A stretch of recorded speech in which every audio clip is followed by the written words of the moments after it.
to science and sure. We're talking to Matthew Learn's Shape of Earth and origin of Earth, origin of Earth, belief in Earth. Yeah.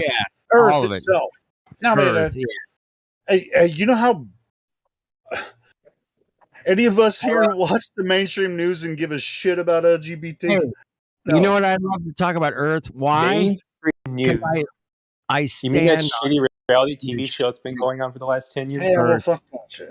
Yeah, I mean, I watch a lot of mainstream TV shows and stuff, too, but I'm a fan of fiction, and that's I've said that many times. No shit. But at the same time, the nature of reality, how Earth creation, and I know that that Matthew is a creationist, and he's said it many times. But the nature of creation. Yeah, but he's not a Bible literalist. In the Bible, it says the moon gives off its own light, and he disagrees with that. And you know what? Yeah. I guess and the Bible also says the Earth was first. Yeah, maybe I'm not a Bible literalist either, because I kind of wonder if the moon gives off its own light. And the only way that I can understand that it does is if, that red, glowing red during an eclipse, that's the only way I really understand it as giving off its own light, because it appears that it's reflecting. Now, it doesn't appear to be reflecting a sphere, but it appears to be reflecting. And if the sun gives off positive energy and the moon appears to be giving off, I don't know, can I say less positive energy? The moon appears to be giving off like cold light. Maybe it's some sort of, I don't know, like, what's the word? It's like transforming it from hot to cold. What would that word be? Cooling? I don't know if there's like a technical word. There probably is. Cooling is correct. What do we have for him, Johnny? Yeah. Yeah. We got a brand new trash can.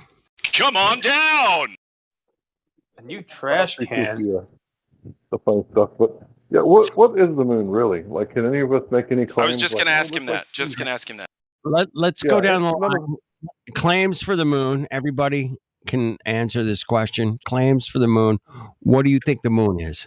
Period. I bet you everybody but Matthew Learns will say, I don't know. Let's go down. Helio, what's your answer? I don't know. All right. Jax is next. He's not answering. Julius? Larry, what's the moon? Bright. Okay, I like that. Lucky, Fe, anybody? Matthew, what's the moon?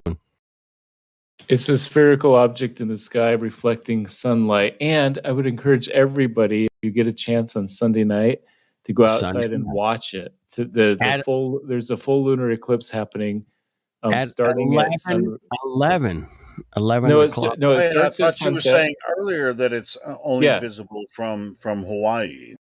No, the Selenilian will be visible in Hawaii. But, the Selenilian. On the West Coast, it starts at basically sunset in Southern California, and from then until about 9/11, the darkness will be coming over the moon, and then it'll be fully eclipsed by 9/11, and then 9/11 and the darkness. Yeah, exactly. Illuminati confirmed. Illuminati confirmed. It's at 9/11. No, yeah. You're in California, aren't you, Flutter, dude? Yeah, I am. 9/11. Let's see if what he's saying is true. All right, so there's supposed to be a Selenilian in Hawaii, observed from Hawaii. And, unfortunately, we don't have a lot of people from Hawaii. But I mean, sure, if there's a lunar eclipse in California, I'd love to see it. I'd love to see that.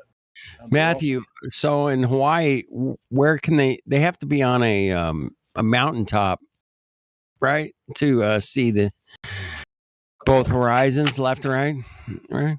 Yeah, so some of those mountaintops. I mean, I know it's cloudy in Hawaii, and so it can be cloudy. This is something I really have a question. So the prediction is that they will observe a Selenilian in Hawaii. This is what Matthew is claiming. He's said it a couple times now. Yeah, he just dropped a link to it.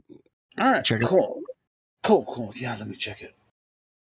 or a picture, a GIF, not a GIF. No, but that's not the selenium. He said selenilian, right? Does that mean an impossible eclipse? Yeah, that's the impossible eclipse. Yes, as far as I know, the only selenium. Yes, Hank. Hank. Helio, just yell over people. I'm gonna yell over people, man. Hold on.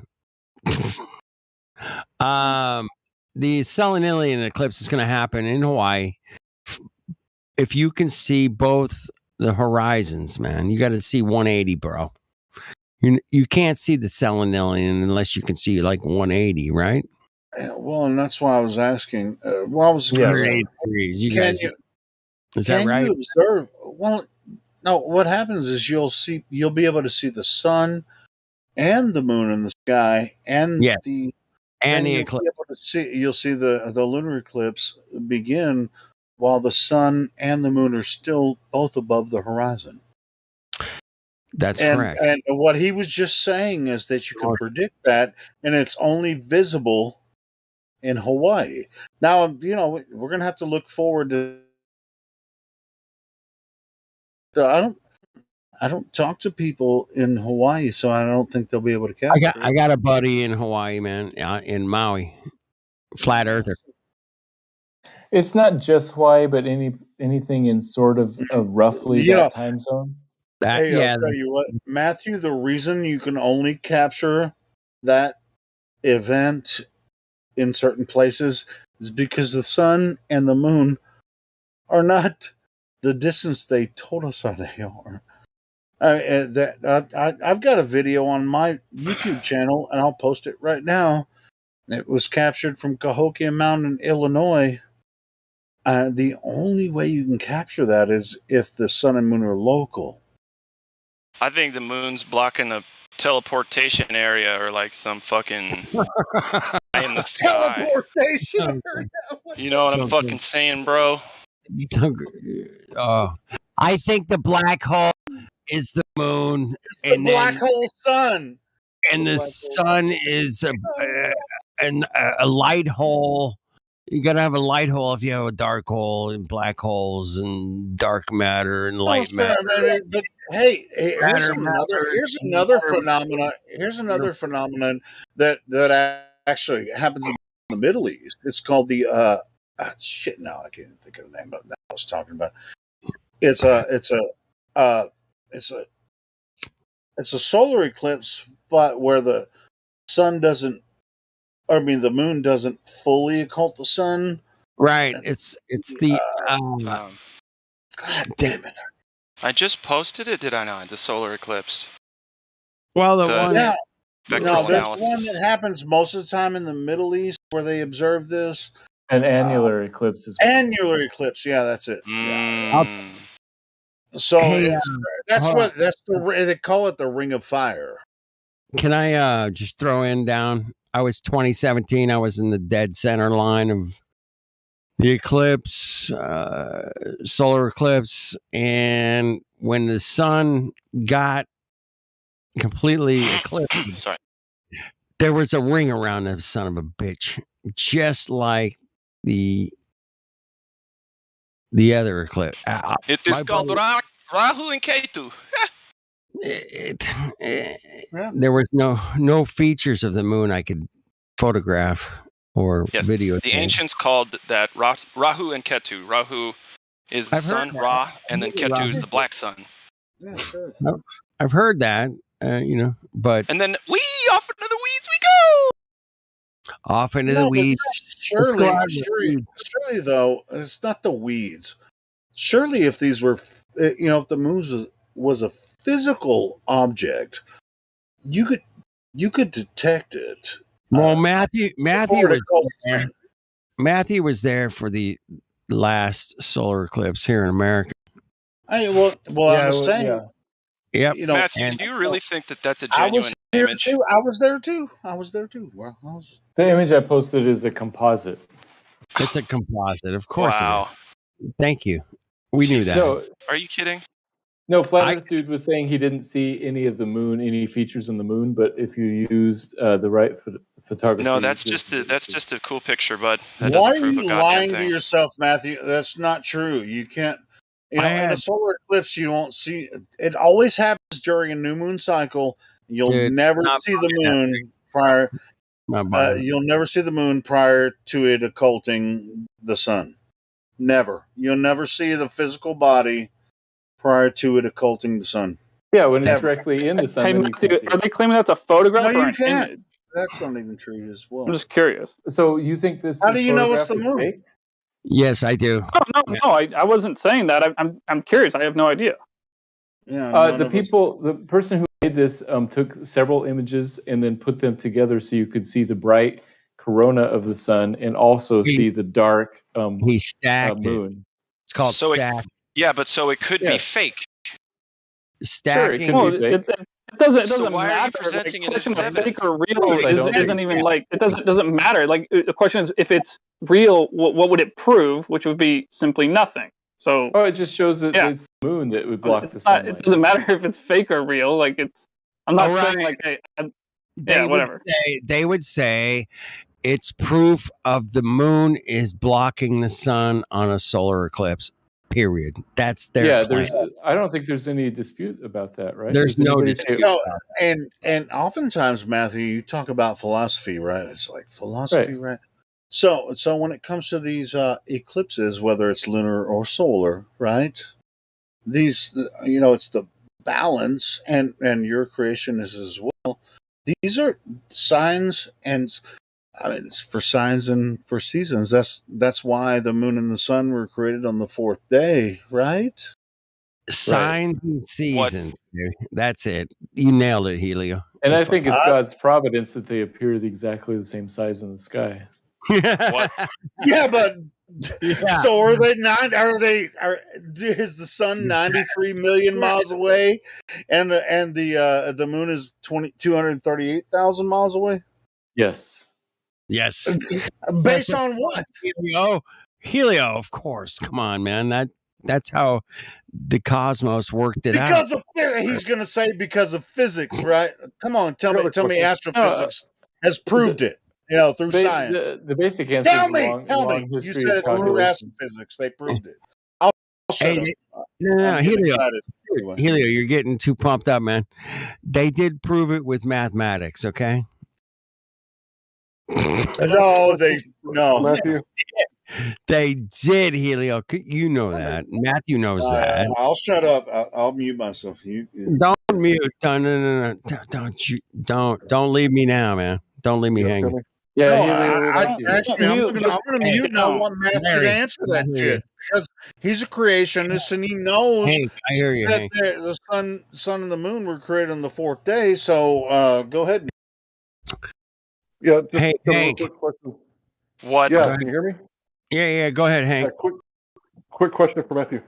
Is it God's providence that we go around and teach a godless Big Bang and evolution to drive people further and further away from God? Because you did say earlier that back then, in Newton's day, there wasn't a whole lot of atheists around, and that's because they haven't come across this Big Bang godless cosmology where the Earth is made by a natural phenomenon, and everything in the Earth all came about by a natural process.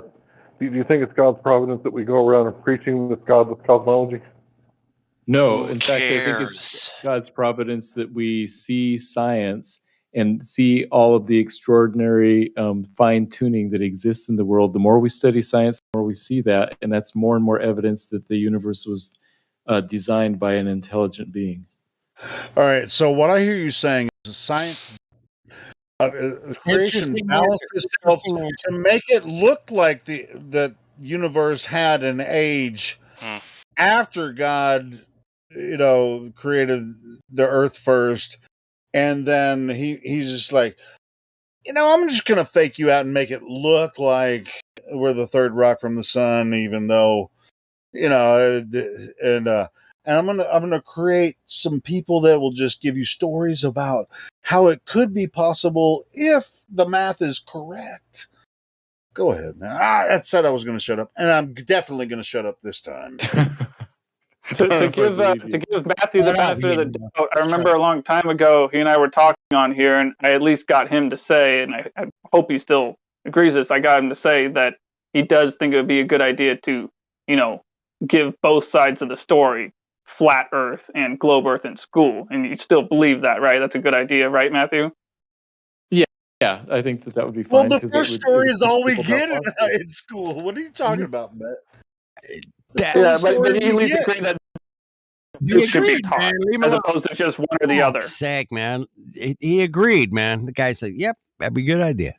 Okay. Hey, so I'd like to give Conrad a chance. He's been waiting to ask a question. So Conrad. Go ahead. Go ahead, Conrad. Okay, so Matthew, I've heard you talk about how you believe we went to the moon, and you say you believe that because why? Could you say that again? I just want to make sure I have this all right. Photos. He basically says photos from space. Well, I'd like to hear. I'd like to hear it from Matthew. What in his words, please. Let him answer. Eyewitness testimony, photographic evidence, video evidence, and so the eyewitness. That's what I'm curious about.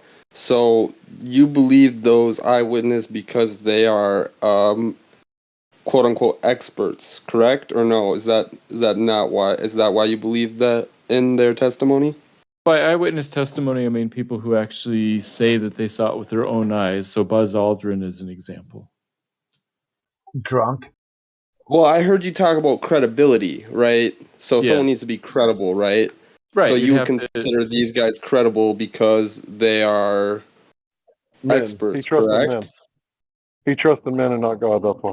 They're on TV, man. That's why. Well, I'm just getting him ready to answer my question. So you believe these guys because they're experts, right? I generally think they're credible. Yeah. Okay, so how many experts does it take with a testimony for you to believe something? That's my first part of my question. It's hard to quantify, but the more there are, the better their testimony is. I mean, this is just general, like, how do you know anything's true? Okay, well, you say you don't believe in Bigfoot, but are you aware that there are people that claim to be experts on that subject that claim that Bigfoot is real, but then you don't believe in Bigfoot? And they call them Bigfootologists. Yeah, you can't just line up 12 people that say one thing and 12 people say the other and count. It has to be the totality of evidence using logic and reason, and if it fits together, then you. Okay, but the evidence for Bigfoot, it all seems to fit together. I've done a little bit of research in the past, and there seem to be a lot of experts that claim that Bigfoot is real. So you're going to deny all that evidence and the eyewitness testimony and the experts, quote unquote experts of Bigfoot, but you will accept the moon landing. That's just where I'm kind of hung up on your logic there. Right. It's not like you can compare one on one. You have to look at all the evidence and all the testimony all together and kind of see what seems most reasonable and what fits. Yeah, there's been sightings of Bigfoot going back hundreds of years. What do you mean? I don't think it's enough evidence. Yeah, and only the moon landing goes back to 1969. That's all I gotta say to this guy. Honestly, like I just thought it was funny how he believes in the experts on one thing, but when there's experts in another thing, he just won't look at it, won't believe it, whatever. Yeah, doesn't everybody do that? You choose which experts to believe. You choose based on how credible you think they are. I don't trust any experts. Right. Oh, I do. If you don't trust experts, how are you going to? Not in this field. Not in this field. So Matthew, I have another question for you. So you know that famous picture of the footprint on the moon from the astronaut, right? That we were shown growing up as children, right? So that's a photograph of a footprint that damn well could have just been on a movie set for all you and I know. And there are people that claim to have taken casts of Bigfoot footprints in the ground, taking casts of it that have been found. So would you say that a cast of a Bigfoot footprint is better evidence for Bigfoot than a photograph of a footprint is for the moon landing? Yes. Or is the photograph of the footprint better than the cast? No, the cast. I mean, isn't the cast more tangible than the photograph of it? Don't you think? The cast would be more tangible. So if the cast is more tangible, then why Do you think Bigfoot is more likely real than the moon landing in 1969? No, my guess is the cast would be hoaxsters like faking it. That seems more reasonable. That seems like all right, most likely what happened. I'm done. I didn't mean to interrupt you, Conrad, earlier, but if you have any more to say about what do you think happened? Like, if somebody has a cast of Bigfoot, what do you think happened? Do you think they really did get one, or do you think they're faking? That's like double standards. I'm done talking to him because I already pointed out the flaw in his logic. He'll believe quote unquote experts in one field, but then when there's experts in another field, and same thing with the eyewitness testimony, he believes it just because he wants to. Okay, he doesn't want to believe in Bigfoot. He wants to believe in the moon landing. That's his issue. He just wants to believe in it. That's part of it, but you judge different experts differently. Sure. Yeah, I just want to go real fast. To your question quickly, Matthew, it wouldn't be sufficient for me is a thing. So the casting that I was talking about of the Bigfoot footprint on the ground, the casting, that's something I just toss in the trash, like immediately. That's not evidence to me at all of anything. But same thing with the photograph of the footprint on the moon. They both just get tossed in the trash. They're both equally stupid to me. Yeah, I just want to say real fast. So my oldest is engaged and to be married. Congratulations. Thanks. And I said, hey, I just want to ask, like, is it a problem that I'm a flat earther, right? And I'm pretty open about it. Like, is this going to cause problems on the other team, right? And my oldest told me that it's okay. His dad is a Bigfoot guy. Like, he goes out and does research on Bigfoot. You guys are gonna be great friends. It sounds like a match made. Don't lump us in that fucking category, Mike. Matt, sorry. Oh no, I was just talking about the two of them. I was like saying I'm glad his child is engaged. Stop it. Well, I am not a Bigfoot guy. I don't know anything about Bigfoot. I've heard the Cajuns talk about the skunk ape. I've heard the bullshit, Hank. You sound like you got big feet, boy. Well, I do have big feet, but I just want to point out that I've heard stories all over the world about the Yeti, the Bigfoot, the skunk ape. I mean, these are stories. Sasquatch, baby, Sasquatch. That's the term you want to use, Sasquatch. This place is juicy. You know, the conspiracy, the thing I want to know about is MH370, that Malaysian airplane that disappeared off the... shit, did you say conspiracy or conspiracy? So I don't know. I don't know. How did that plane disappear in the middle of nowhere if we have satellites? Oh, but satellites only work one way. Don't transponders transpond? Yeah, they got turned off. That's the problem. So I think it was the pilot. Yeah, that's dumb. The pilot turned everything off, and that was it. Pilot error. Did you say conspiracy or critspiracy? I said conspiracy, but I like critspiracy now. Hey, why couldn't they find the wreckage? Though? I mean, it would have been.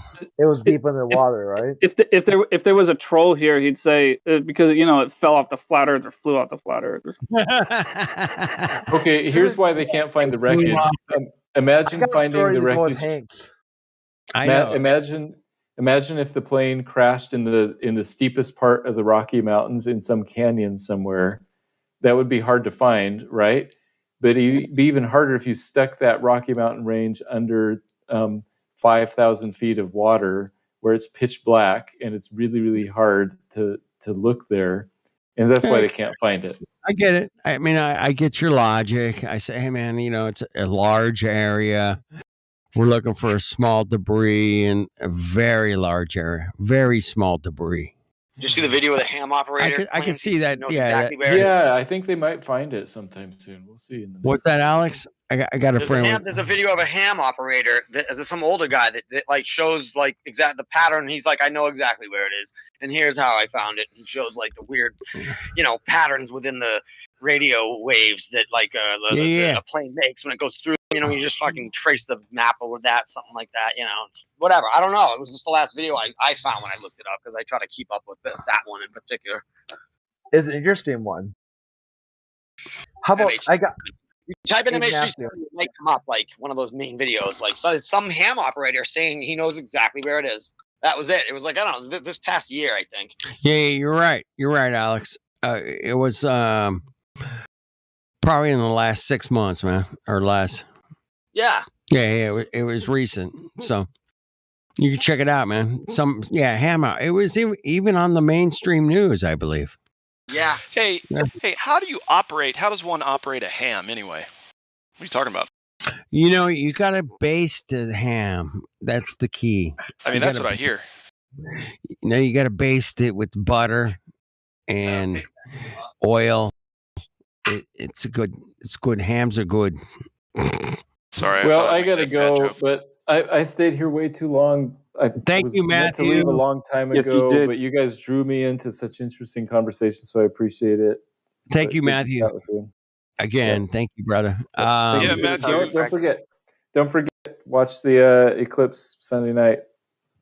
All right. Well, you are a wild mindfuck adventure. Come back before Sunday. Okay. Come back before Sunday, and we'll do the eclipse together, man. We'll do it. All right. Take it easy. Bye-bye. Get out of here. Hey, we're gonna eclipse the moon. The Earth is gonna eclipse the moon, guaranteed. It's gonna happen this Sunday. Sunday. This Sunday, you're gonna have the eclipse of the moon. It's amazing. I promise you'll have a good time. Okay, I promise.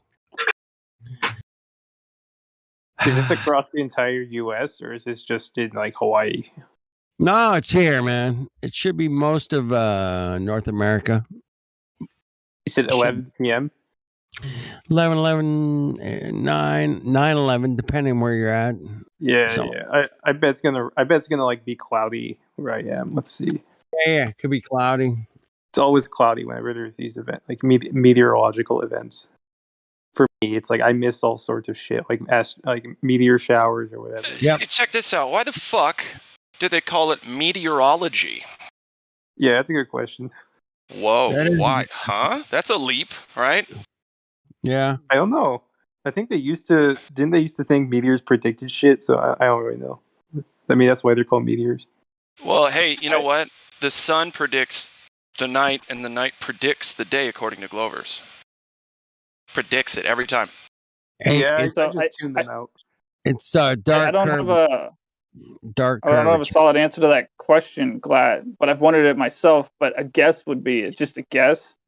Like I don't know this at all, but a guess would be because it has to do with stuff falling from the sky, which would be rain, and then meteors, what they call. But that's just a guess. I have no idea.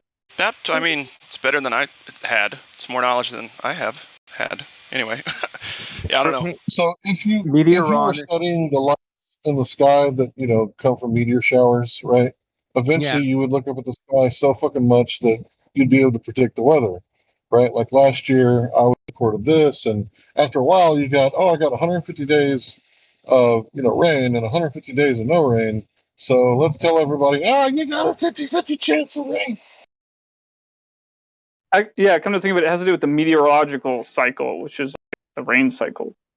So Google just says meteoron means of the atmosphere in Greek. So maybe it's just like the same root as meteor. That's just Google. Oh, so that makes sense. So it's just stuff of the air.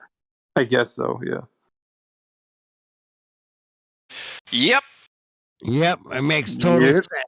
Hey, do you guys want to play a game? It's an audio game. What kind of game? It's called What the Fuck Did Dell Say? Dell, the big guy? Dell, the big guy. Yeah. Beyond the imaginary curve, all right? Fucking take the streets, you fucking.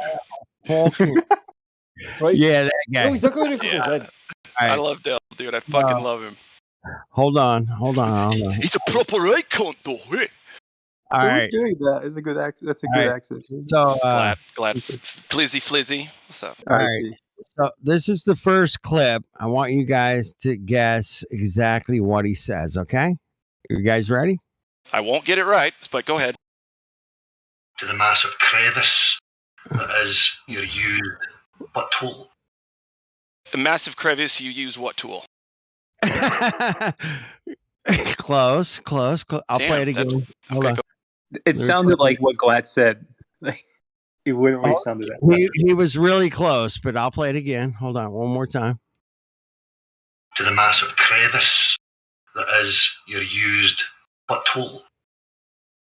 A massive crevice that is you used a tool. Oh, dude, you're so close, but whatever. It's done. Somebody else guess. Somebody else guess, man. Somebody else. You're here. I'll play it. I'll play it again. Play it again. A massive crevice. I'll play it again. Hold on. To the massive crevice that is your used butthole. To the massive crevice that has your used hut tools. No, you guys are off, man. You guys are so off. One more time. Here we go. Do you even know what he says, dude? That's his thick accent. I actually know what he says, man. How do people in Scotland communicate with each other? All right. Do it one more time. Everybody shut up. Everybody shut up. Here we go. To the massive crevice that is your used butthole. That is your used tool. Butt to the massive crevice? I don't care. Oh, butt tool. All right. To the massive crevice is your used butthole. Oh, butthole. What? Butthole. Butthole. Listen to it again. That's what I thought he was saying. Butthole. Why didn't you say anything? Hold on. You guys, here we go. To the massive crevice. Abused. I say abused. Poor guy. Holy fuck. We got to hear it. Do it again. Abused. One more time. Here we go. To the massive crevice. God rocking, you're hot micing. Shut up, fuckhead. All right. Hold on. To the massive crevice that is your used butthole. Whatever, dude. He says tool, but butthole. He was. Hello. Hey, I got something for Matthew, real quick, about the perspective of the image. Matthew, dude, I slammed. Hey, remember this because you're going to bring up moon landing with Matthew again. The perspective of the moon being on the horizon. The moon's tidally locked, and we're on the light side of the moon. The moon should have been vertical, z-axis. I mean, the Earth from the moon. The pictures of themselves just credit the photo. It's impossibly geometry. Yeah, I really wanted that. All right, guys. I honestly, I mean, you guys are like therapy to me. Please restore my text, but I love you guys. I really do. I don't mean to be ironic about saying that. You guys are the best people I've met, even better than my family. I mean, honestly, it's like you guys are really helping me out, and I really bang flat Earth all day because it's really important. Rock on, dude. I mean, I really appreciate you guys. But anyway, hey, thanks love a lot. You, brother. Love you too, man. Peace. Peace out, man. All right. Wait. Was he done? He's done. Oh, okay. I mean, thanks for saying that, man. Yeah. Anytime. All right. What the fuck did Dell say, man? That's my game. All right. Okay. You guys ready for? Do one more. All right. One more. Right, that's how we generate things like electricity. Hold on. I want to know what the cat said. I want to know what the fucking cat said too. All right, here we go again. Right, that's how we generate things like electricity. There's no way. I can't even guess. Not even gonna try it. No, come on. Come on, somebody give this a shot. Right, that's how we generate things like electricity. There's your maybe he says gristle while the cat is screaming. Generate to electricity. Your virginity is in no interest. You got it. Fuck. Rockin', you got it. Electricity, right? Listen. Right, that's how we generate electricity. Something electricity. Something, yeah. Virginity and then electricity. Is that right? It said you lost your virginity to electricity. That's what it said. What sort of energy is electricity? What sort of energy is electricity? Wow. Exactly right. What sort of energy is electricity? You guys ready? Here we go. One more time. Right, that's how we generate things like electricity. How do you search aliens without electricity? Oh, like something about lost your cherry. Oh, shit. Jeez, man, come on. Dude, I don't even know what he says, man. I think it's just funny to try to pick out what the fuck did he just say? What the fuck? I'm no expert at Scottish. It's funny. Kind of a fun game, right? Yeah. All right. So I'll do one more, man. One more. Okay, one more. Skull-ish. All right. You guys ready? All right, here we go. I'll play it. Here we go. Would be more akin to what you ram up your hoops on. I wonder if you can round up your hoop, son. I don't Round know. up your hula hoop, son. Hold on. Would be more Where's akin. your hoop earrings? Oh, sorry. I'll play it again. Here we go. Play. Would be more akin to what you ram up your hoops on. No. What other candy? No, I got it. What other candy would you round up your fruits on? Yes. There you go. I like that. You're the official translator. Let's do it. That's the way. That's the one right there. One more time. You got to type it out, though. Put it in the voice text. So, yeah, you got to type it out, man. Hold on. Would be more akin to what you ram up your hoops on. I don't even know what he's fucking saying, man. Wow. I could listen to that all day and not know. Yeah, all day. I'd make up like 100 different weird things, but it wouldn't be, just on the nose. It's a Vulcan on the hoop song. What? I don't know what he said. Would be more akin to what you ram up your hoops on. You ram up your hope, son. That's what he says at the end. That sounds I don't know if I can ram up your hope, son. Okay, now play it. Hang up your hope, son. Be more akin to what you ram up your hoops on. No, you're right. Ram up your hope, son. That's all I got from it. He says like doing all I can doing all I can, ram up your hope, son. I am sick of talking about this. The Scottish is infecting you. Scottish. You're going to catch the Scott vid. Never mind. I met a Scottish man, and every word that came out. KJ said what did okay here, let's hear it again, and then because KJ said something, I want to see if it works. Play it one more time, please. There we go. One more time. I'm playing it now. Play it now. Would be more akin to what you ram up your hoops on. No, that's not it, KJ. Yeah, I don't know. It's damn it. I know. I don't think we'll get it. I think that's what if God he just could translate that. What if it's just some nonsense? He's just literally just like. Well, didn't you know 24% of the Scottish language is pure gibberish? So only 24. So yeah. Well, that's actually a lot. Their national food is called haggis. Sorry, what? You wouldn't know if he's like threatening you or what. I'm afraid to go. Yeah, to that's Scotland. true. I wouldn't talk to him in person. I'd make sure it was a phone call or something. Yeah. Dell kick your fucking ass. Dell's and he probably won't. He's probably a big teddy bear, but still, you know what I mean? Yeah. He's probably the nicest guy in person. Just like, you could bounce a quarter off the fucking vein in his fucking neck, man. So one of the first flat earth videos I ever saw was a guy standing on his patio with a deflated soccer ball, spraying the water hose on it and going, dude, no globe, no water. And it was like fucking epic. It was like, oh shit. It was deep, man. It shocked me at the time. But it's like, oh shit, yeah, he makes total sense. But yeah, if you go on Dell's channel, man, like one of his first videos ever was him doing the squirty water on the globe, saying, hey man, it doesn't work. Doesn't work, man. Doesn't work on the globe, man. No, the water's not sticking to the ball, man. Hello.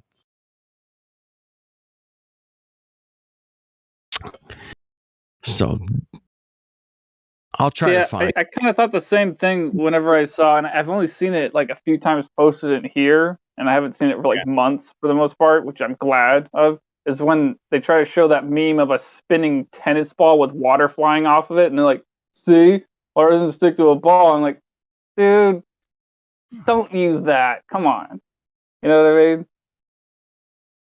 One of the first flat earth videos I saw for the evidence for a dome was somebody was standing in their backyard or front yard squirting the water hose and making a rainbow.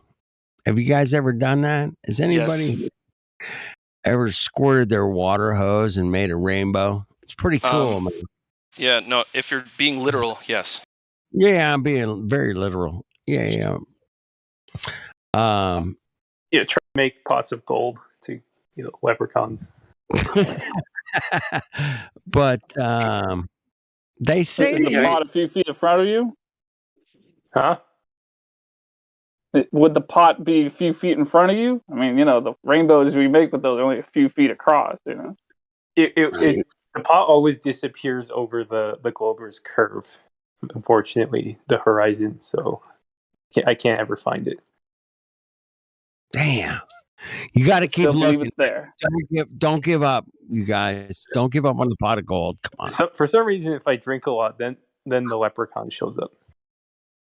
You say, guys, I have an idea that I just want to bring forward about the shape of whatever the stars are, but I suspect it's got to be flat on account the angular relationships give us a way to triangulate, and as you travel across Earth, if it's a curving light, if it's curving on wherever it's coming from, the lights in the sky, that I think they're in one level, and I think it's parallel to the surface.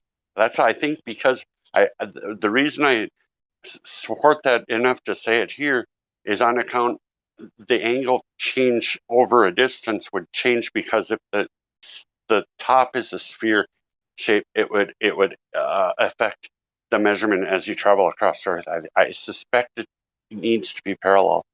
I could work a little harder on that and try to validate it, but I mean, really, math ain't reality anyway. But I think it is a Euclidean idea that if you're using triangulation, that the to be considered is the light height and if it's a sphere, it would have to be changing heights as you travel across.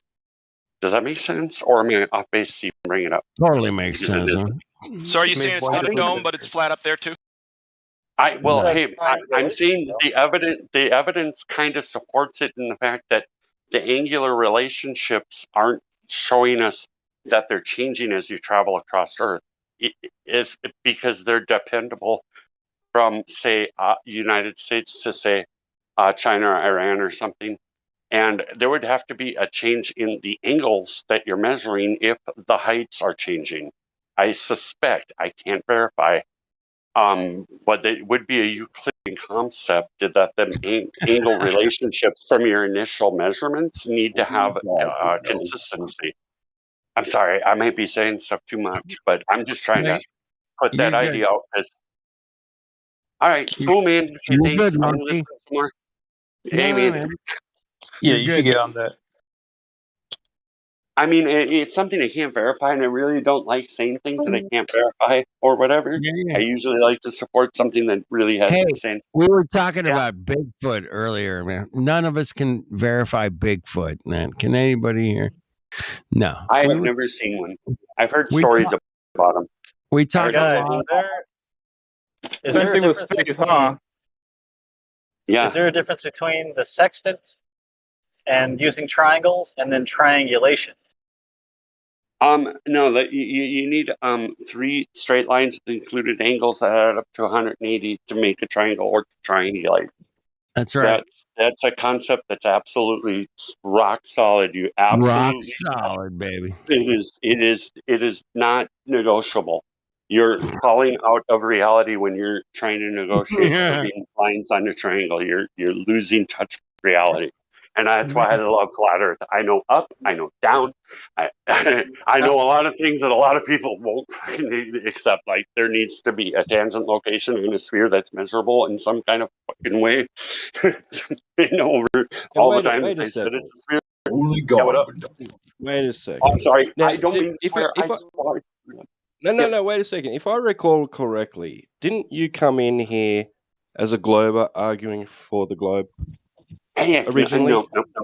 No. I didn't come here till about 2021. I'm pretty new on this Flat Earth Discord. However, it's pretty much my favorite because it's the most interactive.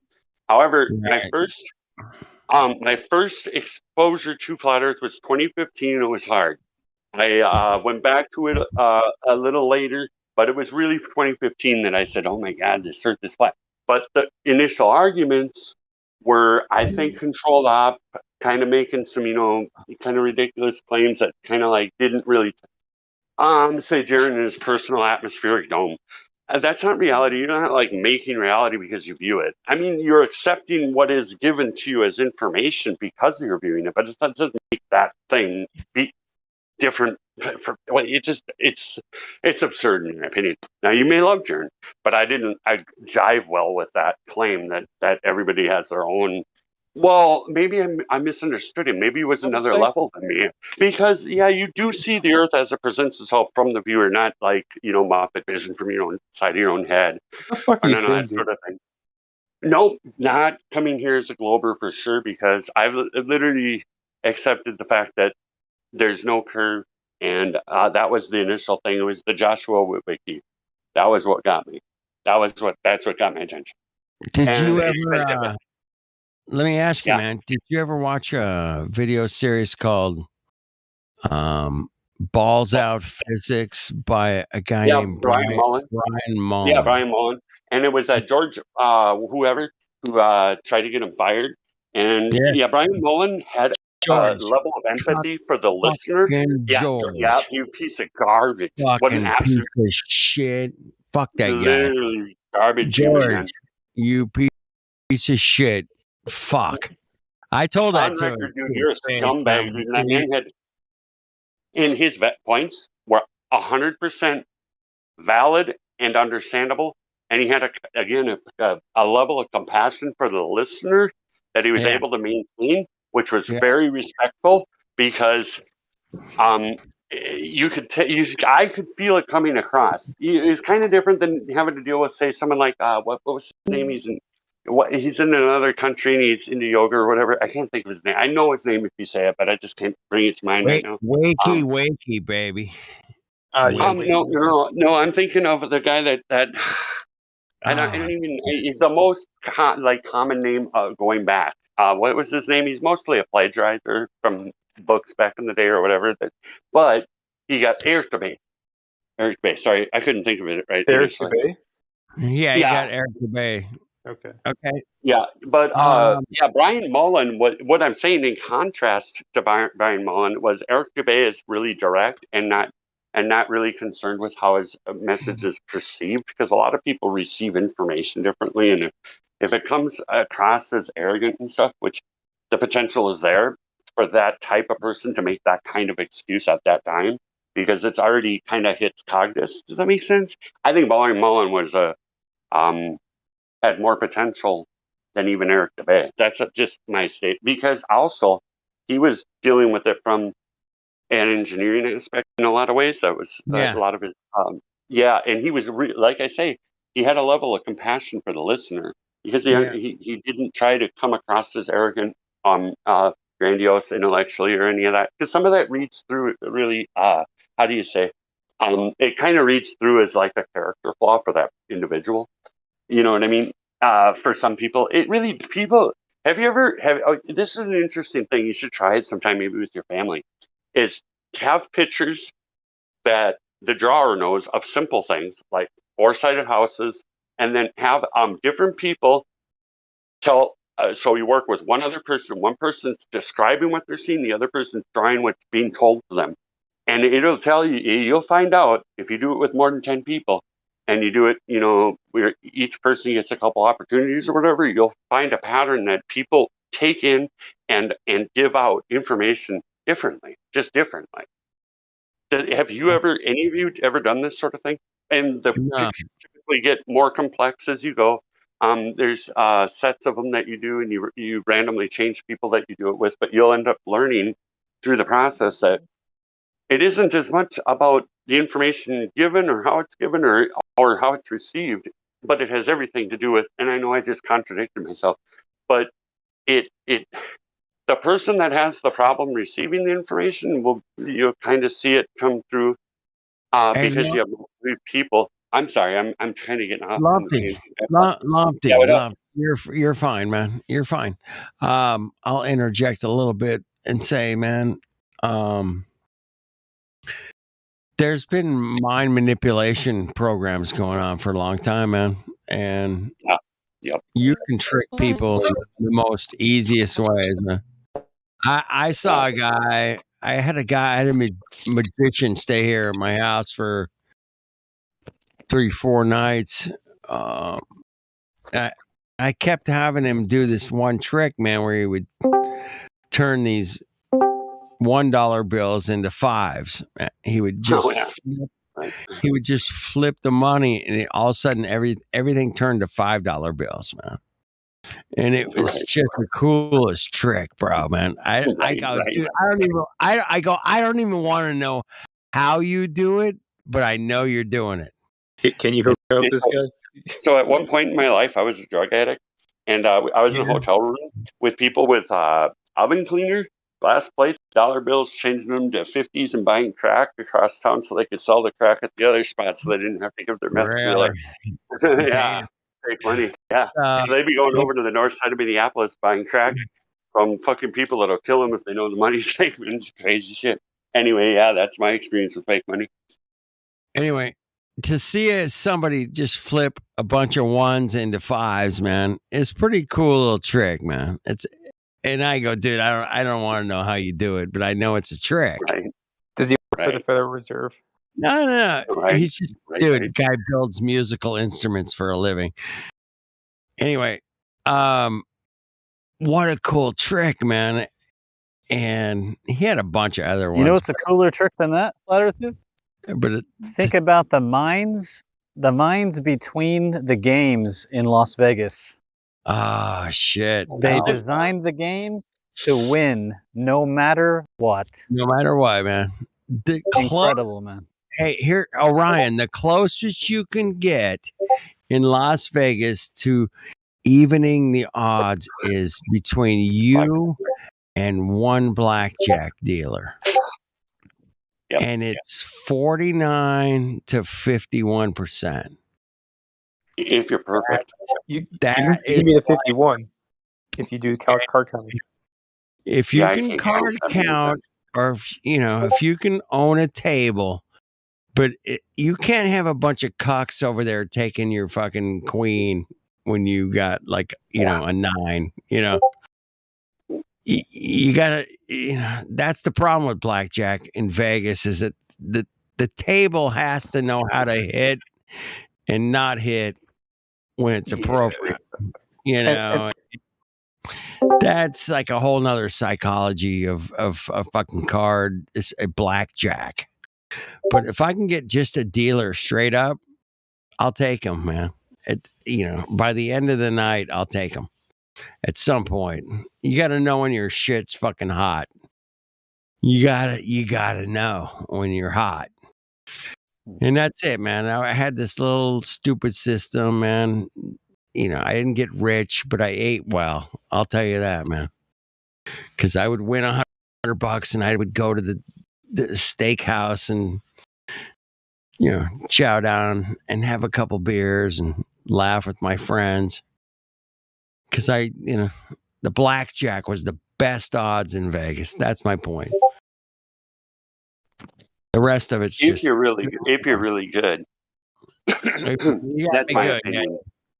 You got to know how to hit and how to stay and how to, Right. Yeah. Especially if you're anticipating the dealer bust and things like that. Yeah.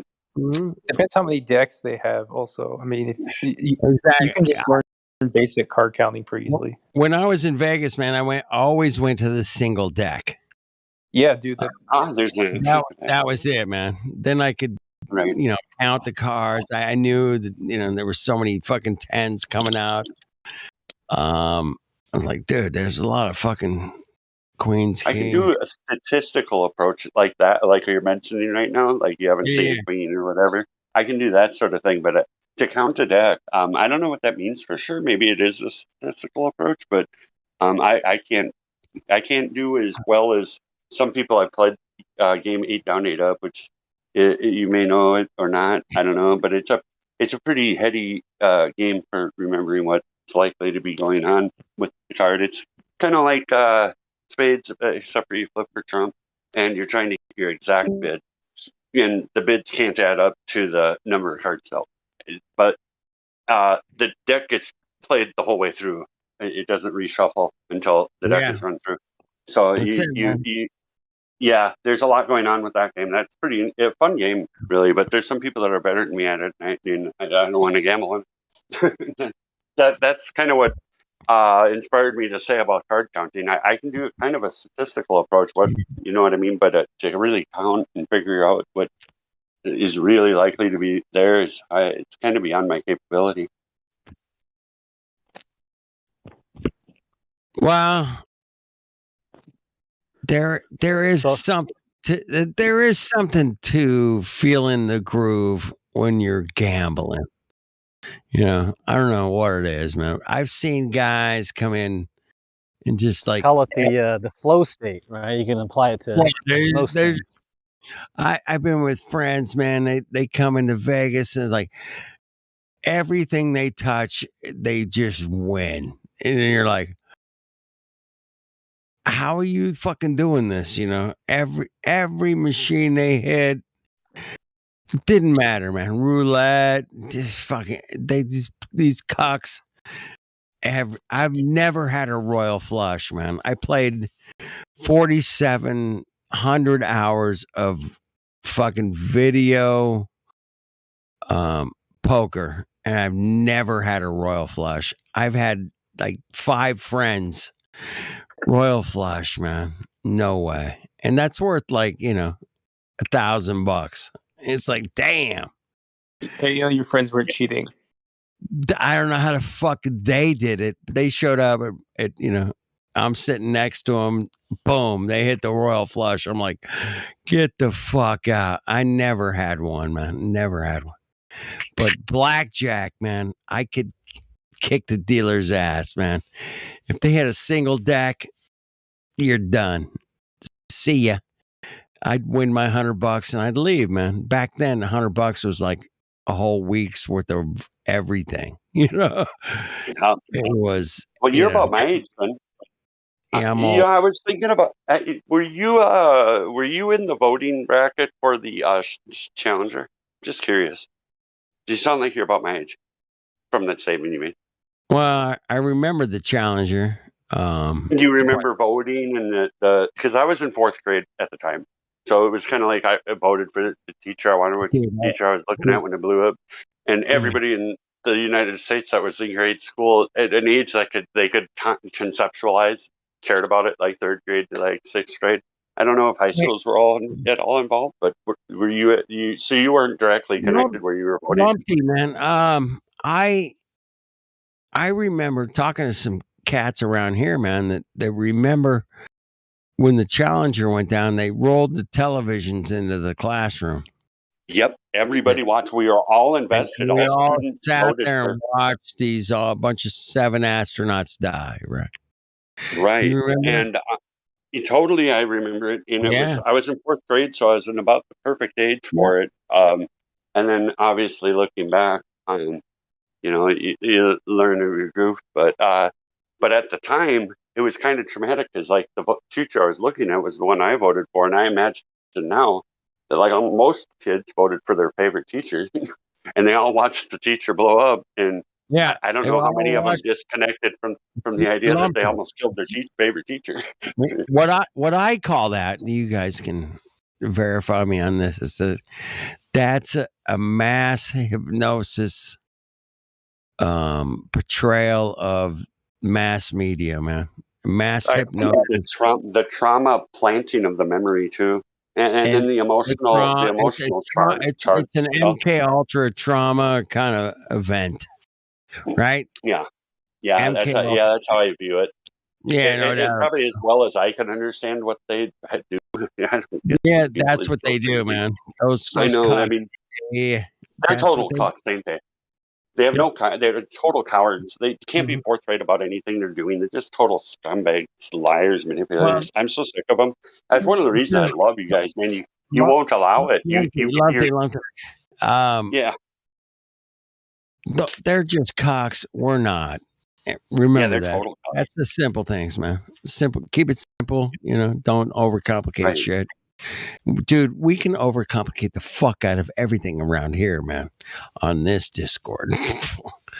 But that's cool, man. There's nothing wrong with that. I'm not saying, that's a good thing, actually, because we want to get down to the brass tacks, and we want to get down to the measurements and the observation height, and we'll take it to the mountain. But at the same time, man, we can we know we're right, man, and we it's fun. Can just say, hey, man, whoa, time out, man, mofo, time out. What's your option? This is an experiment. You're calling this an experiment, really? No. Right, dude. Little things. I've been very concise when I explain to people the conditions of an experiment and how they put it into our brains, empiricism, prior to our ability to carry that forward in our education. It's kind of like a flash, but it solidified a belief in the process is being done by people who are trained in their respective field to be able to claim they've empirically verified, which we'd already had the plan of. That means it's been tested repeatedly, proven out.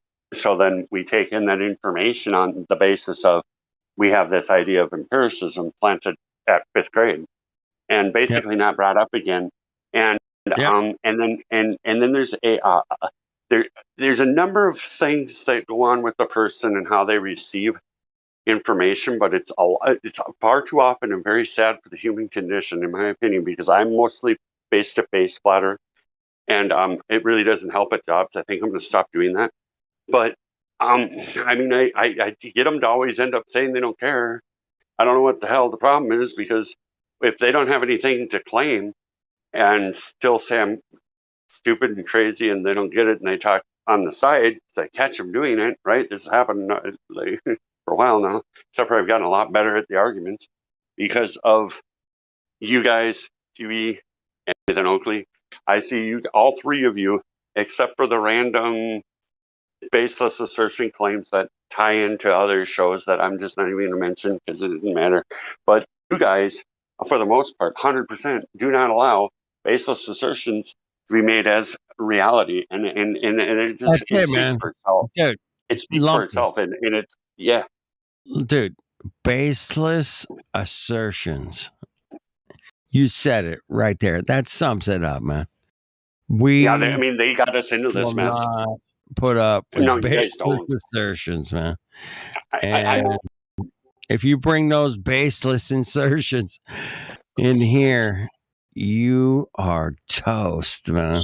Have a good day. Anytime I have ever spoke on this platform, every single time, if there's been something that I claim is an opinion, except for the card talk, what I'm talking about, referring to reality, like psychology is always, not reality. We already know that, right? But anyway, so what I bring that up for is the 4th grade teacher blown up in the sky thing. But on to what I have to say. If it has something to do with a reality claim, I'll definitely, if I can't verify the claim, I'll do the best I can. But at the time, I'll make that clear. I haven't verified it. I don't know that it's verified, but conceptually, this is how I view this. Like Nathan Oakley from literally the next day after my way of phrasing the curved adjacent, I said curving baseline, because that tightens the grip on the anti-flat earther, because they can't just all of a sudden change which line is angling, because they just I got a curved straight line.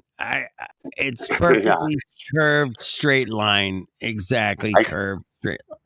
Yeah, okay. It was on Nathan Oakley's show that I first heard curving radius. And I just about split my wig. Earlier today, I was listening to Nathan, and he was allowing somebody to go on about how flat and sphere are only 1% different. And I can't even think of anything dumber to hear in life, and who would say that publicly, because they're totally different. One isn't even a shape, and it would only be similar to a sphere at one point that doesn't even get a dimension, really. It's just a plane. And other than that, they're entirely different. I mean, like they have a surface, but as far as any similarity to claim 1%. I mean, why did anybody quantify that to make that claim? And it was literally 15 minutes later. That was his argument. And like, was just these people, I don't get it. They're like a robot automaton. That's what I encounter face to face too. It's really weird. That's why I love you guys so much. Because like, dude, like I don't understand humanity. They don't get it, dude. What's going on, guys? What do you think the deal is with this? I'll tell you what's going on, man. I'll tell you exactly what's going on. They're drinking tap water and they eat at McDonald's. Okay, that's what most people do, man. You know what I suggest? What I've really picked up on, and I think it's been really helpful, is eat a lot of butter. That's my opinion. Eat a lot of organic butter. I swear by it, man. I think my life's better since increasing my butter intake. I put a lot of butter on everything, basically.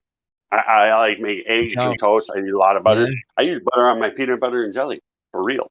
Like, some people here were saying the same thing. Like Shanna, I think she was also saying how butter is really good for you.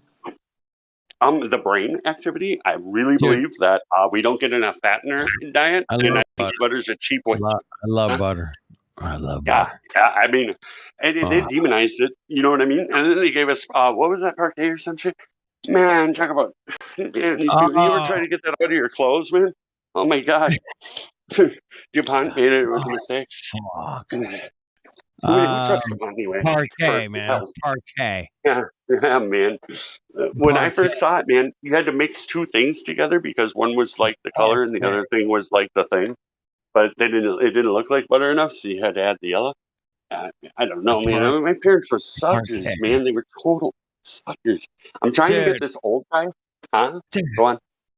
I did a little play in elementary school, man. With that commercial. It's called it's butter. The little I can't believe it's butter. And the guy's like, yeah, it was the I can't believe it's not butter kind of campaign, right? And I did a little play, man, kind of emulating that in 5th grade, man. I remember that. It's like parquet.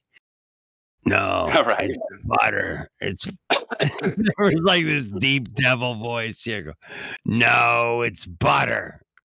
And then the guy would go, no, it's parquet. And then you'd hear like, no, it's butter. It's parquet. It's parquet. I know it's parquet. I remember the commercial now. Yeah. There was they were claiming it was both. Yeah. You know, that's another mental construct thing because something can't be two things, right? So that was another attack on human mental. It was convincing that people should eat synthetic butter, man. That's how but even deeper than that, in my opinion, how I view it now, how I look at the world and information now, is I try to find the construct that deconstructs itself because they're often there. So like parquet and butter cannot be the same thing. And they were just creating another fracture as best they could, with that little item and that little thing. I think that was the motive. That's my opinion. It's total Edward Bernays kind of marketing, man. Yeah, exactly. It has to have that demonic double thing implanted in the message. Yeah, Edward Bernays would be a great example as to the character quality and the ability. Exactly. Yeah, I studied him back in the Alex Jones days. So like it was 2003 that I watched. Oh in 2003 it was Bohemian Grove, and I was like, I didn't say that it was a lie in any way. I did call out Alex as fake at the time because he got stopped by what was supposed to be security at the place, and you're not going to have security that's just aloof and lets you make up excuses and carry on with the video. However, it was released for a purpose for people that had the ability to pay attention and understand the problem with it not being in the general public, at all in conversation in any media at all. So, and then what was said about it was a controlled narrative, and it just wasn't brought up enough for anybody to have it in, coffee diner talk. Back then, that was kind of the way people talked more. It was social media, you go to the cafe or whatever. Often it was involved farming talk and banks talk, stuff about loans and things being recalled and stuff like that. I remember would happen a lot at the cafes, but I forgot what the heck point I was making. I thought it was what was I saying? I forgot. Sorry. I apologize for losing my track. The difference in how people communicated. I know it had something to do with that. I apologize. I totally apologize. Yeah, man. I mean, we certainly communicated different, decades ago, but now it's like Twitter and Twitch and TikTok and YouTube and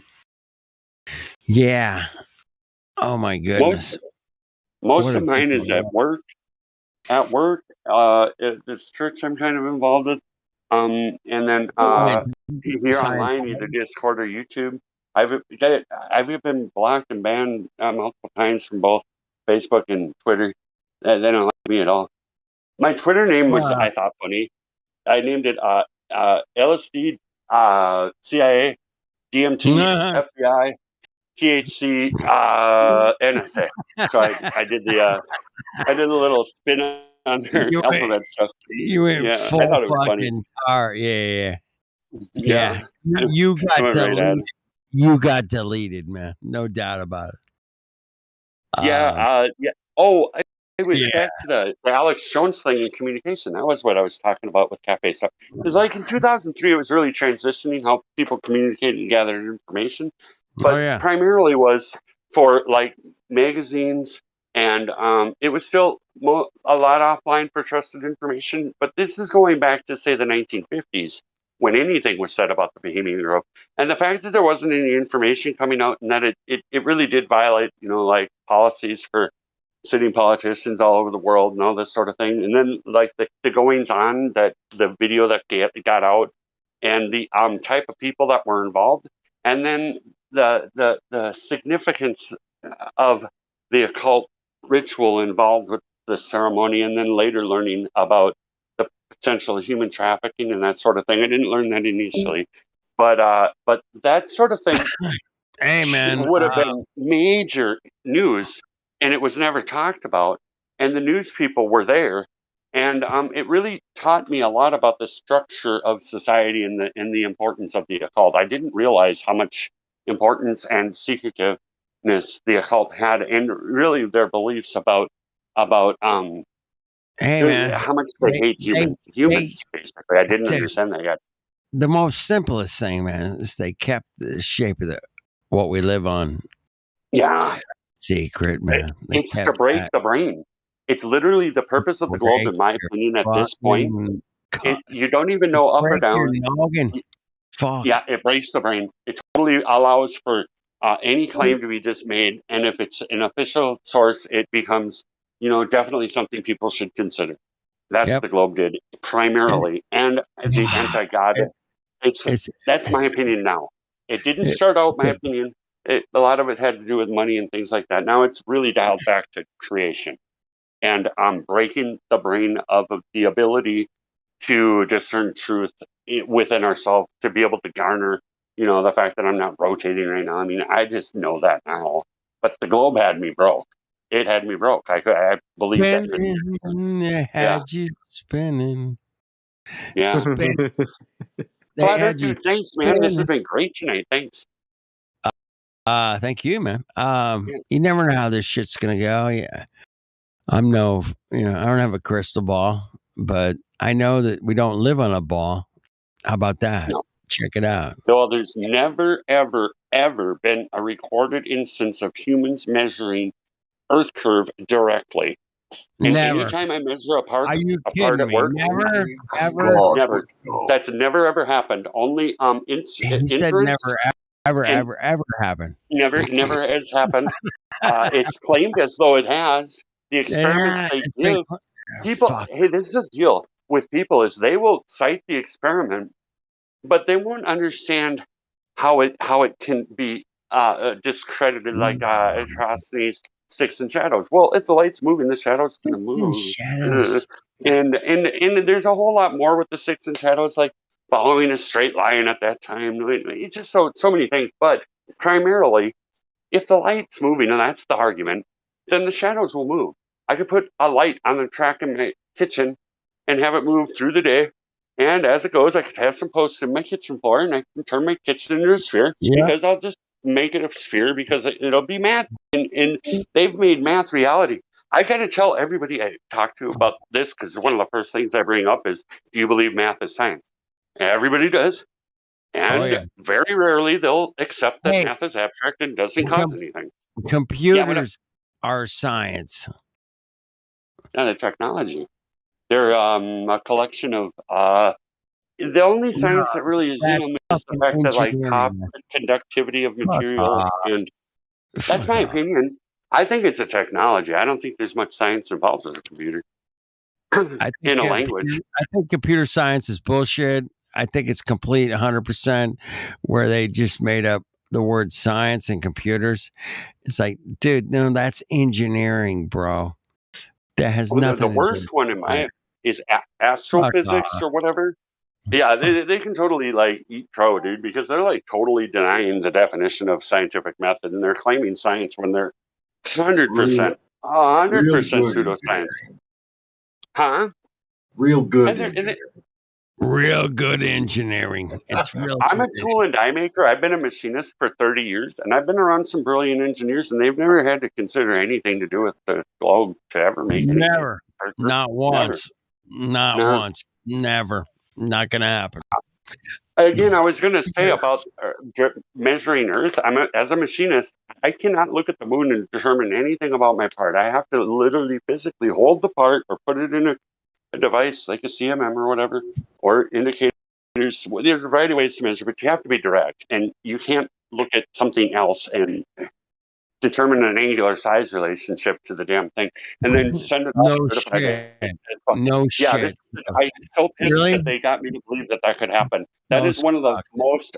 I literally these people, motherfuckers. I emailed a lot of professors, and I got one response, and it was from North Dakota. And the guy ended up telling him he's the biggest piece of filth I've ever met. You're damaging humans. You're worse than a drug dealer for sure. And you're an idiot. And you don't have any logical consistency. And I told him, dude, I really dislike you, dude. You're a bad person. And because he wouldn't admit that air pressure needs containment. I mean, he's a physics professor at a university in, a state university. He's a major influencer. That's it, Humpty, baby. Gas pressure. Show me gas pressure without a container, please. Yeah. I ever get are special pleading fallacies. That's all I ever get. Yeah, they're not going to fucking bring fuck all to the party, man. They ain't going to bring shit. They got nothing. They got nothing. They're completely bankrupt. The globe, there's more science and reason to believe in something in transgender surgery, because it at least involves biology. There's nothing about the globe that reflects reality or experience. I'm humbled by that, but it's true because it took me till 32 or something. I'm 46 now. It was, like I say, 2015, man. And it wasn't even the first video, but the first video wasn't that great of I don't remember even what it was. It might have been an RP or something. But the Joshua Wiki, when I saw that, I knew it was a wrap. I mean, it has to have geometry. You know what I mean? It didn't have geometry. It's got no geometry. Ain't that a bitch? Yeah. And I don't understand. Exactly right. It needs geometry. And our long distance observations, the laser ones too, man. The laser ones really get me because it's like we have a vanishing point. Our perception and even zooming in on stuff with lenses. But a laser, man, lasers go in straight lines. Straight lines. I've never seen a laser curve. Godrock was in here earlier saying how a laser can reflect, but it cannot curve. It can go, it can reflect off of something, but when it reflects, it goes in a straight line. It does not curve. And I was in here while someone else was talking about the military declassified documents with the laser. Where do I find it? I heard about that the other day. They use 3 different colors of light, and the lasers hit the targets each time. Yeah, and each of those lights have a different refractive index.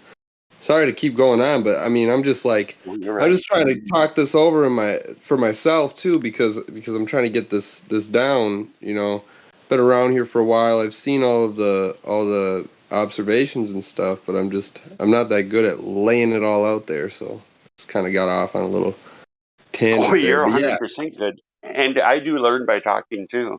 And it's good to be able to bounce ideas that are currently active in your brain. Absolutely, to bounce them off everybody involved in this, because you're going to get at least an honest answer. And then if that answer doesn't reflect anything to do with what you're talking about, somebody else will get back on course. I've heard it a bunch. But yeah, this is the perfect place for it. For me, both laser and observation. A laser gives you a line, which is an aspect in geometry. If you use SolidWorks ever, it's part of the construction of whatever you're building. Well, a line would need to follow the geometry, which would be curving down, and it's not because the target's hitting the same height. For me, either way, it's accurate to say the Earth's not curving because I can see the base of the skyline in Chicago. And I'm not saying that's even the best one. The Black Swan is better because the horizon being beyond it is just like, man, it's slam dunk, it's over, wrap, done. And but either way, Black Swan or laser test both give us the same result, which is the fact that the Earth is not curving down. And it needs to be, because that's geometry and it's just how things work, man. Everybody knows a basketball needs to curve at some point. I mean, or it's not a basketball anymore, right? I mean, are we really to that point? Dude, you know what's the funniest thing? Is the Globers and their arguments, especially when it's not just a parroted argument, when it's their unique thought, it turns into the funniest stuff I've ever heard in life. I have laughed harder at Globers trying to defend the globe than I've ever laughed at about anything. I love this topic, dude, and it's super important. And my biggest hope, really, to be honest, guys, is that it leads people to accept on a deeper level a creator. That's really, really that's really my biggest motive, and to heal minds, because to not know up from down is not a good spot to be. It just isn't. Right, Flat Earth, dude? yeah. Well, sorry, I'll answer for myself. Yes, that is correct. To not know up from down is in a very bad spot to be, and that's sadly where so many people are right now. They just believe exactly what they're told, and if they were told that up is down and down is up, they'd believe it. That's the thing. That's the sad thing about all these people that believe in the globe model. It's just ridiculous. They just believe it because it's what they're told. They can't go verify it for themselves. I mean, they can't come in here with an argument that even makes sense. Like you just said, half the time, we just laugh at them. Yeah, like you should have heard this guy. I think someone already told you about this guy that was in here earlier. And I just listened pretty much the whole time. I just listened, and yeah, I had a good laugh. I almost like 95% of the time I'm here, I don't get really into voice for whatever reason I did tonight, and I'm really loving it anyway. To go on though, there hasn't been. I'm talking the especially exceptional lack of intellectual integrity a statement can possibly have. I've heard, and the facade of confidence that goes with it, especially on the topics that the team hasn't gone over yet. Brenda's a case example of statements made that just are bonkers. I just am blown away by Brenda. But she's the wingnut mostly, because everybody else kind of like bounces their ideas off each other, it seems, and then they get a reply that they parrot that becomes kind of consistent, like refraction when you're talking about, say, the black swan image or laser test. And there's a variety of things. Gas does fall down, and and it does have a downward bias, and you know what I mean. You follow me? There's the parroted typical. No, I'm not following you. Downward bias for gas. What are you talking about? I'm not. That's a rejection of reality, but it's a claim they have to make, because how the heck else would the gas not expand into the space? But it's the common amongst the say the globe trolls that set the tone for the audience often that will come here So like it'll be like say a McToon and Bob the Science Guy fan that will come here to like try to prove the point that they believe, proves their worldview. So then they come in, have their point basically deconstructed, but then that's when, especially when it's an audience member and it's not, because like Bob the Science Guy will use tactics more than he'll use logic creation. You know what I mean by that? Like he won't answer questions. He'll put forth a statement that is, Bob-esque, like following a curved path is a shorter distance than a straight line. He I've literally said that. never watched any Bob the Science Guy, so I guess I can't comment on that. Sorry. It's because he comes into these areas and tries to make claims periodically and trying to prove some kind of point. Like his last one I heard was on Bev's. Bev is really great. To get another type of teaching on this, I suggest Bev try thinking. I really, really like the guy. He's really good in my opinion. If you're kind of new to the topic or trying to learn, there's a perspective you can garner from Bev, and I believe he is a professional surveyor. I already know enough. I'm always open to look at new stuff though. You can send me some links and I'll check it out. But I feel like I understand. I feel like I understand the basic premise of the discussion here. The topic here is that we cannot observe Earth's curvature, and you cannot demonstrate gas pressure without a container. So I mean that's what we talk about here, and I understand those two things. I think fairly well for someone that's been here for about 6 months. So you're good, man. But I've been on the topic. I've been a flat earther for almost 5 years now. So yeah, I agree 100% with you, man. This is my favorite spot, and Huey and Nathan Oakley. Them are my favorite locations. And Bev is next on that list of people too. Yeah, I've never went to any other servers, so I've just kind of hung around here. I'm trying to get the arguments down on the flat Earth side because I am a flat earther and I don't believe in the science cult religion, whatever the hell that is. Like they just blindly believe everything. I don't roll with that. So I'm hanging around here to kind of get my argument straight because for the most part everything I hear in this Discord I can relate to, or it resonates with me, it makes sense to me. Some stuff I kind of have my own opinions on, but that's more when we get to the speculative side of things, which we do sometimes. But I like to hang out in here because for the most part it is flat Earth debate. It's the topic, and we do just want proof, proof of a ball or curvature, which we haven't seen any of that. So I'm just kind of gonna hang around here to get those arguments down and figure it out. Maybe just like you everybody haven't heard else this here, they concept want to yet. know. I mean, you may not have heard this concept yet.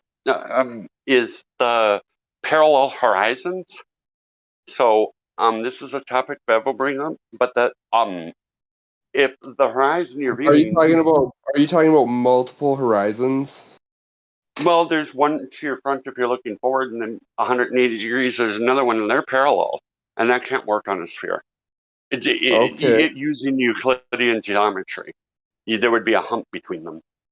And there isn't a hump between them. These are the sort of thing Bev talks about, and that plumb is 90 degrees to the horizon.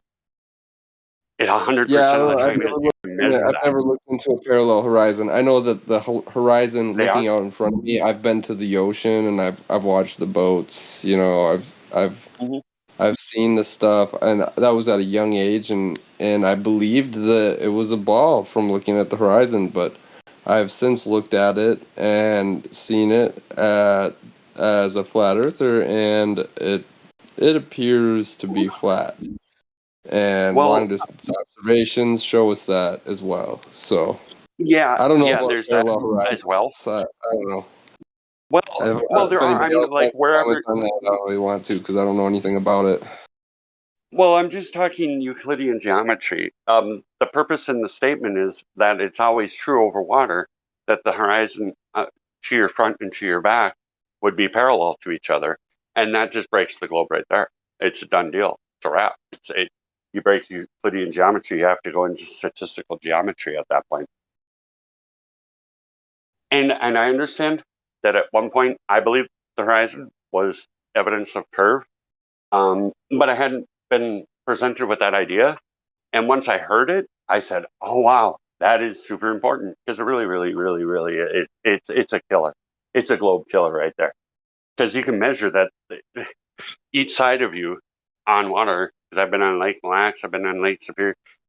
All I could see was water, but in reality, that horizon rises to high level on either side, no matter how high I go, and they're parallel to each other. I can measure that. I can put a level on it. Does that make sense? I could use a water level to verify level on the horizon. Yeah, well, no. A view of it. I could verify the observation. Kind of like if you step back from the horizon on the ocean. You can go out on the water with a 360-degree camera, and you can see the horizon is the same level all the way around you. I don't get what that has. I mean, the point is The that globe the would have to have horizon is a hump level. between Horizon means horizontal, and Yeah, I agree with that. That's another thing that we'll talk about is the horizon, no matter where you measure it, over water is 90 degrees to plumb, and plumb is a natural vertical. So if it's 90 degrees, Right. Okay. Yeah. We know here that it's too big to even tell. You know what the shape is, no matter how high you go. But we can do the long distance observations still, and we can see that it measures flat from the ground. You understand that according to the globe model, if the horizon's dipping down, then the position you take would be at a higher elevation than the observed horizons are in there would need to be measurable dip to them horizons between your viewer point, and there isn't. Right. Yeah. It's There's a major problem with calculation the globe. for that. Yeah. I know. There's a calculation for that. I know. But it's a lie because it's not in reality. You're talking about calculating I'm talking about Euclidean geometry and recognizing Okay, I that the don't care horizon about that you're viewing. Euclidean geometry. You I have don't to. care about Euclid. Reality No, I is don't. based on it. If you get away from No, Euclid, you I get don't into need things to. like I don't. curving No, radiuses. no, Swear to God, that's where it goes. no. Basic geometry. The Earth measures flat. You know, it's I The believe horizon's 90 to a plumb, and water's 1.225 always level. times the square root of the observer's height in feet. Okay, we can do that. Just it's simple. It's very simple. You don't have to complicate it. Okay. It's really not an overcomplicated concept. Well, for newer people, yeah, it is. I mean, I'll look into it more, but at the same time, it's simple geometry. Yeah, dude, you're just saying big word, dude. Like, yeah, it's much simpler than Euclid has it's a not. You're definite. just using like big words. Like, it doesn't add anything like Euclidean, like a geometry or whatever. Yeah, it's just basic geometry, like Conrad said. But the globe brings arguments of things like statistical geometry that Yeah, it don't doesn't make any reflect sense. anything in reality. Yeah, I So understand. anything statistical is like automatically bullshit. Like that's just their code. It's just like, oh, we don't really know, so now we're just gonna make anything probabilistic, you know. Well, the point I'm trying to make maybe is that reality-based geometry is evidence of the flat plane that we live on with topography. We know. Okay, yeah. Trig. It's a testimony to it, and there's observable evidence to verify that statement with the horizons being parallel, because they can't be on the globe, and they are. Well, yeah, and I know that we can do more complicated things, like we can look at how a sextant works, but I'm not going to really get into that because I'm still new to that whole topic, and I'm still doing my research on it.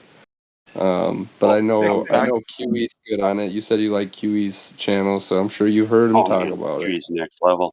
Immediately when I heard the statement, I made a video and I used SolidWorks to try to get a measurement from a curving surface, and it will not do it.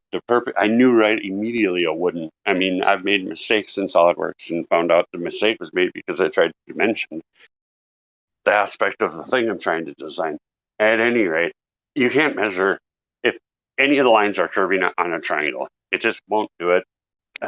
The most sophisticated geometry modeler humans have says go to school and try to learn what a triangle is, because that was like a third grade job. That's how simple the section is. It's straight lines. That's the whole basis of the argument.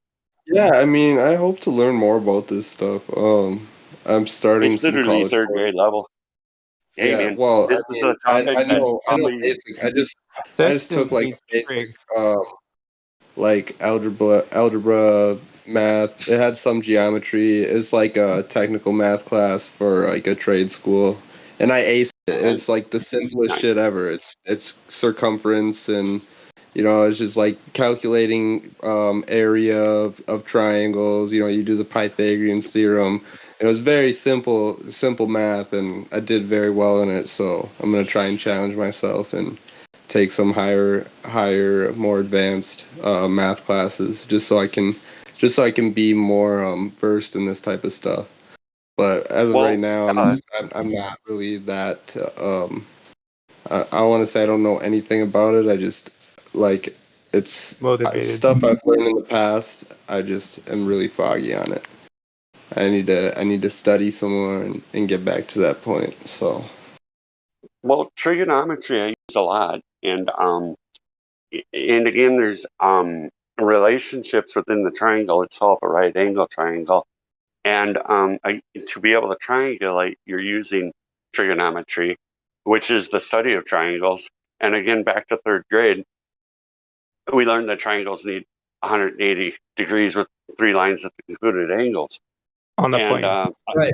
Yeah, and and that's a why sphere doesn't offer. If you get into like the occultist type stuff, they're obsessed with the equilateral triangle or whatever, whatever one has the 60 degrees, 60 equilateral angles. Yeah. So I know about the 180 degrees with the triangle and stuff like that. Why do you think that's the Pythagorean theorem? They're obsessed the with these definition things. of the word. With Pythagorean, you should really understand what a triangle is. Well, I mean, you can't have a Pythagoras is a curving line with a Freemason triangle. Right. I mean, it's there not was a a lot of triangle. thought It has a development curved for line. sure. It's not a triangle. A triangle is made with straight lines. Yeah, No, exactly. you can have the point of the you can have section. triangles on a sphere, but their angles will not add up to 180, which is the key point. You can verify on our plane that they are Euclidean triangles. That's sort of what everything like sextants, triangulation. It all really depends on that. Yeah, the Blackbird uses a sextant, and it's way the heck up in the sky, and it still takes a dip measurement, and it's only using the stars to navigate currently. And bang, done, it's wrapped, dude. This thing's flat. Dude. Flat earthers, we do trigonometry, and globe I use it all the time. They do trigonometry. They only have tactics. They do theoretical physics. I mean, they do trigonometry versus. I know they're so fucking terrible, and I don't know if they know it or not. I think some of them know it, but they know deep down. That's why they're so angry. God, I mean, yeah. I don't know what they think deep down. I don't know. They're a baffling case, man, for sure. Like, oh my god. I mean, especially the ones that come in here and like they like pretend to be like flat earthers and stuff, man. Yeah, it's dude. like, come on, dude. I get it. You're upset. You're upset, man. But like, go be upset. Come in here as what you are. Come as you are, and have a discussion I don't know if with they're us capable of being genuine.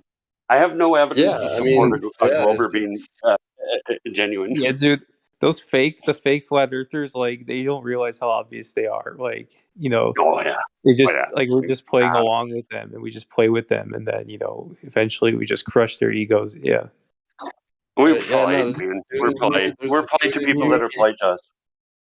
This dude came in here faking an accent, and I You're probably caught because you him recognize the voice. times, and I said something about it, and everybody just got whatever. Like they just let him keep going, and then I like went back on the live stream, pointed out like the exact time, and then tried to call him out again, and gave everybody the time and stuff. And like this dude, the XO, he got banned. He's in Cogdis now.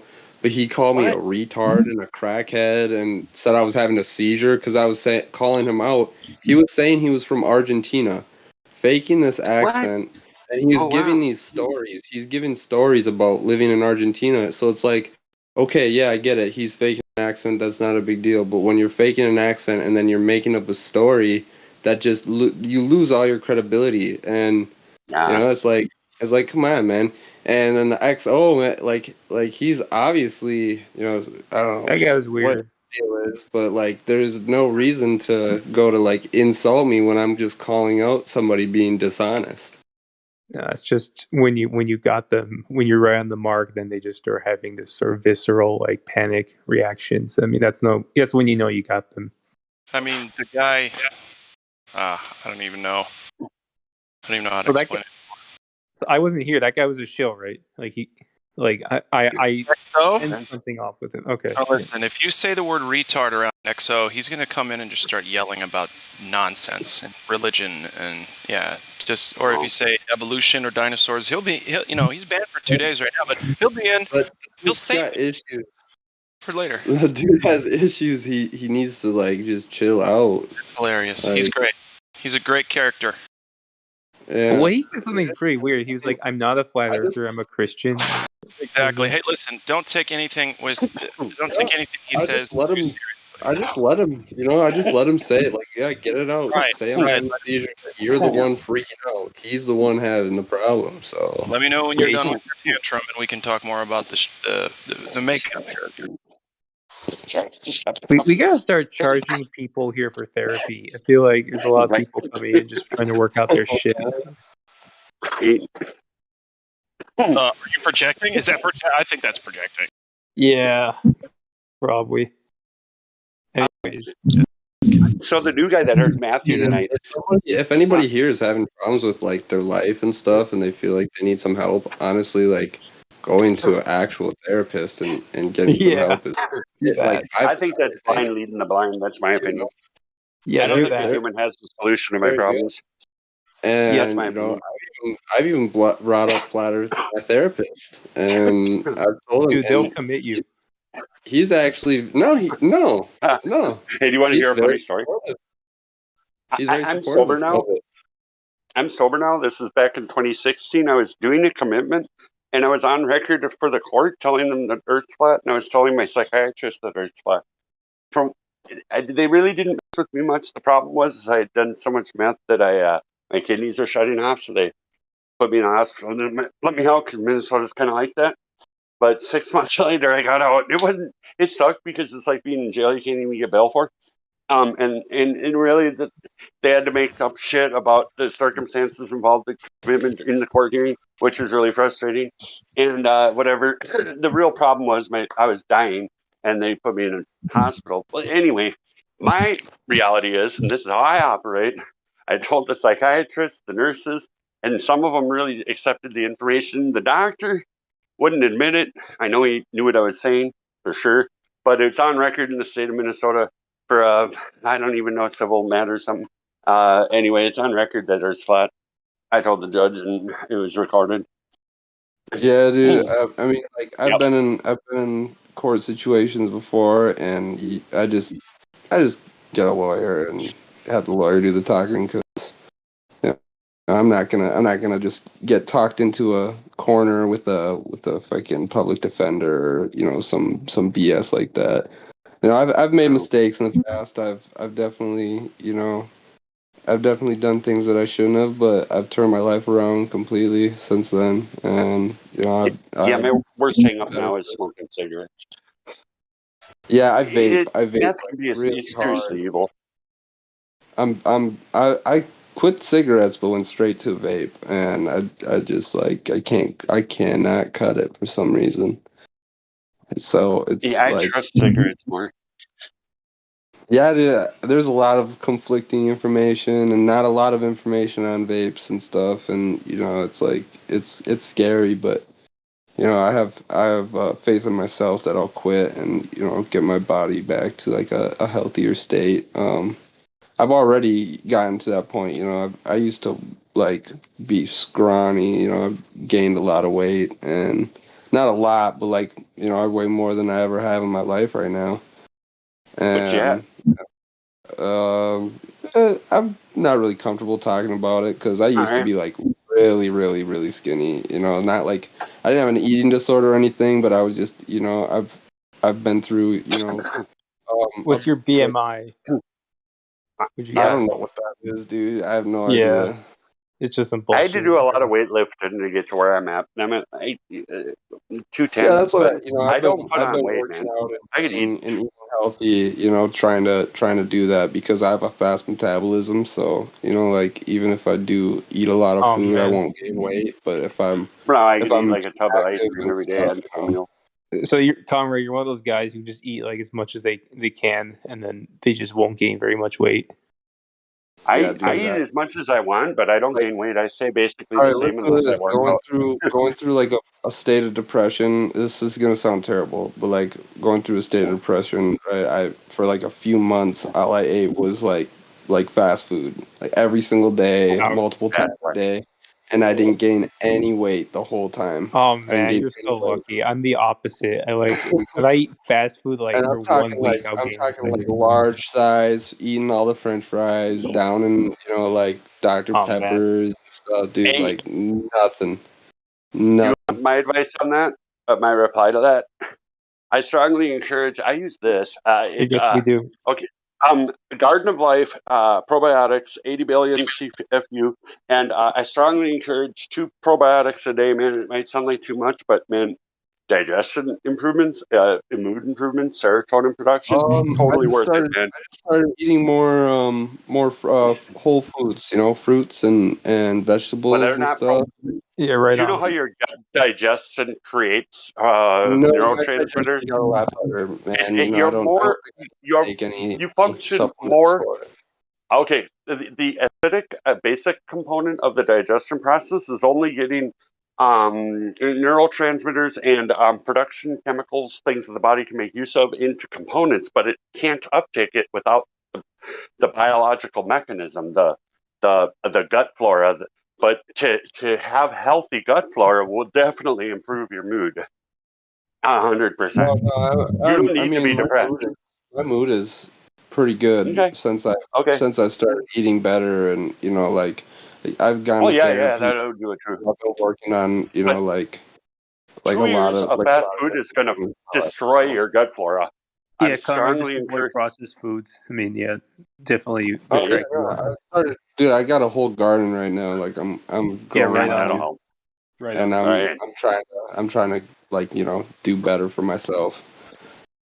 Good. Yeah, I strongly support that. I hardly a better idea than gardening. I planted a bunch of stuff like and I got like fruit bushes, like berry bushes and fruit trees planted. You know, the trees will take a little bit, but I've had trees I planted some last year and I planted some more this year too. Cherry and apple trees. Heck yeah, that's yeah. Yeah, I have a garden every year. I haven't been able to really get started outside yet, and I don't really do the indoor thing because it gets stunted back in your e-plant. You gotta get it going. But I'm in like, northern Minnesota. What's up? I'm in Minnesota too, but like it's pretty nice right now. You should have it like at least tilled out. We just the lakes just did that like 2 weeks ago. I'm in Detroit Lakes. I'm way up by Fargo. Oh, And, okay. today was the first day with 70 degrees. You're in a it's whole been like 40. The seeds grow zone. You're in a whole different grow seeds zone. aren't even Yeah, because the seeds aren't even going to hit, a temperature that they can make use of. They're in, store mode at that temperature. You know what I mean? I'd love to be able to come up with a way to plant inside that doesn't stress out the plant when you move it outside. Because I don't really see much of a improvement from, let's say, tomatoes or anything, unless it's like a couple months forward. But you'll still go back, a couple weeks when you move them. Because they transition to sunlight. I'm trying to plant stuff that's gonna grow back every year. Like, it's gonna the tree. Your apples and fruit. Well, no, like what kind spinach. Spinach will grow back, and like asparagus. rhubarb, and asparagus. There's like some type of onion that does it, and there's a few other things that'll do it. And like like potatoes and stuff, or certain types of root vegetables. If you don't pull all of them out, they'll just grow back next year too. So I want it to be something that I can kind of do like a minimal amount of maintenance and still have like a supply of nutrition and sustenance. I think I agree with that statement that I read at one point recently, kind of as the claim that gardening's good for your psychology and human experience.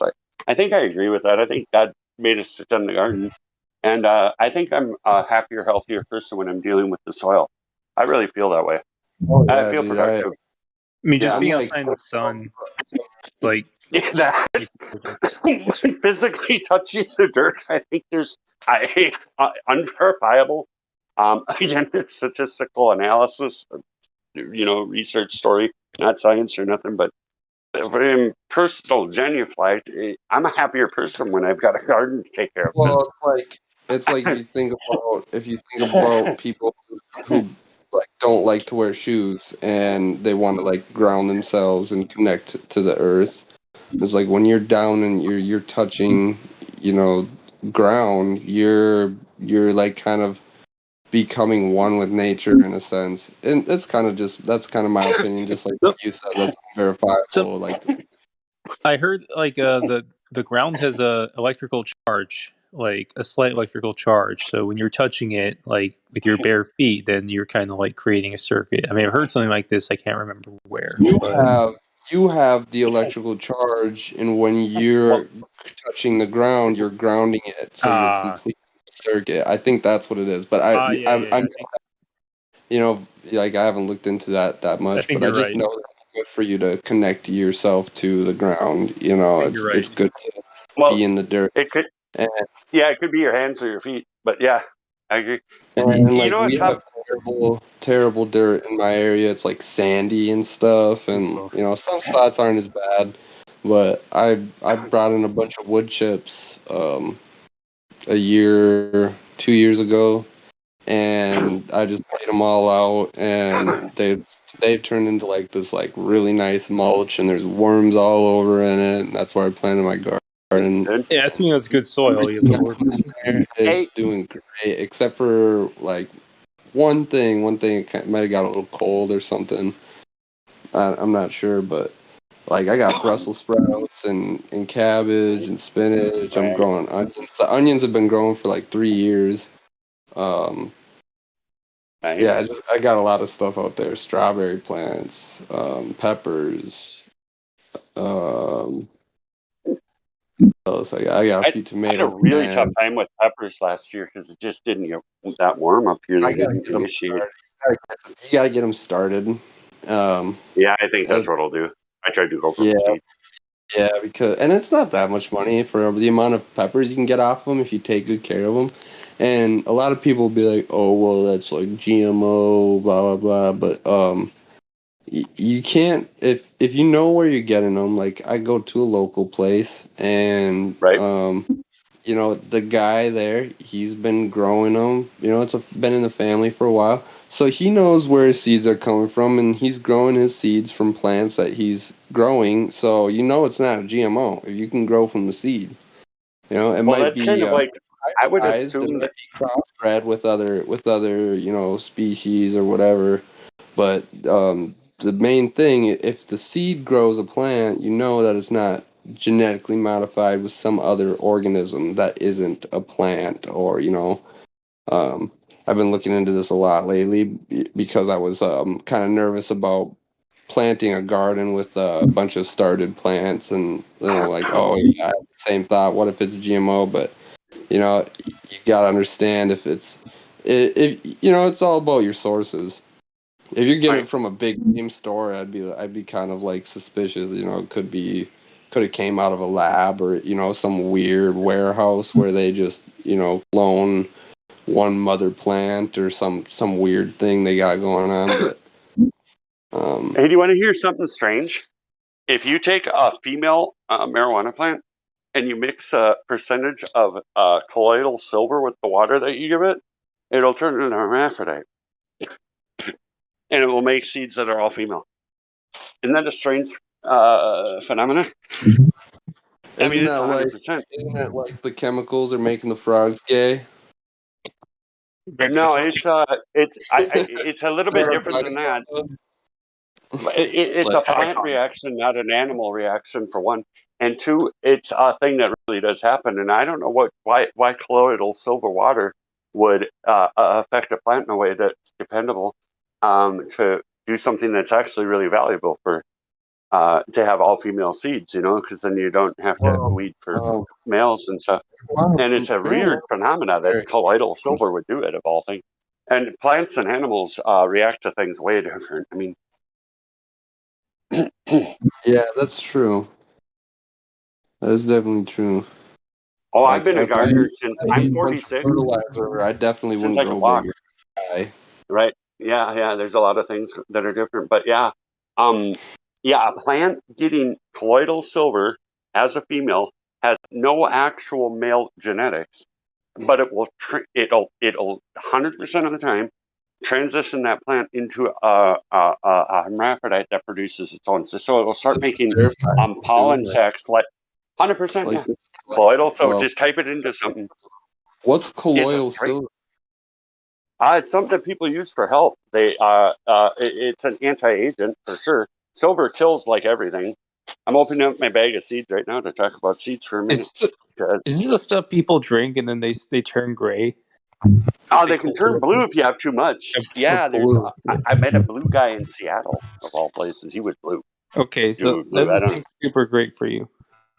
No. I'm just saying, as a solution to give your plants water, in the stage when they're coming out of veg, it'll transition that plant into hermaphrodite. That makes it'll turn a female into a male that has already gotten some of it'll turn sacs that'll pollinate the plant, but all the seeds will be Wouldn't female. You say that's bizarre phenomena?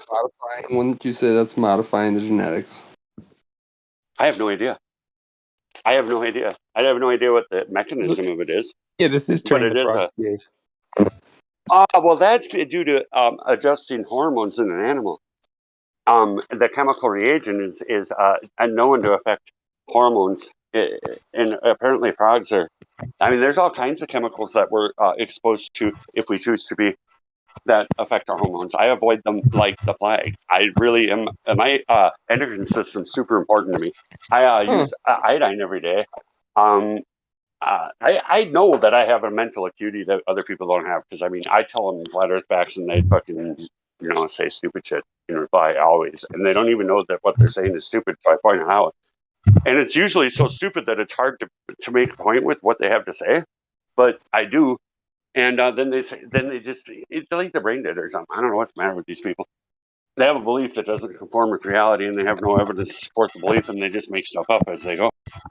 Because again, I'm more of a face-to-face, but I needed you guys to develop my argument from 2015 to now, because it is definitely developed, and it is definitely acute, and it is definitely killing the globe in every way. There's nothing about the globe. Again, transgender surgery has more science than the globe. The globe is a reality denier. It's just absolute globalist filth. Totally can depend on these people to make up stupid shit like this, because that's what they would do. Because they just it's part of their religion to lie. And if you're gonna lie, you gotta make it big. And I don't know much much bigger thing is in the universe. Why not make it happen? If it was real, it's not obviously not real in my perspective at this point. You're preaching to the choir. Silver is slightly, or wait, it can be radioactive. Really? So whatever when that you means.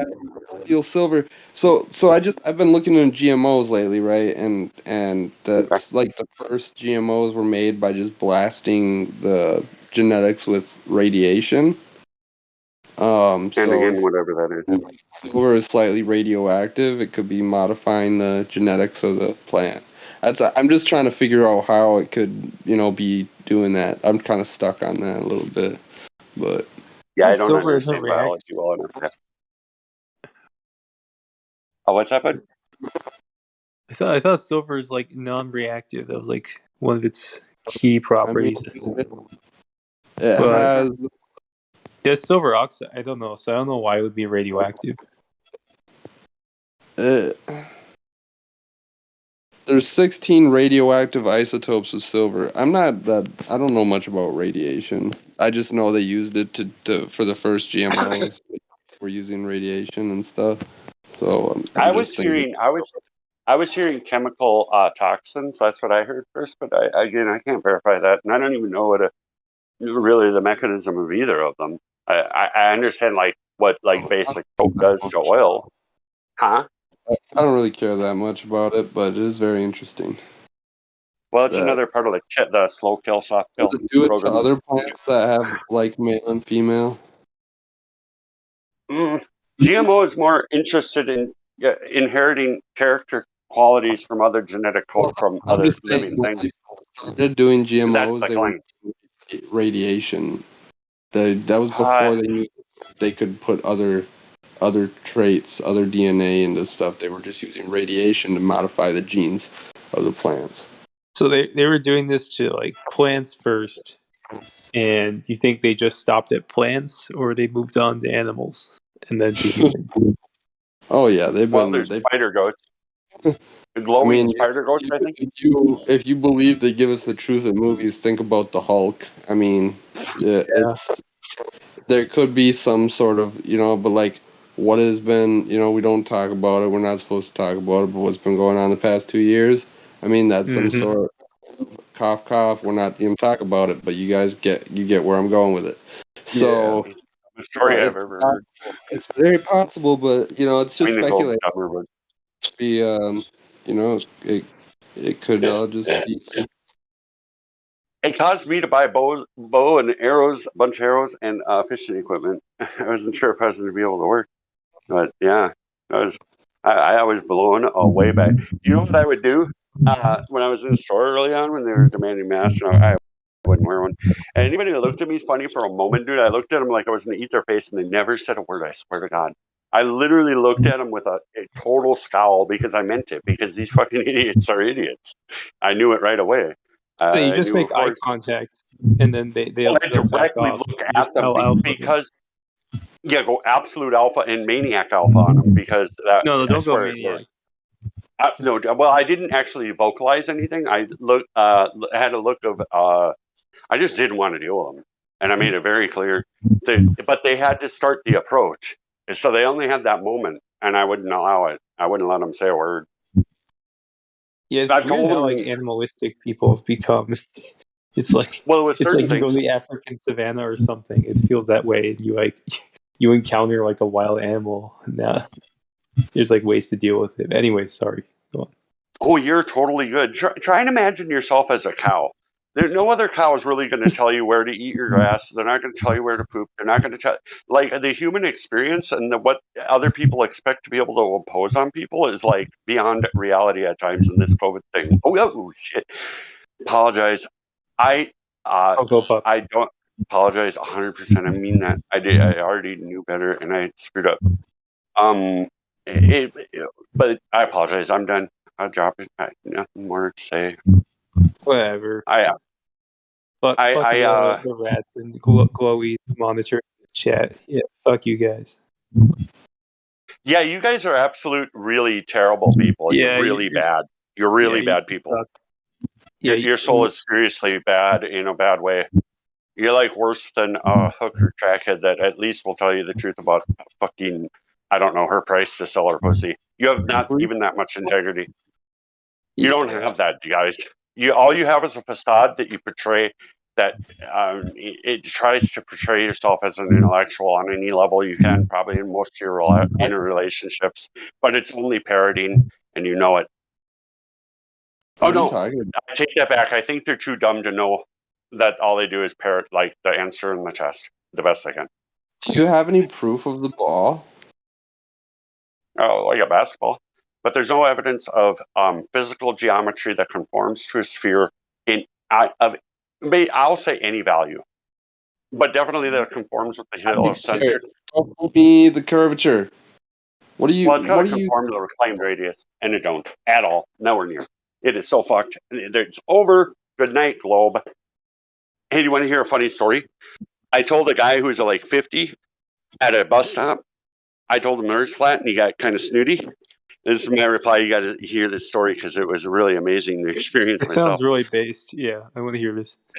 And he's kind of gay, and he's got a little lisp, and he's like 50. Anyway, he had no kids, I bet. Anyway, go on. I said, all right, man, tell me this. I said, dude, take the best valve that humanity can create, put one vacuum in a container on one side and air pressure on the other side. Open that valve and tell me that air won't move. He started crying, dude. It was good night, globe. That's what I said. Good night, globe. And he told me to leave. I said, fuck you, dude. I'm waiting on the bus. You can tell me where to go. I'm just fucking telling you the truth. And he said, good night. He was smart enough to understand that I was right. That air will move. NPC No, breakdown. the crying was the evidence that he That's really did. fucking He take the. It was awesome. Because of the snooty attitude about the idea of a flat Earth.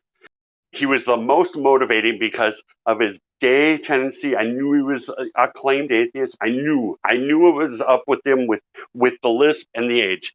I basically knew in the environment he was in.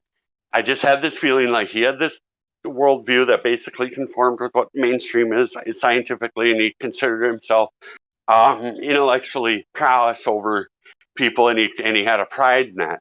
It got smashed at that moment, and he was smart enough to understand that. And he was honest enough with himself.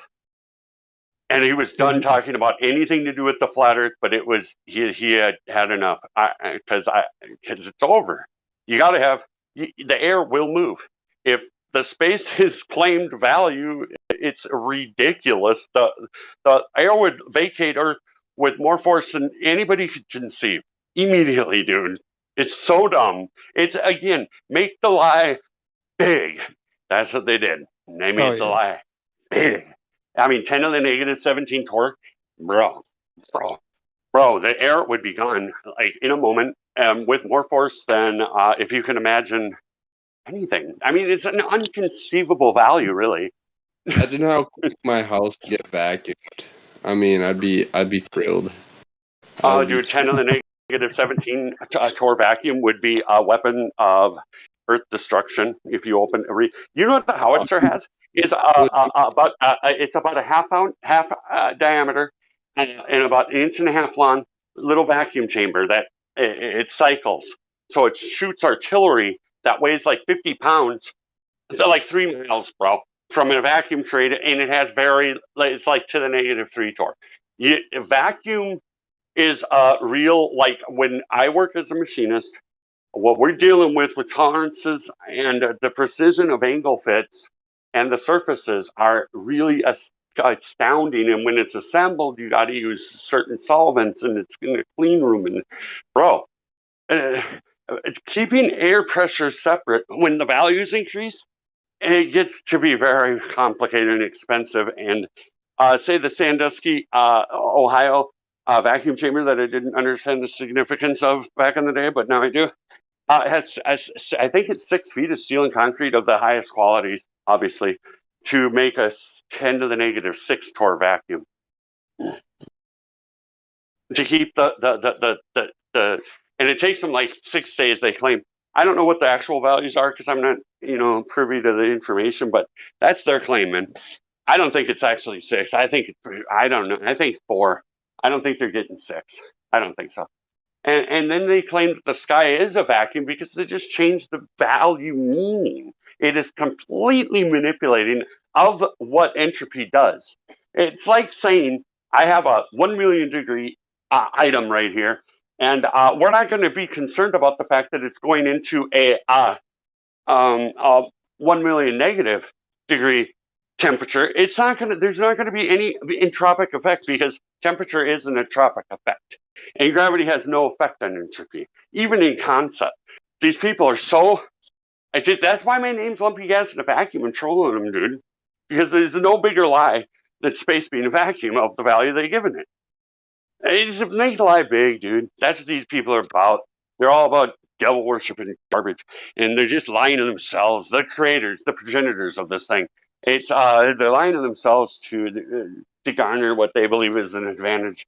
In this life, possibly it could be viewed as an advantage for some that have the elite capability. They run governments, or really the deal is the NASA folks. That social engineer behind the scenes, not the scientists or anybody you hear about, but the industrial complex people are the ones probably most involved with NASA being an organization because they can get the contracts to build the equipment that they claim to use. That's probably the most motivating part of NASA in a world sense. In the actual sense, it's to keep people from understanding we're created because you can't have a contained system.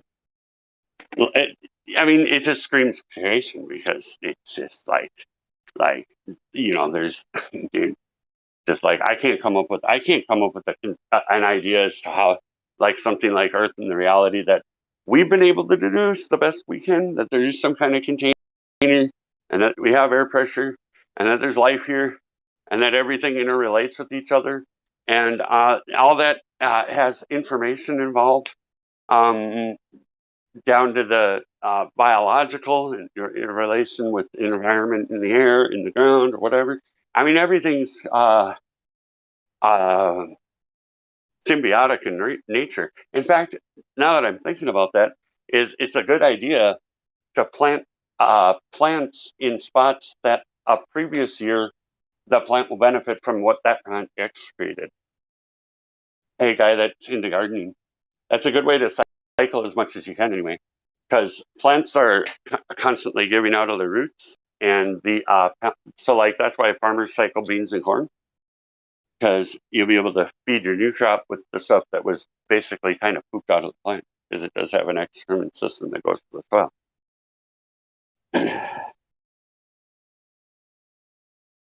Hey, did I lose contact with y'all? Am I talking too much about other stuff? I'm not trying to do stuff. Oh, dang it, man. Well, this is Flat Earth Discord 24/7. We're here every day, one of the collective of the real Flat Earthers and the fake guys. I'm not saying any individual's fake. Apparently somebody's incognito right now.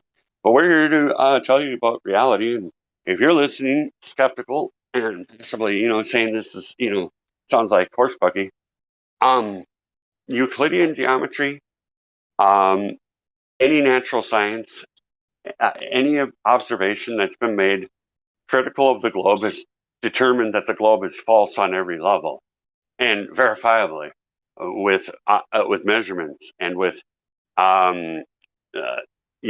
adherence to physical laws that we live under.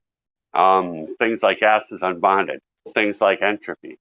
The claimed value of space again could be considered in a way of temperature difference, and that 10 to the negative 17 difference is huge, and it's a 1 with 17 zeros, and that's a big number because it needs to be 0 or actually whatever Tor value is at lake shore, ocean shore, and them need to be equal in the distance that we've been given, and that's not possible. It's totally 100% way off base. Even the pressure readings we get reflect temperature as the prime motivator for or whatever.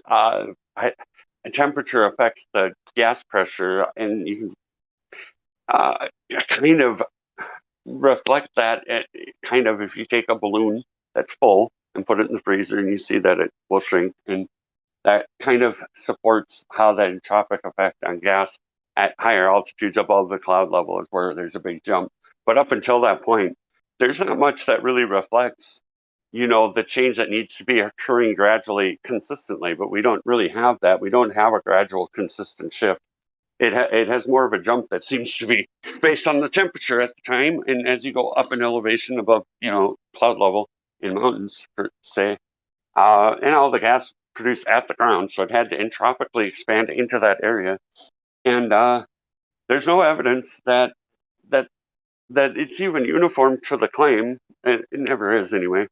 So the uniform to the claim would mean it's gradually, evenly getting lower all the way to the 10 to the negative 17 torr, or the Mercator line, whatever that is. I think that's 10 to the negative. I'm not going to claim because I don't know. It's a much lower number than 10 to the negative 17. I'm not going to claim I know that number. But again, it doesn't make sense anyway. And about the ground itself, if you're not certain about what you might live on, let me say this. Nobody has ever measured temperature on the Earth. And as a machinist, as a person who produces product, I can never look at a part and determine its actual size based on what I look at. So to try to logically infer that you look at a light in the sky and that has some basis of something to be considered for what you're standing on is it's defunct of I don't even know the word for it. It's just not how you can. I can never measure a part by looking at the moon. If that doesn't carry through to you, I don't know what to say. All I'm trying to tell you is that for the flat earthers that are here, yeah, what up? What do you think the moon is? I don't know, light, as far as I can tell. It's definitely the angles, and as the moon phase changes, and like I can put a ball on the ground, and I can look at the moon. To measure it? Again, no, you can only get an angular size relationship to the viewer. There's no measurement to be garnered from the moon. We don't know its distance. We can't know, and we don't know its actual size because you would have to physically be able to measure it, and we can't physically go to the moon. All it is a light in the sky for the purpose of whatever God told us for signs and seasons and dates and navigation. That's lights in the sky are for.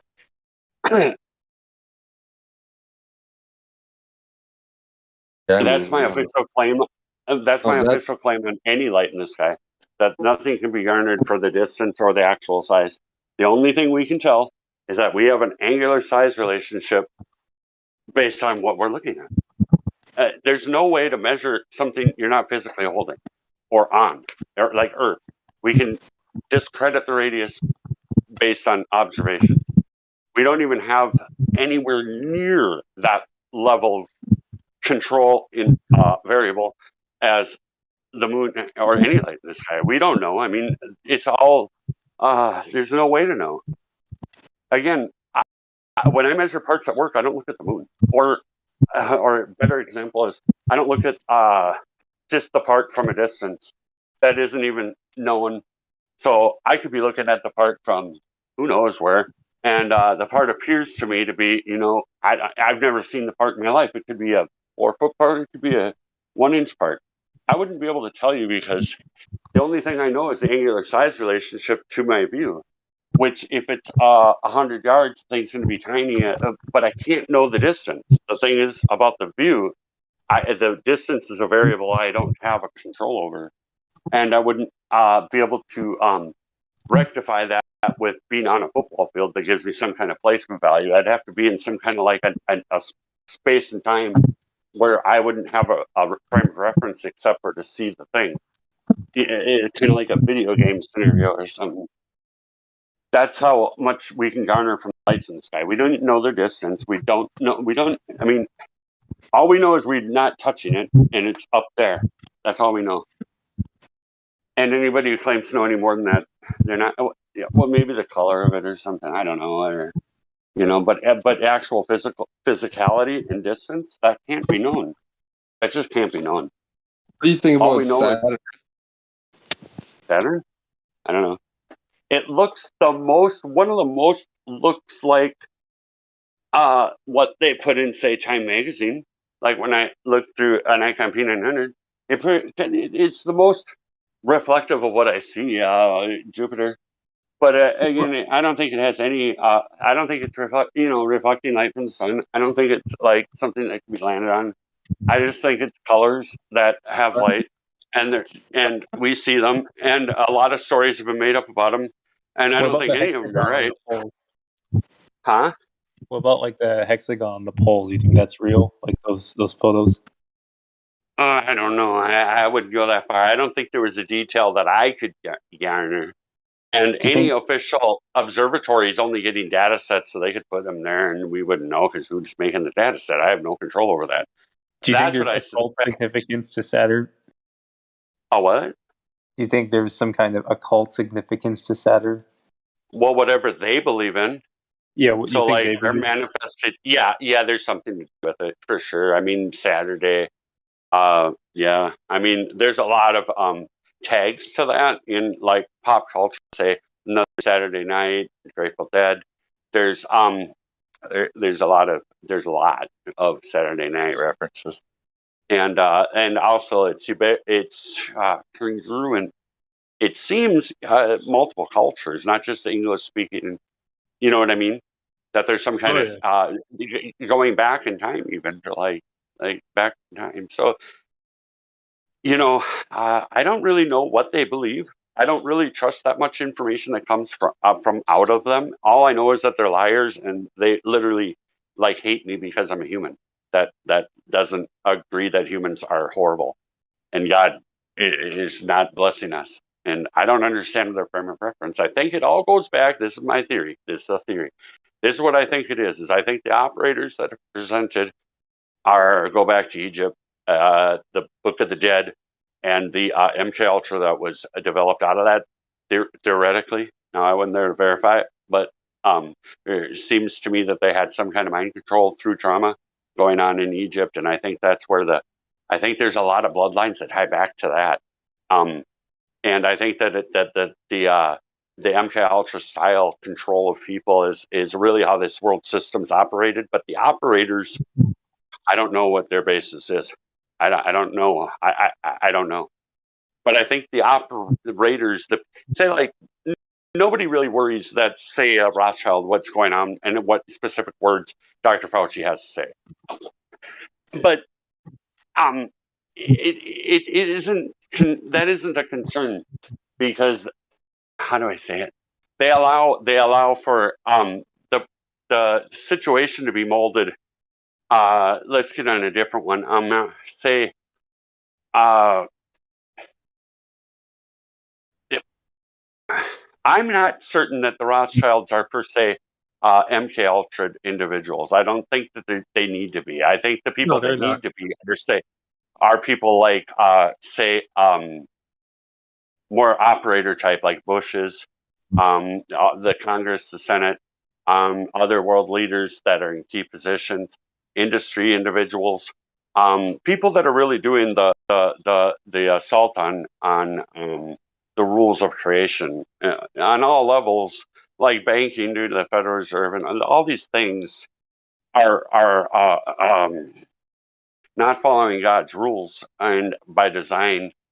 But the operators of it, I think they're the ones that need to be under control because they have the responsibility to act out the will of the people that are really are the bloodline.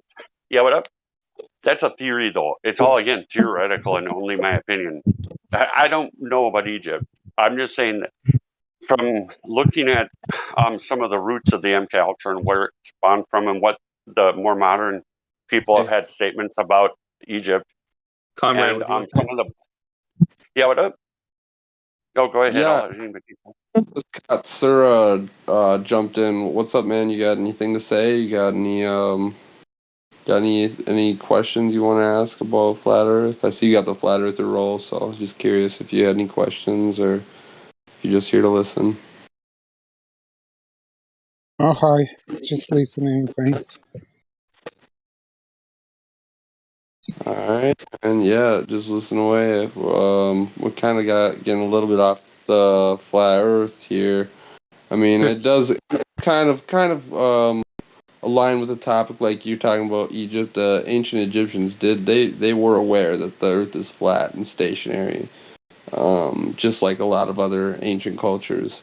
I see Katsura's character or picture or whatever. That's the tree of life. That aligns with the center of the stationary plane. So that is myth and legend, but we can prove that the Earth measures flat, and we also know that we cannot have the gas pressure environment that we live in without a container, unless someone can demonstrate gas pressure without a container. Be my guest, but it's not gonna happen. Which would violate the second law of thermodynamics, right? So exactly, and reality, and just everything. The values given are just absurd. Man, I just I keep remembering. All we know is it violates what they tell us. Violates the second law. So I mean, screw the values. We know it violates the law. But I mean, in my language. Playing by their own rules, it violates their own rules, right? It's like so you someone's lying when by their own rules, it's not even consistent. So. I'm on YouTube when I was working, and it was just some astrophysicist or some shit coming on talking about some dumb fuck measuring distances, and he's talking about these principles of physics, and he's like, these are rules that can't be broken, and it's like, no, is not, that doesn't even make sense, dude. That's just a principle that's just based off of these assumptions, and he's just saying, oh well, we can theorize this, and he draws up a grid. He's like, we can say that points between these grid lines are 1 meter or 10 meters or 100 meters or 1,000,000 meters. It doesn't really matter. But let's just assume that the points between these lines are the points between different galaxies. And it's like, come the fuck on, dude. You just literally, you're teaching a seminar or whatever you're doing, and you're just drawing a picture with a whiteboard marker, and you're just making a ton of assumptions based off of absolutely nothing, because you just made it all up right on the whiteboard. It's like, and this dude's like a PhD doctor. I should find the video and post it. It's like, post it. He's literally just like, it was ridiculous. I couldn't that long. These academics, usually they just follow a script, and you get them off the script. I mean, they're really, really slow. I mean, it's like we're just giving a performance. Always it's probably not valid anymore, but it still goes to show you what they still teach. It's just assumptions. This guy's name is Leonard Susskind. In the description, it says introduces the study of cosmology and derives classical physics formulas that describe our expanding universe. Oh god. Susskind. He's got the right name.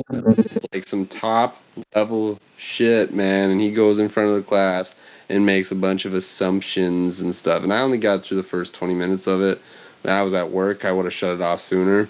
But I got through the first 20 minutes of this, and I was like, I had to take my phone out and to change it, because it was just on autoplay, and I was trying to listen to shit about gardening, and this all of a sudden comes on. It's like, yeah, the algorithm is exactly what I don't want to hear. What the fuck? You know what I do when I end up running into something like that?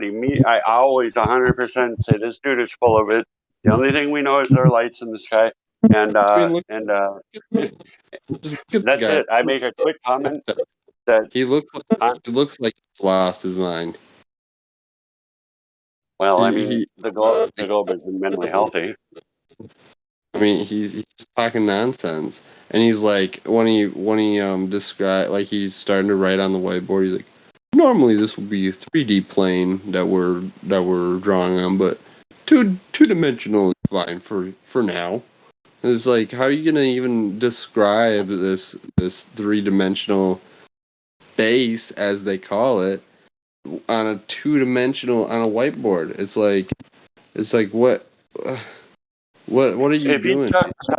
If he's talking galaxies, most of the ideas that he's conveying came from data sets, not images even.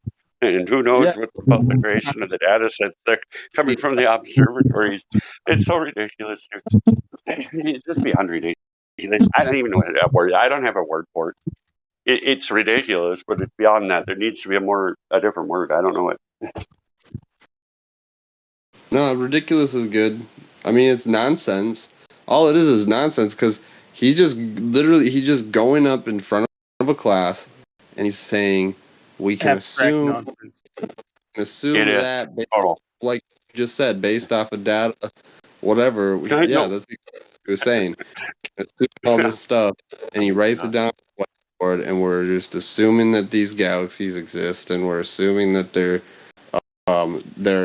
equally distant from each other and moving at a rate where they're, like, he said that they're like ever contracting and expanding toward and away from each other. It's like, what the sense does that even make? Yeah, right. Well, they have to. That has to be part of the story, that they do conflicting things at the same time. It's just got to be part of the story, because it's got to be just a big dumb lie. It's got to break the brain. It definitely has to have an element where it defeats its own statement in the description of the thing.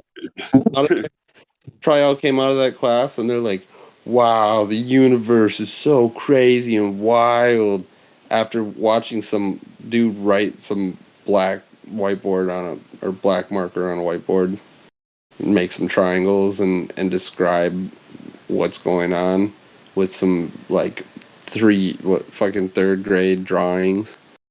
Like you said, really, I mean, he's doing triangles and stuff. You know, you can see he's doing it right there. I mean, you know, you said it yourself. That's third grade stuff, but you're just putting it in front of college students, and you're telling them to assume all these measurements and blah blah blah, and the universe is all this stuff based off from all these presuppositions in the past. That's how he got to where he's at. You know, and then they're all just sucking it all up, and they're like, "Yep, wow, man, universe, physics, crazy." And then they get an A for remembering what he put on the whiteboard. Right. Yeah, that's the deal. Whoever that was is roboting really bad. I don't know who it was, but all I heard was robot. It might have been just. Oh, that's all right. Basically, it's all bullshit, man. I mean, they just lie, and they're using all this complicated physics and all these things to confuse it and to try and support it. You know, when we already know even the very basic laws of what they're teaching don't make sense. You know, and massively. 10 to the negative 17 torr vacuum is just a ridiculous claim. So dumb. Like, if they would have made it 10 to the negative 1 torr, it might have been more believable, possibly, because there is a reduction in an atmospheric pressure that we can record. But I mean, that's a massively different number then. Well, if there was a vacuum, if there's a lower pressure, and we have our pressurized system right here, no, it's still not believable at all. There needs to be a barrier. But the distance to make it equal is just it's beyond anything that's a potential reality. Again, yes, I 100% agree. But in this case, the lie is so big that it's like obvious for sure to anybody that like can conceptualize what a vacuum is. And the value placements and the requirement for these two to be zero because you got to have them equalize. And with the mis and disinformation in the argument about the reduction in elevation and the lack of talking about in the mainstream of the influence temperature has on gas, I'm not saying it reflects the supposed atmo. I'm not going to say the other word, but I'm not saying the air is supposed, but what their claim is. But at any rate, the temperature has more to do with, like, the cloud level again. I'll say it's there above the cloud level that the temperature decreases at a rate that isn't equal to the rest. Does that make sense? So that idea, but they call that a vacuum. Do you understand what I mean? It's like a redefining of the term, because they're not really addressing the need to reach zero between the two pressures. And does that make sense? Why I'm bringing that up? Because it's in the education. It's not really considered about the temperature or the fact that the pressure up into the cloud level is pretty maintained. 10 to the negative 17 torr, it doesn't matter. You need to have a barrier. There can be fluctuation within the system, within this pressure system. Yeah, I'm trying to reflect on the narrative they had. Even their narrative needs to be zero in the distance they've given us, and with the idea that gas is pulled down even. So with their narrative, but that still is such a big lie that them values they've given us are indicative of the trademarks of their story, which are absurd and huge lies, and blatant, like on purpose, like 10 to the negative 17 torrs, a value that just is nowhere in existence at all anywhere. That's not real. That cannot be a real value. It's a fairy tale. It's such a big lie. It's like humbling that I ever, I never was told that value. Does somebody proof in here? Has anybody came in? Nobody knew. Nobody's decided. Nobody on the live stream watching on YouTube wants to come in here and ask them questions. Because if not, I'm out, because I've done my job for the night. Everybody here in this live stream right here, they know the Earth is flat, and that's such a great feeling to just understand the lies, and to see through the deception that's been given to us, that we've been indoctrinated with. And what we're doing here, I think, is a really good thing. I'm gonna keep coming back, and I'm gonna keep on saying my piece and try to improve my argument. But until then, I hope somebody else can come in here and talk to this guy. He seems like he's kind of newer, or hasn't been around here as much. So, I don't recognize his name, but anyway, you have a good night. Lump gas in a vacuum. It's cool to hear, another like-minded flat earther come in here and to just, to understand this level of deception, just as well as the majority of the people here. And in my opinion, I feel like most of the people that stay here, they understand that it's flat, and the points we make here, that everybody can agree that we can't have pressure without a container, and that the Earth measures flat. Okay, we might not necessarily be able to see curvature at any level that anybody's been to, but we can still, on the ground, measure that it's flat. All right, well, I'm gonna go to bed. I'm getting tired and I'm starting to ramble. So you have a good night. And man, it was really cool. It was really cool meeting you, man. Good luck with the garden, and man, you got good stuff going. You're a special person, man. Thanks. Hey, we're all special, you know. Oh yeah, and gardens only work on the flat Earth, by the way. They wouldn't work on a ball. So that's how we know. That's another way. That's how I know. I can't necessarily prove that the garden wouldn't work on a ball, but I just have a feeling it wouldn't. Yeah. Have a good night. Peace, brother. Thanks for the time.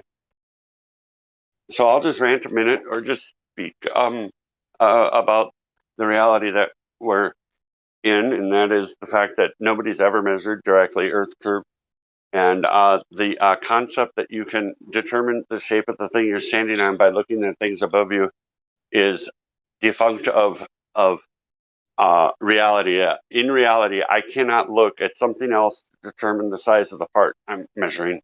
That just doesn't work in reality. It never will work in reality. It's a mind destroyer. It's a concept that destroys a mind that won't release that concept. That concept is destruction of the ability to determine reality for sure. It is. It's I strongly encourage understanding that there's no way to know the size of the distance, the lights in the sky, and they have no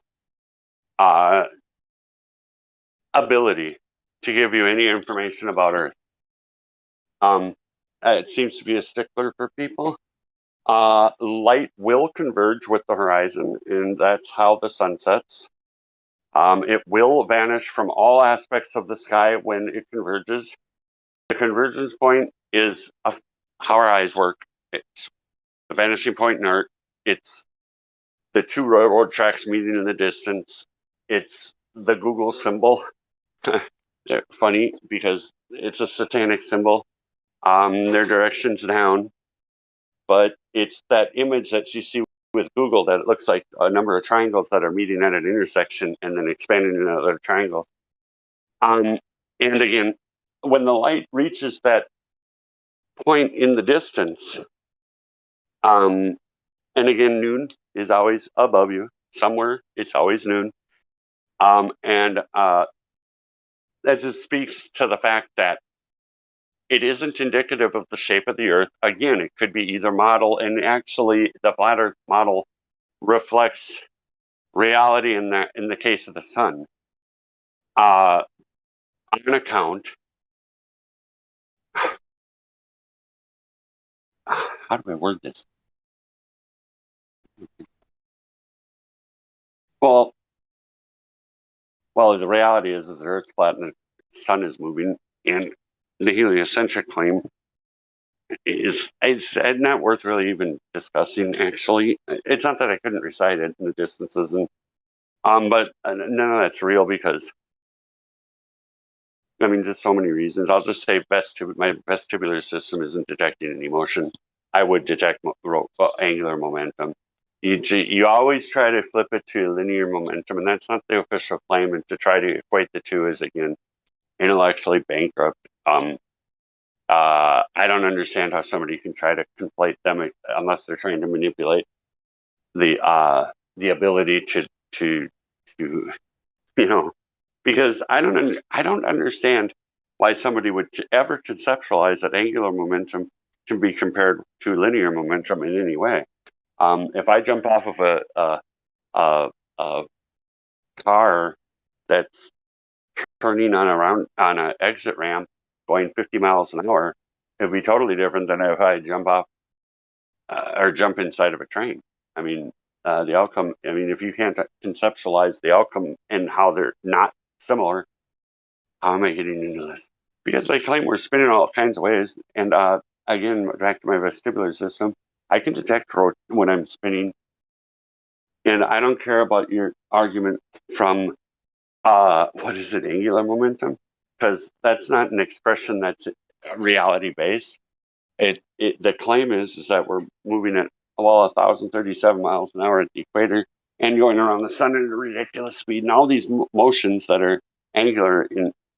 And the argument's always been in the official narrative with the education and the anti-flat earthers is that they try to compare it to linear momentum. When what you want to be manipulated, because obviously they're not similar in a way that could be comparable, except for something's moving That's similar. But path of direction is really important when you're moving. I mean, you have to prepare for turns and things like that. I don't know. I mean, some things are so dumb that it's like, I don't even, some of the claims of the globe that don't match what the official argument is, again, with these angular momentums being compared to linear momentums and officially. And I don't understand how there can be that disconnect from, you can't compare things that are not similar. I don't think. I mean, I don't think that they can. Some people apparently do. Again, education and these anti-flat Earth types that have, some kind of social media influence on people, and they're the people that people sometimes will parrot when you're telling them information like Earth's not moving, there's no evidence, nobody's ever measured anything that would determine Earth actually moving, except for the star precession and the sun and moon and whatever, the lights in the sky moving. There's no evidence that Earth's moving ever. And that's not a problem for some people, apparently, because that you go back to Earth spinning and it's 15 degrees of rotation, and we're not going to feel it because it's only 15 degrees. That's not. Look, if the Earth was spinning 37 miles an hour at the equator, it'd be I think, I've never experienced this, but I suspect it would operate. And again, this is baseless searching kind of, except for I've been on a treadmill. I think it would be a really fast treadmill.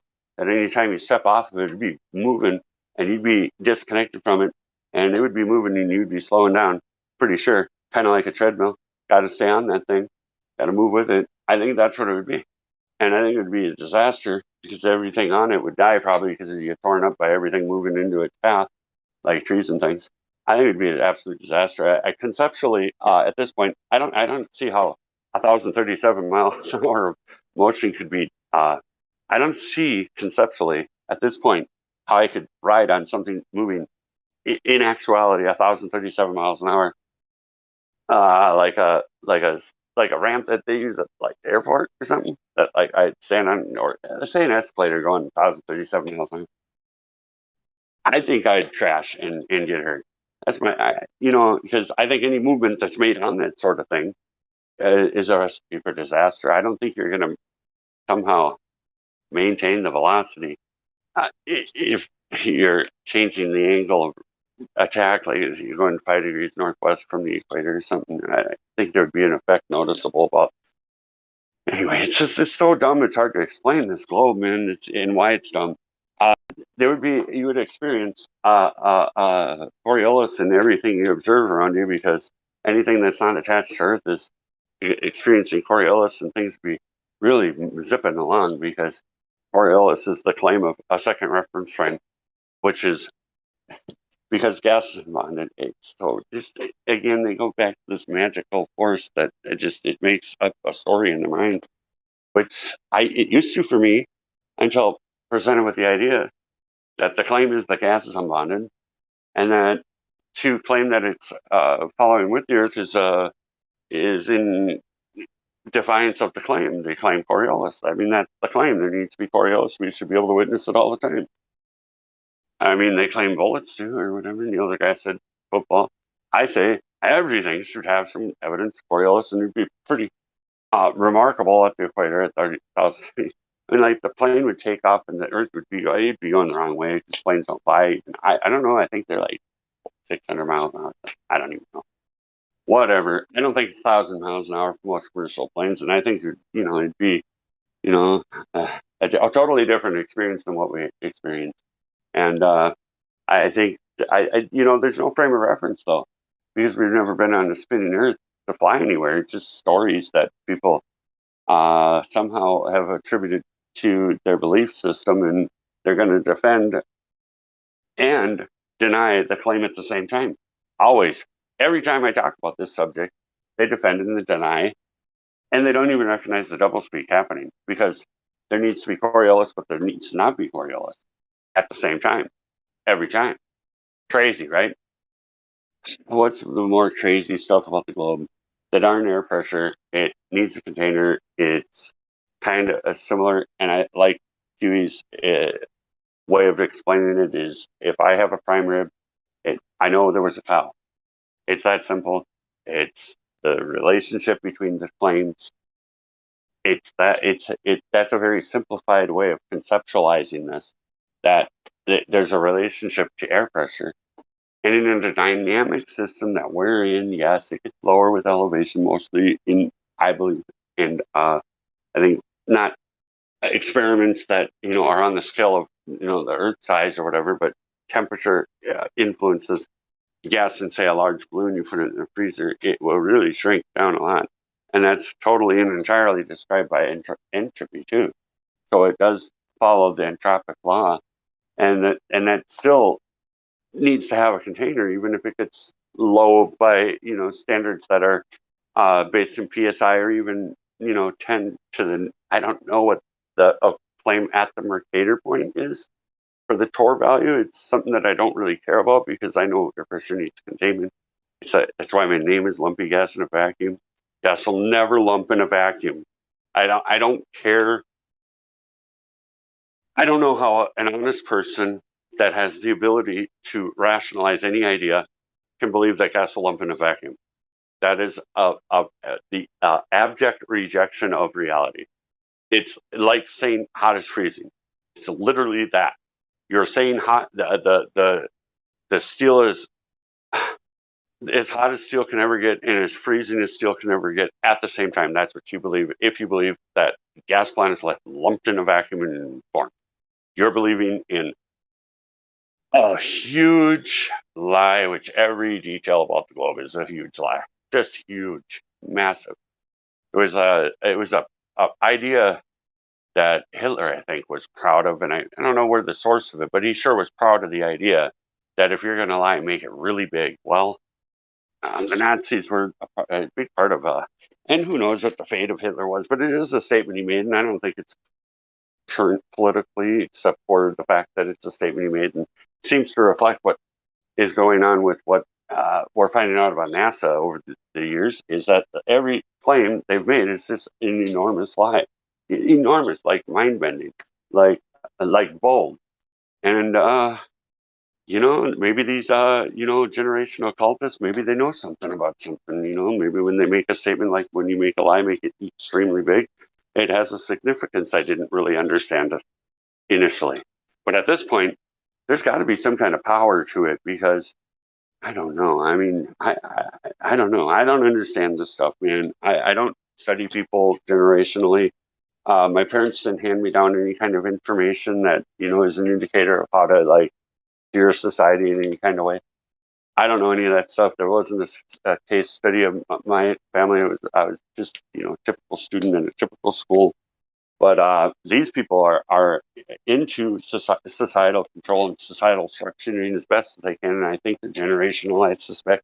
But I think there was a deep meaning to the make the lie huge, because that's really what all of this pseudoscience narrative is, man. And all of it, the claimed age that they claim they know it, that's just a super massively, big, just so story. Then there's no way to verify that claim is the fact, or all of the claims, like that something blew up and created space. I mean, I've seen a lot of explosions and no space was ever created. And the special idea that it's somehow the big one, or it's like just make a name to associate to an event that they claim to have knowledge of. And it's always just this huge thing. It's just really unverifiable in any kind of way. I don't know how they claim background radiation, whatever that means. Bro, I don't know, man. I mean, if it's there to be read at the time, the radiation at the time of this, 68 or whatever, man, who cares? But whatever, dude. How is that going to?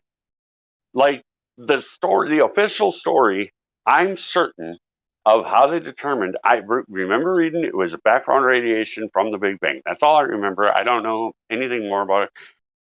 I don't know how long that background radiation persisted in the idea of their model with it, whatever. And because I would imagine it would be a burst, and it would transfer. I don't know what it would do, but they claim to have read this background radiation, which I don't know if it's ever flowing out of something they were able to read that they claim to me. Well, it's a made up story. However, because they're claiming it's happening in space, and that's how they determined it. there's absolutely no evidence that space is what they claim. And there is evidence to discredit the claim based on the values given and the fact that we have air pressure here on Earth. It's just not the reality. It's a tough one for you Globers. I don't get why, because I mean, like, air pressure needs a container, and the values given are just so absurd. It's just unbelievable to me. At this point, I can tell somebody that I don't even know what to say. I can open an airline, and it don't matter what direction I point the nozzle, and it's not gonna like have any bias at all. It's just gonna escape and try to equalize. It's what air does, and everybody knows it. Everybody knows the tire needs to be inflated, and it needs to have tire there to have. And you can't really compare a tire to the Earth because Earth's dynamic and it's cyclical, and it mostly, from what I can garner for information, it's mostly cycling in the rain cycle with the water vapor as a form of pressure. It like the desert. I garner again has typically a lower pressure due to the fact it doesn't have any air in. I mean, the water in the water vapor in there. And that'll be read as barometric pressure, which they translate to mean that it's a gradual system that's being affected by gravity. But gravity and entropy aren't they're not relatable. They're not. You can't use gravity and expect it to have any kind of effect on entropy, because. But the hardest part for people that believe in the globe is the fact that we have a dynamic system, and they haven't considered and aren't able to effectively consider the effect that temperature is having on gas, and the fact that the gas, all of it that's ever been known to be or whatever, all was created at the base, and it's all always expanding in every direction, which is down too, but it's just bouncing off each other in every conceivable vector. Each gas bond that's in our experience is a dynamic system. So the gas at the bottom is being pushed down in the elastic collision process by any gas above it, and its escape in a vertical direction. There will be less gas pushing down from above it, especially as the temperature is affected. And I don't understand clouds that well, but I can tell you that very shortly in elevation above the cloud level, the barometric pressure drops considerably, and then it's kind of consistent as far as any of us regular normal people can read, which doesn't translate to equaling the value that they have given us for the Mercator line, because there isn't that much difference from what we've read. It's low on PSI. It's not relatable in torque, especially exponential torque. It's not a relatable value. So to bring it to PSI and that they claim it's a vacuum and these sort of things are mischaracterizing the definition of vacuum. It's mischaracterizing the need for it to equalize. It's mischaracterizing the values that they've given us, and mischaracterizing the relationship that the reality that the entropic effect of a gas expanding into a lower pressure. Like any wind you've ever experienced is only gas trying to move from high pressure to low pressure. So I don't care how hard the wind is blowing. It's literally an effect of entropy. And that's only like literally a minute difference in air pressure on Earth that we witness in the air movement. And the motivation and the cause for the air movement on Earth and the force that you experience is due to a fraction of a torque value, not much in PSI, for any wind that you've ever experienced. I don't care what it is. Any wind is an entropic effect that you're experiencing, and it will move and it is moving up. It's also being resisted by any gas that's above it that has moved up and has experienced a collision to any vector. So you got like, it's like a million, I don't even know. Let's not use the word million. It's these things that seem to be, they're constantly colliding like a 3D pool set, I guess you could say, that doesn't really have a resistance to the movement in the sense of a pool ball and a pool table. But if you could imagine, all of them are like a pool ball and they're all going to hit each other and go in any kind of direction. But again, at the base is where it's going to be the highest pressure, because except for other factors like the climate and the environment, temperature, things like this. But the base knowledge that we have is that gas expands in all the conceivable vectors as a rule, not down as a bias. There's no effect that could possibly give a downward effect to gas. And it absolutely is the claim of the globe that there's lumpy gas in a vacuum, man. They claim Saturn, Uranus, Earth, for example, we have gas pressure here, that they claim developed because gas was pulled down because, well, I mean, again, entropy and gravity are not even comparable. They're a disconnect in terms, even with the claimed value of gravity, it's not going to affect entropy on record. I mean, like, it does not affect entropy. It will not affect the force that's created when you say use air nozzle. There's a equalization process happening. I could lift any building. You just give me materials, time, CNC machines, SolidWorks, the CAM, and I could lift any building in the world just with air, for sure, 100%. I can make a mechanism of a plate, install the air. I could move. Air can move anything, and all that's doing is using a difference in pressure, and not even that much, man, and capitalizing on the force that's available in the process of it equalizing. And that's the thing that's built in reality. It really helped me to understand the pressure values and the effort needed to separate the pressure values that aren't equal.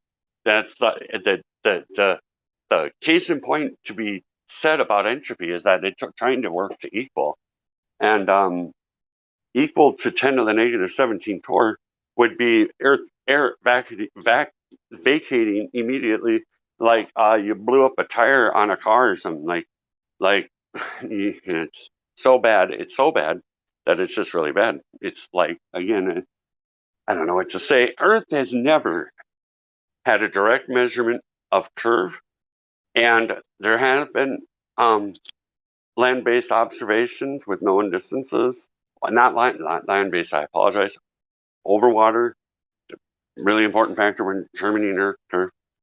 But measurements on Earth of objects of known distances that debunk the claim radius. That's a serious problem for the globe, and you're not addressing it with reality-based claims. Your argument of refraction has no basis in reality in the way that it's revealing itself to us. Pull up the image uniformly, because that's what you're claiming it's doing. Also, to put a stake in the heart of that idea is the sextant. It's literally a 1-2 punch between the black swan and the sextant. Either can you measure that curve with the sextant, or is it diffracting? Where is it? I mean, you don't have any location of anything with the diffraction claims you're making as an official globe promoter with the knowledge of measurements made in the past 10 years or so and laser tests. You're denying. You sound like to anybody that can chew gum, walk, and type on a computer at the same time. I don't know like how that would actually work, but I'm pretty sure there's some people that cannot do it, or I don't know what the problem is. I don't know how they can be told that their geometry doesn't match reality by you know, massive differences, equating to thousands of miles, hundreds of thousands of miles to be more precise. And that's at a minimum. And how they hand wave it and not internalize the conflict and realize that 200,000 miles is a lot. Try walking that far sometime and just say to yourself, each step as you go beyond the whatever would be reasonable, that you're going 12,000 miles and you're going to walk the whole way. Because the deal is you're claiming that the black swan image is refracting to the point where the Earth's radius would have to be expanded to 200,000 miles, which is so different from 3,954 miles that it's ridiculous to make that as a statement in front of people. Because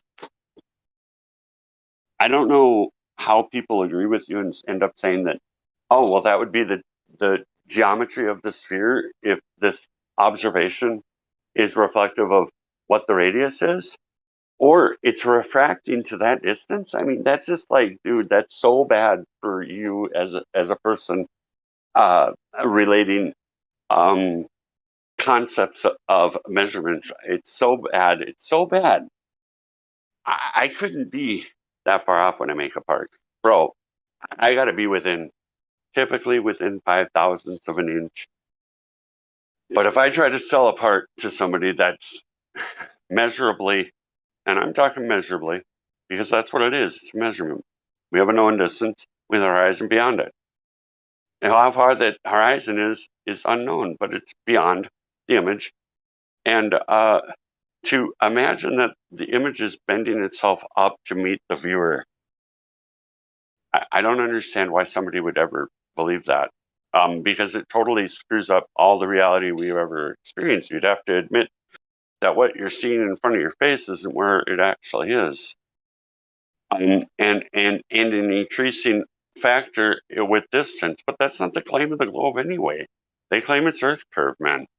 And they're not claiming that it refracts based on seeing beyond the Earth curve until they had to deal with the problem. But their only solution to this problem is refraction, which is not even meeting the requirements of any of the rules of refraction in any way. I mean, it just isn't multiple mediums you're viewing through. I mean, light don't bend. They claim it does through by black holes. Whatever, dude. I'm so sick of these bullshit.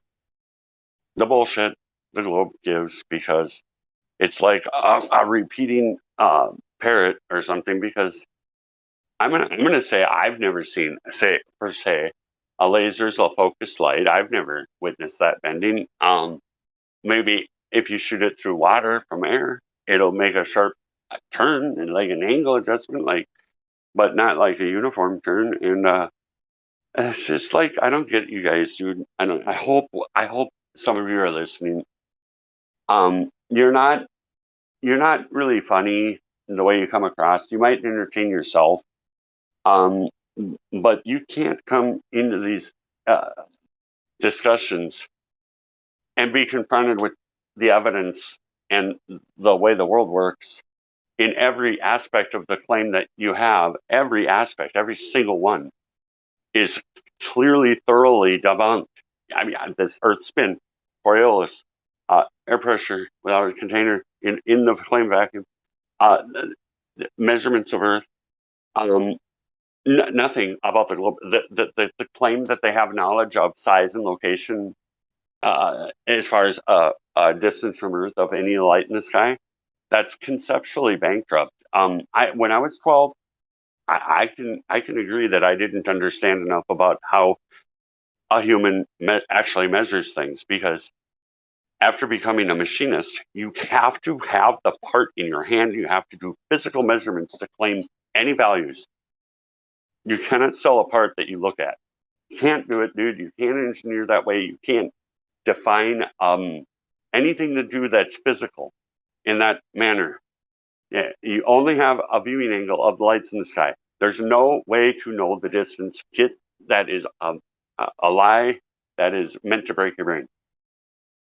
Even the vacuum problem is less damaging to the brain. It's obvious that a car needs the tire to have there, but what's even more obvious is the previous claim I just made that the globe has, and it's just so bankrupt, dude. It's hard to argue at this point from a globe perspective because their claims are so dumb and anti-reality that it's hard to get a frame of reference for a person who doesn't understand that yet, and and to not offend them, I guess, or something. I don't know how to do that stuff yet.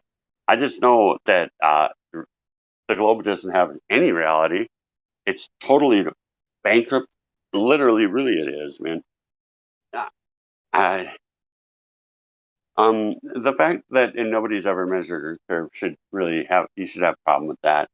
The early arguments were, for example, NASA's official photos of Earth and the continent size changes, and there's so many problems with images that they've offered as evidence for the claim, and it wouldn't matter. A couple problems with pictures of Earth from space is one, you can't get to space the distance that they claim, because it's not there. It's not that far. And I hate to say any kind of claimed knowledge of value to the height, but uh, it seems to me that things have hit it, and it doesn't. I think there was an official claim of the height in 1958. I don't remember the actual value, but that would be a barrier for anything physical to get that far away from Earth to take that image. And another problem is the Bart Sibrel. You should consider this if you believe in the globe. Bart Sibrel and his funny thing happened on the way to the moon, showing the astronauts claiming a date and a time and a distance that just didn't reflect reality, and exposing how they got the image of the blue marble, which is, your golden child of a claim for a picture. And it was debunked in real time on video. I don't understand really why that was released. However, it seems they know what's up because only a certain percentage of people ever even cared that that thing existed, and that was what happened. I think the engineers know that most people are not going to care or something. I don't know what they know. It seems to me they know because they seem to release this stuff to create communication problem in the society. I don't know what their motive is, dude, because they do a lot of things that release, like debunk their own story, and their story debunks itself. It's so weird, dude.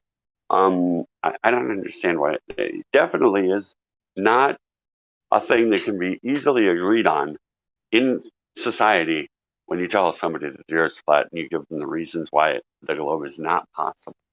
But I am here to tell you right now that the globe is absurd. Not a single claim that they have of any of the conclusions that they've made about reality. Not one of them. Not anything. Nothing. Zero is anything but propaganda. It's a brain breaking mechanism of evil people to destroy your ability to discern reality. And it's intentional on a number of levels. But let's go back to Coriolis. I mean, they claim it and then they don't claim it at the same time in the same you could read a chapter about it in any of the books, and it will be happening and it won't be happening at the same time. There's so many concepts that about the globe that just are like that and absurd like that too. Like, if there's Coriolis, man, I've been on a roundabout and I've seen the things around me appear to move because I'm moving. Because that's Coriolis. That's Coriolis defined. Two reference frames, one moving, one not moving. Well, it's in the statement, but then they say that things go with their rotation of the Earth, like planes or anything. And two things can't be true at the same time. But they claim it at the same time. Why do you, if you believe in the globe, Why do you want people telling you two things that are opposite of each other are happening at the same time? Because that's a break in reality. That can't be true. Something can't be freezing and burning at the same time. That is not the connected, bonded item. Like this, say, oh yeah, this orange juice I got right here. It cannot be burning and freezing at the same time. Orange juice don't burn very well. It can't boil and freeze at the same time. The triple point of water in a vacuum, which would happen. What would happen if we were actually in a 10 to the negative 17 torr vacuum is our blood would immediately go triple point, and we'd expand into a puffball and we'd blow up. The instant barrier was opened to allow us to experience a 10 to the negative 17 torr vacuum, everything alive would die, and all the air would fill that space until it equalized with everything around it. And it could only, I conceive that a 10 to the negative 17 torr vacuum would take all the gas pressure and bring it to I don't know what torr value, but all the gas that you can imagine under inside of a case that'd be about the size of a mini fridge, I think would contain. I think to get to zero, that would be what you would have to do from 10 to the negative 17 torr vacuum. It would happen immediately with more force than you probably conceive. And it would be an immediate thing. It'd be like a bomb explosion, being in the epicenter of the bomb explosion until they got to zero, and it'd be an absolute mess of everything. And nothing living would survive. Everything would expand and then blow up, and every thing that contained any kind of fluid that was water-based would boil and freeze at the same time, which I said couldn't happen, but that happens with triple point water, and it is what it's even been recorded to happen with NASA employees that they put in a vacuum. They almost died, and they weren't even barely any vacuum at all. But anyway, I think it was like it was a few torr value. Guy almost died. They had to stop that. Now again, I wasn't there to witness a story they claim. Story that's been bandied about that NASA guy almost died and they're testing vacuum chambers. Whatever. I don't care what they say at all. Their story is only a story. It never will be anything but a story. And it's a really saddening thing that any human would ever believe liars. I don't know why people want to believe somebody that tells you that something's happening and it isn't happening at the same time. And don't bring up triple point, because that's a unique case in creation. God did it. I don't know. Normally, in any kind of debate, you can't claim a thing is happening and not happening at the same time. That's not allowed. It's not a logical, consistent concept. It's the breaking of reality, and it's part of the globe claim. And I think the biggest job of the globe is to break people's ability to discern reality, to allow for fanciful whims of that aren't not connected to how the world works. Imaginations. I don't know, man, why they do it. It literally, they know what they're doing better than I know what they're doing. The motives for it. I'm not gonna, I can't conceive, but you can't claim something is and isn't happening at the same time and expect to be taken seriously normally. That's just not something. Something can't be frozen and cooked at the same time. Some fish can't be caught in the water at the same, not caught at the same time. Everybody knows this. I don't know why there's a pass given regarding, say, Coriolis or any number of the globe claims, like no evidence that it's moving ever. Something, if the horizons, if that radius is 3959 miles south, 3,959 miles, then a distance horizon from a foot observer height. Formulaically, including geometry, not weird spherical trigonometry that somehow is different than trigonometry, which is a triangle. That's so dumb. I don't even know how to address it, to be honest. Spherical triangle. I'm done with that. I would have never even conceptualized the thing unless I had heard Bob try to tell quantum eraser or I think it was quantum eraser, somebody that they're not understanding spherical triangle. I don't know how to even I don't know what to do with that. It's not at all useful, but to promote a lie, because it's not any. A spherical triangle is like, I could build it in SolidWorks. I could make a part of it, like a spherical, say, hub for a vehicle that was, assembled, but it was made out of triangles that were, had a radius included.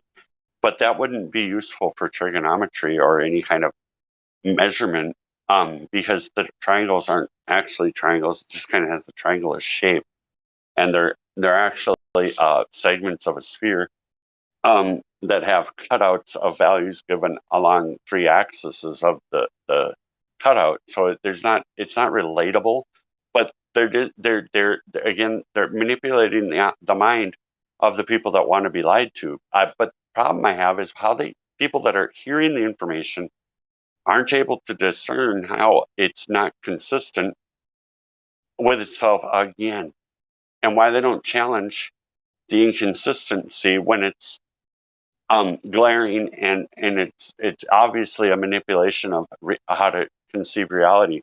A triangle cannot be curving. I mean, you can have a segment of a ball or whatever. I mean, like a segment of a basketball could be cut into a shape that would somewhat represent a triangle, and you could have, distances on each cut and make 3 of them.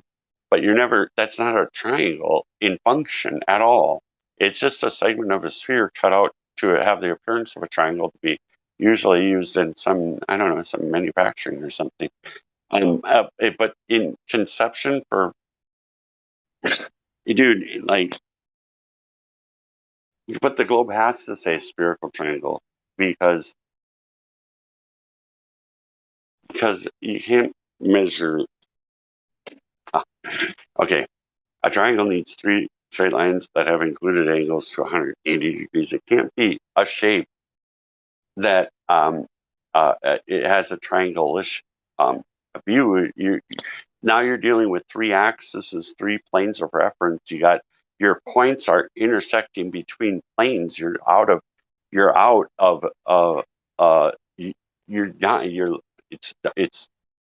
it's so dumb that all it is a shape, man. It looks triangle-ish, part of the pattern of a sphere.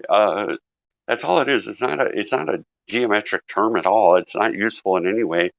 God, I mean, like, even if the Earth was a sphere, the purpose of bringing up the triangle is to point out that you can't triangulate if your baseline's curving, because triangles, for the purpose of triangulation, need to have a 90 degree and an angle measured.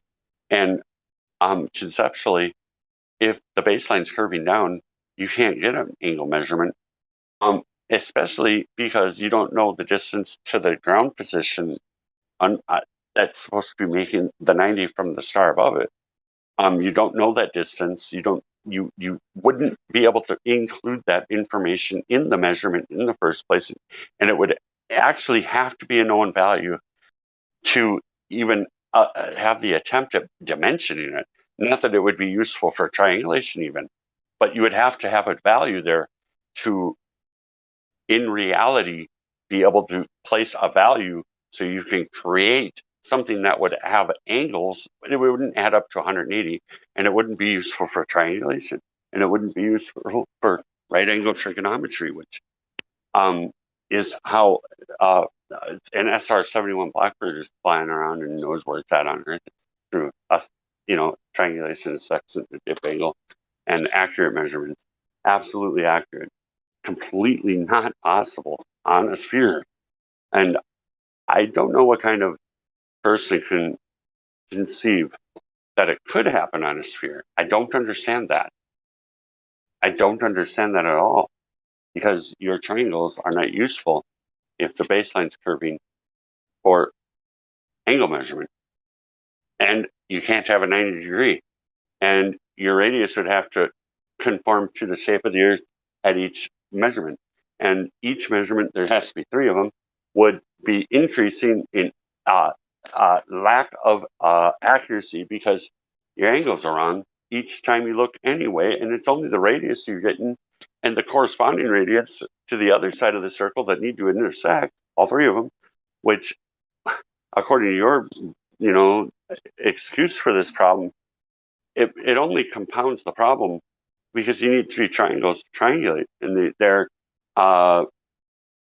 usually whatever the reference is for the manuals on star positions, and you'd be following that, but it's typically at away from each other, and the amount of baselessly claimed curving radius following the shape of the Earth, which how they even make that claim is just absurd, and it's wrong on every level for the purpose of triangulating. It's not functional. It cannot happen in reality. You cannot garner information at an accurate enough level with the error that's inherent on a sphere, because it would be glaring between each of the observations made.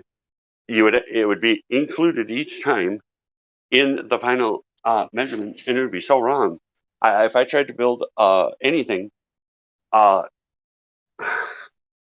without knowing the distance of an angle on a part, and then tried to use right angle trigonometry, and I didn't have all my values, and trying to formulate a SOHCAHTOA issue, but you don't even have all the equations. You don't have anything based in reality that says that, God, the globe is so dumb, it's hard to talk about it but this is the people that this Discord's for. So we're here telling you that Earth is just like next level of evidence, the biggest level of evidence of a physical thing that can be recorded as verifiable. The globe takes rank number one as abject in reality. They have nothing. I don't know what abject. I don't think that works there. It's dead. It's nothing is there that matches experience. None of the claims, not one. Earth has never been measured to be curving. The fact that a sextant works on equipment like an SR-71, and the fact that you need three straight lines with included angles that add up to 180 degrees, and you need to do that, and the value obviously doubles because the radius is all you get from that measurement. You need three of them, and they're all three going to double, and they're all three going to get much worse exponentially because of the angle mismatch. It's going to be a compounding problem, but even more, you have to believe that the radius curves. Now, I don't know what kind of shape a curving radius circle makes. I guess you'll just imagine it will do whatever you want it to, but I don't know really. I mean, I'm kind of confused by a curving radius circle. It just doesn't really register as, I just don't get it. Like it would just be a circle over the surface of a sphere, but in actuality, like how in the heck a radius can be curving uniform to the surface of anything based on just the inherent property of the curve. It's just it's so basic. It's another reason I'm very humbled that I ever believed in the globe. But what I'm going to attribute that to is immaturity.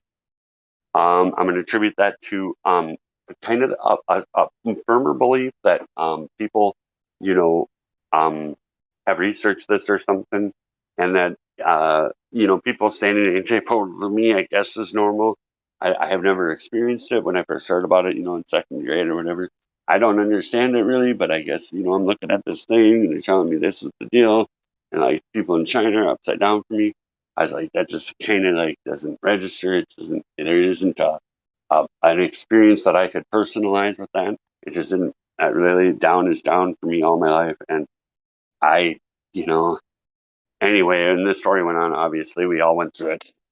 But in all of the story, it's told to us initially as simplified means, but when you try to make practical use of any part of the story, like being a sniper or something, I pick a topic, man, of something based in reality, like any Coriolis, Earth spin, the consequences of Earth spin, the fact that everything does not have a downward bias. Some things do go up based on the medium they're in. In fact, a lot of things do. I mean, iron oxide will float in mercury. That literally was never part of the gravity presented. It was 9.8 meters per second squared, and then like wind difference or something. It was all based in the air. It really wasn't a medium-based problem presented that I remember through high school. It wasn't part of the we didn't conceive of the medium the item was in. I don't think there was ever, that idea was not brought to me ever until Flat Earth. It's one of the best, most treasured, there's so many treasured truth drops in the Flat Earth community that I've garnered from people that came before me. And I could honestly say, man, the only thing that was kind of unique that I really came up with was the curving baseline. I came up with that before. The curving adjacent was, they're both accurate. The baseline's kind of more accurate on account. It doesn't let people arguing that the curving portion of the triangle could be on any feature of the triangle. But in the case of the sextant and measuring Earth, in relation to light in the sky and being able to garner any kind of information as to where you're at on Earth, and I don't know what to say. It's just like, I don't know why it's not obvious to people. I work with tool and die makers, man. These are engineering and geometry professionals. And the only thing I got was special pleading fallacy, Earth's really big, which isn't even Earth's claim. Earth claims to have a value for size, so really big isn't an answer to, it's kind of like, if I win a bear at a circus or whatever for my nephew, or I win a big bear, like, there's no frame of reference for the word is what I'm trying to get at. The globe is so, I'm really humbled that I ever believed it. I wasn't a serious fanboy. I think the only launch I was ever, interested in prior to it was probably the Challenger launch or Knew the Date even. It's been a passive observer and then just answering questions at school and kind of interested in the idea that, people have went to the moon and, but didn't even have enough frame of reference to understand how fantastic the claim was that that's what happened. Didn't really conceive of the angular size relationship, which is really humbling, of things that I view. That one, that I missed that until it was presented to me as a concept, and until I don't know, I immediately I knew that the things in the distance there's no way to actually know their size unless you have some frame of reference. And in this case of the globe and stars, there's no frame of reference for the distance, and the claim distances again are huge, just huge numbers that translate to, it doesn't matter what the globe claims anymore. It translates to a mind destruction of humans, because as a machinist, I get paid to make things accurately, and there's no way to tell the feature of a part I'm looking at unless I physically measure that thing with point on contact or lasers. There's a number of ways to measure, but there needs to be point on contact of the part. We don't have any of that with the globe. They claim they shoot something at the moon and it reflects back, and I don't buy it. It's at all. It conceivably doesn't make sense because spheres don't bounce back 200 and some thousand miles to anything. I don't know if you ever tried to take a 200,000 mile pool shot, but I suspect that angle has got to be really, really good to get right. And I think it's kind of an inconceivable value that you would have to be accurate. Lucky, whatever. I don't really care. The story doesn't jive with me that they're able to bounce anything off the moon. I think it's a computer system that's been made to look like you're bouncing something off the moon. That's what I say. But that would be the only physical touching of things in these, their claim of bouncing stuff off them. Which again, there's sphere shape. I just don't see how you're going to come up with a spot. And officially, it was the Iowa University that did it, and it was before the moon landing. But then they flipped the story and said they put a mirror on the moon. So initially, the story was in the 1950s that they claimed that they found something off the moon that had a value for a distance, and they knew that at that time they couldn't get away with just those stories as easy. I think there's something I don't really know, or to build on it, but they had to have physical contact with this thing for people to believe that they had any knowledge of its distance, which is kind of honorable. I mean, I hope the students weren't going to just take the information as gospel truth. That's really what this globe really boils down to. Is it really is kind of like a religion in a lot of ways. By definition, I'm not saying Christian religion. I'm just saying a religion as far as belief without evidence and claims that can't be verified. Like, I'm not saying the Bible's inaccurate or that I don't believe it, but what I'm saying is there's a lot of unverifiable claims that are coming out of the Bible. Things like, I cannot personally meet and verify anybody that was healed of blindness, or there's a lot of things. Now, there's stories that were handed down that we'd have to take on faith that this is what happened. And I'm not going to take a position. I'll take a position. I believe whatever God is massively intelligent. I believe that he can carry a story to humanity that functions for a purpose that he has. And I believe that purpose is found in the Bible, and other things are, I don't know. I'm not judging nothing or nobody, but I believe God has the power to do that. And he said that he did that in the Bible. And he said that his son, the stories in the Bible, I believe are more true than anything I offer. I'm grateful to be alive and breathing, and I hope God forgives my sins, because I think life is that serious, because everything dies, and obviously that's serious. And we must have done something wrong, because I don't think we were created to die. I think there's a problem there, but that's kind of getting into religion again. So, like, I can't verify that there's some kind of portion of me that's going to be eternal, and I can't verify to know God's purpose and intention. Again, it's all about faith. But I admit it, the globe claims it as factual and verifiable, and treated as though it's been verified, and things that they claim are verified, like distance to the star, cannot be verified.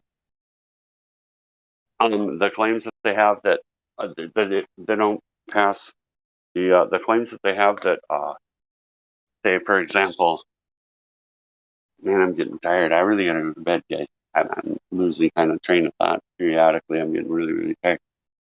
I'm just trying to pour my heart out, because anybody that hopefully hears this can challenge, if anything that I've said about Coriolis, about air pressure, about lack of curve measure, about the double speak in the claims by the globe officially, any of this, any single item was accurate and reasonable to what I'm saying, which, like, air pressure needs containment. Yeah. Special pleading fallacy about the Earth and its size, and the dynamics of the system we inhabit, and making assertions that yes, doesn't need containment because you claim to have knowledge of these factors, but because it's been implanted in you, but that doesn't make it real, because gas pressure does need containment. It's literally, it's the definition, which Google has changed in the past year. It's remarkable how, for a globe believer at this point of the debate, because of measurements made, because of the function of tools used to navigate, they have to claim things like, they're committed to making claims, things like curving radius and that you can triangulate when your angles don't add up to 180 degrees. That's a really insane claim to make. And you should have, as a globe believer, you should have an intense, immediately when hearing that, it should trigger in you a problem with the belief. Because you have an instance where, for example, going back to the 1700s, people were accurate about the navigating they were doing, and they were getting places, and they knew they knew their position, and it was based on triangulation. Triangulation mandates that you have 3 triangles that intersect at a point. You can do it with 2, but it's more accurate with 3, but you can't intersect your own triangle. It's obviously 3 triangles, and if the baseline's curving, your problem for accuracy is expanding exponentially. It would be useless for me as a toolmaker, even if I was dealing with a 6-inch part where I had 3 relationships for a function that it didn't have values. The part would be, I wouldn't make it. I couldn't do it. I would tell the engineer, I don't have enough information. I can't conceive of this. This isn't, I can't make values and reality out of this because my angles are going to be wrong. It's just period, they're going to be wrong. I don't have enough information to use a triangulation SOHCAHTOA function in relationships with 90-degree angles with straight lines included. If I don't have distances to mark, if the lines are curving, which is not part of the claim of the sextant, you do not know the distance to the ground position. That's not a known value. You're trying to measure an angle. And it gets worse because the measurement you're making is only a radius for the circle you're trying to create, which needs to intersect with 3 other circles. That the value for just the radius is a lot of territory that in concept needs to be flat, or in Euclidean geometry, or in the function of SOHCAHTOA right angle trigonometry. All these 3 things are accurate when I say the function breaks if it's curving. Dude, I don't understand how a person can hear that and say, I don't even know. I mean, like anything other than, oh, shoot, the globe is definitely not the reality. It's absolutely 100%. You wouldn't have accurate measurements. The accuracy problem only increases with each measurement made, each circle you create. As you travel the distance, each measurement's based on the observer at the time. However, you would think you were at a wrong spot because your measurements previously would be wrong. Your next measurements would, I don't know what would happen. You know, I see it as a compounding problem. That's how I conceive of it. I've never done this, but even the first measurement to get to the next location so you can do your next measurement so you can figure out where you're at based on the first measurement, because that is part of the thing to be considered is your first measurement. Like, I've looked into this topic, and obvious conceptually, when dealing with distances and angular relationships, the whole thing needs to have flat baseline. It just really does. It just, I mean, it's another big, huge thing that they didn't bring up until people. I heard it a while back, but Nathan Oakley's channel and Quantum Eraser and Nathan Oakley in particular, his panel member, really brought this to fruition about, I think it was 5 months ago, 6 months ago. Maybe, well, it was 2021 sometime, the year of the sextant, which is an important thing, but I don't understand how a globe believer can not have a severe problem with the break in the functionality of SOHCAHTOA. Like, bro, man, I mean, like you can't build anything with missing information. You can't do it. It can't be done. And the accuracy loss is something I haven't experienced. However, the sextant worked very accurately, and it couldn't have that margin of error, possibly, to get the results that we know have happened. You absolutely have to deny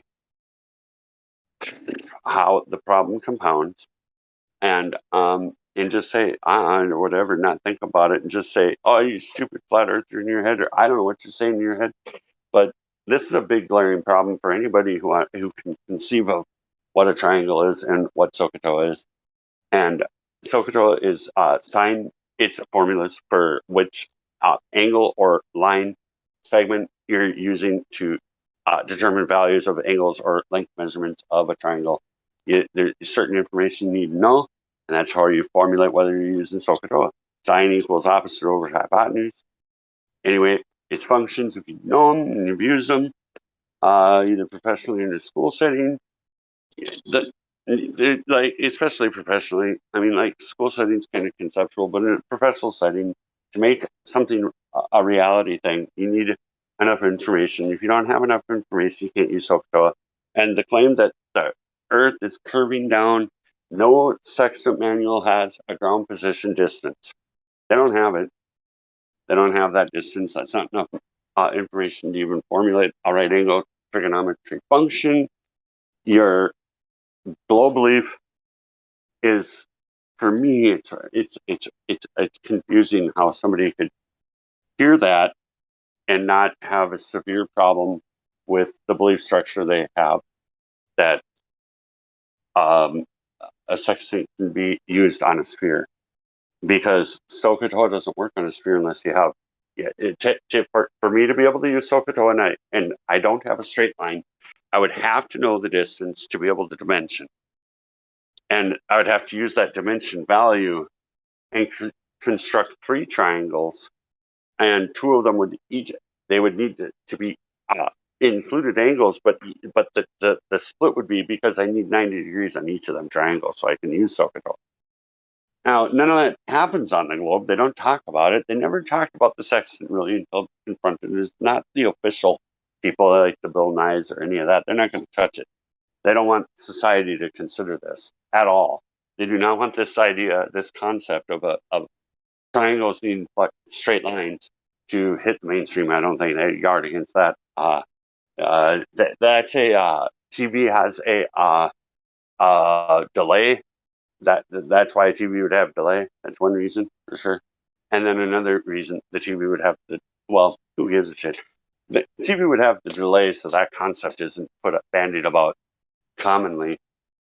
Say on a major news broadcast, they wouldn't even want to make fun of it. They wouldn't want people to conceptualize it. That's how glaring of a problem this is. It's huge. It's massive. It's literally the breaking of geometry, which is a big deal. You gotta have functioning geometry in any kind of real world application. The globe head doesn't have that. It doesn't have anything. It's literally every claim's completely upside down, backwards by a huge margin. Huge, like bigger than humans can conceive of. I can't conceive of, 100 million miles or whatever, dude. All these things they claim, man. I can't even really conceive of a 10 to the negative 17 torr vacuum. It's just unconceivable to me. I don't really know like how much a space of our air would need to fill a container that would equalize, say, with a 10 to the negative 17 torr. Say in cubic feet for say a psi of ground level at seashore or whatever. How much of that pressure would need to match for the size of how many square feet? And then I don't have a frame of reference. I mean, like, dude, I'm really, really tired, guys. I like all honest people. I'm having a hard time respecting people that make statements that are like that conflict with the claim of the globe. It's really hard to deal with.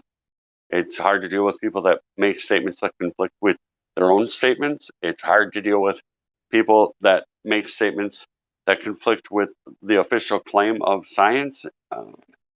I'll differentiate the claims of the globe and claims of science because they are different. There is no claim of globe that has anything to do with science, but say entropy is a scientific law that needs to be considered when constructing a reality, and that's a thing that the values have been placed, but it doesn't reflect a reality based on what always happens with air pressure. The lie is so big, I don't even know how to really conceive of the problem. It's so big because I don't know what to say about it. It needs to. It's just not wrong. It's wrong. air pressure does need containment, besides of how wrong the claim is of the official claim. So that's a major problem. The fact that the sextant accurately navigates for mariners prior to any, some of the distractions that they brought up. I don't even remember the names of them. It just conceptually, SOHCAHTOA can't function on a sphere with unknown values to the ground position. You're screwed up there massively. There's major severe problems. I mean, like glaring severe problems in not accurately considering the implications of baselines curving. It's a major. It's huge. It's like trying to put a tractor tire on a. It's bigger than that. It's like trying to put a tractor tire on a little Nova, and it's so big and glaring. Typical of the globe. It seems to be par for the course. They make the lie huge, big, and like inconceivable in reality. Like 10 to the negative 17 torr. The fact that triangle needs 3 straight lines. I mean, like basic, simple, conceivable ideas, and then turn them into things that are completely unworkable and unconceivable. And how humanity hasn't caught on to it, that just really blows my mind, man. Because I tell people, I really do. I tell my bankers, the best people to tell are people that are service oriented, but not really time responsive. They're your best audience because always there's a limit on people's time, of course. I'm talking a couple minutes. It's a little harder to do, like, say, a server. They really want to get moving, do the thing. But like a banker that don't have no line, they're kind of committed to listening to you for a minute or two, or a barber, or anybody, man. Just I don't care who they are. Anybody here that's a flat earther, really, I suggest, this is my opinion, maybe not at work, whatever. You do your life. You do your life however you do. But trying to get the message out, I might have the worst track record I know of. I don't. But in your personal life, with people that don't really have much consequence, and like your banker, man, they don't have any control over that banker's decisions that makes properly. I hope that an employee of the bank isn't, an institutional mechanism other than for the function that they were hired for. Humans do kind of interact, and maybe they would relate how you think the earth is to the manager, and kind of course, not even bring up a single point made and mischaracterize the approach and everything. Probably turn into, you were trying to force them your belief, and all kinds of victim claims, and typical of a globe believer. They're always a victim. It's really kind of an amazing thing. They can claim they're a victim when they just debunk their claims in their statements. And we point that out, but then were they hateful? Are they the victim? And it's really consistent. It's a real consistent thing. And it's another profound aspect of having to defend the globe. It is emotional damage for people somehow. I don't know, man. They can't conceive of it, and the initial idea puts in a mental block to information coming in that has validity and is things that need attention and are have been debunked already, or things that are unverifiable, things like gas pressure not needing containment or be adjacent to it, the claimed values. Even if gravity was pulling gas down, it doesn't affect entropy, so it wouldn't be being pulled down. So, because that would violate entropy, that if gas had a downward bias at any point, it would, regardless of container or not, gas going down would be a violation of its inherent quality to constantly expand to fill volume. But the term defending the globe is a paradox. Yeah, it is. You're absolutely right. You're right. Yeah, it's like defending an idea, freedom or concept. There's nothing to defend there. It's just that you're posing as a physical enemy, that defends nothing. Yeah, nothing No but that's fortress, the only no conceptual. nothing. Yeah, 100. It's Yeah, more of an emotional attachment, probably in reality, yeah, something that reflects reality, not their. yeah. Yeah, you're absolutely right. Good point. Oh, thanks. I always want to refine how I communicate because details really matter, and that's a detail that I need. Thanks for that. Yeah, I'm just trying to portray it. I'm not the best doing it. Yeah, no, and it's a way I characterize typically. When you point it out that the globe is only a concept, yeah. you're absolutely 100% spot on. Yep, Yeah. you're absolutely right. You put And your to life. portray it in my argument as something that it isn't in actuality Yeah, is it can taint how the message is received, because I think people have some internal cues. I seem to, as to how to suss out a thing. And immediately when you said it's yeah. conceptual, I said, yeah, you're absolutely right. And mischaracterizing that is an important detail that I need to refine. You Thanks. know, Honest, I'm if not my kidding. I neighbor, didn't. if my neighbor would mistreat my animal, for example, my horse or my dog, beat Yeah. them and do stuff to them, I will be mad and I will go defend these animals. They are living entities. They worth defending. But freedom, it's not. There's Man always had a choice either to fight for it, Yeah. I'm sorry. which is silly, or to actually get rid of this enemy, which um, is bending your freedom. Say, Because did you overhear? I there kind are of those sussed out. Oh, go ahead. uh, there are those kind of people, who uh, believe that they own you, and then they start twisting your freedom, your time, and stuff. They ask you to do things which you don't want to do them for, you don't want to do, and then they will physically oppress you. And yeah, when they do that, you should defend yourself, but you can always find a way to move away from them, from their path, and just let them in their craziness, thinking that other people are supposed to work for them and stuff. Hey, I had an idea that it will help break down the globe defense of a sextant Yeah. working with a curving baseline. And you would to use the SOHCAHTOA function, you'd actually have to have a known distance to that ground position. You would have to actually construct 3 triangles for each measurement to be able to use SOHCAHTOA, because you'd need 90 degrees. And Yeah. that concept is insane. I haven't heard that pointed out yet, because you can't use SOHCAHTOA unless you have a 90-degree angle. There's no Yeah. relationship to be garnered. Yeah. Yeah, I'm the machinist guy. So in my talk just a minute ago, I hadn't remembered hearing that problem. The Oh, fact that that's cool. I'm a machinist too.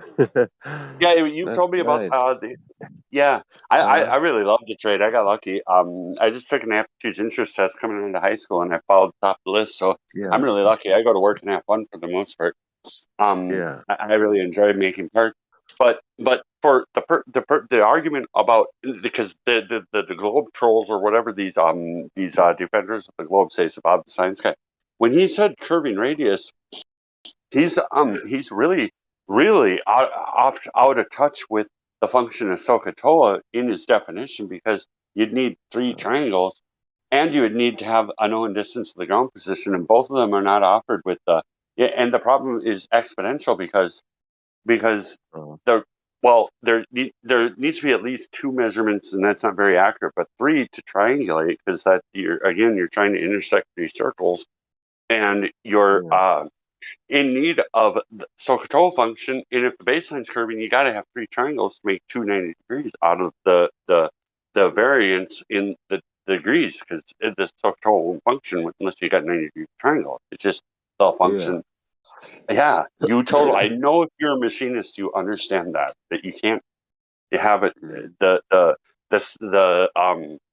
function of sine, cosine, and tangent are the wave function, and they need a 90-degree for that function to have any hope of. And the anti-flat earther people, but they've presented it as a curving radius, which doesn't include. It needs to have SOHCAHTOA because that's how the 90-degree and the angle measurement is made useful for triangulation. But they can't triangulate unless they make 3 triangles and a known distance like GP. If you know about blueprints, you can have a curving surface, say, on a part feature, and you can use SOHCAHTOA, but you need enough information, and you need to make 3 triangles out of that feature. You must know that. I mean, that to be able to practically make something that has tangibility and usability, that's the only way you can do it. Yeah. Well, I did work in also grinding, and I was grinding like these cone tools holders for CNC machines. Okay. So those cones, you have to grind them at micron precision, Yep. So I was doing a lot of tangent alpha, like all day. every 20 minutes, Yeah, all day, every part, because there's a variance in each part. I mean, there is no such thing as an inch basically. I mean, like you can make gauge blocks, but they still have a tolerance. Anyway, you know that, and I know that. Yeah, one moment. I come back. Okay.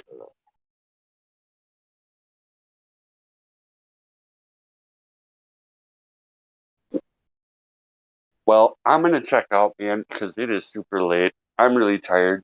I've been doing my absolute best to carry a train of thought. I've been kind of probably repeating things I had already said, but I wanted to fill time, and I wanted to really try to impress. And anybody that doesn't I don't even know what to say, man, isn't able to it doesn't impress on them the level it ought to. Any one of the claims of the globe that are unverifiable and are reality based, unreal. And the reasons why I say that, I've said it for the last I don't know how long. I'm kind of going to check out now, but I mean, there you are. You're back. The problem with triangulation on a sphere, major severe problem. No container for the air pressure, and the value given to us as what is real from the officials, and it's difficult to tell people these things because when it's received with a reply that isn't reflective of reality, and I don't understand why people can't accept things that are known truths, and they give all excuses for the discrepancy. But for me, it's really actually like pointing out their lack of ability to access logic and consequence for implications in logic. I'm kind of confused by them because it's so glaring of problems, and there's so many of them. Any one of them, the Coriolis problem, major severe. The air pressure problem, major severe. direct Earth curve measurement and measurements that are made that don't correspond with the values given to us. Major severe problem. The excuses for the discrepancy and in the values that are claimed. I mean, if you ever try to walk, you're back. So let's have a little chat about this. If you were to walk 1.225 miles, you would know definitely the difference of that over having to walk the radius value that we would have, or the distance. But the difference in the radius value, the value that needs to be there for the geometry of a sphere, if you're seeing the horizon. curvature.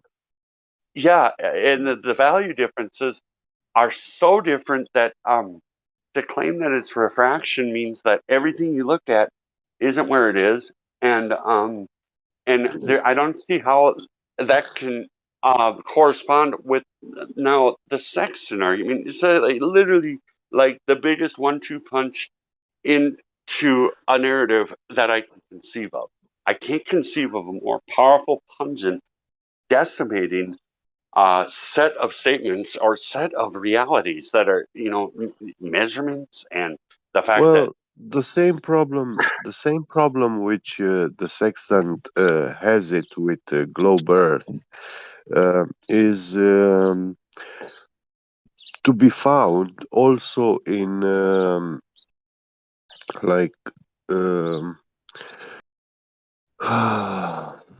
long distance measurements, precision measurements with linear encoders. The linear encoders are the part of the machine which detects, it's like a sensor moving along a ruler, and it's like an electronic caliper. reading every step it makes, and this instrument gives a digital feedback to the machine, which has the system, the computer, to actually know exactly how much this the working tool has moved, along that track. Yep. Now, in practice, a simple tool to conceptualize would be a digital caliper linear for that. linear encoders are one of the most precise measuring instruments. Nowadays, we have linear encoders able to measure in picometers. So that's like the 1,000th of a nanometer. One atom of gold is measuring about 144 nanometers. So you can have like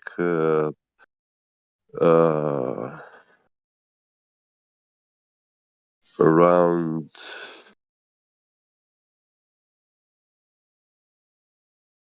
8 atoms of gold in 1 micron.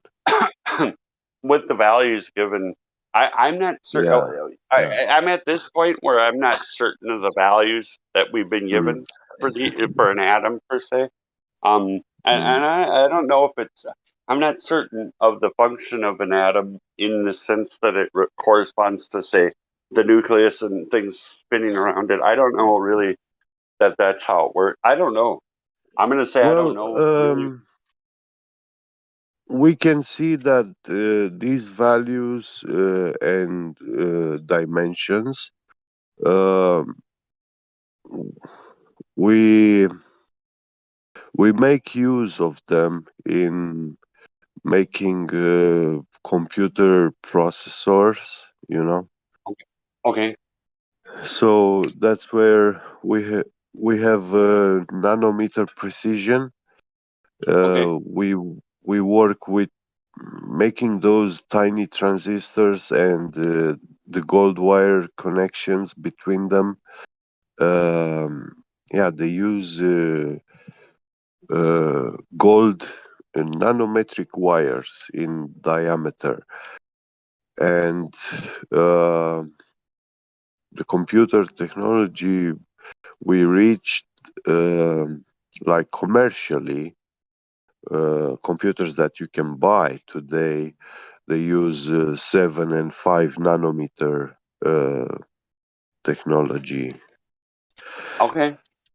That's very, very tiny, small. It And truly is. You're absolutely right about that. And when you pass currents through these wires, they warm up.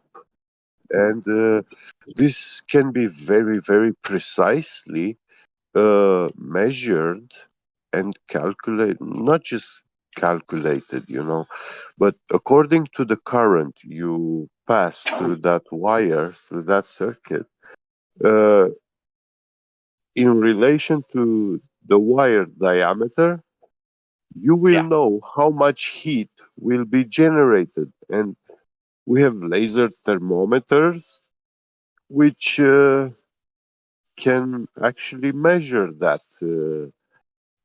temperature very easily. So we see how much they heat up, and according to this knowledge from chemistry of elements and physics, the resistance and stuff. Yeah, we see that they match, those values. So if I have a 1.1 volts passing through a 7 nanometer wire, it will heat up very, very much. But if I pass a 0.8 volts current, then it will not warm that much. But achieving a 0.8 volts current is very, very hard. Yeah, I haven't worked with, say, manufacturing for the purpose of electrical engineering ever. I'm used to having tolerances in everything, basically. Yeah. And they kind of exceed the. So for practical purposes, I don't have much working knowledge in that, but it's an interesting thing that it can be so dependable, because I'm used to things having all variances all in everything. You know what I mean? I mean, some of them are all tight, but there's just still basically no such thing as an inch. It's a concept more than a reality. So now with these linear encoders, there is a company. I'm not sure if it's Rainshaw. It's a manufacturer of linear encoders, but they supply the 3D printer from Airbus factory. Airbus is making giant airplanes, the biggest airplanes in the world.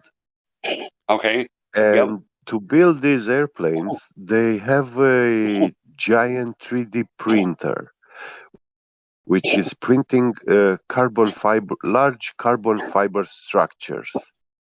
They have to print composite materials, for the airplanes. So this 3D printer is like 200 meters long, so it means that your printing head is moving on a track which measure 200 meters long, and from one end to the other, it's capable to reposition itself with a accuracy of 65 nanometers. That's an impressive number for real. Yeah. Hi. Sorry to interrupt. I just wanted to say shalom, and I hope you're all doing fine and good. Hello, I'm doing Clay. the best I can, Guten and hi. Morgen. Guten Morgen. Willkommen. I have never met you before. Hey, Yeah. thanks for the kind words, and likewise. Hope you're doing really good on this Hi, flat Lumpy. stationary. Hey there, bud. Yep. Yeah, I like meeting all you guys, man. As long as you're honest. I really flat earthers tend to be honest and Yeah, man. bright and able to access logic. I mean, you guys are the best group. I've never really been a part of any kind of a group, really. And this is the first one in my life. I'm 46 that I feel it's a worthy cause for sure, and that there's enough verifiable information to really have an effect in thinking of people, and to have that it's an important. I've never been part of any group. I love being able to be here. I love meeting each and every one of you guys. Each and every one of you guys are just really astounding people to me. I'm really impressed by you guys because I try to promote flat Earth. Lumpy. Yeah. Sorry to interrupt, but I just want to say, as long as you're honest on the Discord, trust me, everyone will be very, very nice and kind. You know, the thing is, which makes us flat earthers, quote unquote, unhappy is when people come in here and they get asked simple questions and just start being dishonest about it, you know, even though they themselves know that it's the opposite, so to say. So yeah, I really highly appreciate what you're saying, and I can only say the same. Around being on this Discord, around thinkers, around people who actually, understand reality and are honest about reality, it feels very authentic. It's almost like you're coming out of this fake world where you talk about fake topics or, synthetic topics, if you understand what I mean. You get to understand, or you get to know real people, because, if you believe fake things and you live in a fake world, you will only meet fake people, but here you will find a lot of people who are honest and truthful, which in this case makes it very pleasant to have conversations with, That's why I highly recommend this to everyone. Yeah. So it was 2015, the Joshua Wiki image that is saw on YouTube that really broke the camel's back. I had previously been introduced to the idea, maybe about 5 months prior. I heard some of the early arguments, which I think we've refined them really well. But yeah, it was the Joshua Wiki. So 2015 is my date. I didn't have enough information yet to really bring it to the public yet, because there was a lot of things that I didn't have answers for. But I knew that Earth needed to have physical geometry. Anything that's geometric needs to have tangible.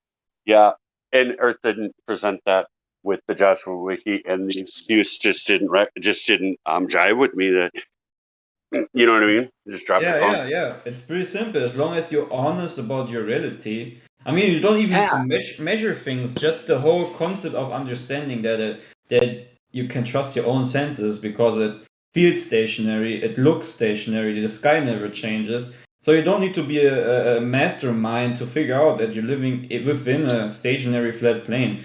So as long as you're honest, this kind of honesty will literally make your life better, because then you're gonna start also trying to be in other places of your life the same consistency, right? You're trying to be honest about what you're experiencing.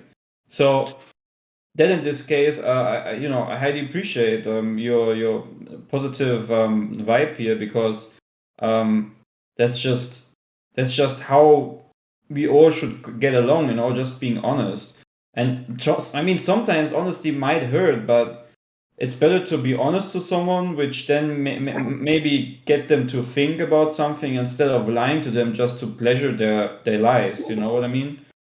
So I absolutely do. I bang flat Earth on a personal face-to-face basis. I can show you my phone. I texted a guy at church who claims he's witnessed Earth curve in his view. So I had to send him the Neil deGrasse thing, and I haven't gotten a reply. I'm trying to point out how anti-reality the globe really is, because it kind of takes a minute to get to how really bad the globe model is. But I present the ones that are more poignant. And the difficulty is the guy's a Christian man. He really tries to do good in life. But even like, because I didn't get a reply from the text. And what the text said was, here, there's a 1.5-minute video. It's the shortest one I could find of Neil saying, no, you're not, whatever it was, and he had the beach ball. And basically, in his face, the leading astrophysicist, which, whatever that means, it's dumb now, but anyway, well, to normie, it would be the leading expert in the field of Earth geometry, I imagine. And you can't have that said to you and say that you've seen Earth curve at 40,000 feet, right? I mean, like, them two statements, like, kind of conflict with each other, in my view. And I don't understand how somebody can maintain the belief when they're confronted with a conflicting, a multiple. I've showed him the Black Swan.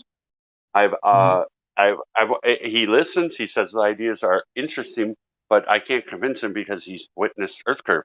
Is his last kind of shutdown on the statement or the set of statements that I bring to him. I get people like bankers when they don't have a line. I tell people at work. I tell them everywhere when there's a moment to have an I don't really bring up topics because there's really nothing presented by the mainstream that's worth talking about, like sports or any of the narratives that are currently going on. It's not even worth considering, I'm sure of it.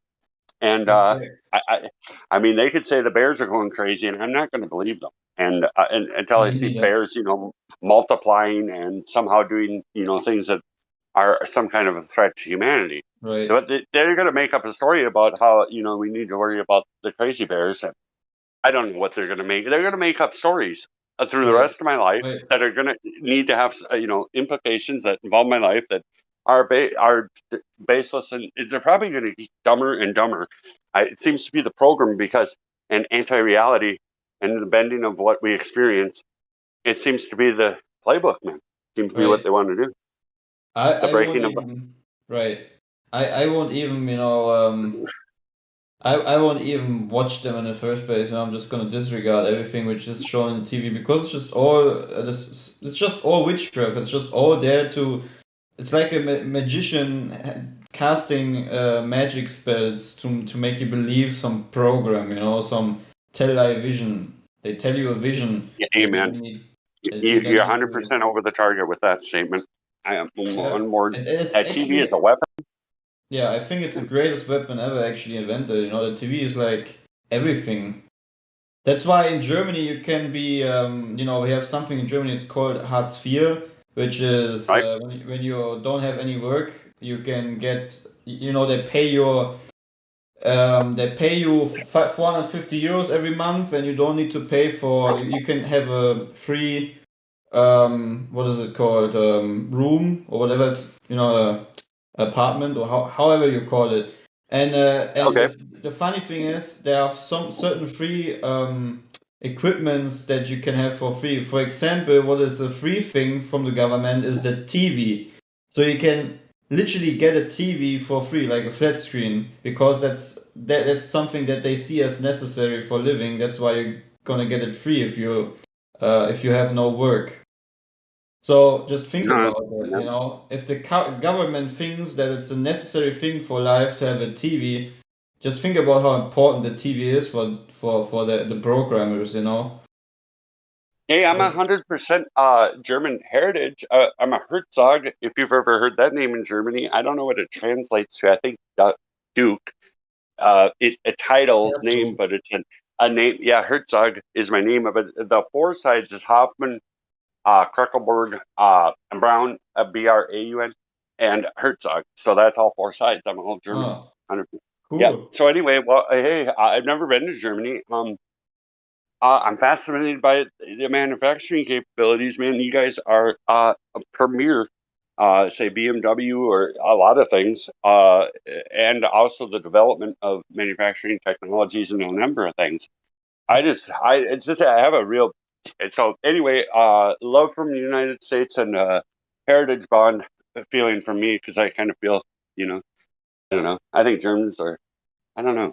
I'm proud of them. I think the New World Order agenda needed to attack the German framework for civilization. They really needed to demonize it, and they needed to, Because there's something about the Germans, especially when they come together. not that I'm it's like especially talking about what happened with Hitler and stuff. I'm just saying in general. I've seen this right in the region where I live because we had some floods like last year and then in the end of the summer. There were heavy floods destroying, villages and stuff, and the government didn't care at all. Now the government, for example, is saying we can give, I think, 3 million for I don't know, or 30 million or something for the Ukraine.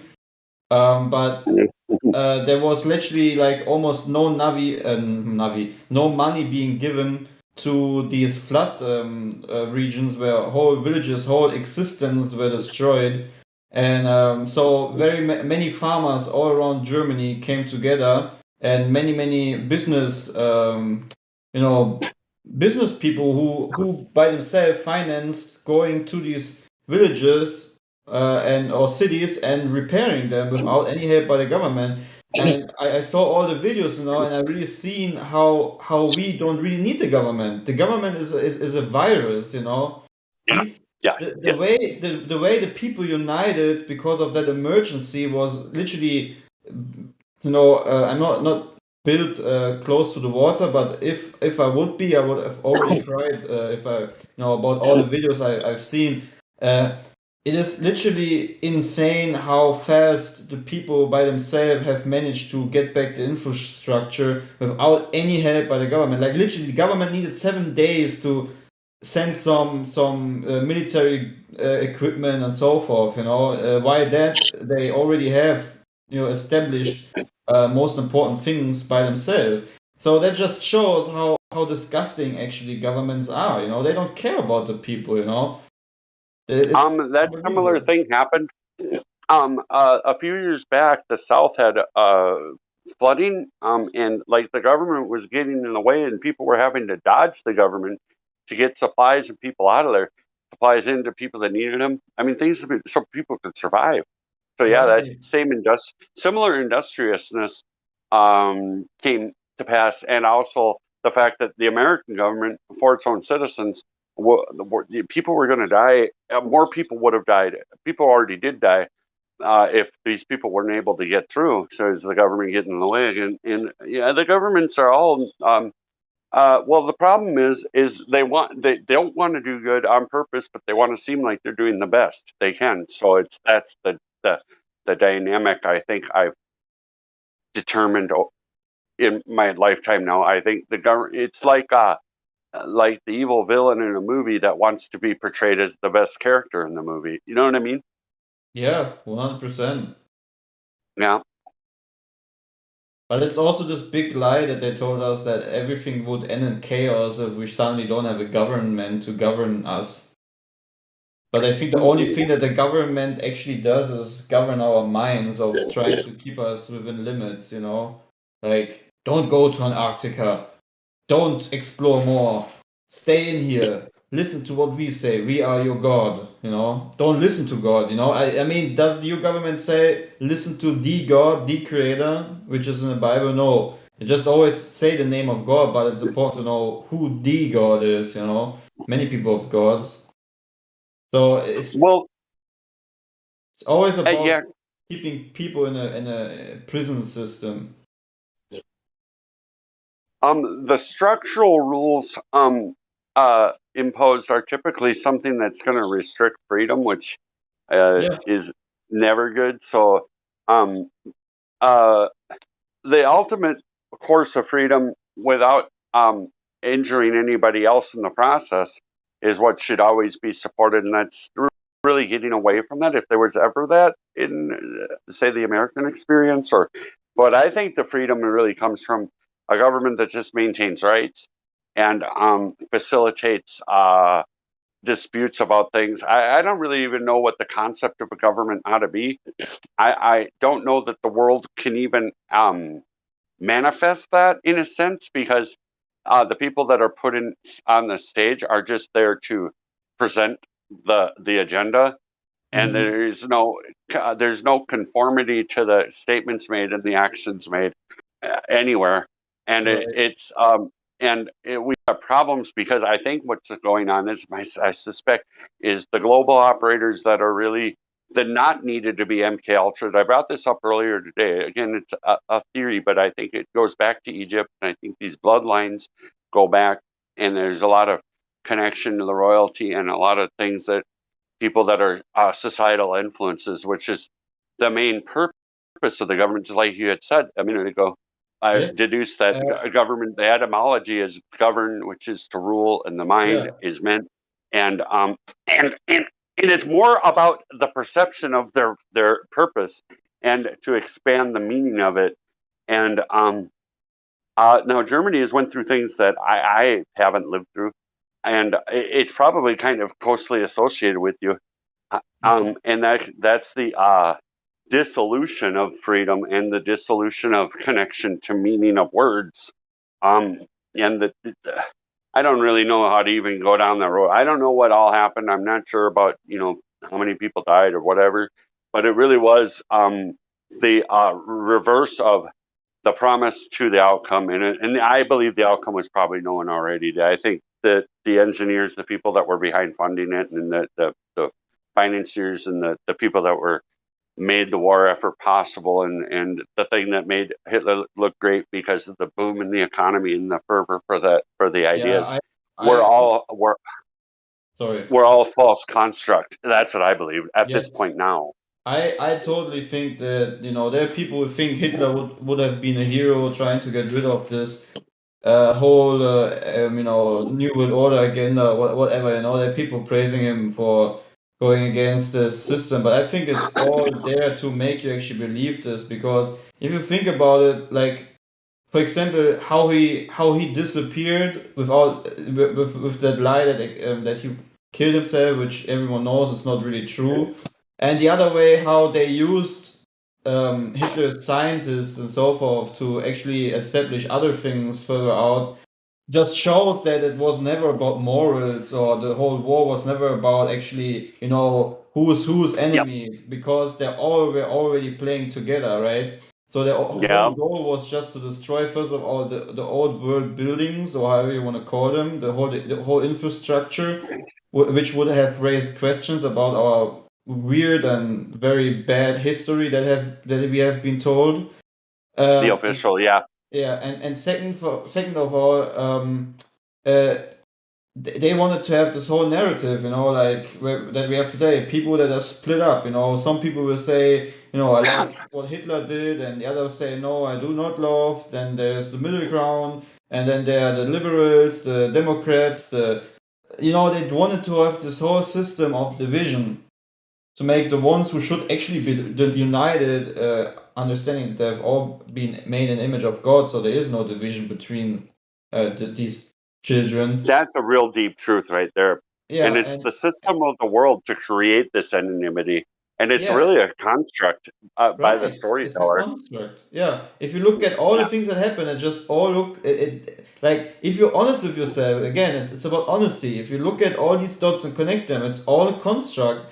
Like, everything that happened is like a perfect Hollywood movie to establish things like division between people, or to have a new world order as we now already have. The new world order doesn't need to come, it's already there. We have the whole world telling you that the earth is a globe, and that you can't travel freely to certain things to explore, and that there is no more land. Like, this is literally already a type of new world order, whatever the assets are going to be in the future with more technology, putting a chip under your hand or whatever it might be, doesn't really change the fact that it's already governed. People's mind are literally controlled. Like, if you listen to some people, they just repeat what their TV says, which just shows at what mental state the people already are. They just don't understand this whole synthetic construct. Is almost like a satanic matrix that is there to keep people literally imprisoned. And sorry.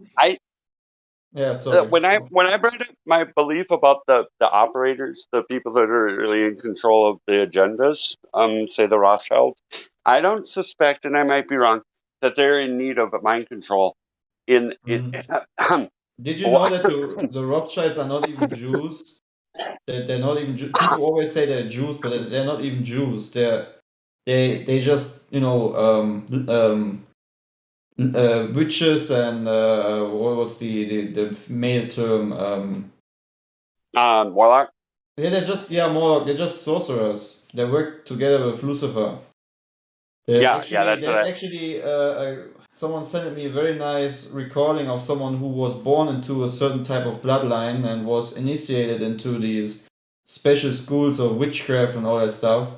And he was saved. He converted to Christianity, and he exposed it all. He talked about how Satan himself sits down, because you need to understand he's not present everywhere at the same time, right? He's just one guy. He's limited. He's as we are as humans. So he sits down with these bloodlines going back to Egypt, like the Rothschilds and Rockefellers, and he talks about the goals that they want to achieve, and that's why and they have a complete opposite view of the Bible and the real creator. For them, Satan is actually their savior or their good God, so to say, and what for them everything about the Bible and Jesus and so forth is like the enemy, is like the worst thing, because they get indoctrinated as soon as they are capable of thinking as little kids into these bloodlines, into this witchcraft society, so to say. They have literally schools all over the plane for these elite kids, they get taught about sorcery, magic, and so forth, and the social engineering aspect. Yeah, sure. I wanted to bring this up because it crossed my mind a second ago. But in no Hitler speech did he ever mention the fact that Germany had these prosperous and ambitious construction things going on in like 1938 and stuff, because American oligarchs, Rockefellers and others, were heavily investing into Germany, and that the unemployment rate was drastically affected, and the perceived and I'm not saying America's any better, because we have taken a perceived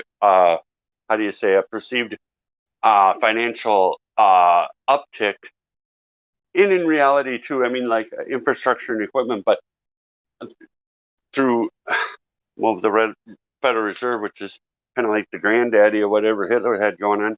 But what I'm trying to say is the narrative wasn't ever made clear to this typical citizen. So it's another example of the mind control. It was never brought up. I bet I'll be willing to bet anything. You could search through all of Hitler's speeches, and I guarantee it's national pride.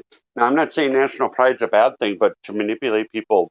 Yeah, he was a very good businessman. He knew how to manipulate people into buying all kind of schemes, and he also himself would fit perfectly into this whole witchcraft bloodline elite, because he himself practiced heavy occultism and witchcraft, and so to say. If you look at the books he wrote, and also historical records of these kind of things, he himself was heavily into occultism and so forth, the mystics.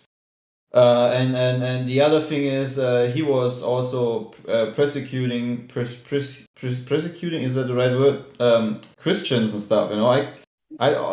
My favorite preacher, actually, he lived around that time, and he was in prison several times because he was just preaching the good message. And he also describes that the people at this day who followed Hitler, they see him as a messiah. They worshipped him literally, like that he would make the world a better place and so forth. And that's why many killed themselves at the end of the war, especially high ranked people and so forth, because they just their whole reality was smashed, because they thought this guy is gonna rule the world at some point.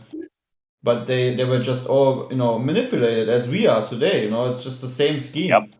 Sell them something that they can use, because at the end we have what these social engineers know. We as human beings created an image of God. We have been created to worship something. To be honest, the only thing we should worship is the truth, which is from above, which is the creator.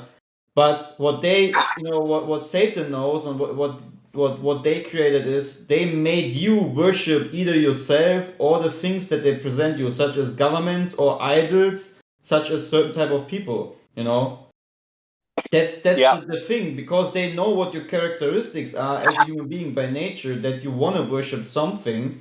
They're gonna give you what you need to worship in order to stay in this matrix. You know.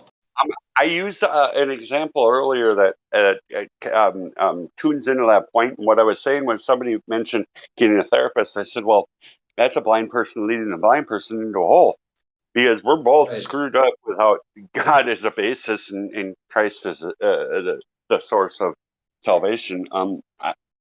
But he literally is. He's the only one that is constantly being attacked by these type of groups. You know, look at Simpsons. You know, Ned Flanders. All these narratives that they try to put into your mind to disregard what is to even put the Bible onto your hands and read it. You know, they don't want to keep you from getting onto the truth that matters. You know, which is literally the one who came from above into the world and was, the truth came into the world and was literally spit on, slapped, and tortured, and then put onto the cross because people had pleasure in unrighteousness. You know, they rather wanted to have the murder be free instead of the truth.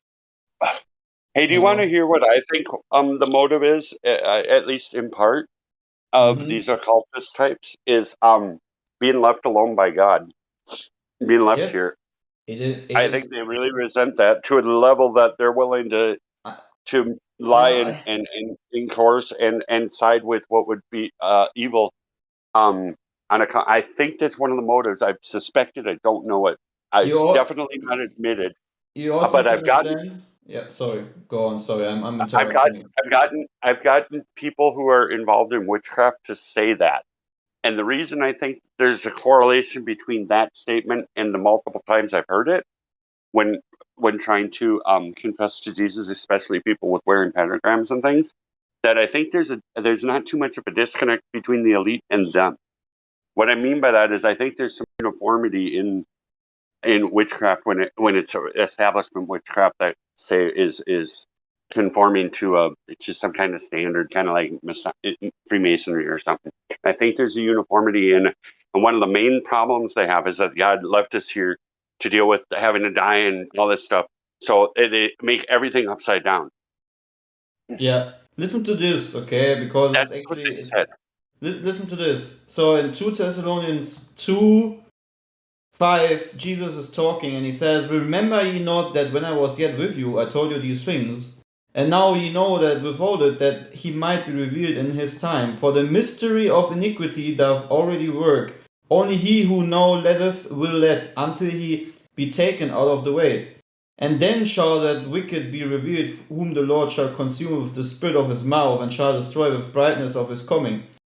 Even him who is coming is after the working of Satan, with all power and signs and lying wonders, heliocentric models, so forth, all power, all the things that they're rolling out.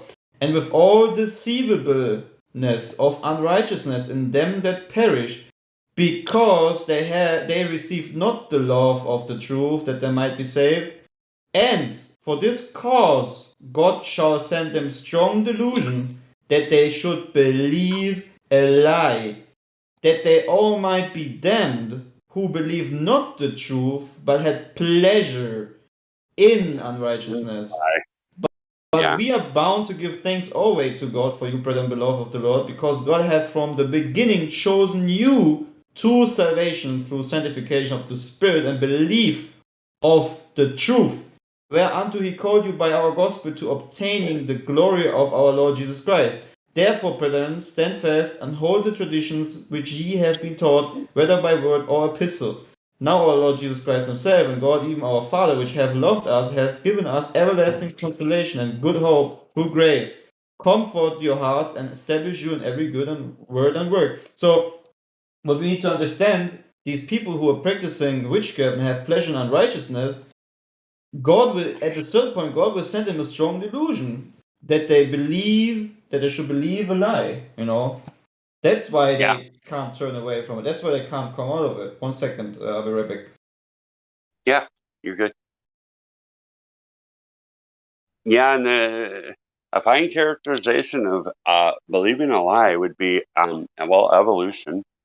The claims made by that are literally they're really absurd. And the globe.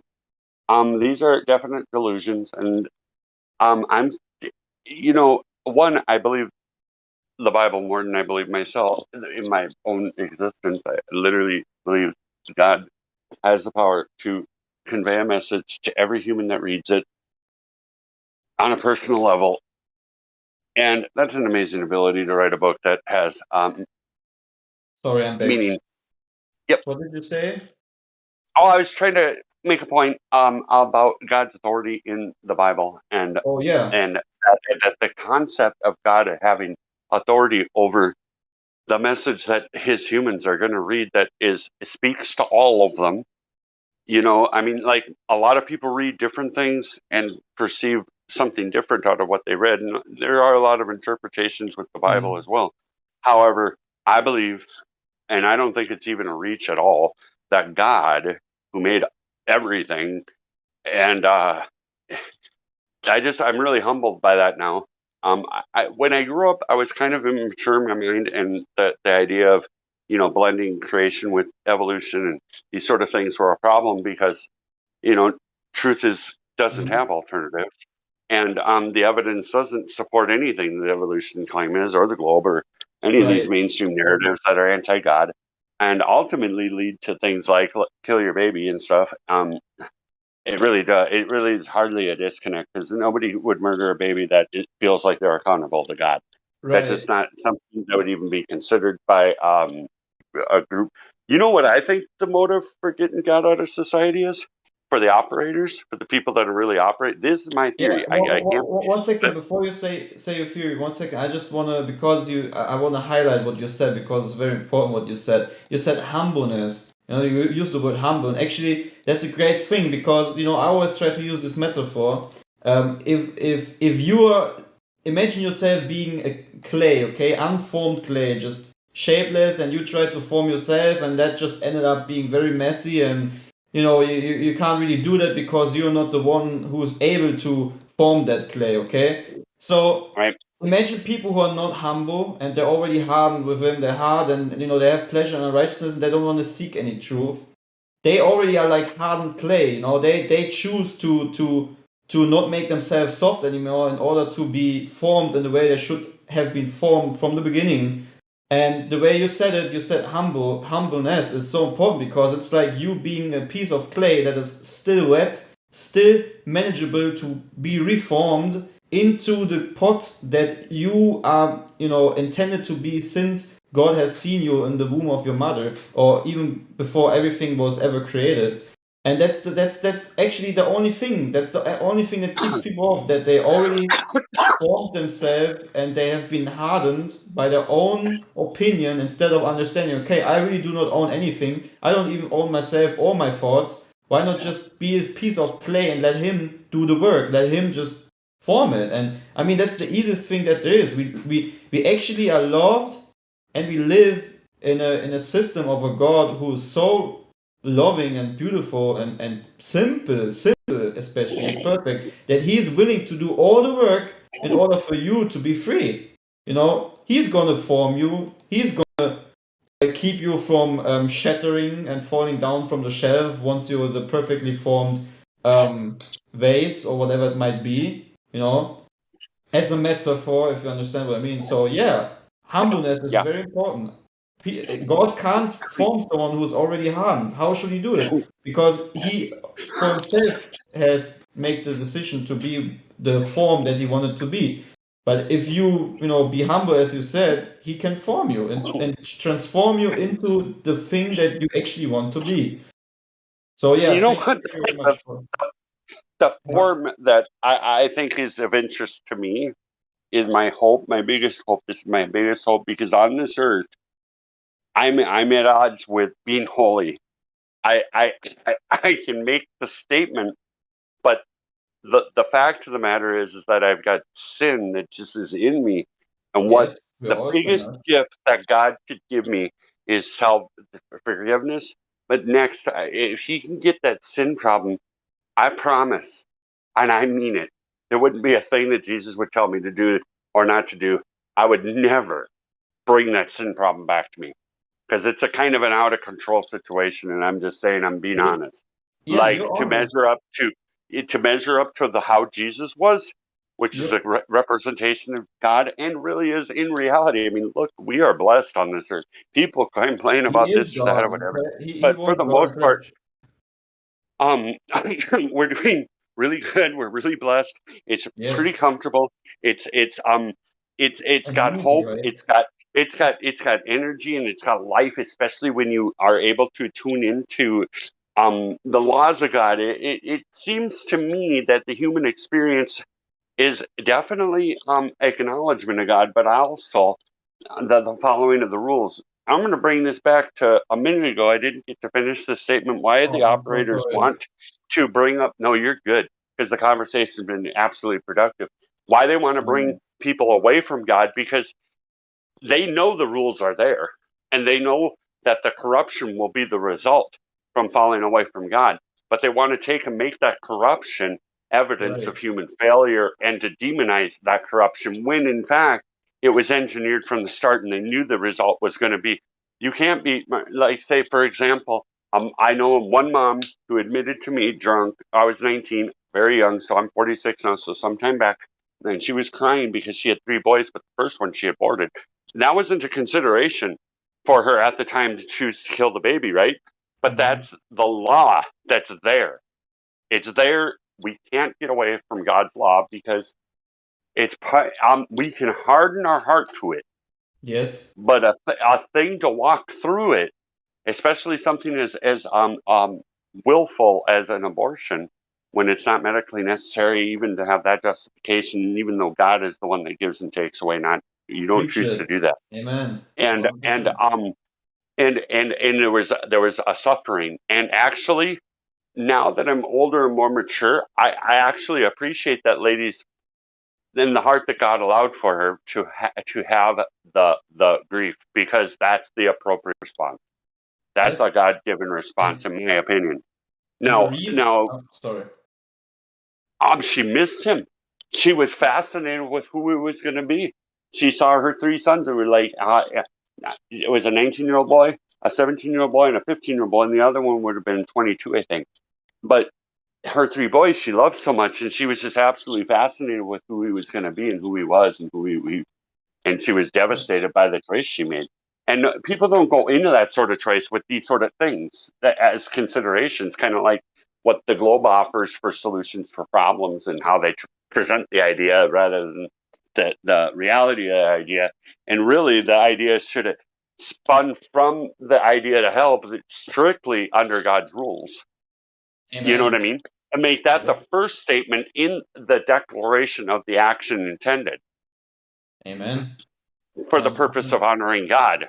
That is never ever going to be said by anybody. The media is under the control of this global system. By any government ever will be the first statement is, we want to honor God by feeding these people or doing this or doing that.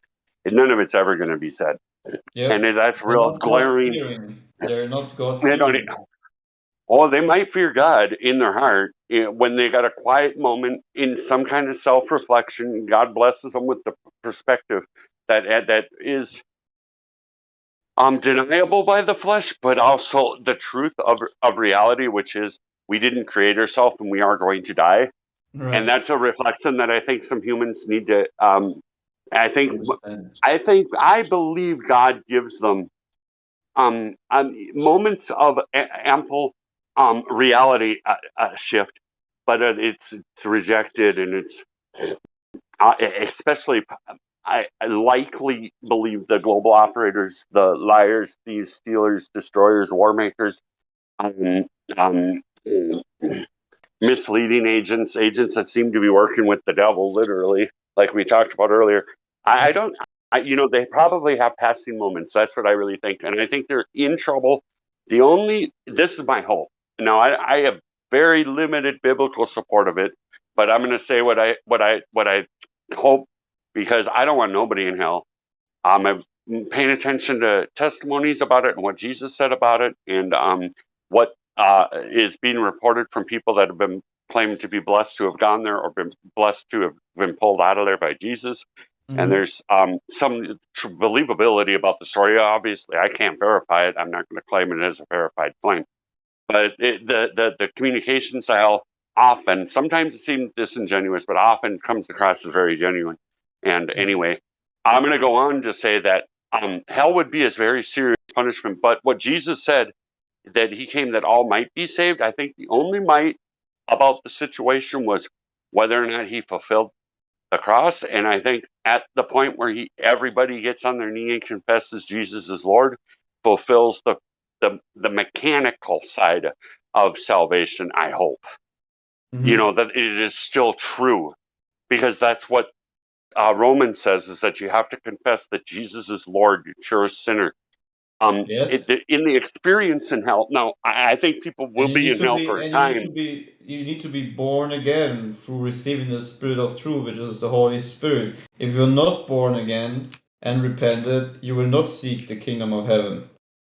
That's because I see a lot of people, you know, having the name of the Most High in their mouth, but their hearts are far from Him. There's no fruit within their hearts. You know, they cuss, they curse, they get angry, they scream at each other, and so forth. That's not the fruit of that's not the fruit of the Holy Spirit. It's just my as simple knee-jerk as it is. reaction is that my knee-jerk reaction. I'm all day long. I have no way to express how many times I consider God in my day, either historically with actions and words. But I'm telling you, like today, I had a pretty good day. I was nice to people. I blessed somebody for picking me up stuff at Walmart. It was a helpful thing, so I paid him because I knew he needed some money. So I figured I'd offer to pay him to pick me up a few things. It really didn't matter except for to bless him. I've been nice all day to everybody. Wait a second. Don't tell me what you did, okay? Because that's very important. Just tell me, okay, you had a nice day and so forth, but don't tell me the things you have done, because keep them for yourself. Yeah, it really is. Kind of doesn't really matter. Yeah. Well, I'm not saying to be rude or anything, but it's just in the scriptures it says our right hand should not even know what our left hand is doing. You know, so in order for the things that we give and do, we should not share it, because then it's just trying to show off, so to say. So only God should know what you have done in secret. Yeah. I wouldn't disagree. There's not an idea conveyed by Jesus or the Bible that I would say is in any way inaccurate. However, my experience in life, and I'm not saying to discredit what I had said with the however, my experience is that this flesh is just got this sin problem I really need Jesus to fix. Because I can testify to this fact that anything I do good or right by God's standards must be the Holy Spirit working in me. Yes. It absolutely must be. And any truth that I've been able to garner from my experience in life must be given to me from God, or allowed for me to experience, and that I've been able to come to the conclusions that I have, which is the main conclusion the world doesn't want you to have, which is that I'm a sinner in deep trouble. Yes. I literally am 1 John, where if anybody were to come to Christ and say you're not a sinner, but what I am is the one that's in deep debt, deep debt, who's going to be very, very grateful for having been forgiven. I know it.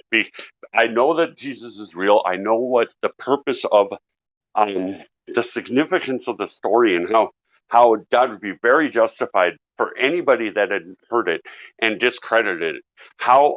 By the way, it would be a genuine offense, man. I mean, God is kind of like we don't need to be extremely offended, because at the end of the day, it's up on God I believe to judge, it. right? I believe it in my heart. I mean, I believe it. Yeah, but if someone, the Bible has two things that it says about people who are mocking you. It says, "Do not throw your pearls in front of swine," or if there's someone who does not want to receive truth, you're just gonna close the door behind them, go outside of his home. We have the commandment, so to say. If there are people who just want to make fun of you or make fun of the Most High, he says you can just go, leave them alone. because there's no truth within them. They're just mockers, and you can leave the mocker alone. That's the reason why it says, "Do not throw your pearls before swine," in order for them not to trample on it. And it's just sometimes you're gonna have people that are not yet ready to understand anything. They just want to ridicule you, and that's the reason why you need to understand. Okay, I might just gonna spare the energy and just leave and let the swine be the swine if he wants to be a swine. Do not throw your pearls before swine. Yeah. So this is a very nice verse. Do not give dogs what is holy. Do not throw your pearls before swine. If you do that, they may trample them under their feet and turn and tear you to pieces. Do not rebuke a mocker, or he will hate you. Rebuke a wise man, and he will love you. Do not speak to a fool, for he will despise the wisdom of your words. Do not answer a fool according to his folly, or yourself will be like him. Yeah. But another thing that is really important that I also need to remember myself of is, a lot of times, you hypocrite, first take the beam out of your own eye, and then you will see clear to remove the speck from your brother's eye. We as human beings have the tendency, a heavy tendency, to see the wrong things in other people instead of seeing the wrong things within our own life, right? You're characterizing. My biggest hope is that Jesus solves the sin problem, because it is mesmerizingly difficult to conceive of reality and relationships with that problem being there. Like I naturally want to place a value on a person that I meet based on how they interact with me, one, and how I perceive their importance. Things like this are just offhand. I don't appreciate the fact that that is a child of God, and I have no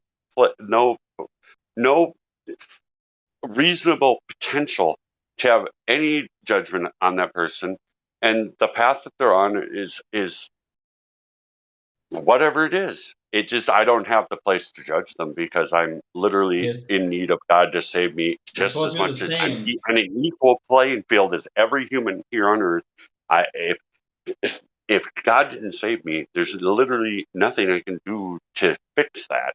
Right, because we are all the same at the end of it. We sit in the same boat, isn't it? We are actively in rebellion to the Creator, at least daily. And at some point daily, all of creation. John himself would say, whoever denies to be a sinner, he's like a fool, right? I'm not correctly quoting it, but John also has noticed something, which comes later in the book of John. He himself noticed another law within the flesh, or within the members of his flesh, which is he recognized that that there is a law which causes his members of his body to sin. So he recognized that the flesh itself is contrary to what the spirit wants. The flesh that's why I say to sin, but the spirit wants to. The knee-jerk and always reasonable course of action is dictated by the flesh, and it's definitely not God level of reality, and it's definitely distracting to how I interact with reality. And I promise, Jesus, you save that, and I will listen. He could tell me anything, because he would never tell me to do anything evil, and there would be no way in heck that if he told me not to do things that I would even conceive. I know it. I know how grateful I'd be to have a reasonable approach to how I interact with my experience. And I know that that's the thing that's screwing up how I can perceive things. And the level I'm at for understanding that is it took time to get here. And I'm going to openly admit, I'm not saying I'm a murderer or any of these things, but I'm telling you, I don't put God first all the time in all my considerations. I do when I reflect on it. Does that make sense? Like, in obedience to God, but my knee jerk is not that. And it's not that for the wrong reason, too, because the 10 Commandments. I'm not saying the law saves us, but what I'm saying is he told us this directly. It was a direct message. Then there's no good reason that each and every commandment and the expansion that Jesus gave us is the thing that should be first and foremost in our minds when doing anything and having any opinion about anything. Period. You know what I mean? And that would be the best course of action possible for any human ever made, ever. The only acceptable option of a choice for any human ever made. But you know what the real beauty of the hope is? Again, is that all of humanity is saved, and it's made legal because in Romans it says that you have to confess that Jesus is Lord, believe in your heart that he rose. At the point that we're going to be in front of Jesus on our knees confessing that he said that's going to happen, and I believe it.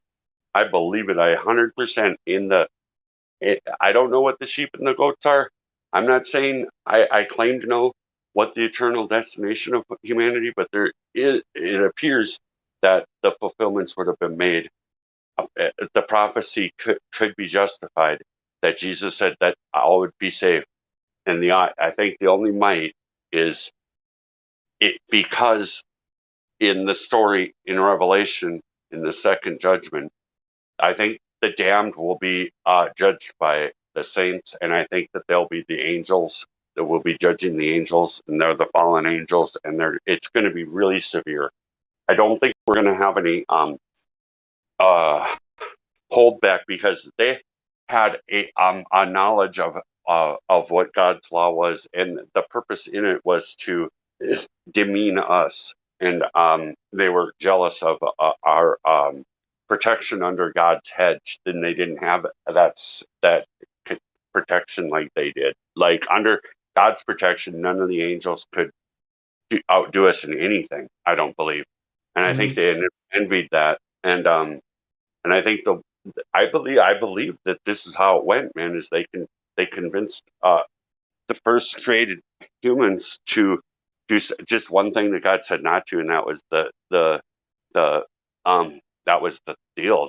And I think the motive, I think it's reasonable that they were jealous. And the storyline also they had pride that they should, because without God's protection they had all power over us. And that's even biblical. You know what I mean? But with God's protection, the Lord rebuked and a lot of the ideas carried forward that we have all power under God. So I think we have a bond created in us to actually fulfill the story for the reality that humans are experiencing, which is we're basically subject to the result of sin and the suffering that's going to happen behind it. There's a lot of disappointment. There's a lot of problems with sin. The result of it, being hungry, not having a garden to be in that's tended by you, but really it's a blessing from God, and the whole reality shift to this earth. I think there was a difference in the garden and how we experienced it there, and the freedom from internal temptation to sin. Like I don't even know what that is.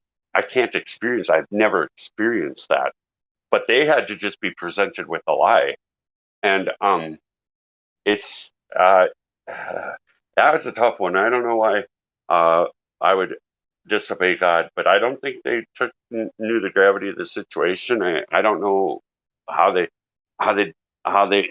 didn't understand that for God death could mean what it turned into meaning, which is Sheol, and what Jesus described, which is Adam had to be there a long time until Jesus came, and he didn't have the forgiveness thing. I don't think it was. I think Adam would, but when Adam sinned, I think I bet you anything he didn't really make a step without making sure God was okay with it. I'll bet having a child, anything, man, what to eat, everything was probably 100% centered, focus, attention at doing what God wanted. Every decision made, I'll bet anything. It was a very detailed and God-centered. But he then that would be really righteous in today's standard. You know what I'm saying? But I think he was able to That's again. There's really not a scripture backup to that, but I suspect because Adam was directly connected to God and knew freedom from sin, knew that the temptation was external, it wasn't internal, knew that the death was going to be what he was told it was going to be, which was not as it was characterized. And I just suspect Adam, man, barely did anything like without consulting God, because he had access, direct connection to God. It was still happening after.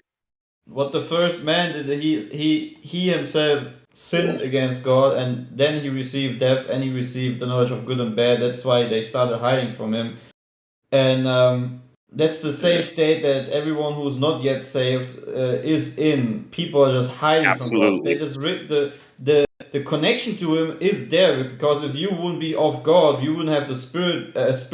You know, you could not breathe if you would not be living by the grace of God. Even if you do not believe in Him, because on the end of the day, you are made in His image. That means there is already a part within you that knows, and it's written that there's a law which is written in you that knows that God, the Creator, the one and only, who made you, is real. And the only reason why people do not want to, come closer to this, or either to acknowledge this, is because they're hiding. They're in the same state as Adam when he sinned, hiding behind a bush from God in the garden. It's the same state. People hiding behind lies, hiding behind the pleasure of unrighteousness, with some claims that they exactly know in the back of the mind are not true. They know that God is simply what they have been taught. Why would you? Let's keep it simple as that. Yeah. So people are just in a state of hiding. I was in a state of hiding. I knew that this place is created. I knew that there's a creator. And I just tried to keep myself off from actually understanding or seeking Him who made everything by creating my own, by making my own myself God. As the serpent lie, right? You can be your own gods. That's the same thing we see today. It's like a virus that kept on being their presence in the present time. So if we stop hiding and we just come from like we stop hiding and we're just gonna say, I'm here, I want to reach to you, I can't do it anymore. I can't play my own God. I can't play this hide and seek game. I just want to 100% seek you. He's willing to just open the door and let you in. He's gonna sup with you and you sup with him, and he's gonna start working on you. He's gonna make that clay into something that should have been the thing from the beginning, from the way he actually intended you to be. That's why I personally, when I was saved, I experienced how I was living a lie. My whole character, my whole personality that I believed me to be was made up by demonic entities. I literally was not, I didn't know who I was until I was saved. When I was saved and received the Holy Spirit, I suddenly also received the character which I should have been since, God, or whatever God had thought of me since the beginning. So now I have now the character that's speaking to you right now is that which was intended by God, and not what I made up by myself throughout, making myself a God. Hello. It's just how it is. Yeah. Hello. Hey, how you doing? Hey, good morning, guys. Good morning. Hi there. Everybody. Hey, yeah, it's a good word, man.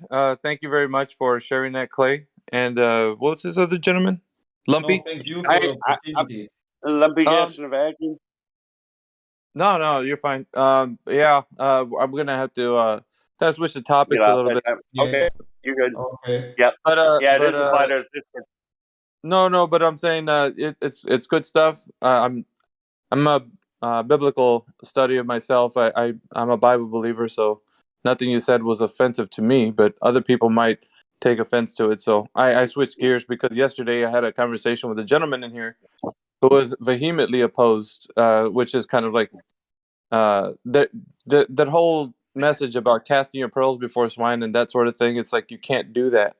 If you know that you're going to engage with somebody in here that is going to be vehemently opposed, you have to recognize that, and not push the issue, because that's not in the scriptures. That's what God says not to do. So, we acknowledge that. No, I mean, it's not saying you should call him a swine. It's just a metaphor of saying, okay, if you see that there's no point in further wasting your energy, it's also sometimes good to just have a break and maybe later search for a new conversation, right? I'm not saying to completely ignore a person and never talk to him anymore, right? That's what I also not get from the scriptures. Just saying maybe it's better now to go away and maybe come back later, you know? Clay. I wasn't finished. You jumped right in. Sorry. Oh, Yeah, okay, sorry. I know your passion, brother, but you have to let people finish what they're saying. Oh, So sorry. yeah, we were having a discussion, and I was going to engage him, but he seemed very vehemently opposed to it. So at which time I was like, well, it's not. I'm not going. I'm gonna stay silent. And he was like, well, no, you're gonna have to. I was like, no, it's not. It's not conducive. This is not something that we need to get upset about. Right. So we have to sometimes we have this passionate fervor for preaching or telling somebody about what the word is, but at the same time we have to understand the world we live in hates him first, so they don't hated you. So we can't we have to recognize that. And this forum specifically is a intermix of like different people from different backgrounds, and that's why we do have to respect that and so forth. Anyway, no, I totally understand. I thank you for this, for the reminder. It's 100% true, and I agree 100% with you. Yeah, but thanks for being respectful and whatnot. Let's get it right back to the It's subject a here. difficult. It's a difficult thing, but it is what it is, and it is what it is, man. 100% respect how you came. Yeah, thanks, man. That was probably the most respectful request I've ever received. Thanks, man. Really? So and it was already known. I was the only kind of like real reason behind spending time with it was just the two of us, and but we're kind of accountable to the YouTube, and we're accountable to what time is offered, because everybody's on a time scale, and here in the Earth has never been measured by anybody to have any curve ever, any time direct measurement is an important statement to be made. Periodically, 100%. And I think the topic, let alone understanding this flat and stationary realm, and that at the end of the day you're gonna end up at the position of understanding it must be created, right? Maybe this is also already enough for a seed for someone in order whatever God has intended for him to understand. I mean, if you understand this this truth, you can look behind the curtain to understand you have been lied about the shape of the earth and so forth. You don't know what God intended for this person. I mean, in 2015, when I had no clue about the creator, I already knew it was flat, right? And just I guess just needed like 4 or 5 years to come to the conclusion who that creator is, right? So yeah, I think just talking, going even back to flat Earth now is a good way to spread seeds. I mean, regardless of people joining or listening on YouTube, understanding this truth will lead into more truths. The globe has absolute serious problems, and addressing them for an audience that can hear the problem, and it's an important topic. I've never ever been part of a group in this type of forum at all. Ever never had an interest in horses or any kind of thing, sailing, fishing. But this topic, and it's so blatant, the lie now. Since 2015, I've been looking into this. I really dove in once I accepted the reality that Earth is flat, and I've been looking for content to form an opinion that I can bring to other people that answers the questions that are going to come. And it took time to get there, and how I did it was by being an audience member.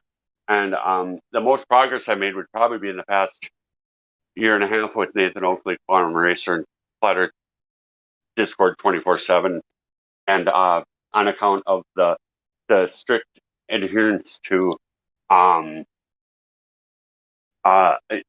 having claims that have some kind of verifiability, and it's been a big help to my argument in publicly. It actually expanded me to be comfortable to do it in public. I talk to all kinds of people all the time that tell them that the Earth's flat, because it isn't. It's important for people to hear, and why it is, because they can blow it off at the moment once they hear the information. There's no way most people could hear it and not have it chime as true at the time of hearing it. And there's a lot of value in something chiming as true rather than something chiming as kind of fishy. You know what I mean? And it took these spaces, Quantum Erase today, Oakley, and here, to really refine any argument made and have a better understanding of the scientific method and the application, and how there's a disconnect between what science is claiming is science modern and adhering to the empiricism. And it's I like I say, man, I really appreciate Flat Earth Discord. I spent all night here just because I'm really glad I'm allowed to be on voice chat, because somehow my texting got banned. Every time it's for swearing. I never swear here. I'm just thrilled that I was able to be on, and I've just made the best of the time, because I really enjoy talking to you guys, because there's a real appreciation because of how much I do it face to face for people who are able to challenge a worldview and invest time in something that is as important as the flat Earth, and have the ability to recognize how important it is, and the ability to be honest in conclusions, and have consistency. And I've never met a group of people. I've been in the recovery community, and they're pretty decent, and church is pretty decent, but nobody's on the level. And I'm not saying church goers are, but they often it's kind of like a current events social gathering, talking about pointing and I don't know. It is what it is, man. Things that aren't going to ever matter, something that's going on in the world presented by the media. It's the most annoying part of church for me now, anyway. Whatever the thing is, and people are acting as though it's some kind of thing that's important at all. Anyway, I'm sorry. I apologize. I went kind of on a loop there. But the Flat Earth Discord, I really appreciate being able to come here and put in effort and try to. I think I have a means of communicating the claim and the disparity in reality, and try to make points in that are would be an explanation point, kind of like in the statement of the glaring conflict, section, and curving baselines, what a triangle is, no measured curvature ever direct measurement, and how looking at something in the sky is not going to inform you anything about the Earth you're standing on, and there's no way to know the actual size of the distance of the thing you're looking at. And to debunk the idea that there can be some kind of knowledge garnered from what you're looking at in the sky as far as distance and size of the object. And that just really, unless you touch a thing, and when the reason I say that's so important is because the idea that I'm going to make a part at work, and I'm a machinist, and I'm going to look at it from a distance, it's unknown.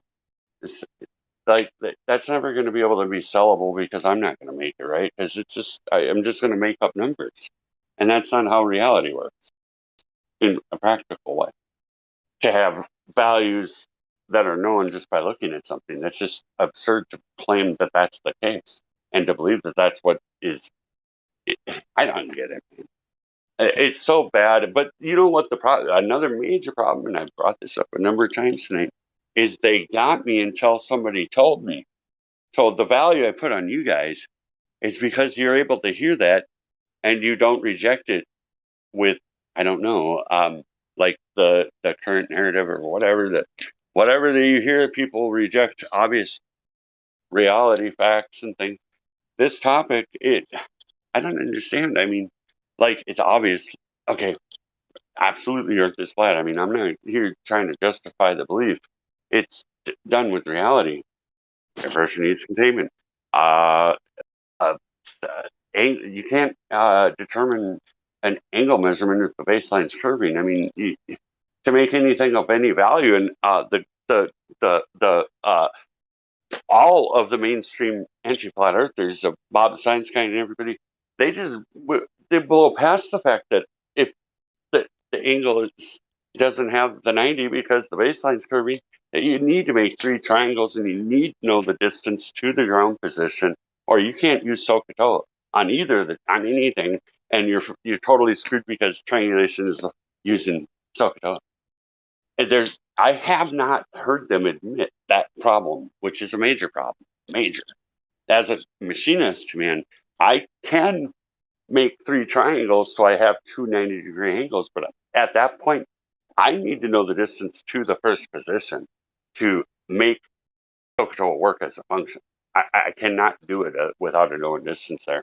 And they never construct their actual measurement with 3 triangles. They just make stuff up. And that's not how things present themselves, made up like that. That's not real. They haven't addressed it appropriately. And in their folly, they'll probably just do because they have to admit that trigonometry doesn't work in the way they're presenting it. They have to admit that because it doesn't. You need 90-degree angles to use SOHCAHTOA. Am I boring you? Because this is glaring to me. This is a major glaring problem to the globe. I'm really not trying to bore nobody. I think it's a point that needs addressing because the sextant's been brought up, but the construction the anti-flat earthers have made hasn't been pointed out. The fact that they haven't even offered a SOHCAHTOA applicable triangle. They just make the baseline curving to the ground position and then makes up some other stuff. But they've had a severe problem with the fact they don't have SOHCAHTOA as a function even available with what they've offered. It's a glaring. To me, it's another glaring. It's been kind of passed over by the flat earthers. I haven't heard them talk about this yet either. Quantum Eraser, I should message him or something because this is a serious problem for somebody that's claiming to use SOHCAHTOA. They need 90-degree triangles, and you got to construct them out of what you got if you don't have a 90-degree. And they can't have a 90-degree because the baseline's curving. They have a severe problem, and they haven't admitted the fact they need to make 3 triangles and they need to know the ground position to construct the function. With the flat baseline, you have the advantage of only needing to know the angle. You don't need to know any of the other legs or any of that, because the function will work because you have a 90-degree inherent. They haven't even made the triangle in a functional way for trigonometry, but they're claiming trigonometry as a use. I haven't heard that directly addressed yet, that particular problem, the fact that you need to create 90-degree angles out of what you got.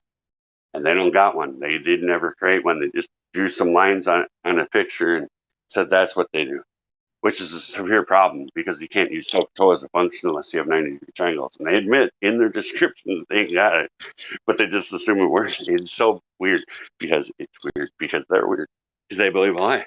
You can't believe a lie and come out not being weird when you're confronted with reality.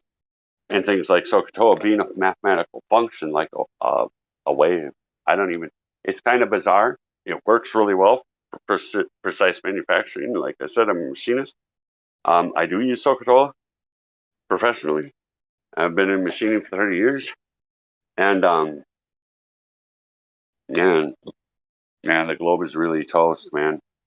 Humanity needs to hear the message that there's no measurable Earth curve, and it's been debunked by a lot of numbers.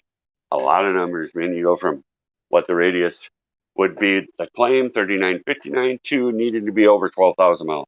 That's a big difference. I'd like to send somebody for a 12,000 mile walk from mile 3959 and see if they say there's, if that's a reasonable distance to consider or what, because a 12,000 mile walk would for sure humble anybody a long way. It'd be really humbled. They could get like the mile marker. I can't make that thing real, obviously, but maybe somebody can conceptualize the difference between almost 4,000 miles and 12,000 miles. I just don't get it, man. I mean, they claim to be, about, math and science, and the same breath they deny math and science. And I was tricked as a kid, you know. I have to be humble about this because I believed in the globe. I wasn't a globe fan. I didn't know a lot of the facts. I just believed that it was a globe, and that people wanted to inform me about, you know, what we've discovered via research and science. And, I wasn't able to pick out a lot of the problems the globe has, but once informed, I at least was honest. And that's a seriously important thing, is to be honest and not double speak. And if caught double speaking or making a baseless assertion and claiming it as verified and these things, and when you're consistently confronted with the fact that you're inaccurate in your assessment and you continue to just present, you know, baseless assertions as you know, verified claims and researched and tested, and when you do that consistent, I don't understand how somebody cannot accept the fact that whenever they make a claim, basically they get shut down. And because that's what anytime anybody, any debate I've heard on, say, Nathan Oakley, Quantum Eraser, Mitchell from Australia, none of them guys are going to have it. Some other people are a little flexible, I think, and it's a problem if they're, you know, an influencer in the community. I really think the influencers are responsible big time. I'm not a subject matter in anything except geometry. So that's the YouTube video I made. I made a circle on SolidWorks, and I pointed out the fact that you can't measure an angle when any of the lines are curving. It just can't be done, and especially not SOHCAHTOA. I mean, it doesn't even operate as a function, possibly or potentially. And the problem compounds when you try to triangulate, because you're only getting a radius of a circle you're trying to construct, and you're trying to intersect three of them. It's just like so bad. It couldn't work accurately. It wouldn't function mathematically. It's just conceivably dumb. And I had to be told. I'm humbled by that, man. But once I was told about the curvature problem, things really opened up to, you know, me. But I'm humbled that I absorbed this information. I was young and naive, and really didn't understand how the world structure really is. And they got me as a kid, man, believing this garbage. But it is garbage, and there's no basis for any claim that the globe has. Not zero. Not at the basis of that the lights in the sky are physical objects. That's not verifiable. That any single one, that 10 to the negative 17 torr vacuum in space, that's abject rejection of reality, and it's bold. It's probably the most glaring claim of the globe that is absolutely just really dumb. I believe our blood would immediately boil. We would blow up. Everything living on Earth would die if even as the size of Earth was in some way adjacent to our atmosphere. The cubic volume of Earth's air volume was 10 to the negative 17 torr, and there was no boundary. It would be just total destruction, in my opinion. If the Earth was spinning, I think it would be a heck of a treadmill. I think walking on it would be dangerous. If you fell over the trees that were behind you, you'd probably like slow down as the result of falling or something. I think it would act like a treadmill. At this point, I'm not sure, because Earth doesn't really spin, but I think it would be a treadmill, like 1,000-mile-an-hour treadmill, which I think would be really good. And I don't think there's any evidence of Coriolis. They claim it and then they don't claim it. That one's a really glaring problem that they have, because they literally claim it for some things, but then they don't claim it for things. And it's not observed ever, even in the things they claim. I hate dealing with, people that believe lies, because it's objectively a lie to claim something isn't at the same time. And you literally point that out, that that's the mainstream narrative, and they don't have a problem with it. I don't get it. How the heck is that a person? What is that? What is that? And why would you want to be viewed as that person? Because it's not, in my estimate, it's not the person, that's going against the social norms that, the one that should be.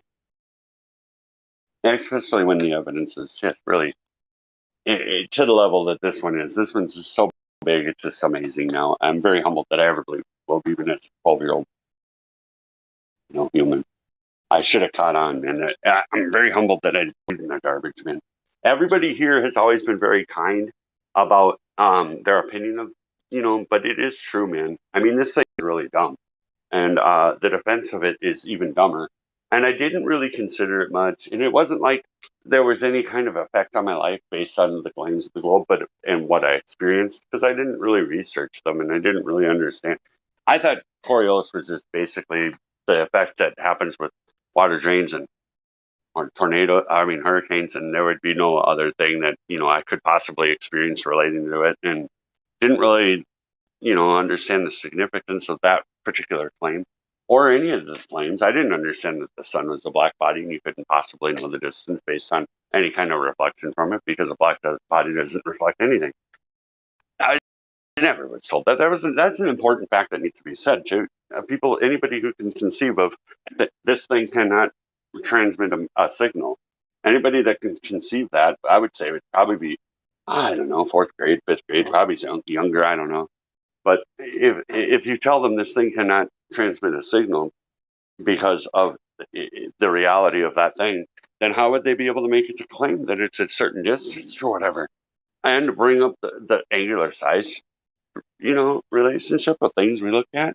That's such an important characteristic of things to be viewed that you can't touch. That practically, as a machinist,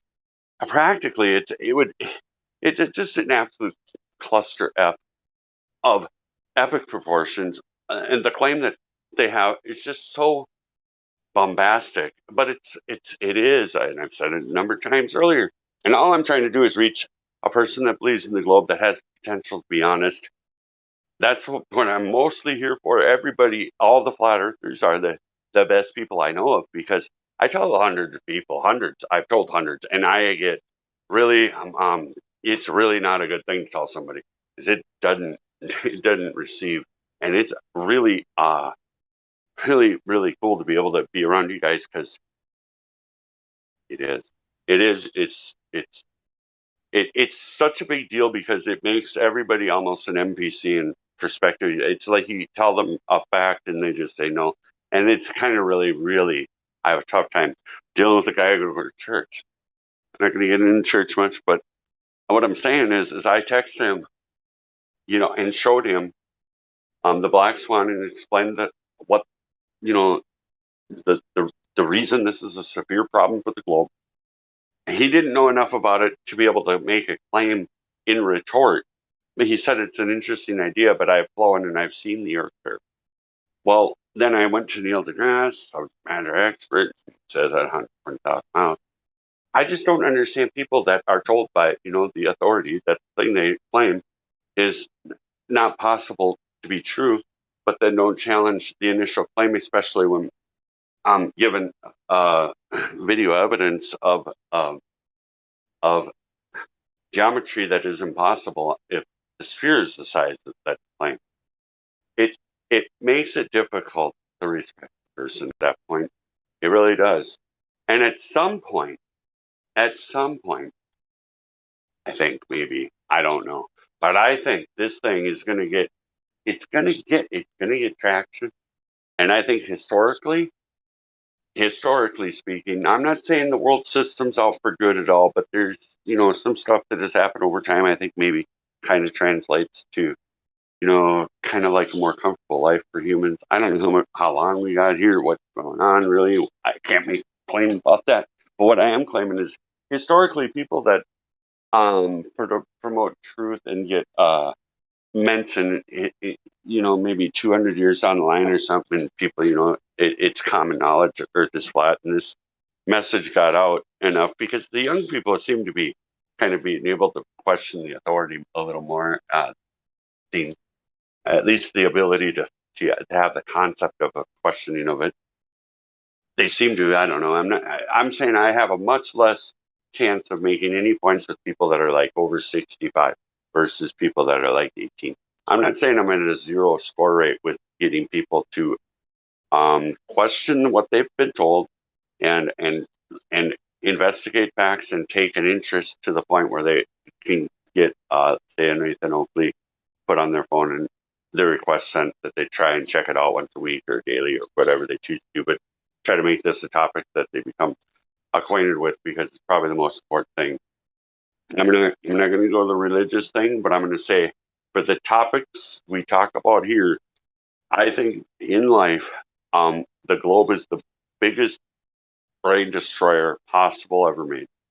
It really does. It makes you not know up from down in all kinds of craziness and all kinds of claims that are baseless, that you have to accept as empirically proven, that can't even be. It destroys the functions of logic, and it destroys the functions of natural laws, and it just really does, because it's a bold, in your face, huge lie, huge, like massive, huge, like really seriously big, and it's and that it's really bizarre that people don't really attach to the fact that there's severe problems with electric curve measured ever on Earth.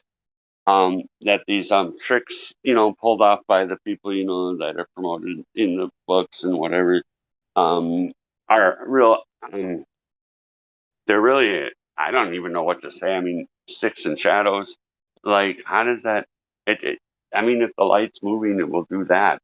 It will change the angle that the shadow, and and and how it's become accepted that no matter the movement claimed, when none of it felt, and it's just so stupid. I don't even know how to put it into words now. And that's kind of a bizarre phenomena. I'm really tired. I needed to go to sleep a long time ago. But I've had airtime right now, and the time I try to use, and I try to hit the points that just, like, how do you have Coriolis and not Coriolis? That's a severe problem for the globe. And anybody who's going to talk about Coriolis or have claim knowledge of Coriolis, when they say 2 reference frames and we don't witness 2 reference frames, and then you have to defend not having 2 reference frames in your own mind, or to understand the concept presented, the not real thing, the globe, you have to try to understand how that Coriolis would present itself. You can get yourself on a merry-go-round and see how things appear to be moving, but they're not really. And there you have 2 reference frames, and now translate that to your experience on Earth, and you're going to find that you're not experiencing that in that like manner in any kind of way. It doesn't fit with the claim at all. I didn't understand the claim earlier, but when I'm told what the claim is, which is 2 reference frame, inertial and non-inertial, well, then it becomes real obvious real quick that's not happening.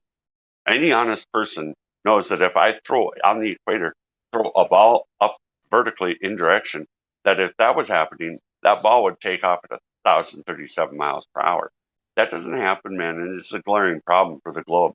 You can't have it and not have it at the same time. You just have a major severe problem, and I don't understand people can hear that set of words and not derive the implication, which would be that there'd be an apparent deviation in the second reference frame. It has to be. I mean, it's as simple as going to playground thing, because that's the deal. And they claim Foucault's pendulum because of pendulums just hanging there. Of course, they never consider the fact that a wrecking ball is basically a pendulum, and you never see them process and figuring. I mean, why is that not a severe problem?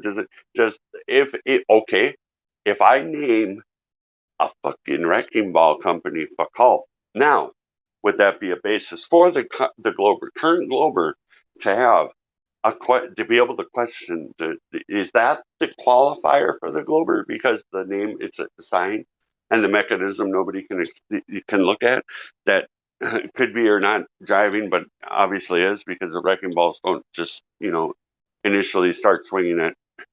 And you just say there isn't a correlation between them, because this wrecking ball, this ball that hangs, is a Foucault ball. How do you not see the problem there, man? I don't understand you people, man. How do you have your cake and eat it too at the same time? I don't get it, dude. I really have a hard time with you people. You know what? And to be intentional in annoyance and just saying stuff is like, I don't see, there's no chivalry there. It's wrong. It's not the good way to experience life. You can't, I don't see how you can maintain chivalry and self-respect if that's kind of like the motive. But on the other hand, if you really can't logically deduce problems in the claim and be able to determine that the things that would need to be consistent to make the claim verifiable. And when presented with evidence that the claim isn't consistent or unverifiable, all of the different things that the globe, every single claim of it, every single one. I mean, you tell me one thing, man, that says, "Oh, glob, you glober, say glob, just give me one," and I'll tear it to pieces because there isn't a point you got that I haven't considered.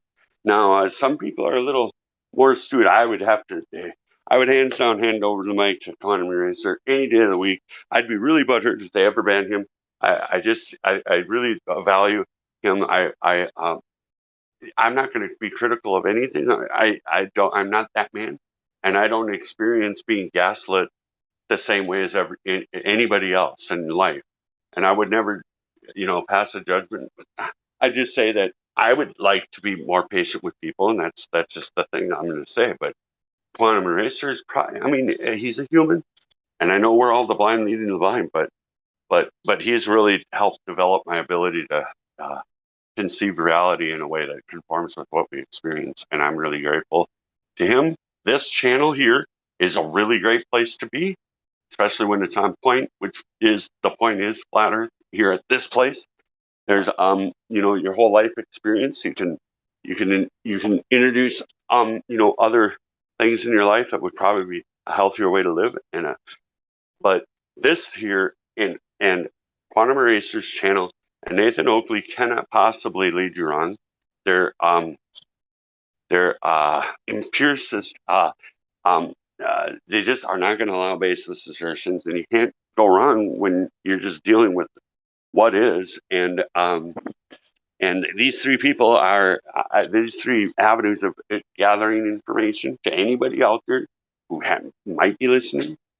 The numbers we get are from Google, whatever. I don't trust nothing. I think there could be, who knows what. There's an awful lot of people involved in YouTube that don't ever chat. Some of them don't even have a Google account, so they do things other ways because they don't want an association with that, which I totally respect. So there might be people that aren't counted and all that because they don't have a name associated with the they can't upload a video. They can't make comments. They're just like a third of person viewer that can't really interact, but they can be at a spot and they're not noticed because they can't interact, because that's kind of how it works. And these are probably, maybe fear isn't a thing for me when considering the elite and the program, because I've accepted something that was said to me from a Marine, which is, dude, you're already dead.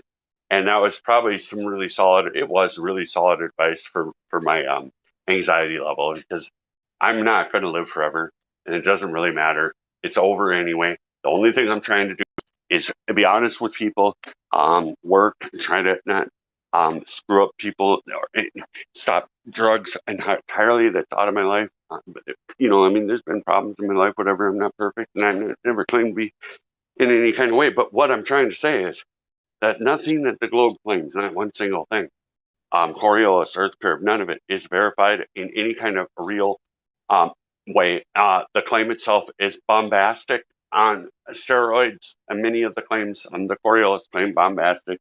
There aren't words, man, for the absurdity of claiming there's 10 to the negative 17 torr vacuum, of infinite size.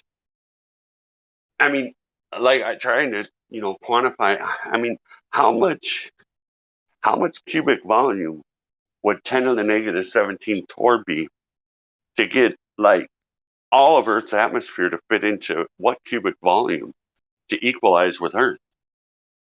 Because it's a stupid big number. It's unconceivable.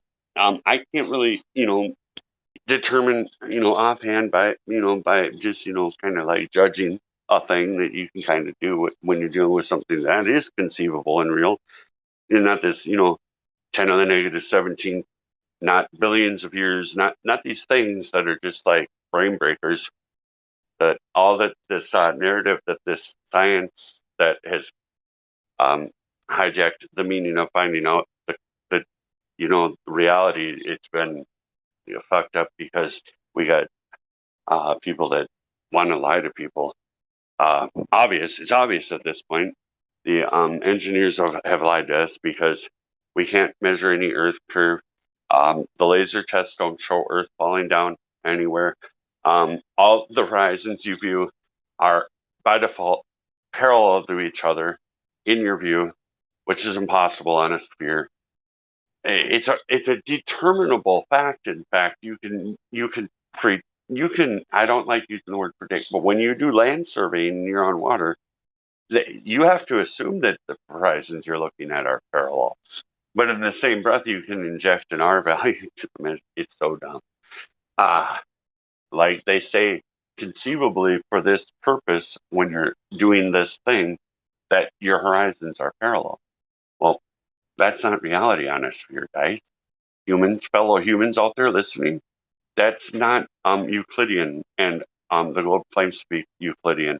It really does, but it can't be Euclidean because it's the rejection of reality and what we experience. And the sunrise and sunset is a major problem for people. And I'll tell you what, I've conceived of a way to describe it. It's optical convergence, and you can't see beyond the point that converges. Like if you see railroad tracks, I try to describe this to people. I don't know what they hear me say, but what I'm going to say is railroad tracks in the distance can appear to join. And at that point and beyond that point, the light will not be visible in the whole field of view if it was, say, the vertical convergence point, which is a thing. And at noon, the sun is always at the highest point, and objects, that are at a height, at a distance, appear to be lower the further they go away. And that's the thing. And when it converges, all the light goes away. It will. It's what happens. The light gets cut off. I don't understand it entirely, but that is what happens when the light gets to a certain amount of convergence with the object on its floor, the base, or whatever. Light has a phenomena that the blue sky effect will all vanish, and it isn't because the sun is behind a curve, because it can happen on a flat surface as well. I can recreate that on my YouTube. What I do is I put a camera lens directly on a surface that is level and long, and run a flashlight, and I bounce that flashlight back and forth right at that point. And you wouldn't be able to deny that all the light's gone when it converges, gets all gone. And once they put the light back into view, the whole area lights up just like it was, light up when there's light. Now, we don't experience that with lights in a way that it makes it so obvious that it can happen, typically, because there's usually a lot of lights in the town or whatever. I don't know what to say, but that isn't something we experience normally, where the light converges with the horizon, say, of a car. We do see it, but we don't carry the significance forward because I don't even know. But the sun is a real problem for people. They think it has to have gone behind a curve, and that isn't the case. You can make the light. The light will not emanate in the area as more of the size of the sun is occulted, and it isn't necessarily based on. How do I say this? like I think there's probably a viewable part of the sun at dusk, and that is translating to a kind of like a luminescence for the area you're seeing it in. You know what I mean? So there's maybe a transition to complete darkness, which I know there is because I experience light every day. As long as weather isn't involved, that'll change the amount of light that appears or whatever. But yeah, the horizon over on the sunset side, what you see is it starts to get dark with the area you're in that transition time. So later dusk, the sun's out of view, but you kind of see some light over there. That is because they're experiencing light sunsetting. That's the only reason for that.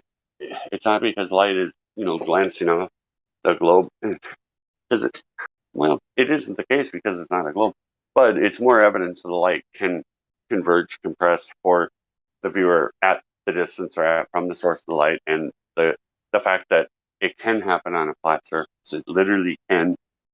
I should make the video because it's not the sun, but it is the light, and it is converging with the surface, and you put the lens. You got to be real precise about the placement of the lens and how it's viewing, because it can really extend the distance you need, which becomes impractical if the lens isn't exactly on the surface. And you can run it right down a flat surface, and that thing will get to the spot where the light goes away, and you can bounce it back and forth. It's a matter of, literally a couple inches. I suppose you can shorten the distance, but there isn't really a need. And it happens. I need to put it on my YouTube, but nobody watches my YouTube anyway. I only have one video on there, and it's showing how SolidWorks will not let you measure an angle if any of the lines of the triangle are curving. So, I mean, that's the most sophisticated geometry and part software available to humans. And it ain't lying, because you can't measure an angle to baseline. Got it. Any kind of curve to it at all. It's just like, get it, and you tell people that. I mean, it's like, I don't know, third, fourth grade stuff. Triangles need straight lines that have 180 degrees, and 3 of them. I don't know why they can't understand that. That don't make sense, guys. If you're a globe believer and you don't see the severe problem there, I don't know, man. Like, I don't know what is going on, because, like, I obviously am able to deduce logically the consequence of a thing. I don't know how to just parallel this, man. I used a tractor tire on a small car and trying to make it work, and practically everybody knows that that's not going to work, because it just doesn't fit, and these things don't fit either. The globe is that obvious to me now. Like, it's kind of humbling, because, like, I didn't have enough information to make. I remember my first exposure really with school to the globe, and the first thing I thought is, people are standing upside down to me in China, and that just doesn't make sense. And the first thing I thought was, I must not be very smart, because I can't make sense of that. And then I was able to, because I wanted to be smart, I had to concentrate on the concept of everybody being pulled vertically down from their position into the center of the earth. And that's how it works. And that was what I was taught. And I wanted to be able to be smart, because I wasn't mature enough at that age to do what needed to be done and just say that's not real. I didn't have the maturity level yet. I didn't really probably have it until I was about 30, to be honest. And I don't think admitting that is in any way. I might have been better. I don't know, man. I don't know. I'm humbled by the fact that it didn't cross my mind any of these obvious problems with the globe, but all the definitions were kind of screwed up in describing the thing to me via the education system, and like Discovery stuff on TV, these sort of things, and movies about it, and then, like, these amazed videos about distances to suns and their sizes and these sort of things are just absurd. And, like, you can't determine the size of a thing because of this light you see, because, like, literally, dude, it's non-conceivable. It's like syntax error. You might be too young to understand syntax error. The computer just fails because you don't have anything except for an angular size relationship as the view. Nothing more can be garnered from that. And to claim it can is really, you have to force somebody to give up the reality of how to determine the size of the thing, which is you have to have some physical connection to it. There's no way you can, and that's a severe problem that I'm humbled that I didn't catch that. That's a real problem. But as a machinist, I've kind of grown to learn that I can't measure my parts looking at the moon. I really got to put a caliper, micrometer, tools physically on the part, always 100% to determine their sizes. And the globe is like, you look at the moon to measure your parts, and shut up. Don't you dare say anything about physical contact of any kind. Don't bring it up. We don't want to hear about it. It's really, yeah. It's another. I don't have a word for this. It's so obvious that it's not real because of the claim of the way to determine the information given to us. And they're just, at some point, the progenitors of this thing say, let's just make stuff up because that's what they did or something. A lot of this stuff seems to have some kind of reference to 666, which I think is a trademark. And they wanted to build the model around it in some ways so that it would be there as a trademark and probably in service somehow to things that I think are just not good. That's my opinion. I'm going to go on though. It's kind of a fantastic thing that there's so many things actually that are associated with the claim of the globe that are, 666, and who knows why anyway, because they claim the sun's a black body, which should be told to everybody right away when they're taught that the distance to the sun, because it refutes itself if you dig deeper, which I never went to university for this sort of thing. I just went and got a tradesman. And there was a lot of stuff that was given to me as reality, which, like, one of the things was that we know the distance to the sun. Well, that can't be known. It's intangible, and it's a black body. There's literally, how the heck are you going to figure that out? And how are you going to sell that you did figure? Because they didn't inform us enough about the facts of the matter. And don't you have a problem with not being informed when making a worldview by the people who are supposed to know the knowledge?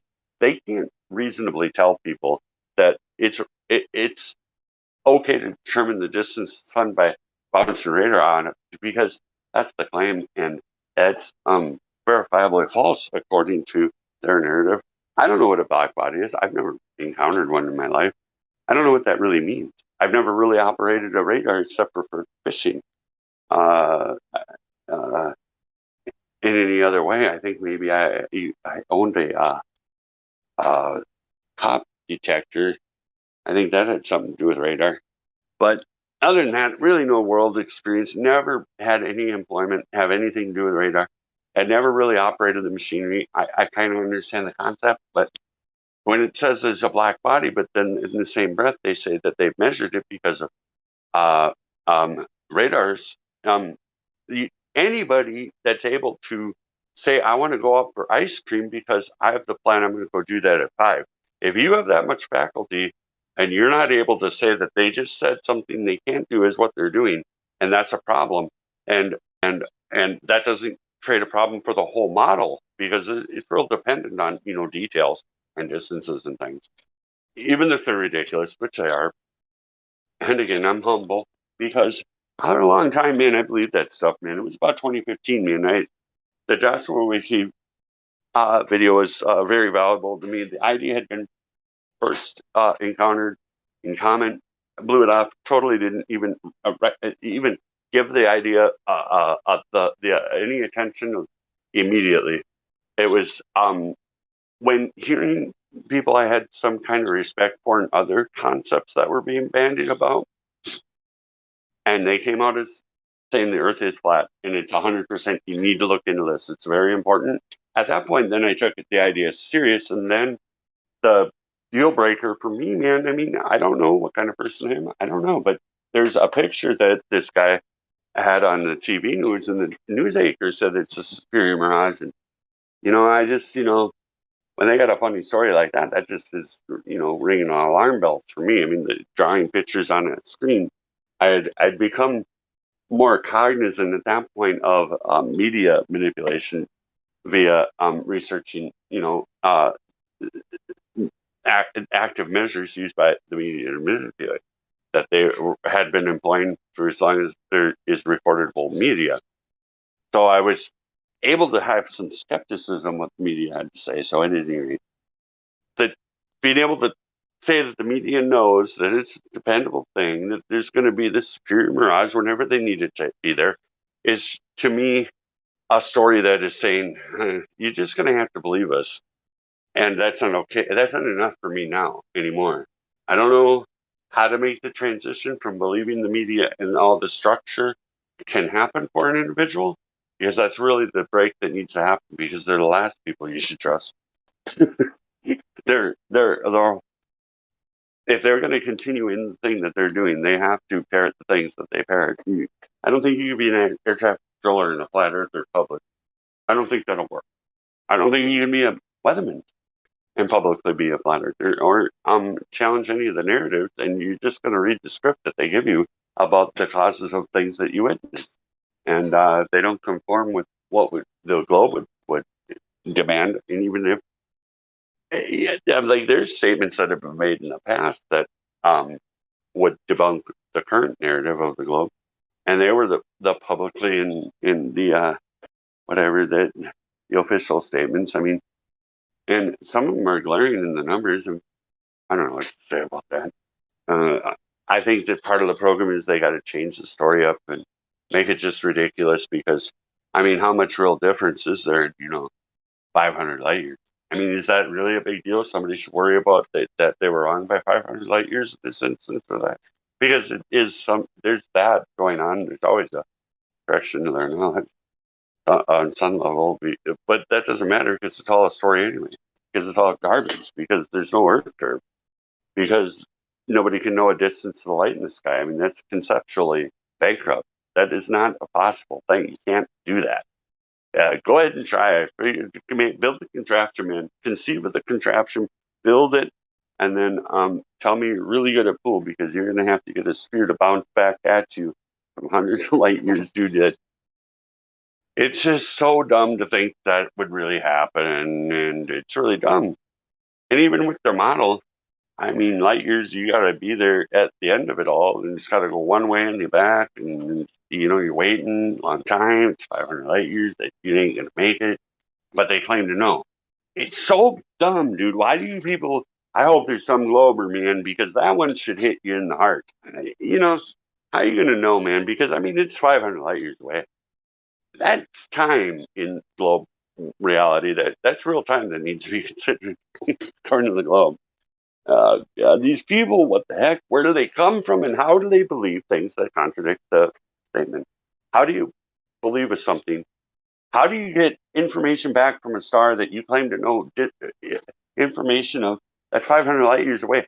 We didn't even have a device to do any of this stuff within 500 years. You know that, right? But you believe. I've heard it on the TV. I know it's put in the education books, and I know it'll be a talking point by any glober out there that they know the distance to these 500 million light years away stars, that whatever distance, it could be anything over 200 years. And my point would be valid 100% for sure. They haven't had these contraptions to do any kind of interacting with stars that they claim to be doing 200 years ago.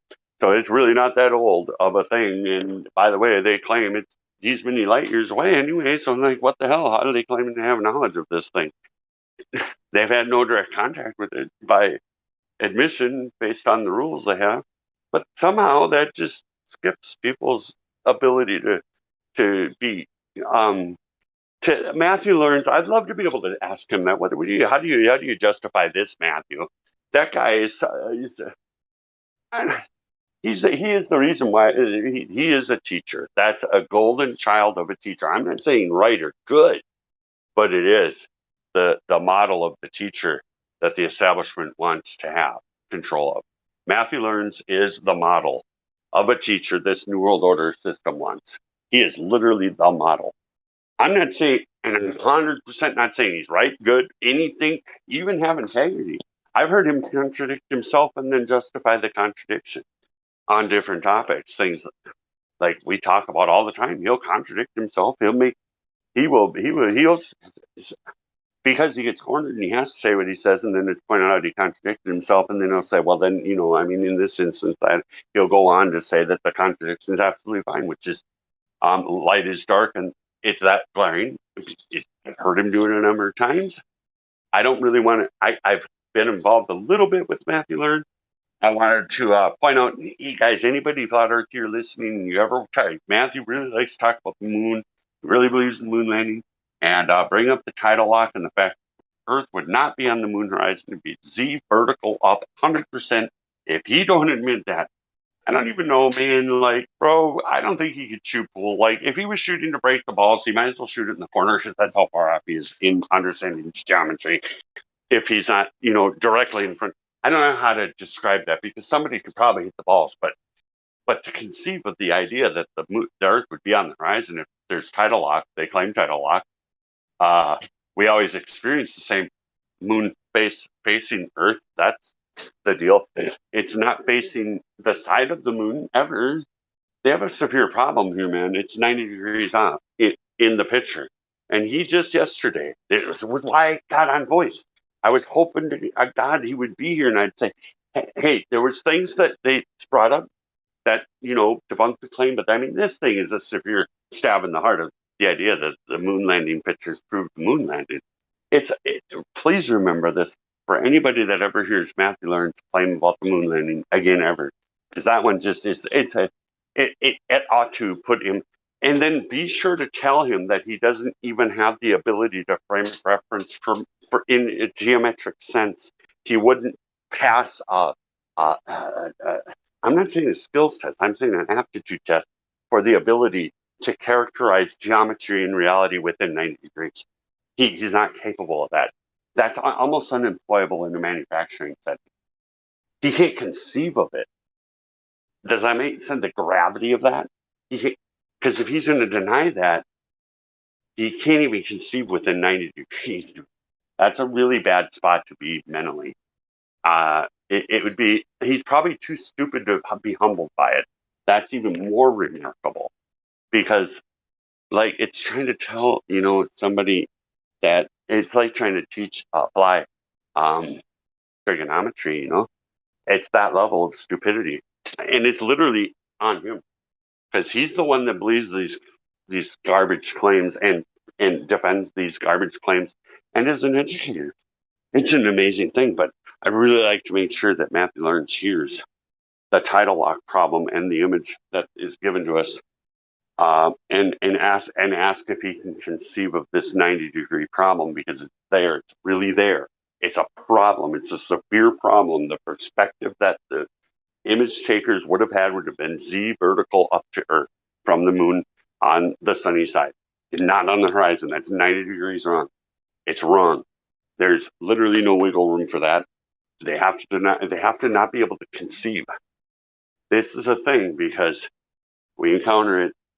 Their cognitive dissonance, if they're not that dumb, has to have blocked the information to register within 90 degrees of a geometric form. It's really bad because in practical terms, if it wasn't something that involved a belief, you would literally not shoot at the pool balls on the pool table. You wouldn't be able to conceive of it. It's literally animal level. Like, no, animals can like get balls into like hoops and stuff. So it's beyond animal level. It's insect level. I don't even know where to go with this, man. Like, Glovers, you people are like a case study for believing a lie. You guys are like epic level case studies for believing really dumb lies. And it's not that you're dumb.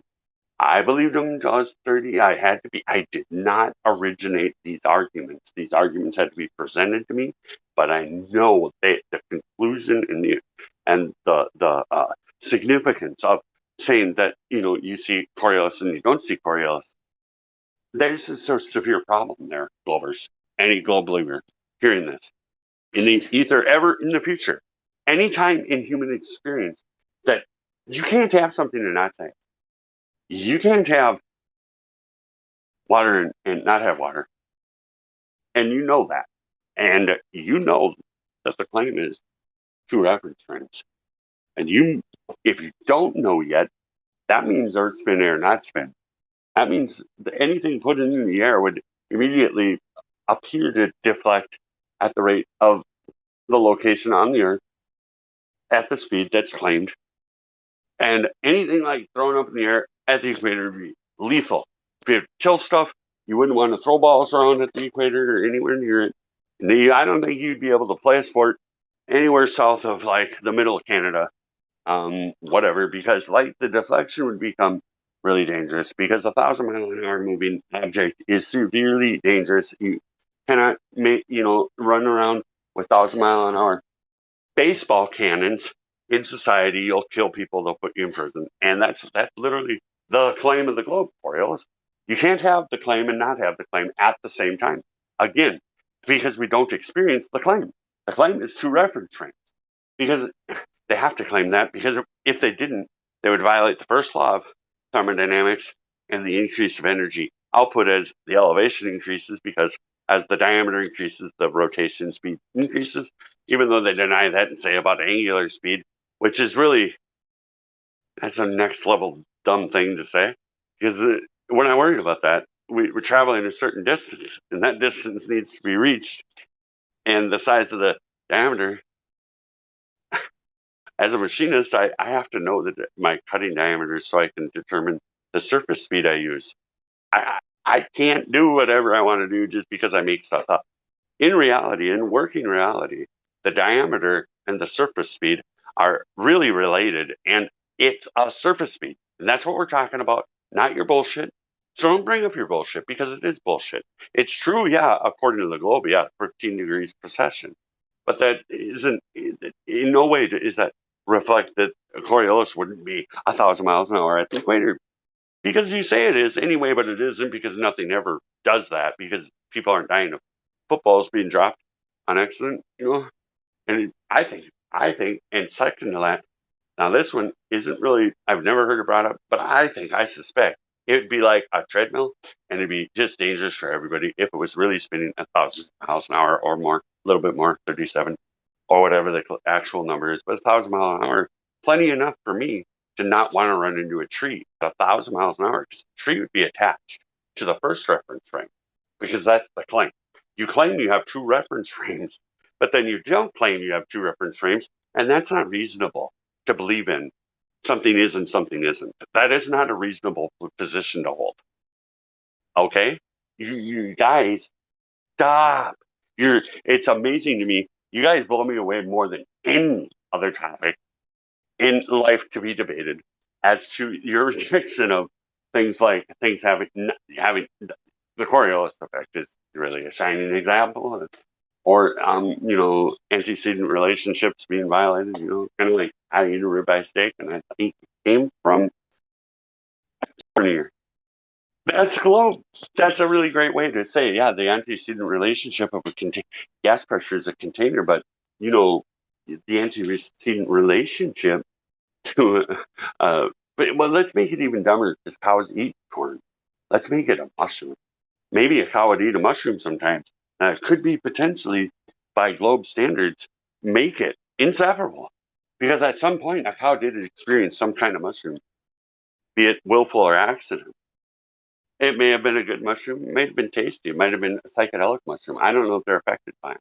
That isn't the point at all, but these two fucking things are not equal, and they're not related.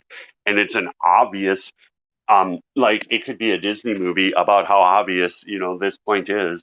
It could be like a child story about, how obvious it is you can't have something at the same time. And I think a 2-year-old can understand that. Like, you take away the toy, and they're going to fuss because they know that you have their toy, and they can't have their toy and you have their toy if you've taken it away. But globe believers, man, you guys are something, a special kind of breed. I don't know what to say. I'm really, really set. I really discouraged for humanity's ability to discern word structures.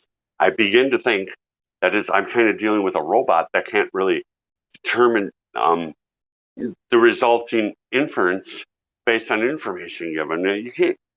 And some of the, the trickier, you guys coming up with your stuff that isn't verified, but say like the refraction, it's stupid and dumb, but it's one of your better things. It isn't, there's no way to, actually, view it in any real sense, but it's one of your better. I mean, it's better than your Coriolis, have it and not have it at the same time.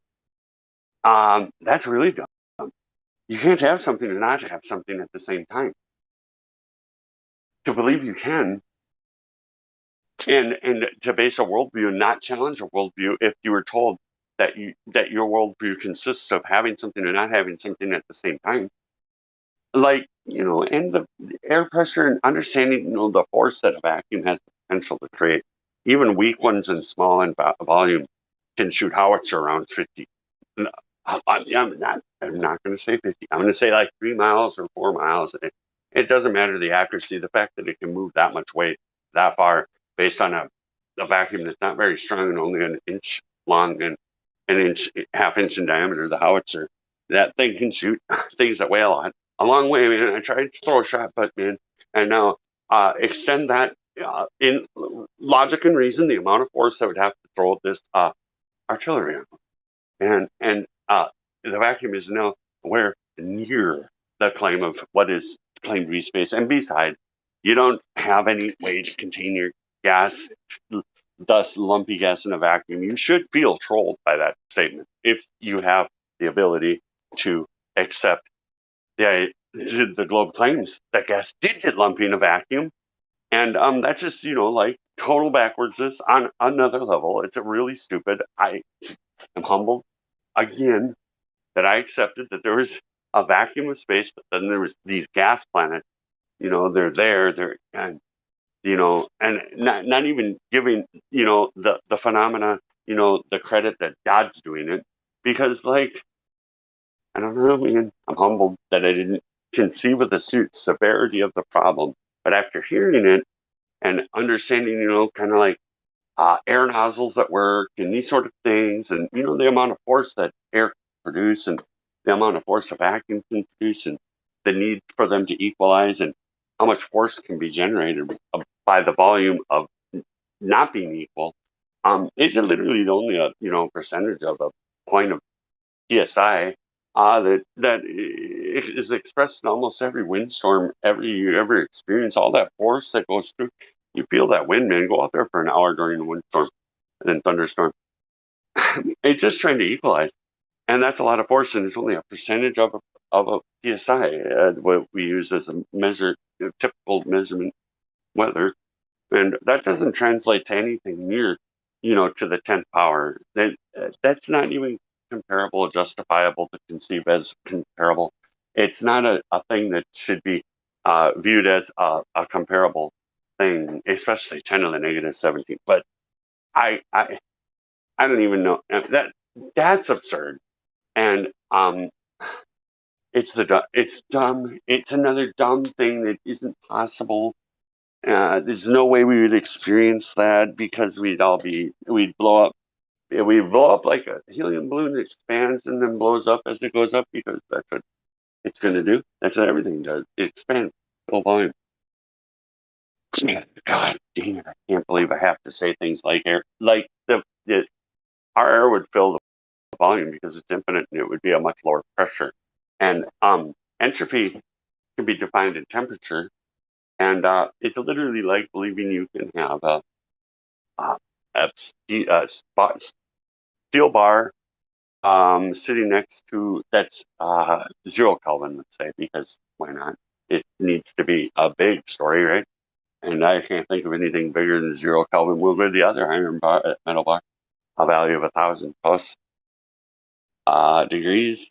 I'm an empirical guy. I know American measurements as far as like reference frame for hot iron stuff. I've experienced of heat treating and different things. Anyway, I don't know if steel can be 0 Kelvin. I don't know what to say about that, but let's just make the number big, right? And they can't be them. They can't be there together and not influence one another. And the a transfer of heat to cold, which is always the procession that will follow, is an entropy effect, and it cannot conceivably be affected by gravity. Maybe a baller could conceive of the way to say that gravity's affecting that, but they haven't really bothered trying. But the problem there is it needs to translate to entropy in respect to gas pressure, because that's an entropic effect. It's always happening. And we're in a dynamic system. I don't have all the answers for that, but it doesn't mean we don't need containment. And it absolutely is really dumb to think that we're somehow connected not that far away from an infinite 10 to the negative 17 torque.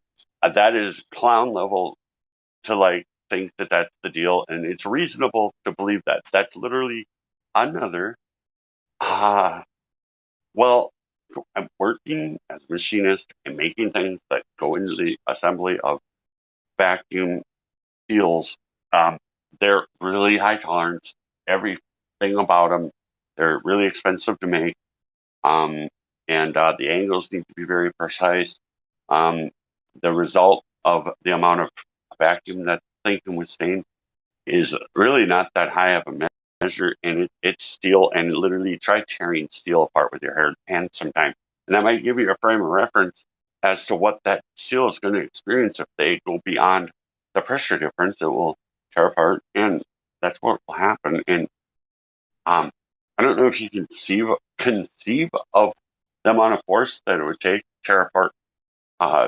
Let's just give it a value of an inch thick, joined with another inch thick part. And then they're like, say, cylindrical, and there's a borehole of like maybe, let's say, an inch, and then the part itself has a diameter of, let's say, doesn't really matter, 4 inches. And that try taking and putting them 2 plates that you have there together, and then tear them apart. Just to conceive of it, because that's the power of air pressure, and it will tear them apart, and it will fail, and that's a big deal, dude.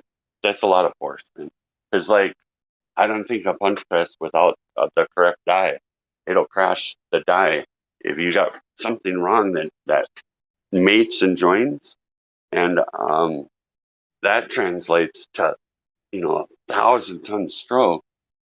I don't know, man. I don't know how to even talk to you guys, because I don't know, man. Maybe you don't know what 1,000 ton.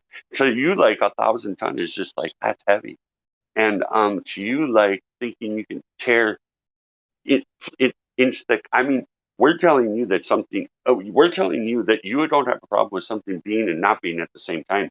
I don't know how to talk to I don't know what to do. Because, like, if you believe that something can be and not be at the same time, and you have a worldview based on that, and then when told that that's what you believe, you just, I don't know. Simon Dan said the best thing ever. That the dumbest thing, I should say, I was being a little sarcastic, and more honestly, it's one of the dumbest things a Glober has ever said, and that is, you and your reference frames have been ruined. Well, and we don't have what do you think? What does he think a reference frame is? And what can he recite the claim of the globe? And by the way, who has reference frames? We don't. We're not claiming any. We say the stars move, but as a reference frame that we experience in life that'll impact our life in any kind of way, no, they just move. Well, they do impact our life. We can tell like the season dependably for all of recorded history based on where the stars are at that time. They do that. They do a pattern around the earth that like works like a Rolex watch on steroids or something, and they do their thing, man. And I don't really care about what the stars do that much at all, really. At this point, they were kind of fascinating as a globe believer, but at this point, they don't serve me in any kind of way except for the Sexton argument. I don't have any information about them. They're a light in the sky. There's nothing I can really know about it. The only thing I really like to do is point out the fact that all you have is angular size relationships, and some of them are too far away for the infrastructure to have garnered any information or to trust that they have to wait light years for, that's a long time. Hey guys, I gotta go, man. I hope. Hey man, this is my hope. I'll put it because it's only going to be a moment. I hope I don't make no one mad. My biggest hope is that my problem in life, which is relating to my, problem in life, which is, the thing I hope to be set free from, which is being a human in this experience.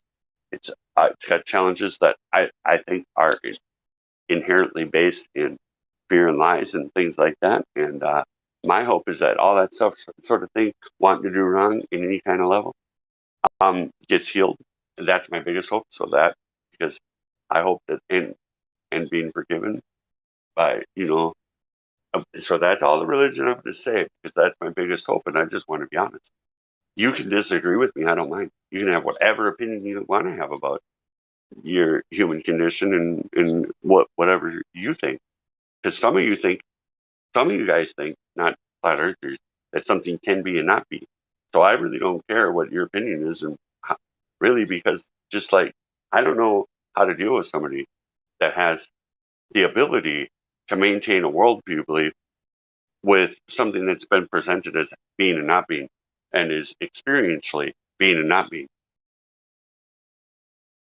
You can, bro, I don't know what to say to you guys. I don't get it, man. You're like, I don't know how your thinking process works. I don't understand how you can be confronted with a paradox and continue to believe that the paradox is a representative of reality. A paradox is a severe problem for describing reality. You can't do it if you have a paradox. And the globe is literally a collection of paradoxes. I gotta go, guys. I'm super tired. I was just super excited that I wasn't banned from voice because, God, Matthew Learns was here and he trapped himself, and I didn't hear anybody here. Everybody was cool and great and respectful toward Matt and challenged his belief. But I think I had the way to expose him is either not able to grasp even I don't know how people cannot grasp, within 90 degrees of a reality. I mean, like, if we're tidally locked and they claim the sunny side of the moon is tidally locked to Earth, and that's what we see and live, that's the reality. That to believe that the picture of Earth with a tidally locked moon could be on the horizon is 90 degrees wrong in concept. Now, I'd be told that again. I'm not saying I can see my username on YouTube and here, Lumpy Gas in a Vacuum, and I conceived of that. Not saying I'm proud of it. It isn't like groundbreaking thing, but it is the best idea I could come up with that would hopefully challenge at least somebody willing to think about the claimed perfect vacuum of space and have some kind of a fundamental understanding of the potential power of a vacuum, and that gas would behave at all like they've claimed is lumped together in a vacuum. That's a bizarre.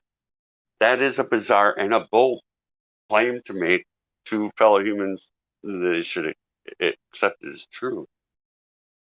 Especially in the modern age when, and I mean, try going in a vacuum sometime. You blow up and your blood will boil, man. It's not, it is. It was said before, and as far as I can tell, nature abhors a vacuum. I think that's a pretty much an accurate claim, especially when you're talking about 10 to the negative 17 torque and infinite and directly connected to Earth with no boundary. That is just so. You guys, man, what the heck happened to your brain? I know the globe is an attack on the brain's ability. It literally is an attack on the brain's ability to determine like things that relate to what you experience, like things like the Earth's spinning, but you don't feel it.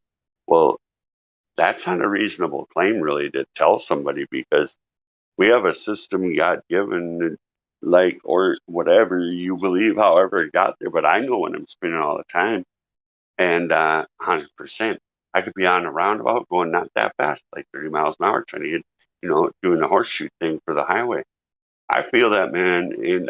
And the other problem that you should have when dealing with that reality and the globe claim is that they make a false comparison. Do you think linear travel is equivalent to describing a curved path? And why would somebody have to try to make that a parallel that would be reasonable? That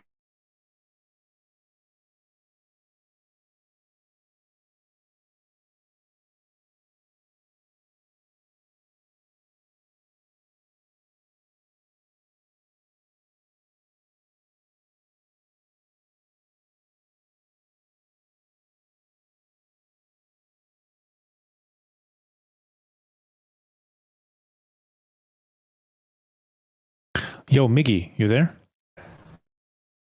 What's up, man? Hey, what's going on? Not much. I say we got a few new people in here. Have you tried talking to them? No, the gentleman was actually talking for about 2.5 hours nonstop. So. Oh really? I came back. I left. I came back, and he says, "Yeah, he was I monologuing with himself or what?" Yeah, I equate that to somebody who's like first come into the conversation who hasn't had a chance to speak in the voice chat, and so he had a lot of stuff penned up, and it's just we're hearing all of that coming out. So he had to get it out, man. Yeah. That's cool. That's cool. But yeah, we do have some new people in here. Let's see. We got Alice and Iron Horse. I think Iron Horse has been here. We've talked to him before. Oh,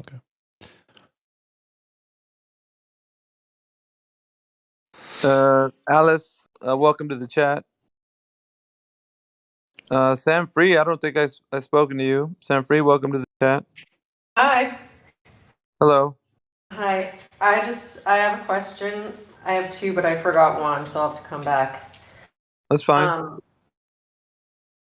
So I already got the Earth is flat. Okay. But because I kind of never really thought it was a ball, there's one thing that I've heard that a lot of people say, oh, when I heard that, everything clicked and I knew it must be a lie. But it doesn't make sense to me. So what is it about the horizon? Something like, okay, if the Earth were a ball, you climbed up a mountain. Mm-hmm. What happened to the horizon in your eyesight? What would it look like? It rises with eye level, but the horizon remains level. Horizontal on the horizon. Yep. If it were a ball, what would it be like? So the higher you go in elevation, if you're on a curved surface, the ground itself is, because of the spherical shape, it would start to define itself a lot more. So the curve itself would be more pronounced as you rise in elevation. So the curve in your eyesight of your left and right, like the periphery, would bend down. Well, yeah, we're talking about 360-degree curvature all around. So if you were to, I'll give an example. If you were to get on top of a mountain, and you were to go look, if you were in the peak of that mountain, and you would turn around the whole way 360 degrees, every direction you would see the curvature would be pronounced. Because imagine being like on top of a beach ball. If you were an ant, and you would turn around on that beach ball, you would see everywhere the curvature would be pronounced everywhere. It's the same idea, right? Like kind of like down from your feet, then you would see it. You wouldn't be see curving way away. off into the distance. You'd see like you were standing on top of a ball. Okay. Yeah, like you were standing. Then what do you do when people say, but no, Earth is just so huge? Well, there's a certain set metrics that we have for the curvature to be found or understood, right? So we have the radius, the diameter, and the circumference of the Earth. And these metrics, like you can even type them into Google, it's the claim of the shape of the Earth. So the Earth has a certain set size of dimensions. So beyond that, people can't claim a bigger Earth. If they were to say no, it's bigger, we would say it's not bigger. There's a certain set size that we can work with. So these numbers are what the size of the Earth is, and they need these numbers because it's inserted into calculations such as like a rocket trajectory. When it's like if a rocket's supposed to take off and go to the moon or whatever, they need the set size of the Earth in order to calculate. They need to insert r into the formula of whatever calculation. So the radius is definitely something they need to know precisely in order for these certain calculations, because these calculations that they do, according to them, have to be precise. So there's no way that people can get around the fact that the Earth is of a certain set size of dimensions. Does that make sense? And what do you say? What did you say you look up? Yeah, the radius, the diameter, and the circumference of the Earth. You can just Google that right now. You can see these values. These values will come up.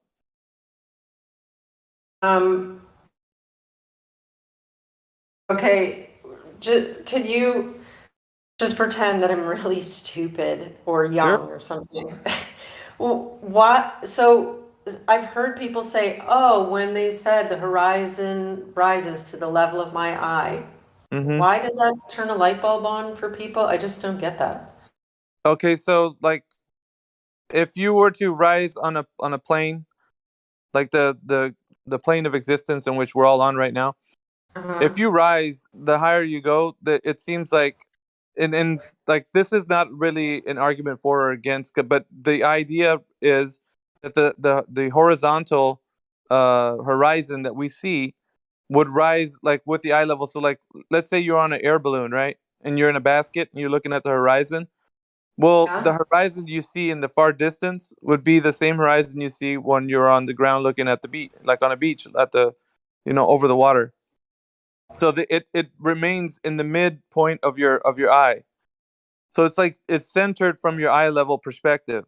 So it's not going to be like dropping dramatically away from you. It's going to remain kind of steady, like where your eye is. Now there is some deviation, but that's where people would say that that's why it's a ball that's of a bigger size.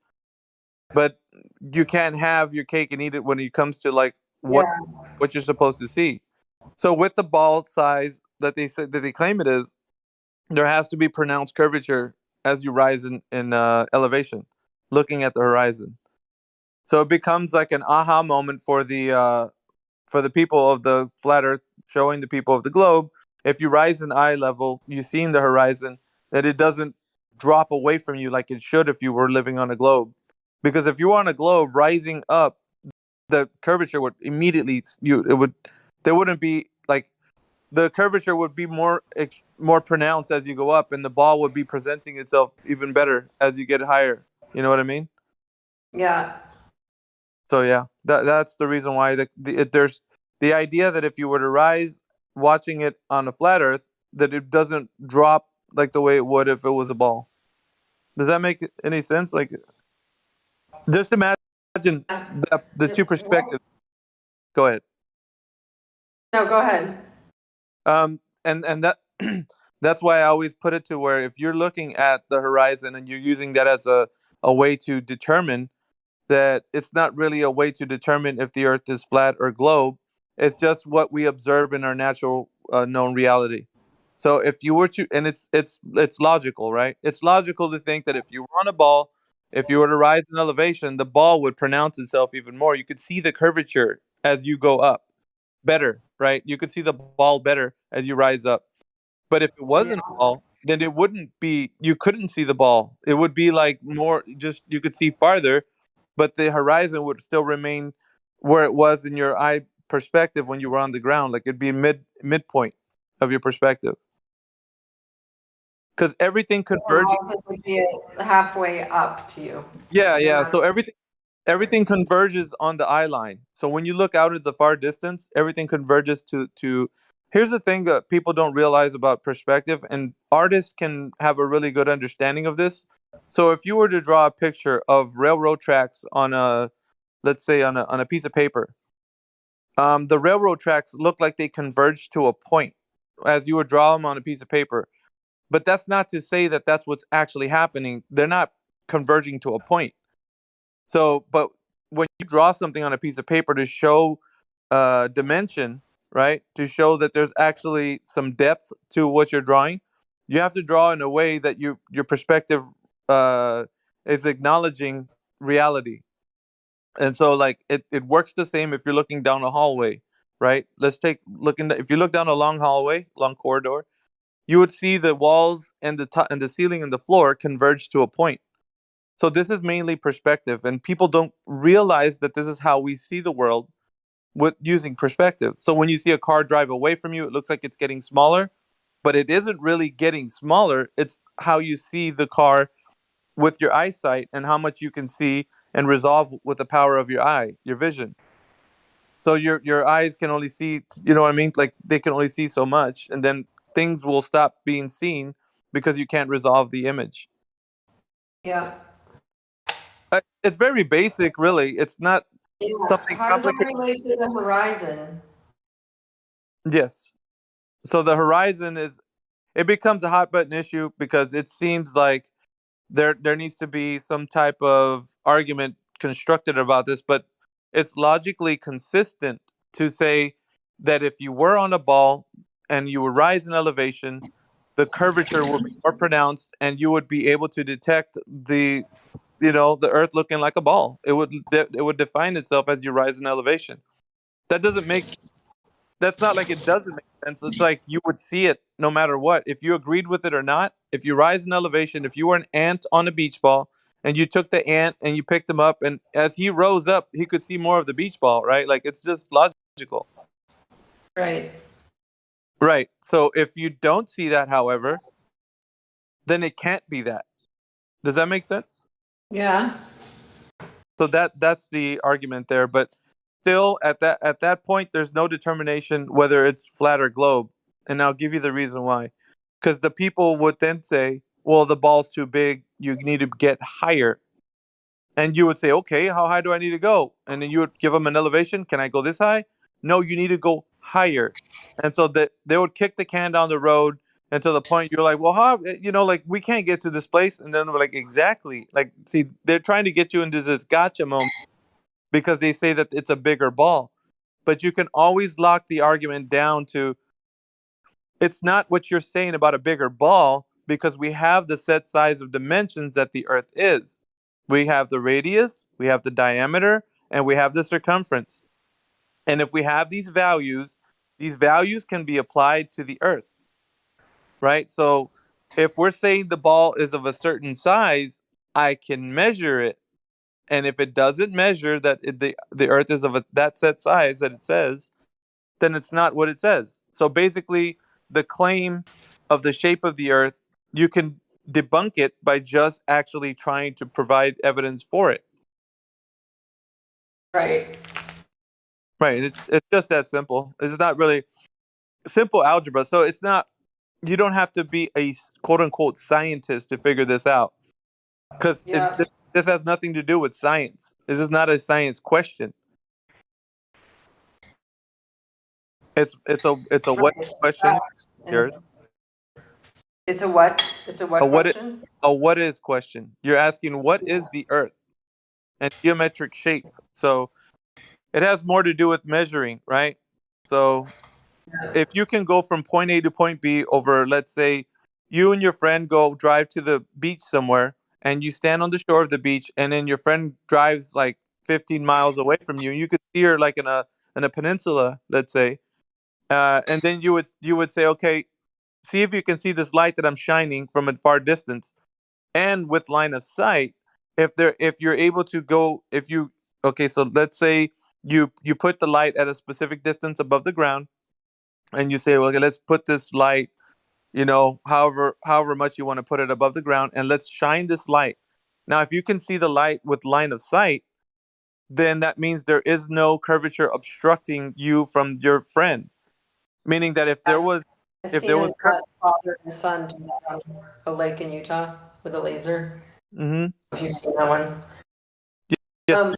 Which argument do you find you have the most success with? Water being level. That's so funny. I was just because I live near a lake, and I was just thinking I could just see them. The cognitive dissonance is so great. I could just see them being no. Well, it's because there's a big hole in the earth, making it level. Let me post an image here for your viewing pleasure. Here, let me put something real quick. I don't think I'm seeing like. I put it in the live stream voice text, Sam. If you can see it, it's in the live stream voice text. The image. Okay. Water finds its own level, and it doesn't matter the container that it's used. It's used for demonstrations, and you can actually replicate this anywhere. So it's not like this is something you can't do. This is absolutely how we understand how water is level.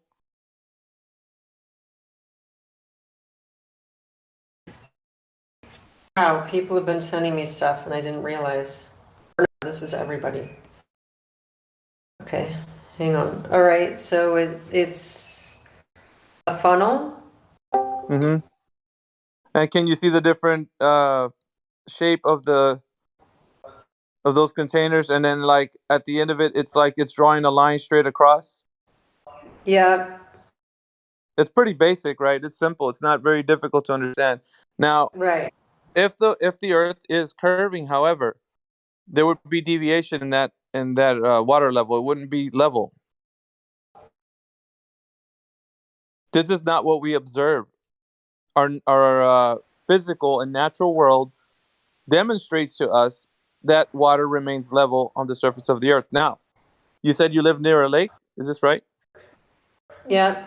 Okay, so on certain days, I would say, or at least I would submit to you, on the very calm days when there's hardly any wind, you can observe a specular reflection off the surface of the water.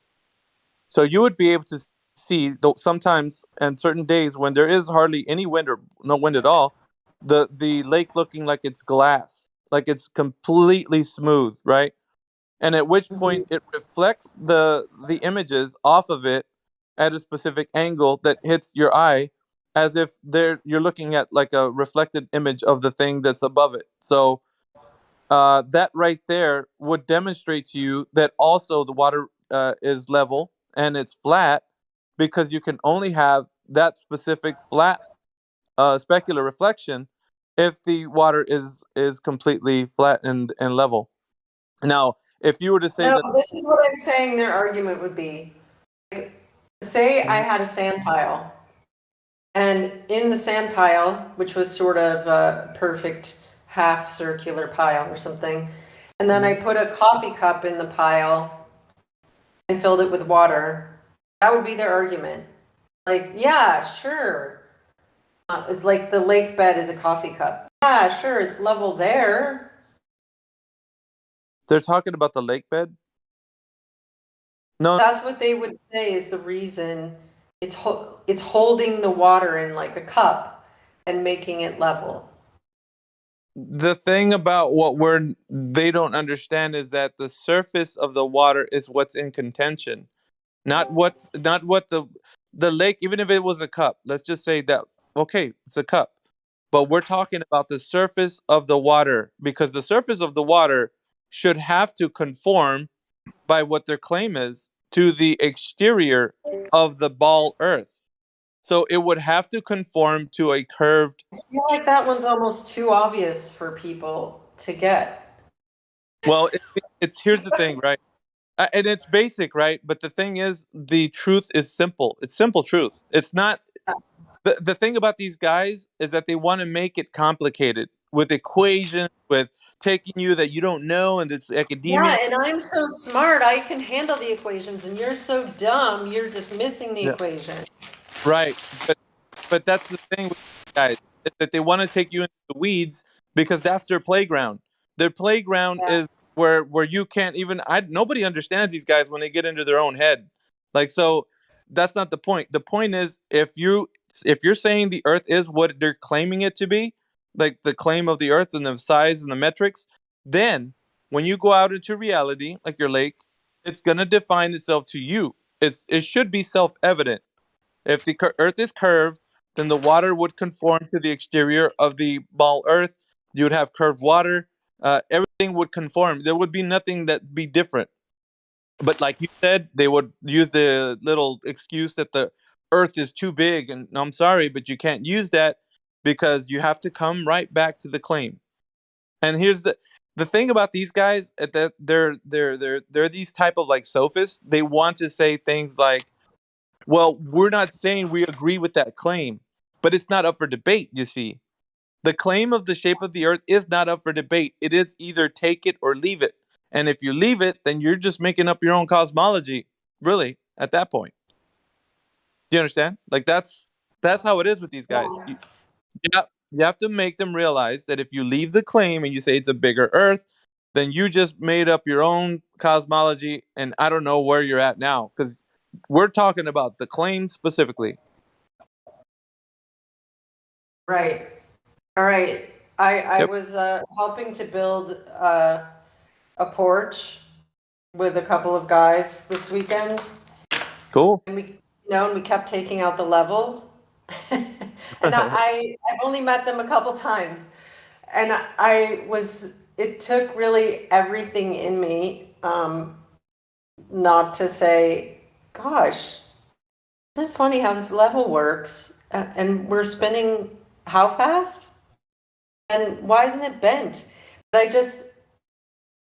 I just couldn't handle the pushback I was gonna get right then. I don't disagree with you there. Yeah, it becomes the point where you feel like if I can only just say a few things about it, maybe get them thinking, but they might spiral and then you're gonna argue with them and it might turn sour. So yeah, just kind of pick and choose your battles, I would say. Yeah. Okay, one other question is, do you think Yep. the people at NASA believe doing this math to get a rocket up into the air? Is anyone actually doing that job? Yes. They wholeheartedly believe that they are doing the people that work there, and this is what I understand about those guys, they are doing a specific task. So when you go work for an organization such as that, Yeah, I get you it that know, they're completely compartmentalized. Yeah. yeah, well, the term would be Coming up empty? yeah, the term would be departmentalized. So Yeah. compartmentalized is different from departmentalized is like you're working as in a certain department and that's the only thing you know. You could be working at a job for 20 years and only know the specific job that you go and do every day, but not know what the other guy doing on the next floor is doing. You know, like you can be doing just that one thing and you could talk to those guys, be like, dude, you work at NASA, you should know this stuff. They're like, dude, I only punch a few keys on the keyboard, like, and I'm looking at a screen all day. Like, they don't know what we think they might know. Like, there's a sort of like a projection we might give to these guys, but really, when we get back to it, it's like they're just doing a job. Like, they don't know if it is or isn't going to, the vacuum of space. They think it is, obviously because they work there, I but mean, I really regret my neighbor across the street worked at JPL as a physicist. I never asked him anything. And he started drinking a little bit more and a little bit more. And I'm just really curious if like he had to numb down or something. well, it's kind of these guys, it's a sad existence, thinking that you're living on a rock that's about to die and we're gonna have to flee to another place like Locust and do it to the same to another planet. Like, I mean, obviously it's a very it's a sad reality, like we're killing the planet, save the planet, and it's like, man, we've been here for however long people have been living on this earth, and it's like the planet replenishes itself. It has natural resources that can like if I put an apple seed in the ground, it'll grow an apple tree. Like, we're not going to run out of apples, we're not going to run out of water, we're not going to, like, all this stuff they're saying it's leaving the earth, it's fear porn for the mind, makes you think that what can you do, and they take tax dollars for carbon tax. And I mean, there's a plethora of things that we can discuss as to like why they want to keep the lie going. There's a motive behind it, but obviously it's for deception. When you get down to it, it's just to deceive you, because if they can deceive you into thinking you live on this spinning ball earth rock floating in the vacuum of space, then they can insert any number of propaganda and have you on this wild goose chase that you think, we got to support NASA and Elon Musk and like all this other stuff, but you don't focus on what is real on this life. They get your mind thinking about going to the stars and fantasy and Star Wars and whatnot. And so, you know what I mean? Getting away from that, it grounds you. It gets you to think of reality in a very tangible way, instead of it being so kind of like superficial, where you're just living life just because we're gonna kill this planet anyway, kind of thing. Like, it's ridiculous.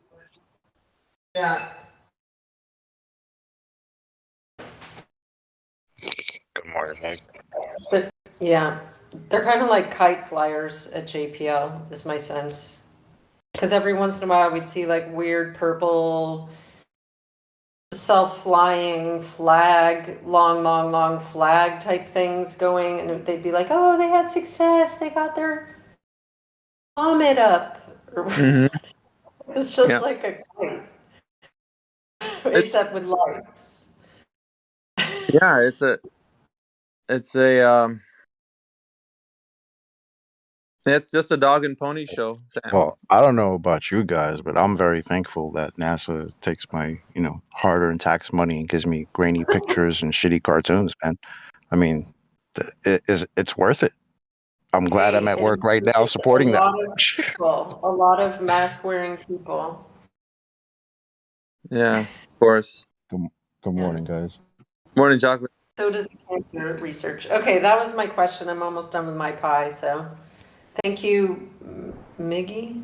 Yeah, you're the first person that said it correctly. Yeah, everybody's like, MI9G.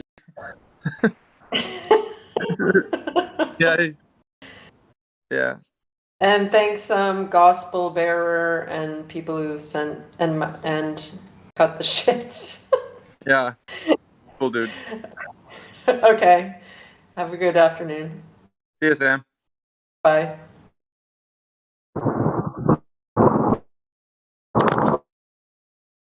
Hey, Chocolate, that's why I subscribe to Disney Plus rather than NASA Plus, because I like my cartoons well drawn. Hey, Flatty, you're getting away from your satellite, man. First part, you cut off the first part. I didn't hear. Yeah. Can you hear me now? Yeah, it's better. Am I good? I said that's why I subscribe to Disney Plus rather than NASA Plus for my cartoons. I like better quality. Yeah. Disney got much better. But they've been working hand in hand, forever and ever. Because I remember back in the day when they used to have their little Disney specials, and there was always like a NASA guy talking to Disney guy. I used to be like, why is this such a thing? You don't think about it much when you're a kid, but they used to be like, why is there always like a NASA presentation at the end of these Disney cartoons? It's very weird. Not so weird now.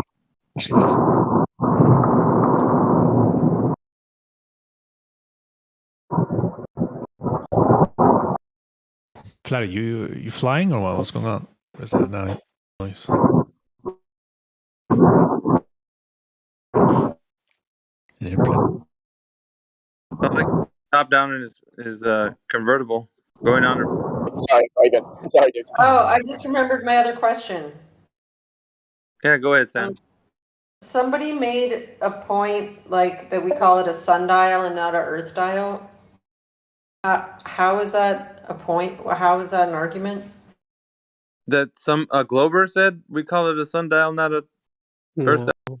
Well, everybody calls it a sundial, and it definitely wouldn't work if we were spinning around. Because the sun moves, not us. Yeah, That's why it's in a the point. name. It's a sundial. It's not an earth dial, but I don't get. Somebody was calling it an earth dial. I don't see how I could use that as an argument. Can you hear me?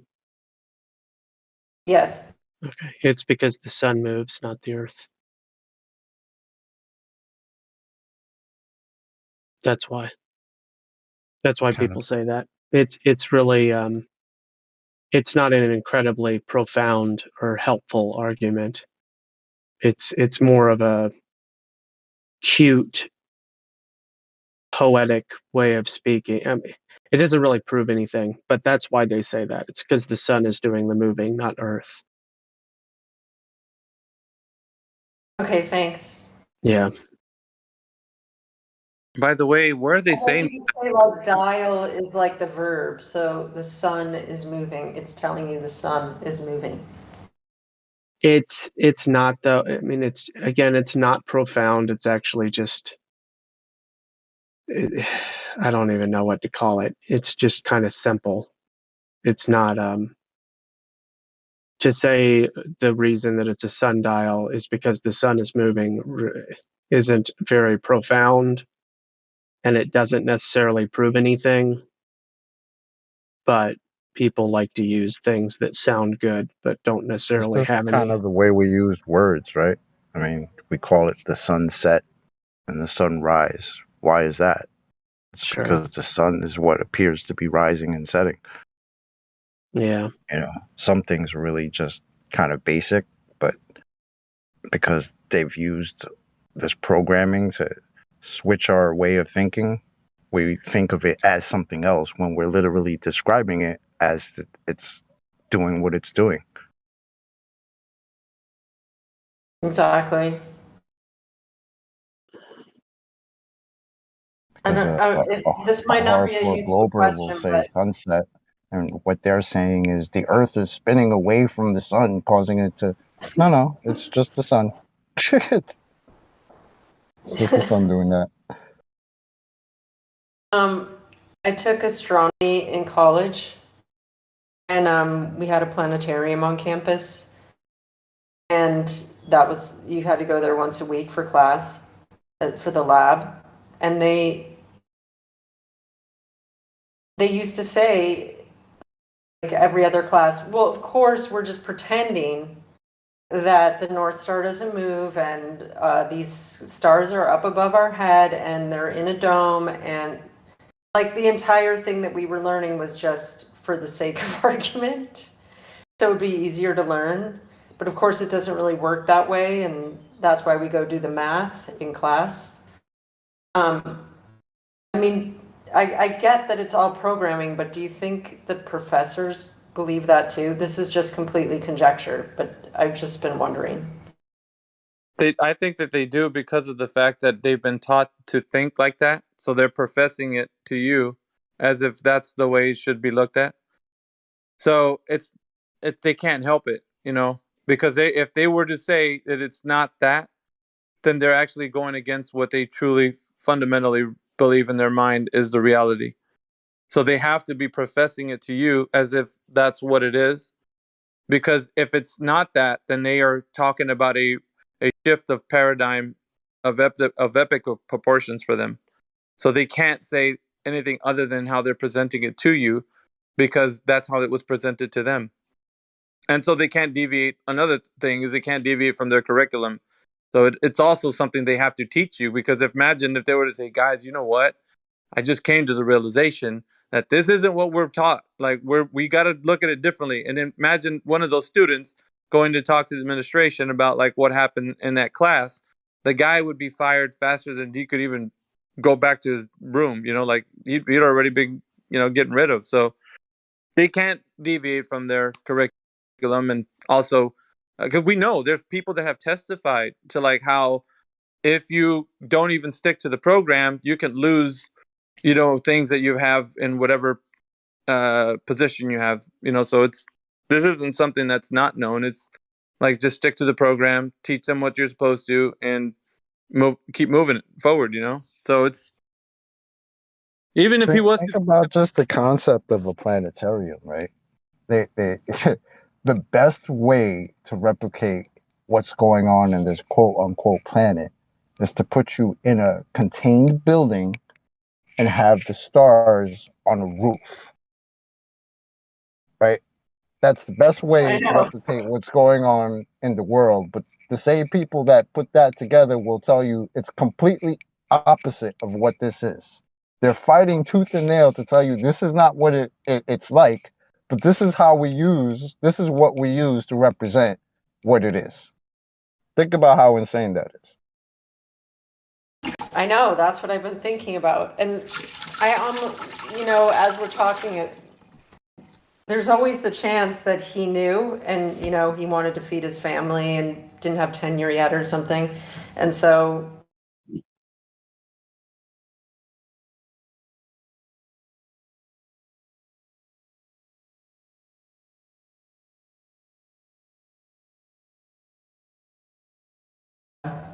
accidentally muted myself.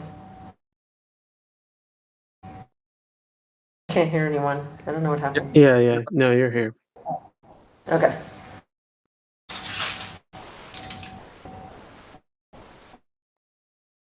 I guess you were gonna say and so, and then that's all we heard. You muted yourself afterwards. I said I didn't.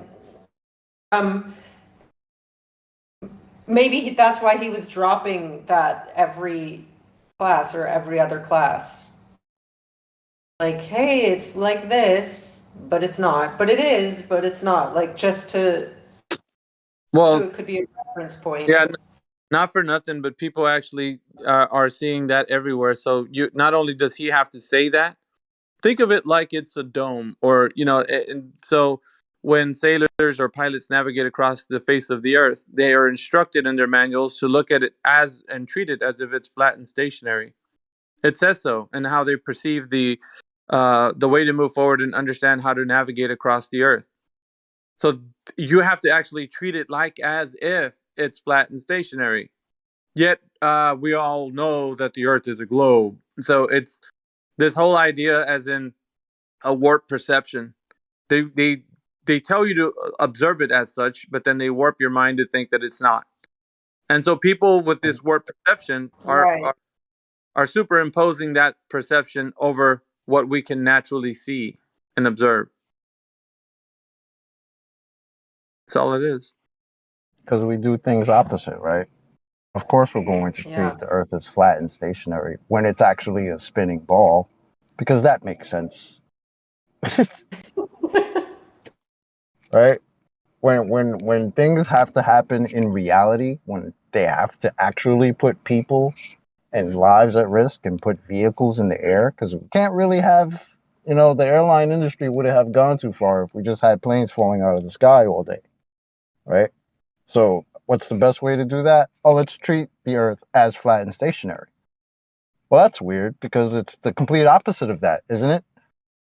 So why would we treat it the complete opposite? Oh, because we have to actually practically put people in the air and make this actually work. Okay. That's why their documents say it's flat and stationary. And we actually live on a ball? No. That makes absolutely no sense.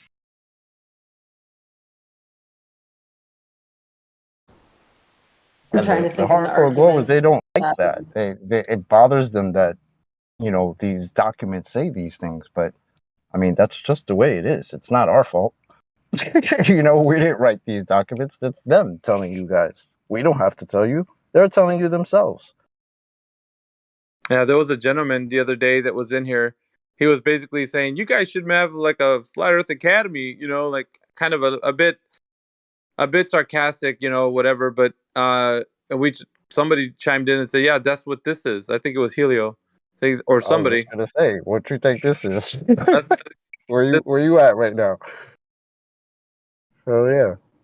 You're sharpening your skills on how to adequately address something, because it's difficult when they have nothing to say, or when you give them something and they have nothing to say, and then they can't get past it.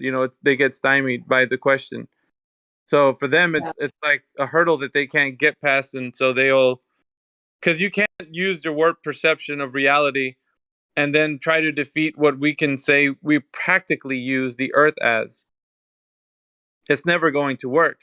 Like you were saying, when you're in construction and you had a bubble level and you're just like using that, you could easily point out to the people how curious it is that, you use water to actually find level. If you didn't have the liquid inside that spirit level, you wouldn't be able to find level. Like, it was, how else are you supposed to know that you're going to create something that's going to be, level, even, like, that's, you wouldn't be able to do it.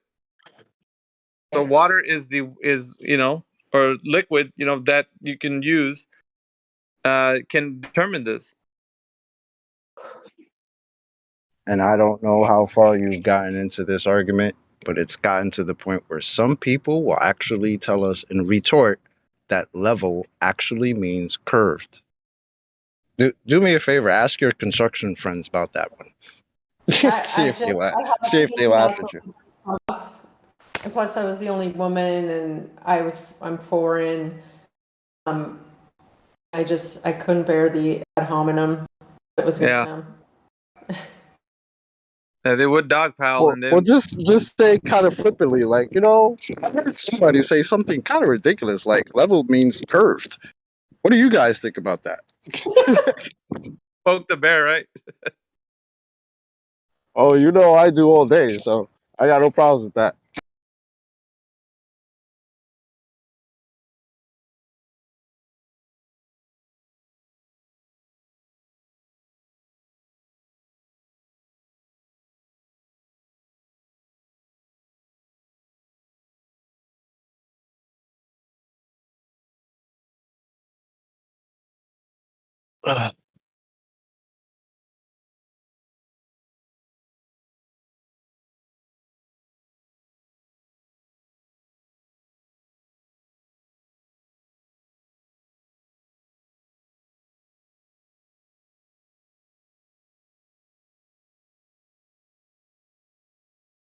Also have Zenny who's in here. Zenny, welcome to the chat. Dude, no way. No, I gotta go. Oh, well, I gotta go. Sorry, literally, appointment at 9 a.m. Unfortunately, I talked for the first time yesterday. It was really fun, but unlucky. This is the point that unlucky. Yeah. All right, well, come back. That was Bye, funny. Like Speaking that, of get your Zen, flat earth nice and early in the morning before work. speaking of Zenny, with two N's, so really here I'm gonna plug this website. I have purchased glasses from them before. It's a really good website for cheap prescription glasses. Like really, really inexpensive in comparison to what you'd get at like a normal optometrist office. Bear, but you have to say this message is brought to you by, and then insert said. I was just gonna say, yo, are you doing a commercial? What does that? Well, the guy's name Awesome. was Zenny, and I was like, oh, how about that? We It's also me. have somebody else in the chat named Topcat. Topcat, welcome to the chat. Thanks. So what brings you by to the 24/7 Flat Earth Discord, my friend? Oh, I just listen. I usually just like to hear what people say. Now, what do you think about what we're saying? I haven't had a chance to. I just got here a couple minutes ago. I haven't really checked it out yet. I've been here a couple. I was here a couple days ago for a little while. Pretty interesting. What do you think about the topic of the shape of the Earth, though? Is it kind of provocative for you to think about that, or is it like, do you feel that the Earth should already be understood to be a globe because we have information that states that it is? What is your position on that?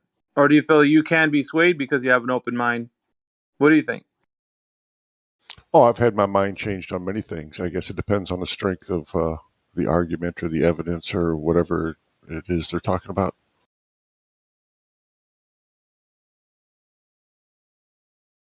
Okay. I'm kind of new at this, so I'm just learning right now. Well, the thing about this information, and we'd like for you to feel comfortable enough to ask questions, because we do like to challenge the claim that they are stating about the shape of the Earth being of a certain radius, diameter, and circumference. So if you adhere to the claim and say, okay, we're going to find out whether the Earth is what the claim says it to be, or it's not going to be that. So it's either black or white. It's either what the claim says, because everybody's talking about the claim, right? We got NASA taking pictures of the Earth and or images or whatever you want to call it. They're taking that and showing it to you, and you got people claiming that ships going over the curve, or whatever the case is. But if there's a claim, then there has to be some way that we can figure out how we can understand that claim has been known to be what the conformed shape size of the Earth is, right? Because it's a geometric shape. Certainly, we can figure it out. It doesn't take somebody to be of high level understanding to actually, figure out or practically use this Earth and figure out if there's any curvature from point A to point B over a set distance, and see if there's any curvature within that distance. Because if it is a ball, then everything that we see in reality would conform to that reality.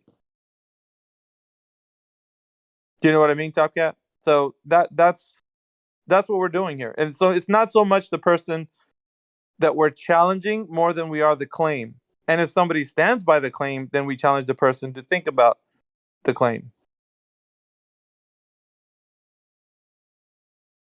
Does that make sense? Yeah. Okay. So if you know now your life and you come into a flat earth server because, it's kind of a provocative topic, and you think, well, let me see what they got to say, then we would say we are challenging the claim and we want people to challenge the claim. That's why it's important. And that fosters critical thinking because it gets you to start to think, well, the thing that they taught to me for as many years as I've been on this earth, is that the earth is a globe. But I don't have any foundation for me to tell you that it is a globe, only that I can say things that they tell me are that ships going over the curve, astronauts to the moon, all this other kind of stuff.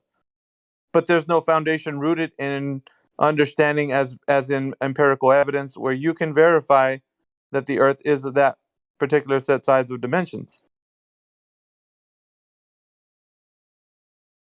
Because once you can do that, then you can verify, okay, Earth's a globe, guys. We measured it. It is a globe. There you have it. Very important. Telling me Newton and Einstein, for hundreds of years, people have been lying to us. Yeah, well, and you think, I have my PhD in, quantum physics. right. There's a lot of ideas that people have had over the years, how they want to postulate, they imagine the Earth to be because of these ideas of how they can imagine it being.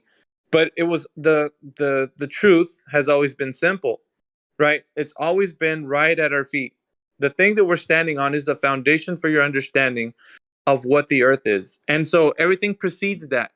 You can't deviate from the fact that you can actually measure, weigh, and test reality for what it is. And once you can do that, anything you derive from that particular axiom can actually verify or deny the thing that precedes that understanding. So if I was to say the Earth is a globe, that's all good and well. I could tell you the Earth is a dinosaur, a donut, a pyramid, burrito. I don't care. You can insert whatever you want, whatever claim you want. But if it doesn't measure up to reality, then it's not what you're claiming it is. Your claim, I could hand wave dismiss everything in its entirety. I don't have to go into the weeds and worry about how this idea of yours is indulged by me trying to figure out, well, how do you perceive the tentacles work on the earth that you're talking about? Like, I don't have to go into this fantasy gravity, Coriolis. Like, these are derivative arguments using the presupposition that the earth is a globe.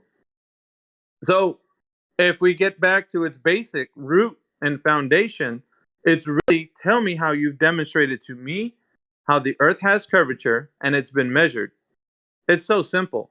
And so once we get past this point, then of course we can have a conversation about what your gravity and Einstein, Newtonian, Coriolis, and what you think the sun's doing. It doesn't matter. At that point, you can move forward and do those things. Until that point. Wait, back up like 1 minute. Once we get what? Yeah, go ahead, Sam. No, you said once we get what, then we can go to that? Sure. If they can demonstrate to you that the earth has measured curvature 8 inches per mile squared from point A to point B over a certain distance, then you can start talking about other things that happens on a curved earth, because they would be able to demonstrate it to you. Until that point, I don't want the proof. I just want to know, why would they have burned Copernicus at the stake? He were lying. Obviously, it must have been true, or they wouldn't have burned him. Well, that's fallacious. Yeah, I know. I was going to say there might be other political reasons, so there's not. You can't use that as a. Well, it's just fallacious reasoning at the very least. Yeah. Sorry, Mickey. No, you're fine. It's I would say that if you use that logic, then you would then assert to say that that's the reason why they did it. So there could be other reasons, right? Just I logically think about what you said, and you could insert. There could have been something else that they did it for. You know, there Well, were people that weren't. That's not what that, Wikipedia says. Yeah, I know. Oh, I see. Well, there were plenty of people that were later determined with beyond a reasonable doubt to not be witches that were definitely removed from this earth one way or another, whether it was by burning or drowning or whatever the case. There were people that after the fact they discovered more than likely had no affiliations to witchcraft. So just because somebody is killed for a reason doesn't mean that the reason that they were killed is a valid reason. Well, I mean, they killed JFK right after he mentioned sacred societies and tried to start a dollar that wasn't attached to the Federal Reserve. So it proves that there are secret societies and we should have a dollar not attached to the Federal Reserve. Well, no, it doesn't, though. That's actually fallacious reasoning. And that may or may not be that. I'm just like, I'm trying to like be one of these bad arguers so that I can learn what to say. You're advocating for a bad argument. Okay, yeah, I can see where you're going with that. Yeah, that doesn't hold up to the. One of the things. Go ahead, Gospel. You finish your point. Yeah, I mean, it's important to understand what a non sequitur is, and also understand that just because a person does a thing doesn't mean that they're doing that thing with absolute knowledge or truth. To suggest so is pretty ridiculous. So what I mean by that is we make the best determination we can with the information we have and whatever, the axioms and all that stuff. But when I accuse a person of a thing, that doesn't mean just because I accuse that person of a thing that it's absolutely a fact, just because the accusation exists. So anyway, there's a handful of fallacies, I think, that are being committed in that type of logic if you're hearing somebody say that sort of thing. What's important is, I think we got to remember, Sam, is that the evidence that contradicts what they're saying should always stand out. And one of the things that would tell you that you have to get or learn to use in a discussion with somebody is how to redirect.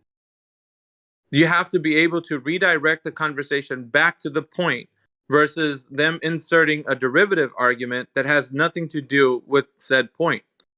So if they say things like, well, then how come you guys say secret societies, and what they're doing at that point, they start down sorry, I gotta go. Sorry. All right. No problem. It's the morning of I got to go. All of a sudden, it just be like that sometimes. Somebody said I should do a commercial. So It made me laugh. I just figured I'd do a little jingle. We were talking to the other guy, though, right? Yeah. Are you coming in low, Bariqua? Is it just me or? But Top Cat is gone to Elbow, so yes, he was coming in super low. So it's not even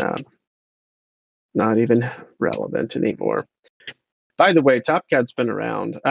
He's been around at least since August or September of last year, but I think Top Cat's been around longer than that. I don't know. I've seen him elsewhere. He's in Jim Panda server. I think that he's just secret agent. Well, I don't know. He could be yeah, maybe. He could be another one of those guys that literally is doing something else and really does just enjoy listening. Like we've had those types of folks here. I can't remember one of the guys' names that I used to talk to that he had this he sounded just like Elon Musk, and he actually had an Elon Musk profile picture for a really long time, but He used to be in the VC like all the time for years, and then eventually just kind of, I think, got thumped in the head and knocked out of here or something. I don't know, but he was a contrarian and stuff. Cannot remember his name. Basically a hamster. Yeah, they like to get in their little wheel and spin round and round. I don't like those guys.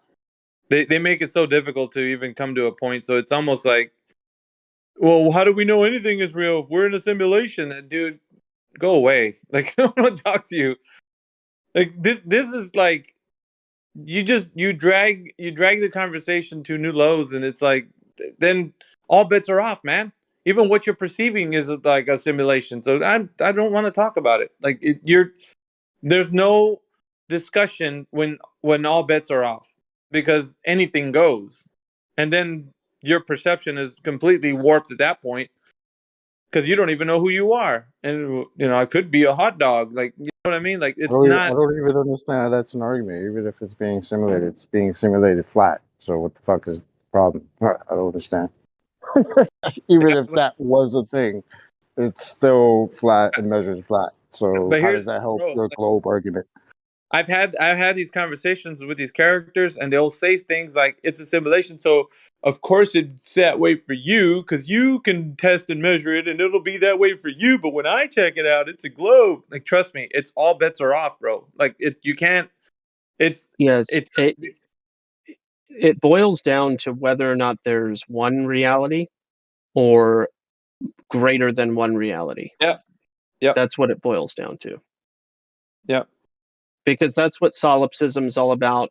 Solipsism is a greater than one reality. Certain interpretations of the Mandela effect I is find that to be so nonsensical. a Like greater that's. I'm greater sorry, than man. one reality. So, like, I'm just saying that is the most important axiom to establish at a fundamental or foundational level, because if you believe in greater than one reality, then you can't establish any. There's nothing happens after that. If you say greater than one, then everything else is nonsense. No, I've always perceived I feel it like like that's some nonsense that people just say on the internet. Because if you were standing in my face and you were telling me we got different realities, well, if I punched you in the face, we got one reality. I just punched you in the face. Don't worry Right? about it. You only punched me in my face in your reality. Oh, and you felt it in your fucking reality. So yeah. And though you're That's why laughing at that's me, good. and though you're laughing at me for crying, I'm only crying in my reality. You only Well, you think go that ahead you're and cry in perceiving your my reality. reality. This Yeah. is crazy. Yeah. Yep. I would agree. But they sure make themselves out to be really profound when they suggest multiple realities. simulation, and there's you can't know everything 100%. What other argument they insert? Because if you can't provide evidence, it's the burn the house down. Let's burn it down, guys, because we can't. There's no evidence, so we're just gonna take That's everything why down. that's so disingenuous, because why didn't you start off that way with your globe crap? Oh, we can't really know it's a globe. Oh, you came in knowing it's a globe. Now that that's been completely debunked and thrown down into the toilet. Now all of a sudden we can't know reality. Now all of a sudden it's simulation. That's why that's just nonsense to me. Start off with that. Come in with, oh yes, of course it's not. We all got different realities, or it's a simulation. Hey, Yeah, go ahead. You know what's really funny is that at the beginning of this whole movement, there was a lot of ideas being thrown around, and I think even Neil deGrasse Tyson was a very big proponent of the simulation theory. If you guys remember that, when he was actually doing some talks and conferences, he was actually talking about simulation theory, and he actually recanted that. He doesn't believe that it can be simulation any longer, and he gave a specific reason for it. I mean, being it that it was still kind of ridiculous, but his claim he still recanted that it's not a simulation. But you can search it by how he claims it's not a simulation anymore, Neil deGrasse. But at first it was like a big advocate, and now there's schools of thought where people are actually on board with this whole thing, and he was one of the big proponents to actually push it, and now he recanted, and so I don't even know if the people haven't got their memo yet that it's not. Well, and here's what I think it is. I think that simulation is actually a slippery slope into the obvious logical conclusion that there's a creator. And when you dig into that, that's dangerous territory for those who hate the creator. And I think that they may be becoming aware of why that's dangerous territory that they want to actually avoid, because it would appear, in my opinion, that the ultimate narrative is always in pursuit of convincing people that they can become God.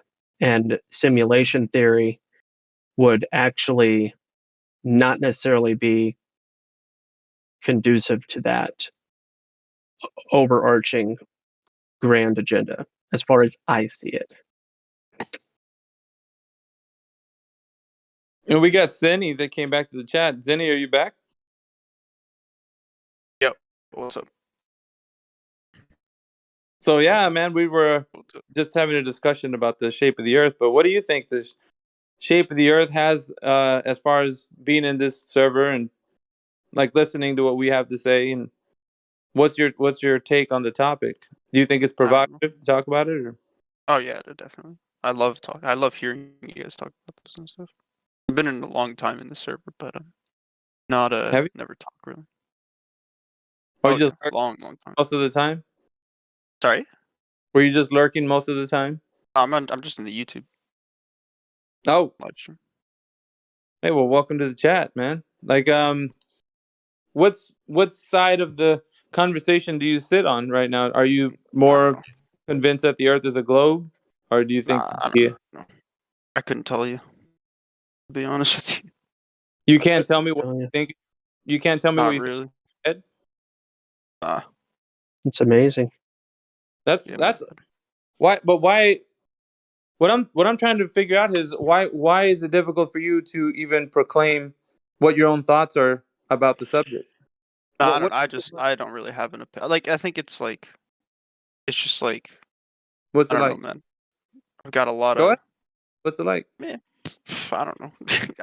I'm just not really opinionated. You know what I mean? I don't really. I can't. I sometimes even about like other political stuff. No, not to say this is political, but I can never really articulate myself. It's just Would you consider yourself non-confrontational? Would that be more apt? Depends on the situation. Oh, so it only depends. Stuff that you'd be confrontational on, stuff you don't really know, you're kind of don't get involved. Yeah, that's a pretty fair. Yeah, that's a pretty fair way to put it. Okay. Fair enough. How long have you been listening to the? I mean, I sent you a meme I made like 2 years ago that I thought was kind of funny at the time. Long time ago. So, perhaps I've spoken to long time ago. Zenny. I've spoken to quite a bit of people. But you're still here, so obviously something might be pulling you in. You can say that. I just love the flat Earth community. I really, really. I hope it doesn't sound. What's the word? Shill or something like that. I really have to say probably one of the more I mean, it welcomes everybody, man. Like anybody. When you want to talk to every single person. I've never seen that really. I've spoken. I like to say that I'm like a fake ass journalist, because it's like I've been to a lot of places and spoken to a lot of people. But some people don't like when I talk to and the questions that I ask. Well, I understand though, because I don't know. Sometimes I don't articulate myself properly, but at least here, you're pretty open to try and talk. So that's pretty cool. Yeah, sometimes I think that's why I'm trying to not have an opinion as well, because want to be. Well, try not sometimes to it be pushes biased. you. It pushes you out of your comfort zone, man, and I think for a good reason too, because we then discover, we start to discover who we are in an engagement, right? In a conversation, we start to realize, hey, I never thought about this before, but now that I'm saying it, I actually think about it now. I can think differently, so it's good. It's good to have a conversation, man. People are meant to be in communion with one another. Like that's our nature. That's what we want to do. But I mean, it's also human nature to be curious and just lurk and listen, and but it's whatever. It's not like forcing you into the thing, but we'd like to hear what you got to say, because obviously, everybody's thoughts and opinions are kind of looked at and kind of weighed out in this conversation, because we want to ultimately stand with truth, right? Like in this forum, we want people to realize that you can have an opinion on something, and that's okay, right? I can believe that the earth is a globe, but if I don't know that it is, and I can have information that gives me validation that it's not, then I truly have a belief, and it has no foundation in practical use for reality. I can't go measure the earth to be a globe, because it's not going to be. Yeah. And you know what I mean? Like, so Yeah. that's So you upon hit me with one of those 3 points, dude. Damn. You hit me with yeah. one of, I think that's like what, the second one, if I remember correctly. I don't remember. Well, the first one is the curvature, but like second one would be the spin of the earth. But anything that you can't perceive the earth to be doing, and you can't measure or test it to be doing so, then it becomes invalid for you to actually say that it's reality. You can believe it, but that's you can believe anything, whatever. That doesn't really affect the fact that we're using logic and reasoning in this forum is for a specific purpose of creating critical thinking people, so that they can view the world in a very real way without having to feel like I can distort their reality with something. Like, dude, we live on a donut earth, and let me tell you about my theory. And here I go launching into an explanation, and you're like, oh, hold up. You can't say that until you provide evidence that the earth has some specific way we can measure it as a donut. Like that needs to stick out like a sore thumb in everybody's mind. So critical thinking is of the utmost importance. And that's what we try to get people to realize in this forum. Yeah, that's cool. That makes sense. Yeah. But sometimes we get into derivative arguments, and it is what it is, But overall, the principle here is to get back to the basics. It's to realize that we observe the world to be in its natural state, what it is, and we can test and verify it. So. Mm-hmm. Yeah, I don't have much to say, man. I do apologize about that. Like, usually I have more questions, but I don't know. I don't know. I will say that I have to, like, the questions probably wouldn't be about like flat Earth. It'd be more like about like you guys and like your beliefs and stuff, but not necessarily about flat Earth. Does that make sense? I'm not sure. It's kind of like one example I always like to ask the people that I talk to is like Mm-hmm. you know how, like, I mean, because usually the people that I talk to are in the minority. Do you guys think you're in the minority? In Obviously, terms of like, you think, yeah, that's right. self-evident. That's self-evident Yeah. because when you go out into you go out somewhere and you talk to them about any topics, and especially ones that they would deem are something out of the norm, they're not going to discuss things with you in a normal way. There's going to be a very visceral reaction you're going to get out of them, because the status quo would state that the Earth is of whatever they're claiming it to be, and you're going against that. So it becomes a conspiracy, right? So that's why people don't bode well when you have conversations of these types with them. So Yeah. Why do you think, like, I mean, so how, like, are you, deep in the minority? Like, is this like a very, very, you know, extreme belief just because, like, it's not a very, obviously, like, I'd assume you guys don't think it's an extreme belief because it's the truth, right? But, like, I would assume though, like, because there's so many people that think it's the opposite, I'd assume, this is a really, really extreme belief to most people, right? Not like millions, right?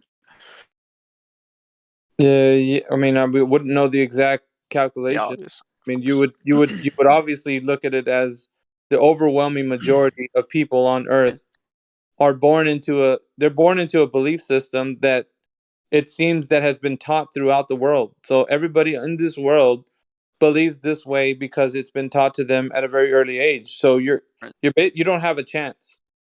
Your mind can't critically think about the world around you because it's been warped by this perception. So you don't get to choose whether or not this is the norm. The norm gets taught to you. The norm is you see the earth looking like flat and stationary, but it's not. That's the norm. It's a warped perception of your reality. And you get taught this information, and it's not just taught, it's hammered from every single point of our learning experience in schools. Your parents have learned it, so they're teaching you at home. Like it's indoctrination of the highest proportions. You watch movies, and it's all about space, and even your language gets shaped to like, yeah, it's all about this global empire. Like you start speaking in ways that you're affirming of you're affirming or confirming the idea. Right. So there's no escape. It's everywhere. It's in how we speak. It's in what we see. And if going against that means that if you're in a small minority, then yeah, it's like overwhelming majority would state that you're crazy for thinking that. Yeah. Do you think most people that are outside of, I think yesterday I heard one of the, I forget his name, EXO, something like that, said that only at the people at the very top know they're lying. Do you think that most people genuinely believe it? There has to be a reason why this particular agenda has been perpetuated throughout human history. So there isn't any other reason other than there has to be a controlling interest into this specific topic to be something that the humans of Earth are being taught at a very young age. Even before critical thinking has begun, they are indoctrinated with this knowledge. So yes, there is a controlling interest from the groups that would be controlling said information of the world, not just one particular place. But yes, all in the entire world, anywhere there's like these institutions of learning, they would be taught this. Now you might go to some place where it's very foreign, and indigenous people might not even know anything about what you're talking about. But what we're talking about is according to what the understanding of civilized societies would have this being taught to them. There's an agenda behind it, obviously. Yeah. What do you think kind of the goal is for the agenda? Like, obviously the goal is to try and push global theory, but what is kind of the end goal? That's easy. That's one of the most easier questions to answer, and I can capitalize it in one word: control. And you could take that into many different directions, but I can tell you that if they have a grasp on your perception of what you think reality is, then they can warp that and use it to any advantage they'd like. Doesn't matter what it is. I'll take a look at like the ending of our natural resources, religion, name many different topics. Control is the ultimate priority. So if they can control what you think by how you perceive the earth, then they have you in what we would consider like, the Matrix. Gotcha. What it is. Right, like in the Matrix, they were using it for like batteries, right? Like, what do you think they're using the people for? That you could be that using your energy. They're using batteries. Yeah, well, think about it like this: you could build cities, you could do things, based upon like what control you have. Climate change is a reality to you navigate this earth and you go through life with the sense knowing that this is exactly what the world is. It is, given to us by way of like these ideas of fabrication. Like we look at organizations like NASA and all this stuff, and we think that's real. We want to aspire to be an astronaut. Like these are some of the things that, and we never get to the heart of the issues that we need to. Like there's a lot of division because of the topic. There's so many derivative things that that come from that. Control is the ultimate goal. Because if I have your mind, if I can tell you a story about the world that you live in, and you don't perceive it to be that way when you go out into reality, you go see the earth for yourself. You don't see globe, you don't feel spin, you don't any of the things that we tell or the fundamental understanding. If you don't do any of that stuff, and yet I tell you, you don't feel motion, but the Earth is spinning. You don't see curve, but it's curved. If I warp your perception and I keep you there, I can insert anything I want in that warped perception and keep you from becoming a person who can critically think and navigate this earth, probably create things that are proportional to the understanding if it was a flat and stationary earth.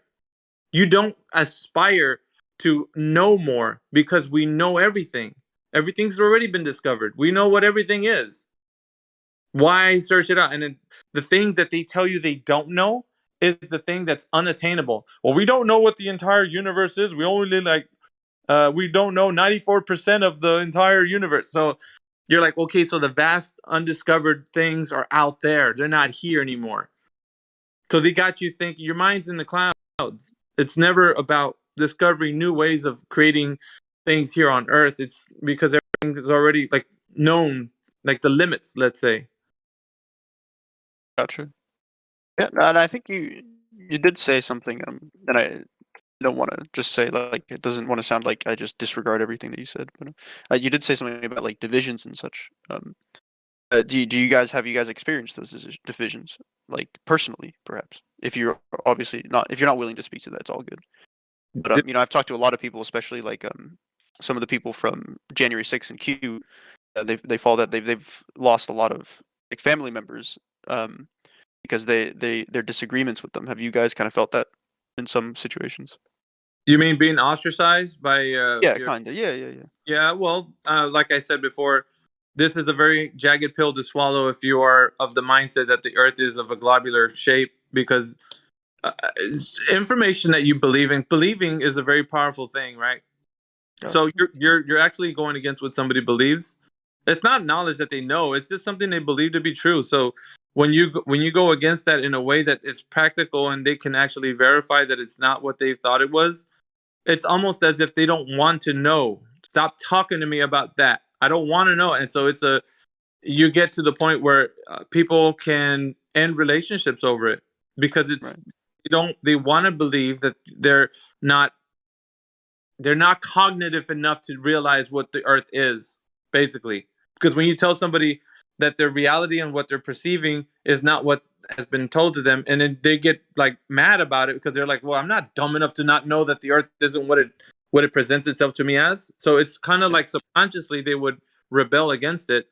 It's obviously the pride that's speaking at that point, but because of that pride, it could lead to shattered relationships with people that we care about. But the thing that we pursue, at which point it's either going to pursue or not, because sometimes you kind of weigh out the cost factor and you think about, like, if I keep continuing to do and say the things that I do, it could end my relationship. So sometimes for argument's sake, some people don't speak out anymore because they just, it's too much for the people.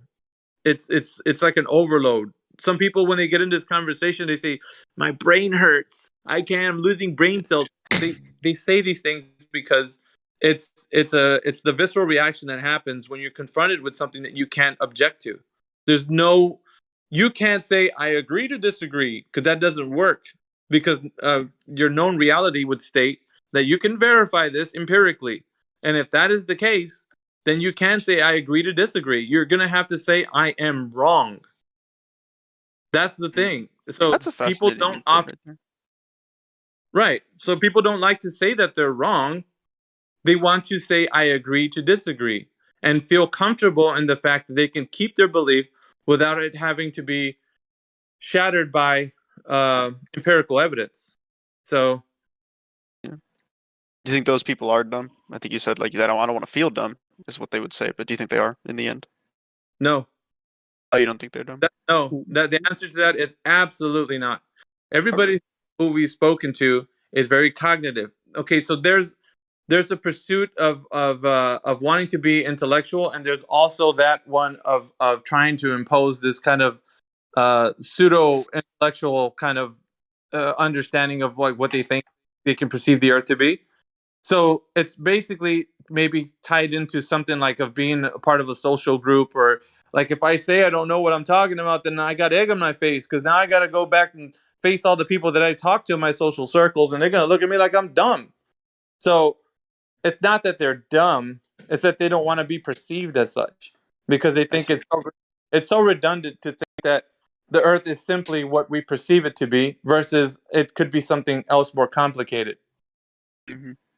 So no, the answer to that is they're not dumb. And we over and over again when I have conversations with people, Zenny, I tell them, I'm like, I'm just so they say this to themselves, bro. I'm just so dumb. I don't know anything. I'm like, dude, don't say that. Like, what makes you think you can't figure things out? Like, this is why we do this every day. Because we want people to wake up and realize they're not dumb. You can think about things. You can view the world. You can figure things out. It's all about the curiosity. It's all about, investigating stuff and figuring it out for yourself. So no, these people aren't dumb. They're in fact the opposite. But they don't know how to perceive the world because they've never been taught how to. It's like, so coming in here is a refreshing awakening, at least to some, and to others, it's a very ugly thing. They come in here and they're disgusted by it. They just want to say all the nasty things they can. They want to cuss at you. They want to tell you how idiot you are because they don't want to lose the thing that they have in their mind, which is a pseudo intelligence that they think is what intelligence should look like, and it's not. I see. Anyway, do you think that's a really that was interesting? Mhm. Yeah, I always do like the perception of other people, especially if a perception of you, of everyone here. Okay. I think that's always fascinating to see that. Like you said, they try to protect their own, perhaps even sense of superiority. You could say. For sure. Maybe that's why it's quite popular. Unlike, I did talk about this yesterday. How it's very easy to make like YouTube videos and stuff through this like stuff, and that was actually one of the reasons I don't talk much. Because in some of the other, or at least in one other Discord, maybe it was I think isn't this one called 2.0, if I'm not mistaken. Mm-hmm. I don't know. Either way, a long time ago, there had been other Discords, right? I'm sure I don't know why I'm talking to you guys, but I'm sure you guys know. But there were videos made of these Discords and stuff, and I don't want to be a part of that. So that's kind of why I've stayed in the YouTube. But no, because they do think that you guys are dumb, and it's it's when I've heard a lot of your guys's ways of trying to convince globe earthers, trying to not convince, but necessarily just like show them, what's going on. I have to say, some of them, I'm surprised that they don't fall into their, like, some of them, a lot of them don't really, aren't convinced, at least from my perspective. But I think it's interesting how, I don't know how, I'm terrible at articulating it. Fuck. Like, they fall into their own reality, and like even the things that you say, it makes sense in their own reality. So it's kind of like irrelevant, but I don't have an example.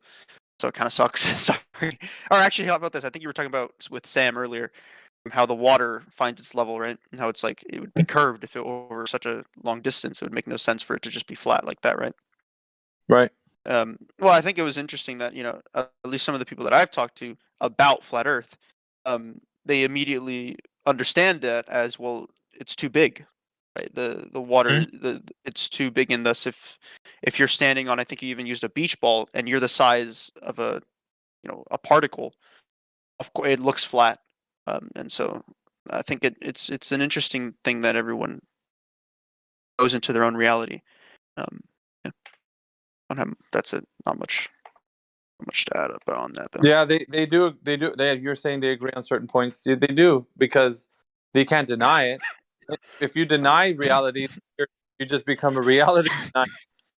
Is the worst possible. But yeah, they do agree with some points. But the point they would disagree on is that it's a bigger ball, or And here's the thing, though, man. You can't get away from that. You can't get away from that. It's a bigger ball, because you get really, you have to stop short at, like, okay, if I'm saying it's a bigger ball, I need to give said size of dimensions of the bigger ball. So I can't just assert a claim and then say, "Oh yeah, well of course you can't see it. It's a bigger ball." Okay, fine. How big? How big of a ball? I don't know. Just a bigger ball. That doesn't work. We're talking about empirical evidence. We're talking about if you just made a claim that the Earth is something else than what we're telling you it is, then you're going to have to state the fact. How big of a ball? Tell us if you know. And of course, it winds up being that they just wanted to say that as a way out. So, Yeah. you know, and this is the critical thinking part, right? This is what we try to show people. This is how you address these comments, these discussions. You have to make them think, because we're not taught this. We're only taught to sit there, learn, nod your head yes, and move on with the lesson. And you're not taught how to like question, oh, wait a minute, this doesn't sound right. Like, no. And, you know, you get this overwhelming sense of like, well, you're not listening to the lesson. Maybe you should study on your books a little bit harder and you learn. Like, it's not helping anyone, because you can't then, you know, determine and verify, validate, falsify the information. You're not given ways to do that. So this is what we're trying for people to understand when they have conversations with us. That's what you can do. If somebody made a claim that the Earth is whatever it is, test that claim out to reality. Go out somewhere and verify it. You know, see how much evidence it brings. And you know,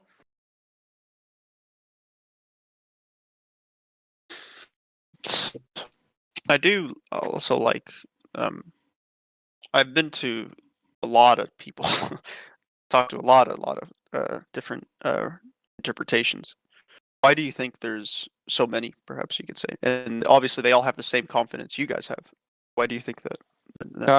there's many different reasons, but I can tell you because once people figure out that the Earth isn't a globe, or that the Earth is a globe, that they have different interpretations. That did which one is it, like, or all of them? What do you? Oh, you know, I Here, just. I'd like to make a point. Yeah, go ahead, bro. If somebody says that I have a garage full of wagon wheels, you know, wooden wagon wheels, and I go to my garage and all I see is my 2x6s, my 2x8s, my 2x10s, and my 2x12s, and I show that they're all exactly what I just said, and there are no wagon wheels, but they're actually all boards of straight wood. Yeah. Should anybody think that I'm dumb for demonstrating that they're not wagon wheels? Yeah, no, probably not. Yeah, I would think that would be kind of absurd. And then also, should anybody continue to hold any such belief after they are presented with the evidence that they're boards of wood? Mm-hmm. No. Yeah. So it just sounds to me like you're still conveying that you're under the impression that this is a matter of perspective or opinion or philosophy rather than what really is in reality. Yeah. No, you're actually correct in that. I think, yeah, that's one thing that I hope to try, and it's difficult with each place I go to, because obviously I think, you know, what you just said is said by everybody, in that I've talked to, but I'm not trying. I really hope that I'm saying this correctly, that I'm not trying to discount what you say, because, you know, I think this is one of the more scientific ones, at least based in, like, I don't know how to say it, but I do have to, because I go to so many places, I do have to try to kind of separate myself a little bit, try to, you know, like, because I you know, just want to try to experience as much as I can. So if I go to one place that is like the complete, you know, contradictory of flat Earth, and I'm trying to, you know, understand their point of views and stuff, and you know, experience what they experience, I have to kind of put myself in their shoes. But that's not to say that I believe it. Does that make sense? That I still kind of, you come back to the. Why don't you just look for yourself and see what really is, rather than getting people's ideas about what really is? Why don't you just check it out for yourself? Yeah, Gospel. I think he's coming at a standpoint of being like a reporter or something. Yeah, like, but a fake one. I don't write anything down. It's literally, I would, to answer Gospel, it's genuinely just for fun, man. Like, I have to say it. There's nothing more fun than like being in a like belief that is like insane. And I like, dude, like, you guys know Scientologists and stuff. I don't know if anybody here is Scientologist. I do apologize if Yeah, he wants he wants to be carried by the winds of whatever somebody thinks and be like on a journey. It's kind of like a natural high for him, I guess. If Yeah, I'm maybe maybe. saying. It's but it's not like It's not like a again, it's rush not that like you get. yeah, It maybe. sounds like it's a rush that you get because you hear other people taking you on a journey of what you think reality could be, or it may be. Let's see what you got to say, and that kind of sparks interest in you. But like ultimately, you have people here in this server that would stand by. This should actually awaken something inside of you to realize that what you're describing and the journey you want to be taken on is really, it's a fantasy. If you want to hear stories, then those other servers can provide that, but you won't hear that here. What you're going to hear here is people actually telling you to go and look and verify and test the reality that it is what it is, and there's nothing more to it. Like Gospel Bear gave you a really good analogy that you can take to anyone and say, well, use the same idea. If you say that I had wagon wheels in my garage and I have boards, like if I show you the boards and then you can see for yourself, are you then still going to say they're wagon wheels? So like, this is the thing, right? We want people to realize what reality is so that they can get off of the fantasy, the kind of the high, the natural high you get by listening to Scientologists and whatever, somebody saying they're really crazy ideas. We don't like that because it's not giving people a sense of their known reality. It takes them away from that.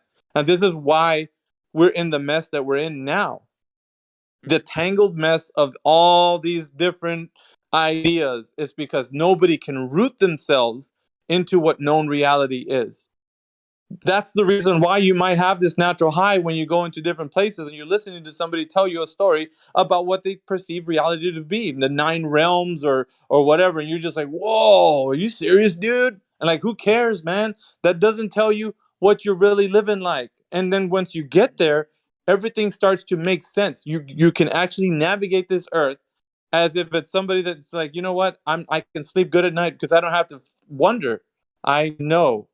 And then things start to make sense. But that's not to say that things aren't still a mystery to us, because we don't ever dare claim something that we can't verify or say that, like the moon is made of such and such material. We don't. There's no guesswork here. It's all like we know or we don't know. We put it in that. It's very simple, right? So it kind of gives a dividing line for where fantasy begins, and you can speculate and talk about, and that's. But really, that's wasted energy, my friend. Like to go into all of that stuff, because why would we? There's no sense of that's where we came. We came from this warped perception where balls start flying around in galaxies, and a planet far, far away is harboring life. It's like that. We don't want to go back to that. So people that still like that kind of stuff, or tell you different servers you go into and you hear these complicated theories, you're like, oh, you don't say. Who cares, man? Can they demonstrate what they're saying in reality? That's the only thing that matters. Let me just point this out. The Roadrunner and the Coyote are fun, but only because you know what real is, right? You know that if you were to have a bundle of dynamite in your hands and it exploded, that you wouldn't still be in one piece, for instance. But it's fun because it's a cartoon and you have something to compare it to. When you just meander through nonsense after nonsense and think that that's fun without having something of foundation to stand upon, that which is true, then you're abusing your own mind. So that's, yes, I'm telling you why. So I'm just sorry. Yeah, I was just like, Yep. So in order to help along with that line of thinking, I would ask you the question: what is your foundation for reality? Dude, that's a toughie right there. I don't know. Maybe because I've been here for so long, maybe this is it. But No. Hearing other people, listen. Let me just say that if your foundation of reality is hearing what other people say about reality, then that's a weak foundation. Okay. It means that your reality is constantly subject to other people's thoughts and opinions. Okay. Okay. That's bad. That's that's not a good thing. Huh? Is that that's just like a completely bad thing? You don't want that, essentially. I would suggest that that's harmful. Yeah. Oh, okay. Your brain, essentially. Yes. Okay. Interesting. Yes. So if on the other hand, your own observations of reality is your foundation, that's a better starting point. Okay. Oh, that makes sense. That makes a lot of sense. But again, man, I'm really sorry that maybe I just gotta, maybe it's been 20 minutes. Maybe I gotta think a little bit more. Maybe again, I'm not very articulate, so I can't really put my thoughts into words and stuff. So yeah, I don't know. I really couldn't tell you. Maybe I'll try to stay talking here. I do have to go in 14 minutes, but maybe I'll try to stay in the Discord, and instead of just being in the YouTube, I'll talk a little bit more, and maybe in a little bit I can give you an answer. But Yeah, we shut down the YouTube chat, and I think really? it's been a Oh beneficial right, yeah, thing. you did. Oh, you think so? I did. Yeah. Okay, that's why. Oh, okay. Okay, well, I guess Yep. I'll have to just be here more. Unlucky. But no, it's been interesting.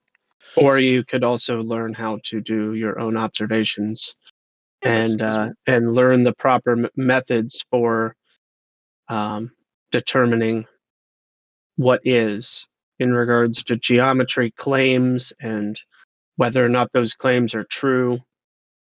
And you can see for yourself, and then you can just know rather than just hearing people say things all the time.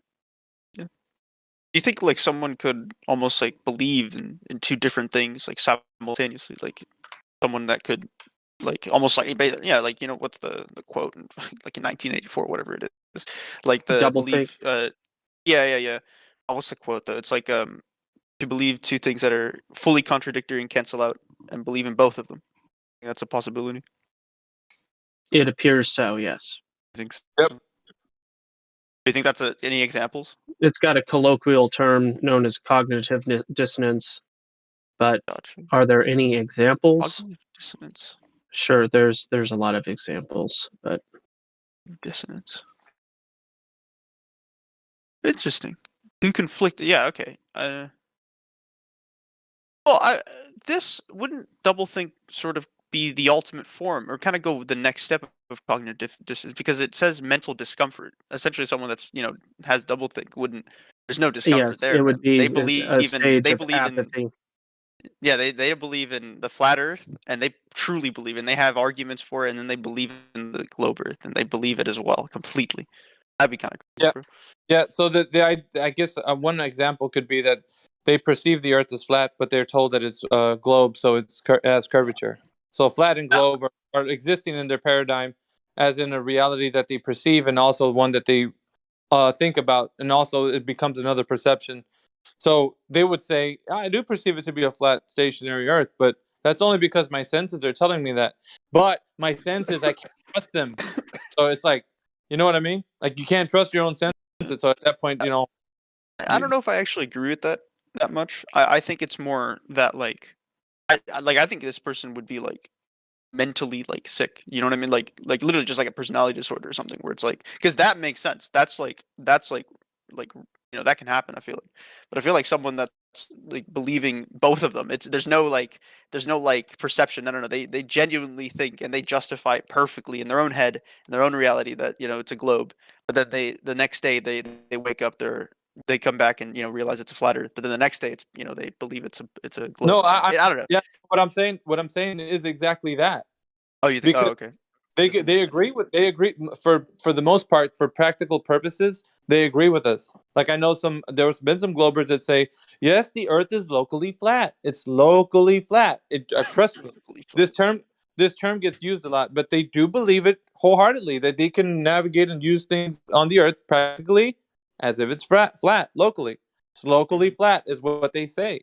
But you got to get higher to see the globe, and so it exists in their paradigm that you can have a flat area, and also it's going to be a globe when you get higher. So it exists, both things exist.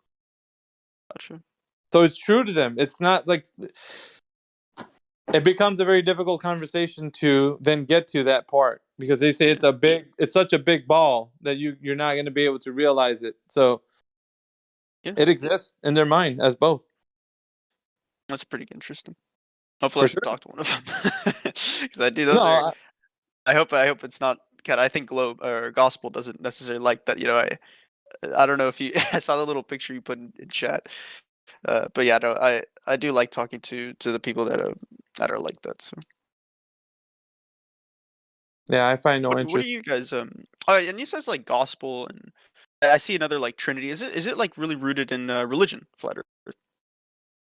It's fundamentally there would have to be a creator for creation because it's the necessary antecedent for the things that we see in creation. It's all because if you have a vast universe that just happened to be a random accident, a cosmic burp, if you will, like that's just nature creating itself. That fosters a lot of ideas of like there isn't a creator, it just happened.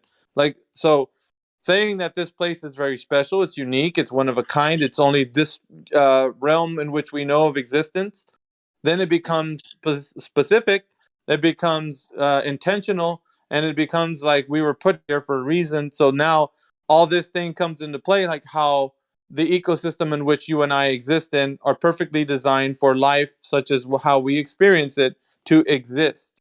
Specifically, all the things that we experience as humans to interact with creation, it is very specific that we interact with it in very specific ways, and we have unique experiences because of it, right? So we start to realize that there must be someone or something that has created everything in which we see, because otherwise it wouldn't be intentional. If it was just a random burp, then food wouldn't taste so good. Every different type of food, it would be just like things are specific to us and our experience and how we perceive the earth. Experiences like talking to a friend, skinning your knee and having your mom hug you and tell you it's going to be all right. Like we experience things in life that go against the very foundation of somebody that thinks that this is just a random accident. Yeah. Oh, that's true. I think it's just one of the more interesting kind of points of disagreement within the flat Earth community that I've seen, at least, because obviously not everyone. I mean, I last night, and I think they left immediately. But maybe you'll even know who I'm talking about. There was someone that said atheist, but they also had a flat Earth in there. They were both basically, which I thought that was interesting, especially with like it's interesting. And that's one of my favorite people to talk about when I was at like January 6th and stuff. I talked to some people that like essentially disagreed with the crowd, but were still there to support, right?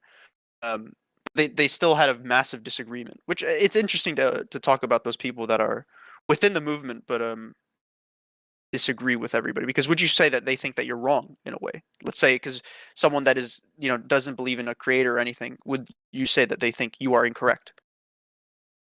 What, for perceiving the Earth as flat and stationary? Yeah.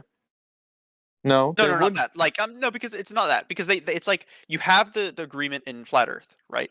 But then you would say, well, actually, no, but there's no creator. And then you would say, no, there is a creator. And then you guys can kind of go off that. You know what I mean? I can't articulate why I find it interesting. It's just interesting. That's it. Wait a minute. You said it was interesting 24 times. Maybe one more? Yeah, my bad. Yeah, my bad, man. No, it's the necessary antecedent. I mean, obviously, if things are specifically put here for a purpose, if it's not just a random burp, that it's actually intentional, then yes, there is a complete validation for a creator. But to get into like the specific religious ideas is a whole different other topic, right? That's something else. So that would, speaking of it in that way, becomes like you're imposing on somebody that they have to think about the creator in a very specific way, right? And so we don't often in this specific chat get into that discussion. So yeah, no, there's a couple, if I'm not mistaken. Yeah. Right. So we stick right now to the empirical. We stick to that. Yes, the necessary antecedent has to be a creator for a creation to happen. But like I said, there could be disagreements even on that point. But we get into the point where it's all about what we understand in our natural known reality to be, and that right there becomes the fundamental catalyst for taking down this heliocentric nonsense. So it all comes back to that, right? The capstone is, if you can't demonstrate to me that the Earth has curvature, then you don't have radius, diameter, circumference. I can't grant you that ball Earth is a presupposition. And so we're not going to move into another conversation talking about derivative arguments of what you may or may not think the Earth is doing. It's that simple. It boils down to, like, why am I going to talk to you about Coriolis, man? Why am I going to discuss things that in your imaginary globe Earth are happening or not? Like, I just don't have time for it. If you're not going to demonstrate to me the curvature of the Earth, then we don't have nothing to talk about. It's that simple. Yeah, that's actually that's another way I didn't think about it, because you would assume somebody would want to talk about the Coriolis effect, for example. Let's say I don't know what else, whatever it may be, but if the first thing you got to do is prove the curvature, right? So everything else kind of stacks. Hey, that makes sense. I've never thought about it. That's correct. Would you say that you're similarly in the same way that you have to prove that there's no there's no curve, and then everything else stands on that? But maybe not, because there's the firmament as well, which I think you could even say is separate in some ways. But what we're dealing with right now is what we can actually test and verify. So empirical evidence stands to be the thing that can bring somebody to actually logically being able to reason with themselves and be like, all right, I can't find the curve. Like, I've been trying for at least a week now. I've been trying to do these measures. It doesn't come out to be 8 inches per mile squared. So once they get to the point where they exhaust themselves and they can't think of any other way, then they're going to be like, dude, I've tried everything. There is no curve. Great.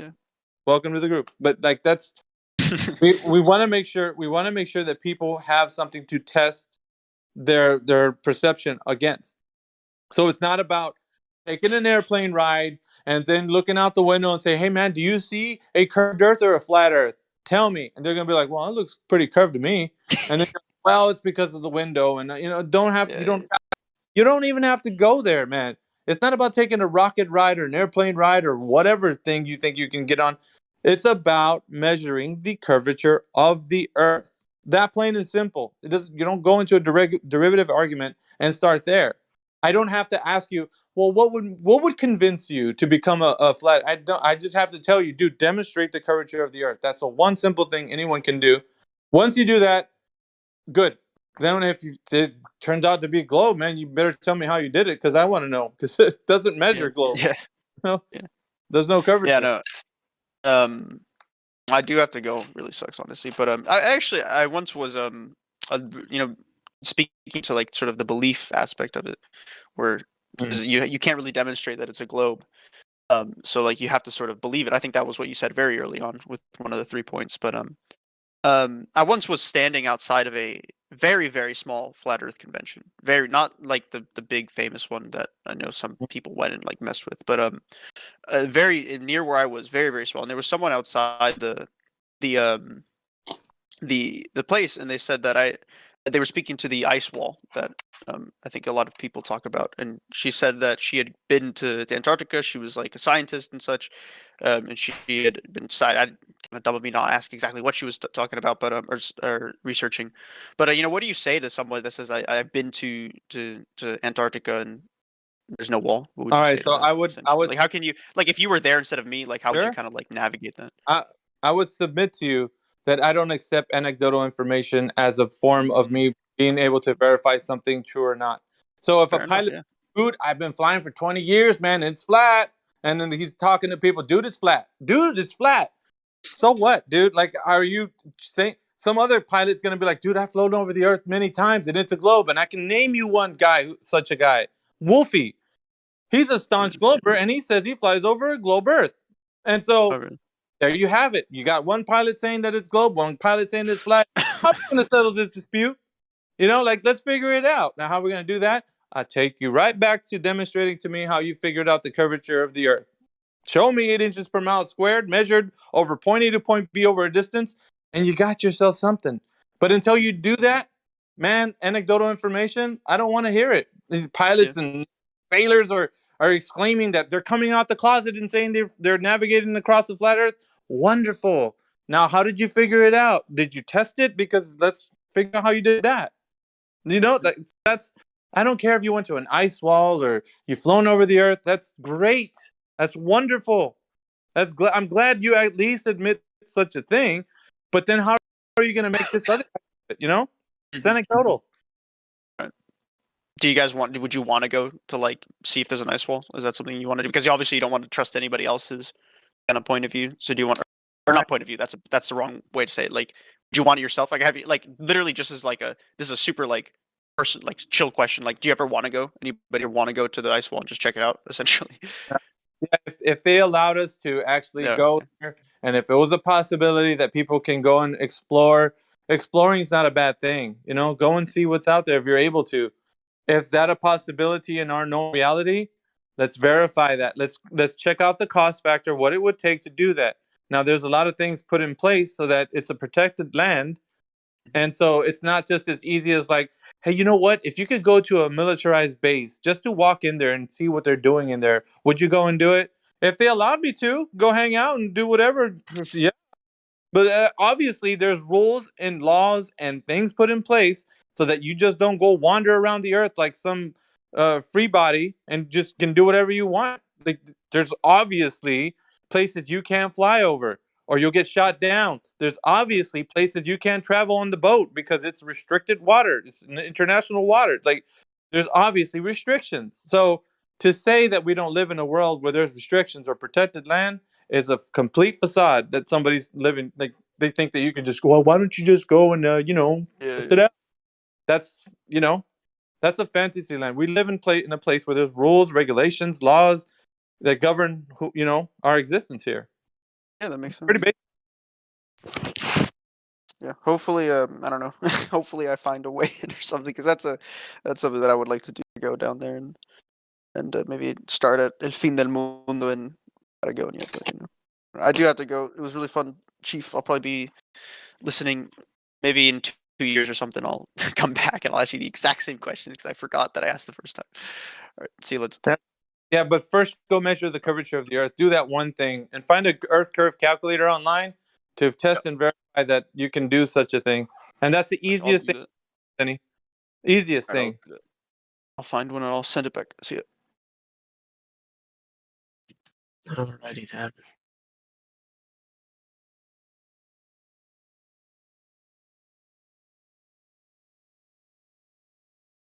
That was a nice ending. The ice wall. As long as it didn't start there, man, I'm fine.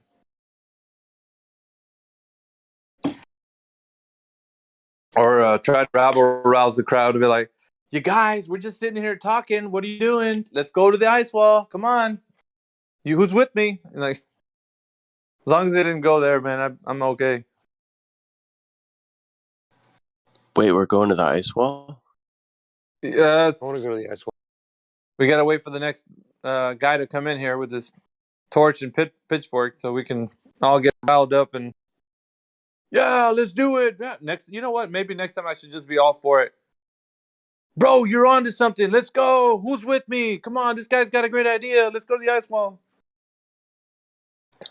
Maybe all the people with the Antarctic AIDS and the Snow Intel Pro roles can meet in other VCs and plan their trip. Yeah.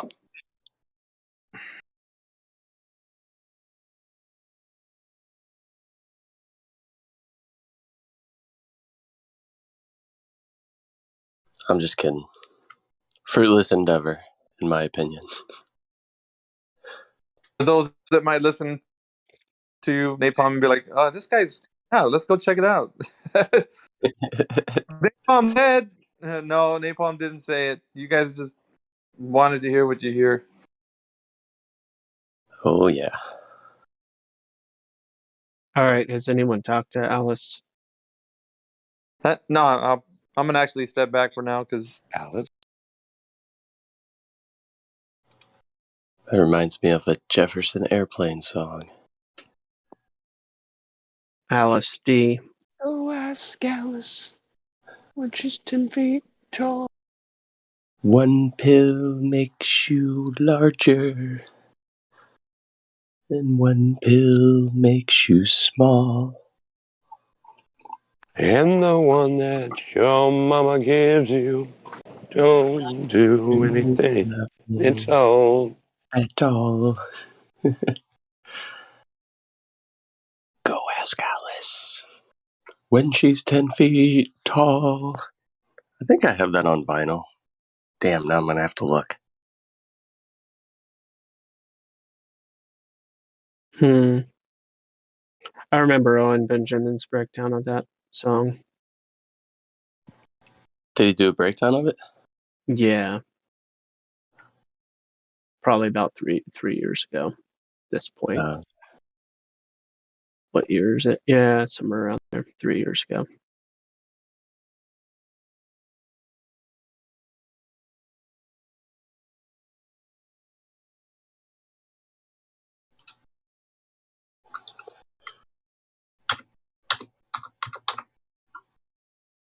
Alice D, you have been unmuted. You can say hello.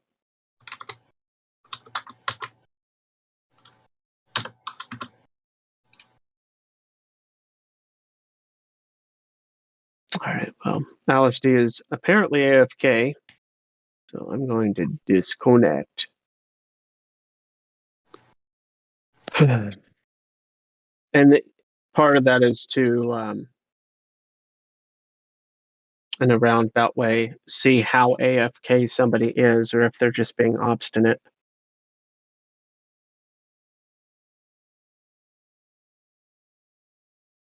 Most of the time, I think it's just they're AFK.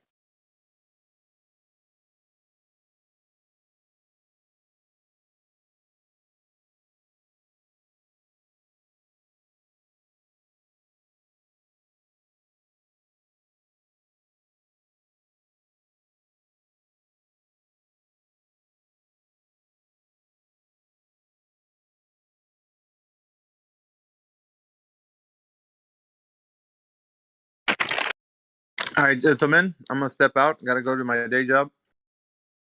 Gospel, Right. I'll check. It cut out there. You said my name and then. No, I said I gotta go to my day job. So, okay. you guys have a nice day. Likewise. You too, Miggy. Take care. See you, man. I am at my day job. Yeah, same.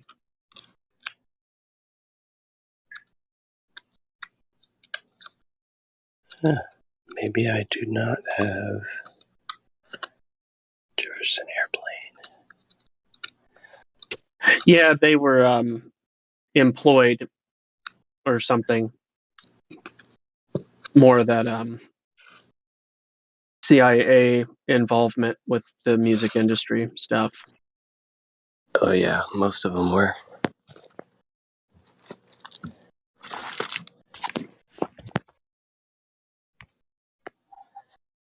I think it's pretty well documented about the Grateful Dead being employed. Yeah, what's weird about that is the type of audience that they have seems to be mostly like boomer type. Well, that's right? the generation, yeah. Yeah.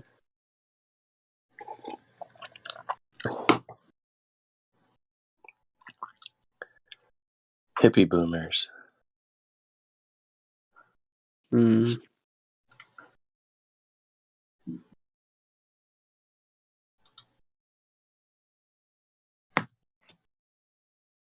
Reminds me. I was just double checking out this YouTube channel, Revelations Goyle. Funny name. I'll post the link to this YouTube channel, Revelations Goyle. Surprisingly, has remained. It's the sort of channel that you would expect to be deleted, but has not been. One of my favorite videos that is on Revelations Goyle's channel is what was his name? Something Hanks. Hanks, the crisis actor commercial guy.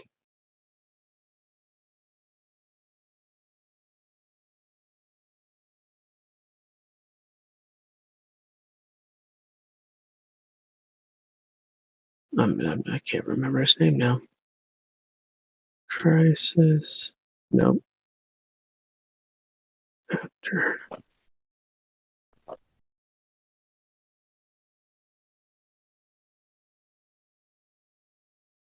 I'm looking it up. Actor.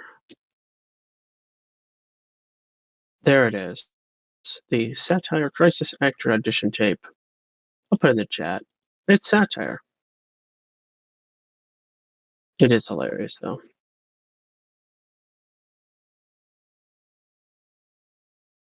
Or sad. You know, maybe it's not hilarious. Maybe it's just sad. Gotta laugh so you don't cry, kind of thing. Well, I mean, it is satire.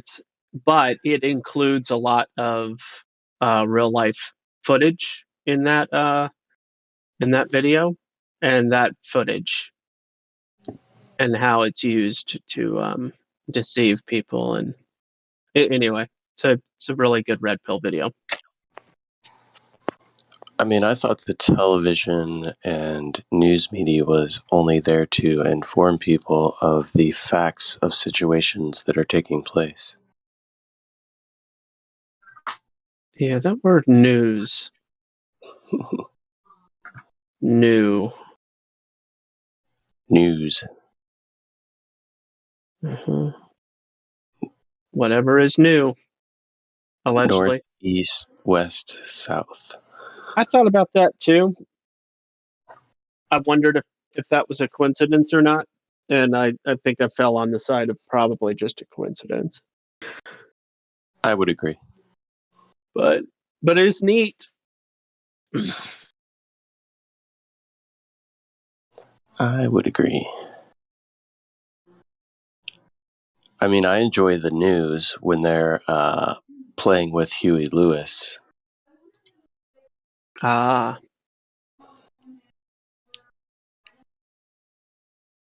It's about the only time. I saw the Newsboys in concert twice. Not familiar with these gentlemen. Yeah, it's well, I guess they're still doing their thing. They've been around for a long time, but their drummer's pretty neat. They have this when they do their shows in concerts, at least back in the day, they would have a platform. The drummer would be on a platform, everything would be tied down, and the platform would raise and then rotate towards the audience at like a 90, almost, I don't think it was quite 90, but very, very close to 90 degree. And he would continue to do his drum solo while all of that took place. It was a neat little part of the show, so to speak. That's cool. Yeah, there's been some bands that have kind of emphasized their drummers in ways like that in the past. That Tommy Lee from Motley Crue had a time in which his drums were all strapped down to a platform that would raise up and completely do a full 360, not horizontally, but vertically, like do a complete flip while he's drumming. There's the video that shows this guy's drum set and him playing at an almost 90 degree angle.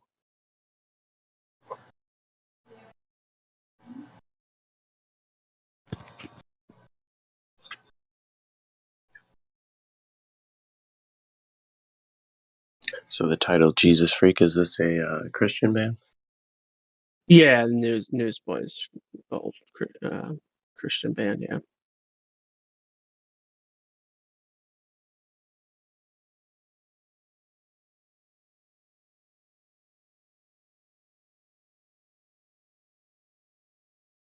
That video is from 2014. No big surprise. As if you want the timestamp, you just go to halfway through the video. Yeah, it rotates too. It goes to that almost vertical position and then also rotates while he's doing the solo. I mean, That's cool. Yeah, I see that. spot on for staying on beat. Yeah, and it's tricky. Lots of practice. Yeah, because it turns pretty quickly, stops pretty quickly, changes directions fairly quickly. That would throw you off. Yeah. If he dropped his drumstick, it would be a bit of a letdown. Well, he's got extras. Yeah, cool. He's got got a quiver strapped on him. Yes, a drumstick quiver. Nice. Yeah, pretty much.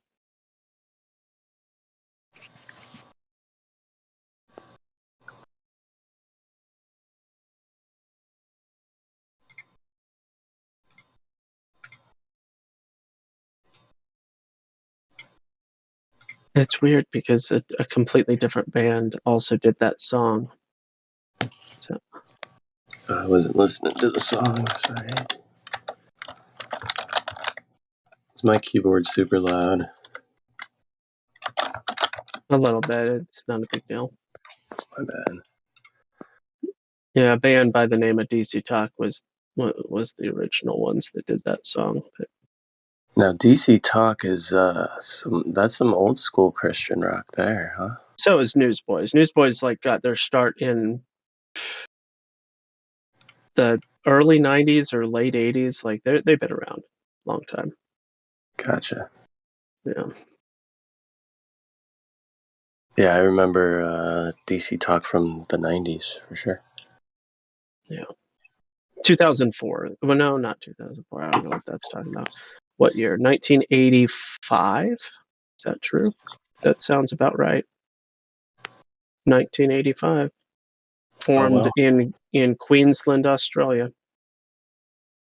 They're Aussies, hey? Yeah. Yeah, Peter Furler was the lead singer for, I don't know if he still is, but he was pretty neat. Oh yeah, no, he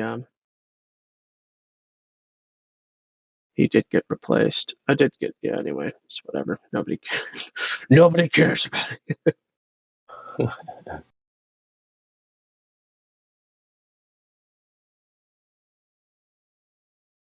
Do you know if there's any story behind how they got their name? Or if their name has any relevance or meaning or anything? News, as in the quote unquote good news. Good news. That's what it's in relation to. Yeah. And it was just the two guys, but they didn't start off with the name Newsboys. I don't think came about a little bit later, maybe.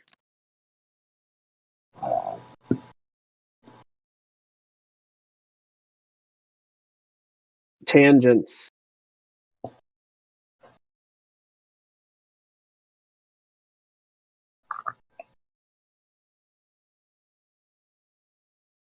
You could free association yourself into almost any conversation you want. What's that? Tangents? Yeah, with the use of tangents, you can get anywhere. Just not on a globe. Yeah, you use a tangent on the globe, and you wind out in outer space.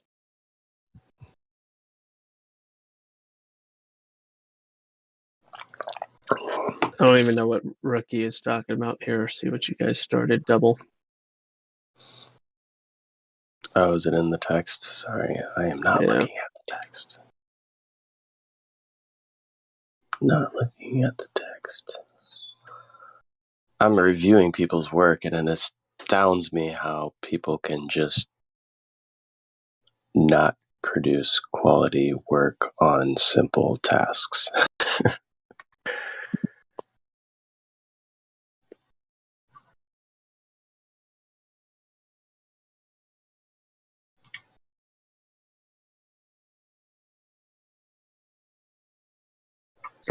really is amazing.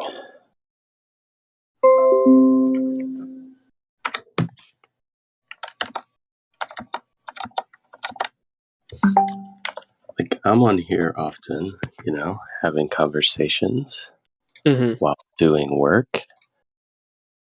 Mm-hmm. So I can only imagine what people may be doing to produce some of the quality work that they do, or lack of quality in their work. I see what you're saying. If you can do what you do to the degree of quote unquote, well, are you criticizing your own work? No, but I'm certainly not outside criticizing my own work. Yeah. Not doing it at the moment, though.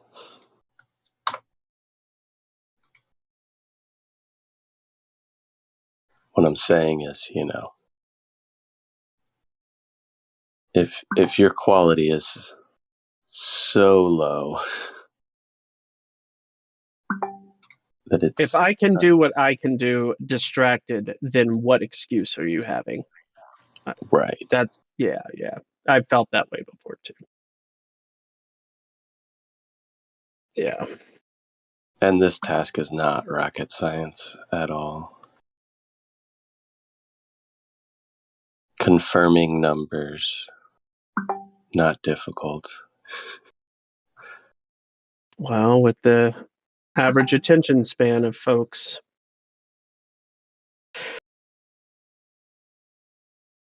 This is true.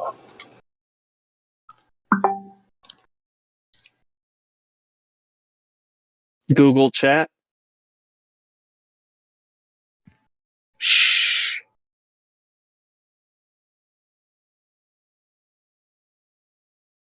Brett. You know what? I think I know exactly who this is. Let me just go out on a limb and say we might mean we. Hi, Brett and we.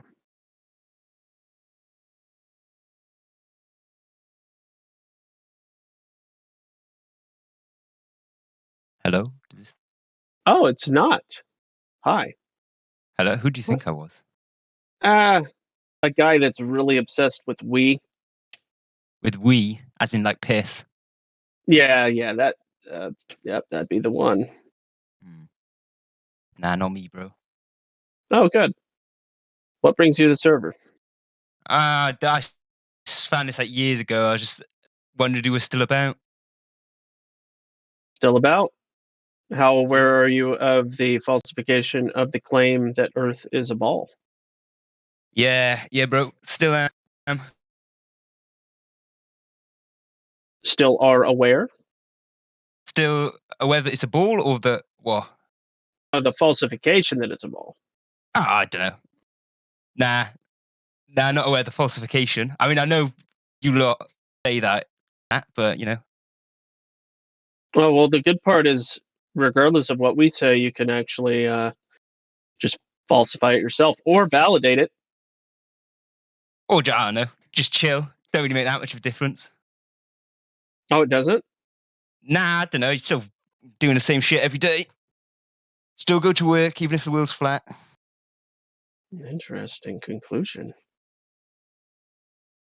I mean, there's more pressing issues, I don't know, that affect people's lives more than the shape of the Earth. Oh, yeah? You don't think they're interrelated whatsoever? In what way? What do you mean? Do you think that there's a possibility that the one deception could lead to many other deceptions, or is that just an absurd claim? Nah, that's a fair claim. But in terms of like shit that affects people's lives on a day-to-day basis, doesn't really make that much of a difference, in my opinion, anyway. Do you know if the Earth's flat or not, Brett and we? I mean, it don't really bother me. I mean, it could be flat, could be round. Don't really matter too much. Okay, well then, how would you know the implications if you don't even know the answer to that? Because the shape of the, I mean, unless you have a theory that the shape of we're getting lied to the shape of the Earth, and that affects our day-to-day lives. but I didn't see it. Making a pronouncement about something that you don't even understand. No, I used to be into this shit like years ago, but I literally just popped in to see you were still about. No, I'm not asking if you into this shit years ago. I was just asking you if you were aware that there's no measurable curvature, and unless you understand that, you wouldn't be able to comment on the implications of it. Well, I could comment on the implications of the lie, even if I don't fully understand the ins and outs of it. Well, we're not talking about the lie. We're talking about the reality. Yeah, so if you say, in terms of the Earth's a ball, that's a lie. I don't see the and implication. if it's flat, and if it's flat, that's the truth, and you've not realized that. So how would you be able to comment on what doesn't matter, anyways? Well, you can't. You cannot. I don't see why you can ramble and you say, "Oh, I've done this shit for years, mate," but you can't make a comment about it. You don't need to be so hostile. I just came in for a chat, to be honest. I'm not being hostile, mate. I'm not being hostile, mate. All right. Yep, about 25K. I'm just saying you might be talking about something. Yeah. What's that? I was just saying about 25,000 people are in that conversation here in this server, just to answer your question.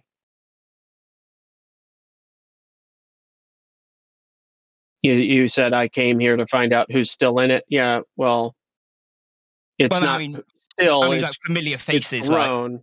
Oh yeah. Okay. It's people who are in you often before. I recognise F you, Batman. Seen you about, lad. Sure. So you just wanted to see who was still in it and just tell us it doesn't matter, mates? Nah. I just came in to see you still about. And then Gospel Bearer was like, "Oh, who's this Bretanwy fella?" I was like, "Okay, I'll pipe up." Yeah.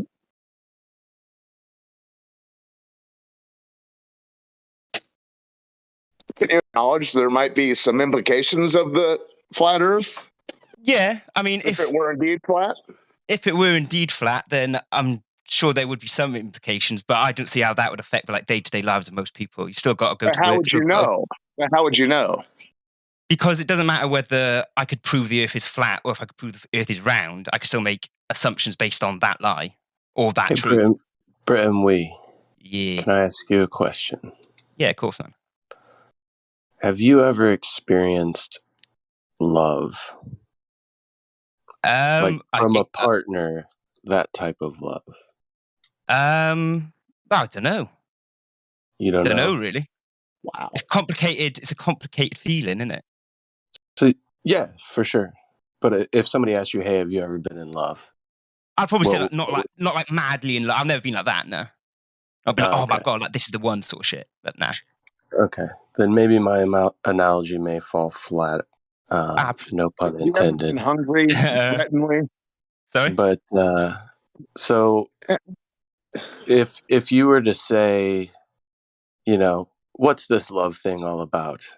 Why would I ever want to be in love? I'd still have to go to work, still have to pay my bills. Nothing would change in my life. Everything's still the same. Why would I ever want to be in love? Do you think that's kind of a... I would say that the analogy doesn't really work because that's it's based on a feeling, an emotional response, rather than a factual basis. Correct. Yeah. I was just trying to draw an analogy there, right? To where if you had never been in love and you asked somebody, right? I've got another one then. You could give a response back where, hey, regardless of whether I'm in love or not, nothing in my life changes. I still have to go to work. I still got to get up. I got to pay the bills. I got to eat. I got to do all of this, which was your initial response to this, the right? Emotional implications. I still have to get up. I still have to go to work. But what I'm trying to say is until you have that understanding, right, when you come to the realization of the truth, you wouldn't know exactly how that changes your life until you're there, right? Until you experience that. Yeah. But in terms of kind of my point. I don't know, but I would say the different feelings you would get from that, wouldn't you?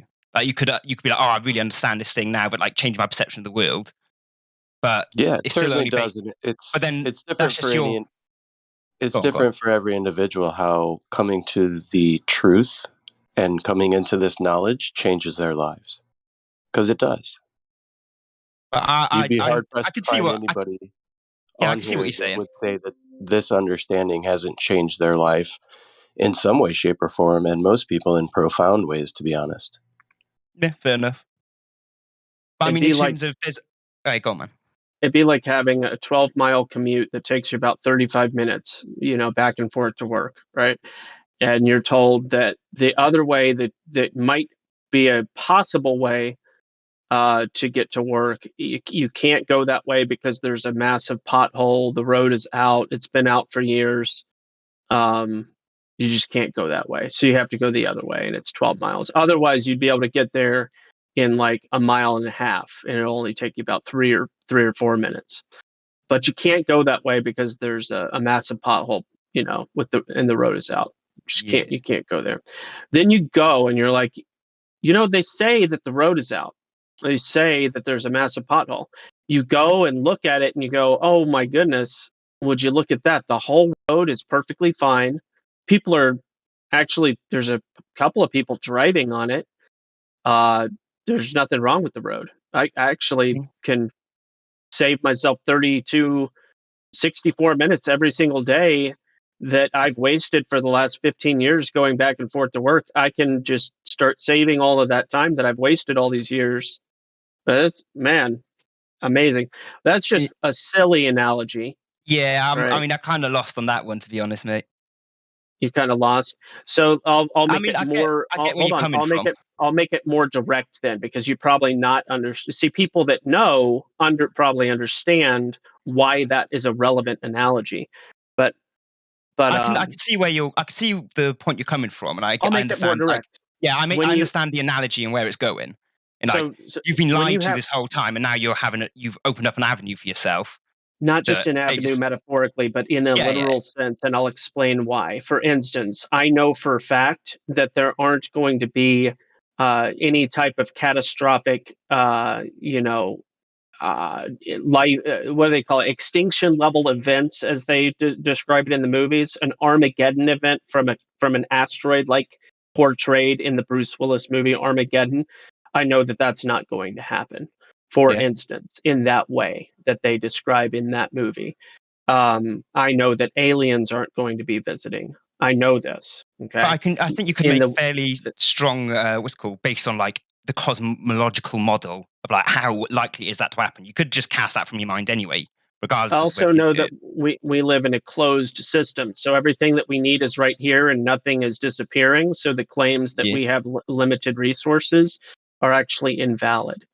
But if it's a closed system, there's a finite amount of resources in that system, because it has to be. It's not unless it's infinite, and then you could say it's not a closed system. Can energy be destroyed?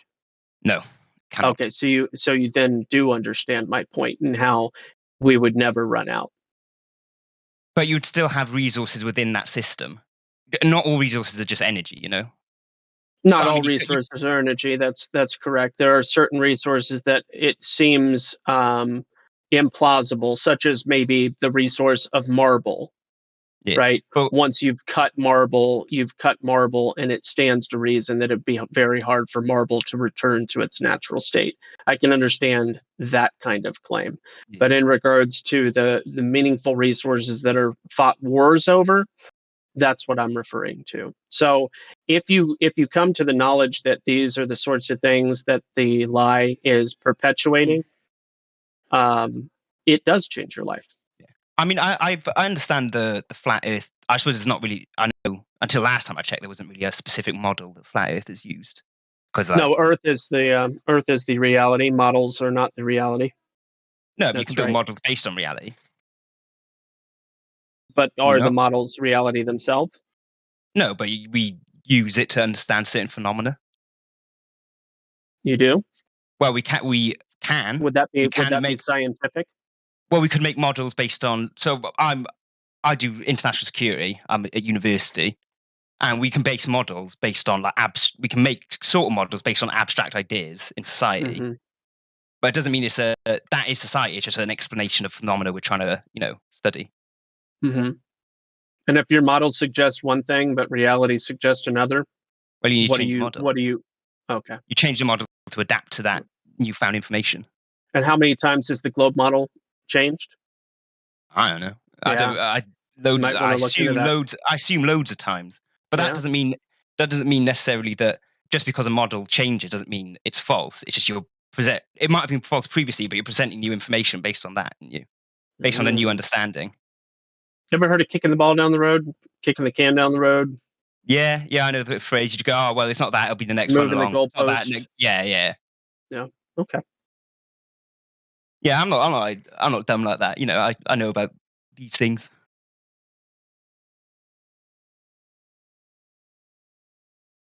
Alrighty.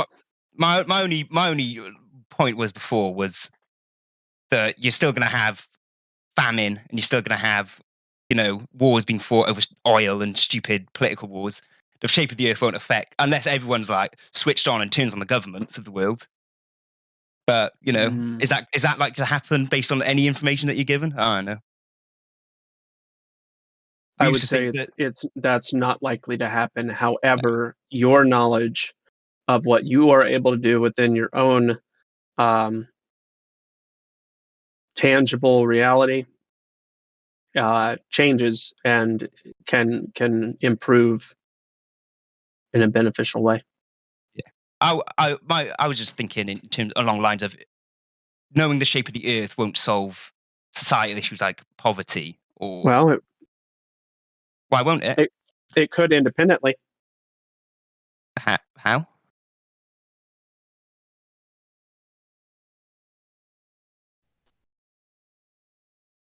People can turn their knowledge into actionable, positive outcomes for themselves. Yeah. So how would knowing the shape of the earth drag someone out of poverty? Well, So learning to be less dependent. Go ahead. Yeah, go on, man. No, Brett and Lee, you're convinced of a globe. Well, why aren't you at a soup kitchen? Why aren't you volunteering right now? Well, I mean, I give quite a bit to charity already. I volunteer on weekends and stuff like that. But right now, you could be doing more. You could be doing more for humanity.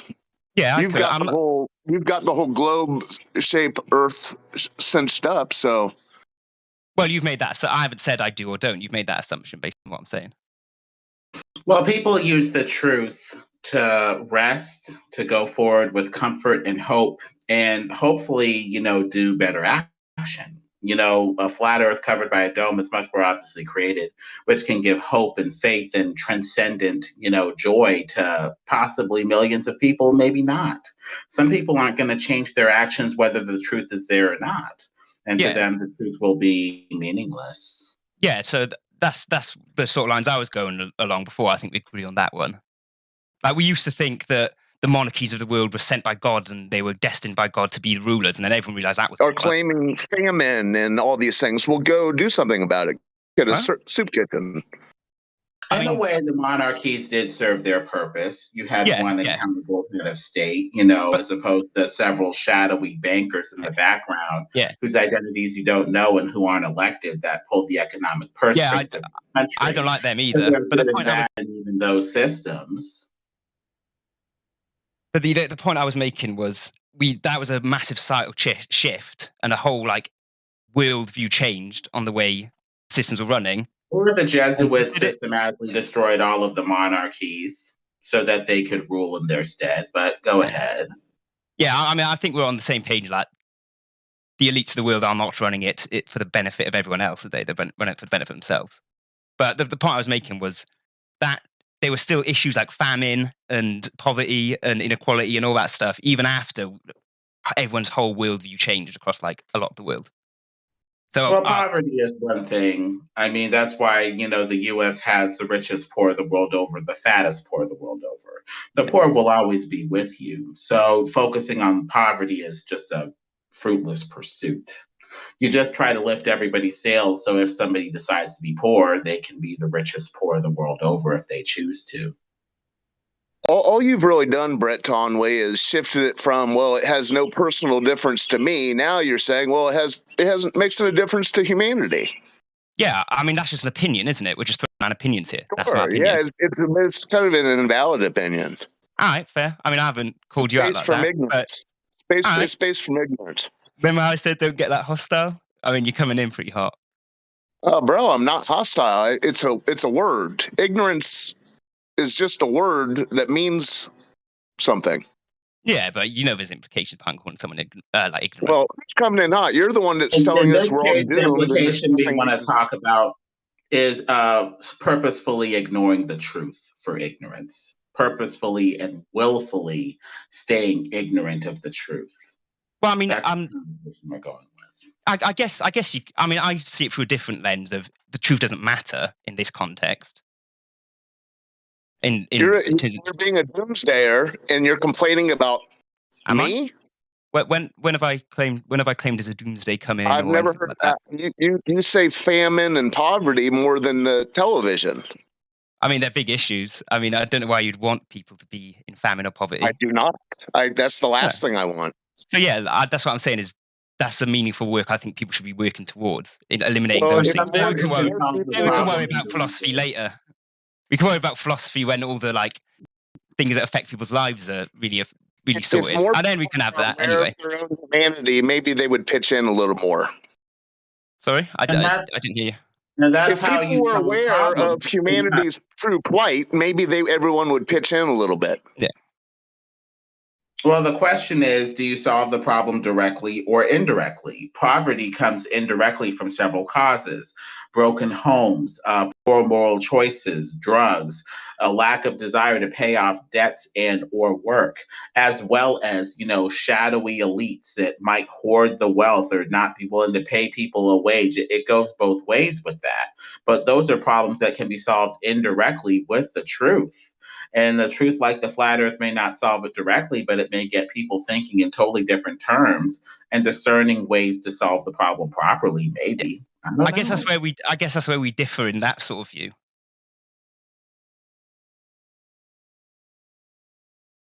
Like you're putting obviously, yeah, and that's fine. I mean, I ain't mad about I it. mean, NASA gets millions of dollars a day. If we see what the hell they're actually doing with that money, perhaps we could funnel that into other stuff. I mean, there's one way we could get a whole lot of money, millions a day from NASA, depending on what they're actually doing with their rocketry program. Yeah. I mean, yeah, I agree with that. But there's also other places where it's not like just NASA who's wasting money, is it? There's a lot of other wastage especially in US. You solve the problems that you can solve. And this problem is quite easy to solve if the earth is flat and covered by a dome or whatever. That is one very easily solved problem right here, right now. And if we can't solve the easy problems that are right in front of our face, how the hell are we going to tackle the even bigger problems? One step at a time. Yeah. Okay.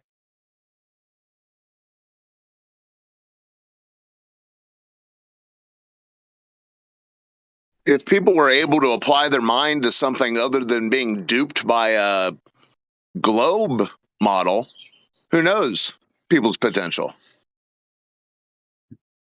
People are pretty smart. So what they try to do with smart people is say, okay, I'm just going to give you a boondoggle to try to solve, to waste your mental energy on so I can distract you and do something else over here. It's like prestidigitation. That way you don't see what the the devil has many ways to try to trick and beguile people. And even though we have our smartest minds trying to figure this stuff out, it looks like their focus is in the wrong direction. So it looks like we need a change of direction in some of these things, and we need discernment and truth for that. So flat Earth or not, maybe we need to just open our eyes a little bit. Yeah, I'll agree with that. That's a good point.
I don't think I've heard the phrase prestidigitation in 20 years.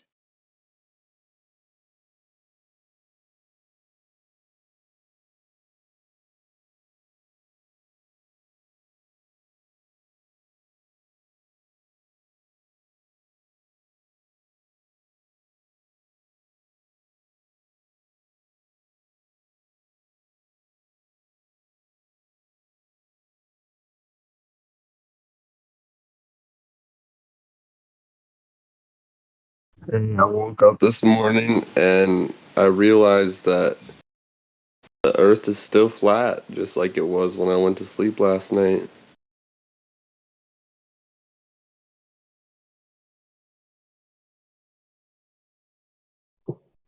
I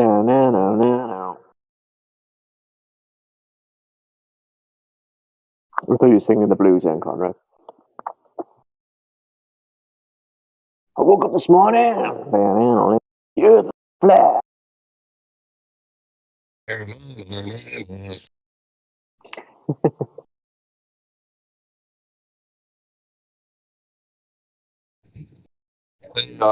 Flatty, you missed it last night. XO got put in Cogdis. Damn. Bet that was at my bedtime as well, was it? Yeah, it was pretty interesting.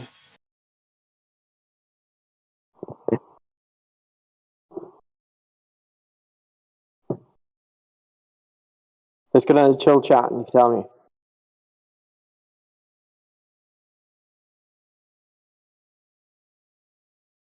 If you want. Yeah, I'll hop in there.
No, I don't want to. Guys, how are you doing? I don't want to fool you. Hey, Waterball, somebody activated Last the bot. month, for the first time since 1972. Our leaders here in Finland just announced that we are going to NATO. So it seems that we are going to have little problems with our neighbor Russia very soon. So let's see what happens. Not very happy about that thing, but they don't understand what they are doing. So yeah. Or they do. and we just don't like it. Yeah.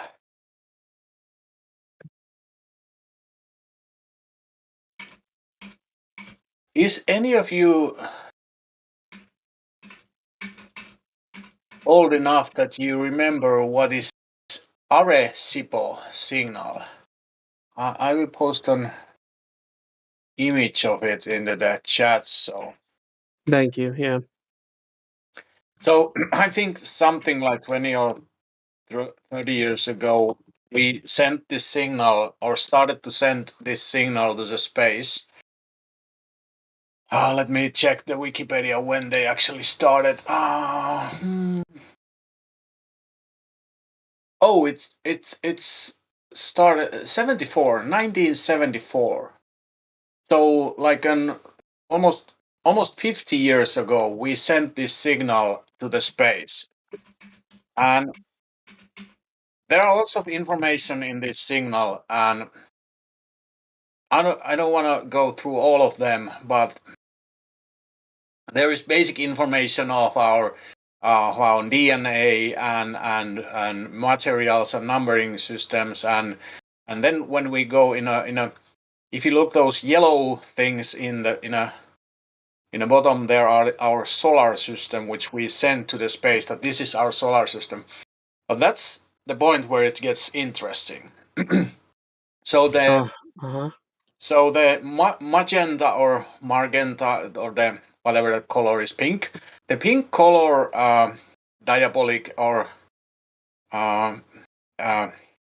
what they call it. It's let me read it here. It's a concave mirror telescope. So what they are telling us that the pink drawing there is meaning that this signal is sent from this telescope, and the letter M is a little mystery for me why it's there. The explanation is very weird, and if you can watch in a very very bottom of the drawing, there is this white thing, and they say that is just the 2 bytes of number which gets the diameter of the telescope. But when you look at that, the white thing in the below, you see a man lying in the ground.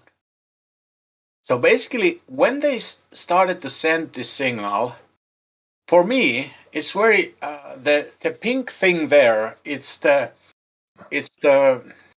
firmament or whatever you want to call it. Okay, yeah.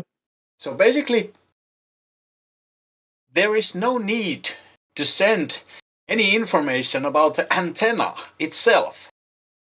I'm an electrician, and I've been doing radio things in an army and stuff like that. And when you send a signal, you don't need to have the information about your antenna. So sending the information about antenna is nonsense. It doesn't have anything to do with it whatsoever. So what they are telling there is actually all the things about us as a human, and then they are telling we are under a dome.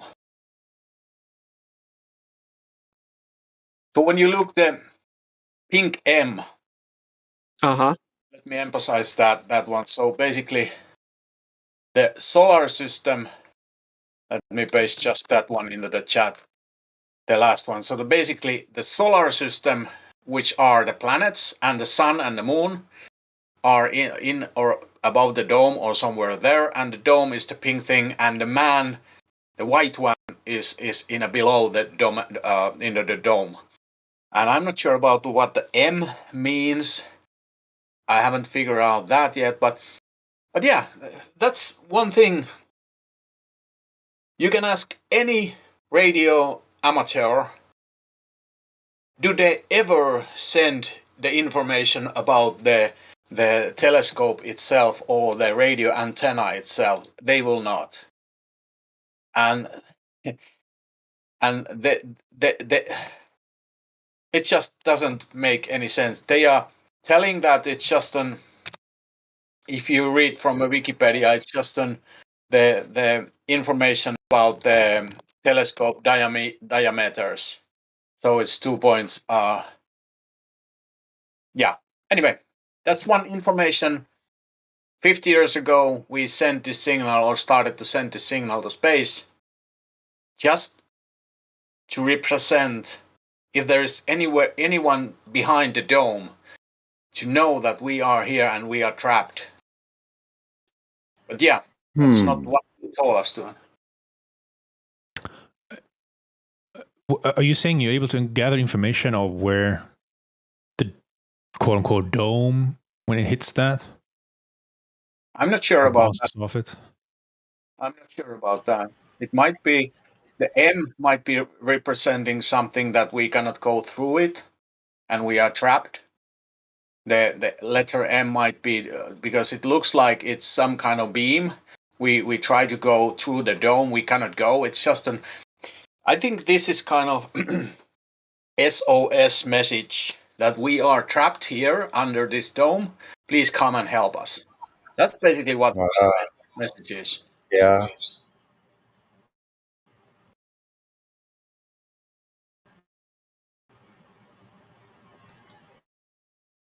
Are you deciphering this, or was this deciphered by someone else, or? These are my I own. know this is supposed to Just images before. Okay. Just my. I haven't Oh, found. okay. Okay. I thought this was something. I thought this was something they previously had sent out. Yo, I know I haven't found it anywhere else. It's just in my head, and I'm planning to do a video about this like 2 years. Okay. And I'm planning to do on. Okay. But I have to make an explanation very carefully that because all the other things in that information that has been sent is right and correct. There is like all the basic elements what we have here in a like nucleotide on Earth. DNA and double helix and stuff like that. So those are all the lines of dots that we're seeing, the first few lines. And then,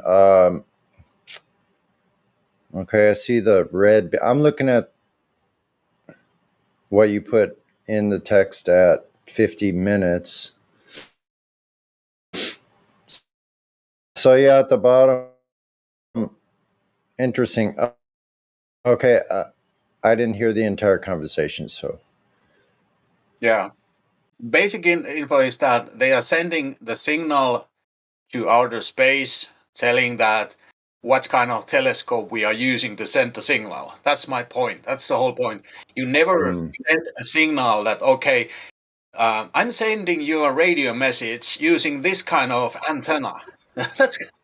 This kind of antenna or this kind of transmitter. But you said they're actually mentioned or show a transmitter? No, well, I don't know. See, I'm getting mixed up. They are representing the diameter of the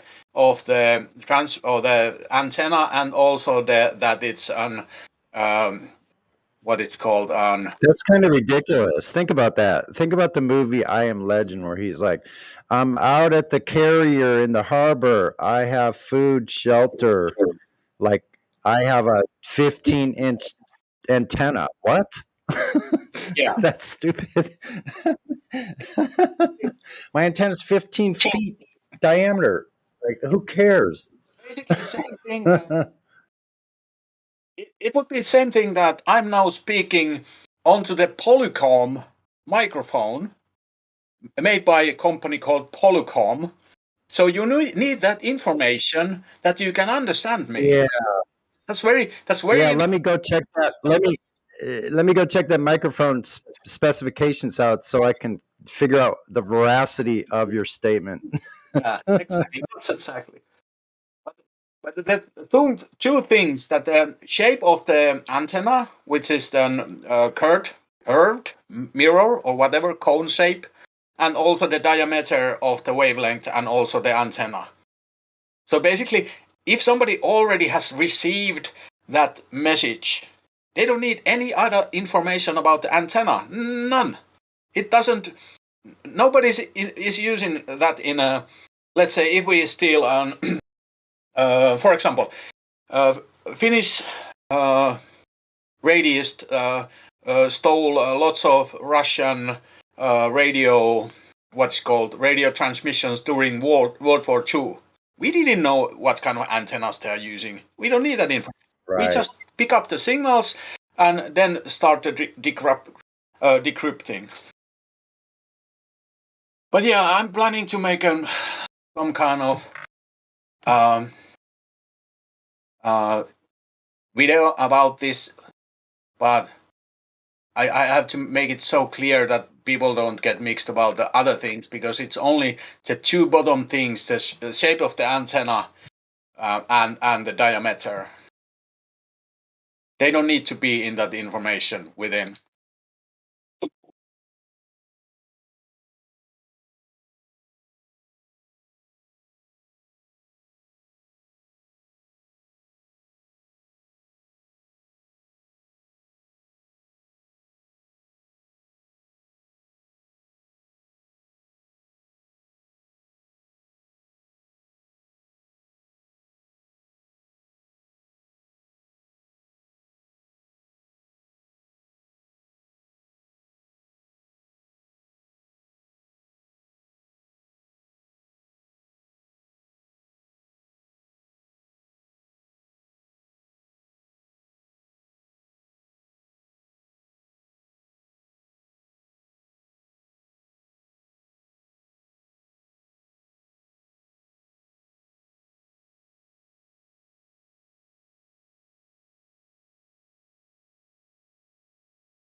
Yeah,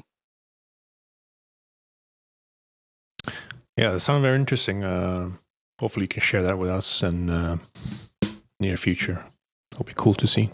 What Waterball? Sorry, I missed so much of that Arecibo conversation. I'll continue to look into it.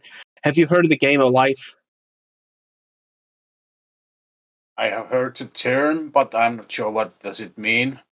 Yep, I'm not talking about the board game. I'm talking about the computer program that operates on a small set of rules. I put a GIF in the chat, and I also drew out your image to kind of represent. So I also posted the link, gameoflifepro.github.io. And basically you draw out different images, you hit play, and then it implements the program which follows the rules that are set forth that dictate what a dot next to a dot will do. And the GIF is a demonstration of what the Game of Life can do based on its rules. When you posted this Arecibo thing, I instantly was like, oh my gosh, it looks just like a colored version of the Game of Life, which has been around since the 90s, I believe. Maybe older. Maybe it's even older than the 90s. But yeah, it was just interesting. I wondered if there was any connection at all, or if it's just a coincidence that it's just pixelated. Yeah, I'm not sure about coincidence connection between those two, but interesting kind of that have a notification about know that kind of thing.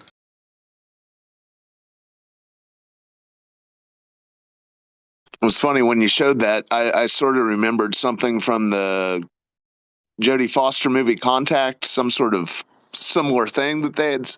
Anyways, I searched contact and code and whatever, and your diagram showed up. So, oh wow, yeah, it was when I searched images. It was probably in the top 10 images. I posted the link to the article that talks about it. wow. So the Arecibo image, that white line above the person's head, could that represent a lightning bolt by any chance? White line? What do you mean? Above the red dude?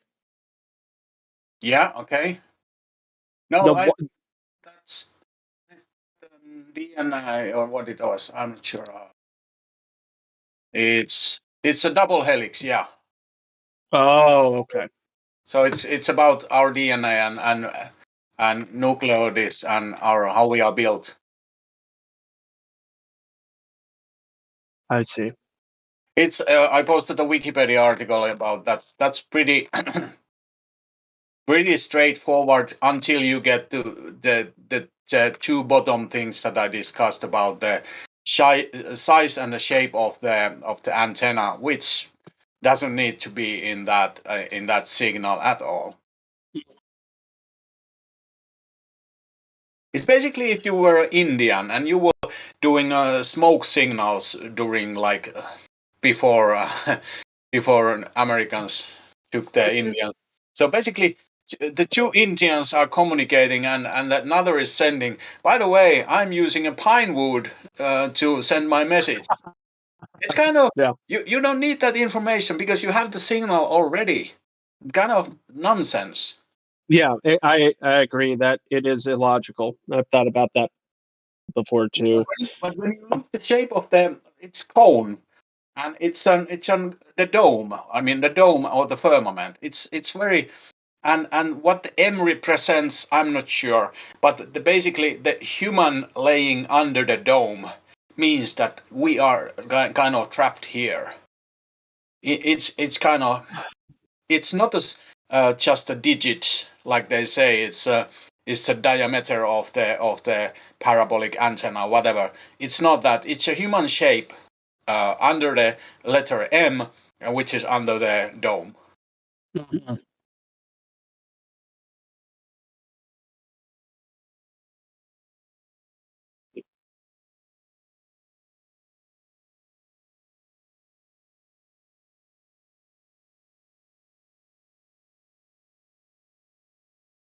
Yeah, this is very good argument about that if you have any reason to send the shape of the antenna and the diameter of the antenna within the message, then this would make sense. But otherwise, the last two things or three things there are something else that they are told to be.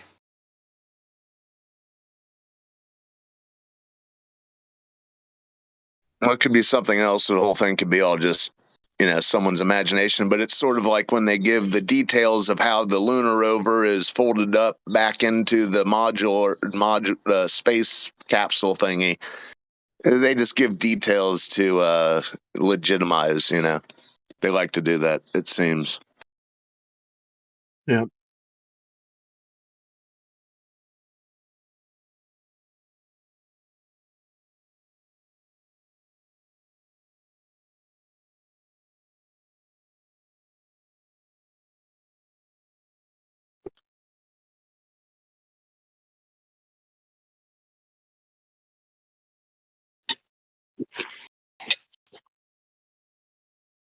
Yeah, Carl Sagan's a pretty shady character.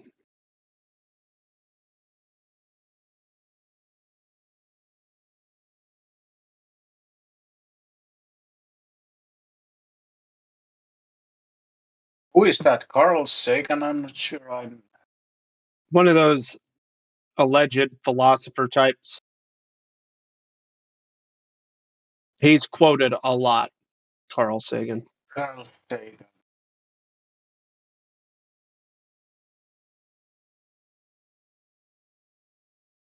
Copy link. He looks familiar. Yeah, I found it on the. Yeah, I might have I might have seen some of his videos or documents. I'm not sure, but yeah.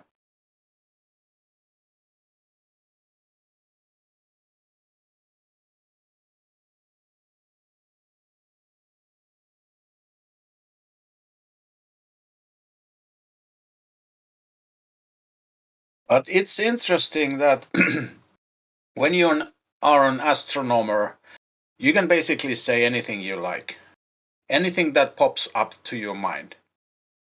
And I've seen in Finnish this kind of discussion boards that they are just they are living on a dreamland, and they are like dreaming that this might be that, and millions of years ago there was this huge sun which doesn't exist anymore, and therefore there is this black hole which we cannot see, and it's just imagination, and they are just I'm not sure if it might not be lying, because I think they believe in those. Yeah.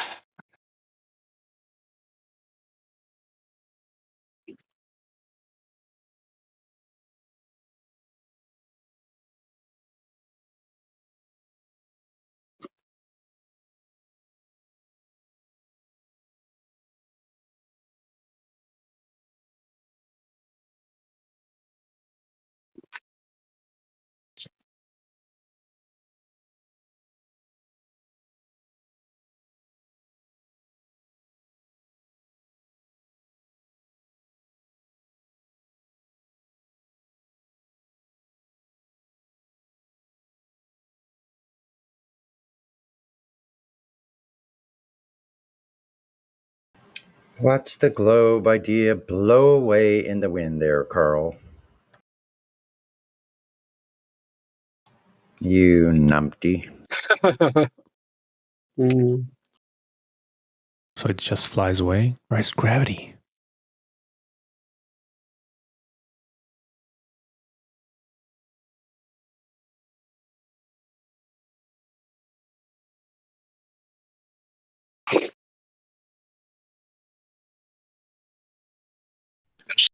Still up to their same tricks. The wind blows, therefore galaxies.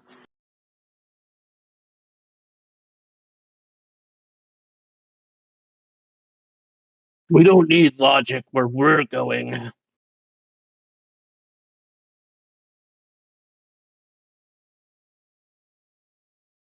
Yeah, we don't need to check anything in these nether regions either. We just shoot these rockets up there the first time, and it worked perfectly. No need to test spaceships, spacesuits. No problem. Well, they tested it out with the dog and the monkey, didn't they? Yeah, these guys are okay in the low Earth orbit. Okay. Cool. Yeah, that has as much similarity, sending a dog and a what? The other thing up into low Earth orbit, that has a lot to do with going to the vacuum of space, doesn't it? Just like water in the pool where the ISS actually is. Water has so much similarity with 10 to the negative 17 torr vacuum, doesn't it? Could someone tell me the similarities between those two? So I could wrap that around my head, because I don't get it. Anyone? I'm pretty sure that number just comes from a math equation. Yes. From a model.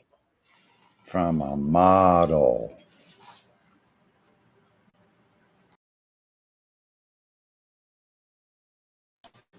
Which a model isn't real. But like, they come in here asking flat earthers, where's your model? Because we want something else that's not real. Just like we have now. The globe.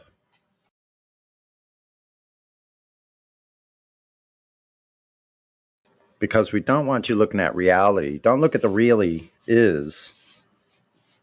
No, just look. We want to look at a model. It's like it's like the Stepford Wives. Where's your model?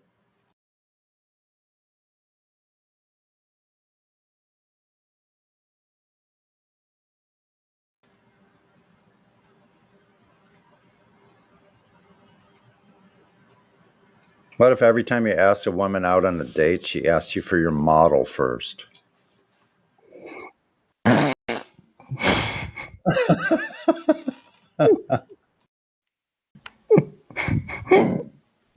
Okay, honey, just come over to my place and I'll show you my model, all right. That one's even got Jake X laughing. That's a good one. What?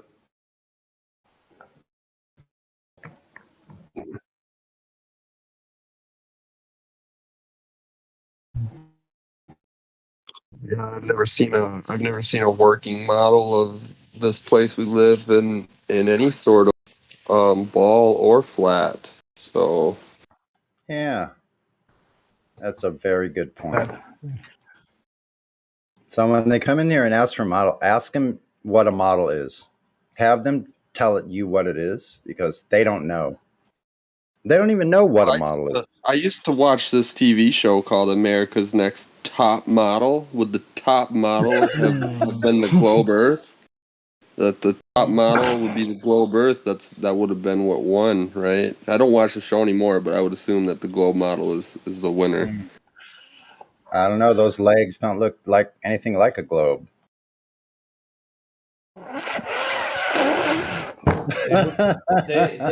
They look pretty sus if you ask me. They look almost male. Sometimes. Yeah. Oh no, you didn't. My God. Yeah. How about that GIF that old Haas just posted? That's literally a glober trying to defend the globe. What the heck? Yeah, that's my go-to failed model GIF. That's a great one, man. They tried, and they stumble, and then bam, fall. Once those ankles started doing that sideways thing, yeah, they don't. Oh shoot, she probably hurt that left one. It looked like a 90-degree angle to the side. Ow! I mean, it's like she said something stupid and tried to back it up with something else stupid, and then just completely fell apart. You know. There's the globe model.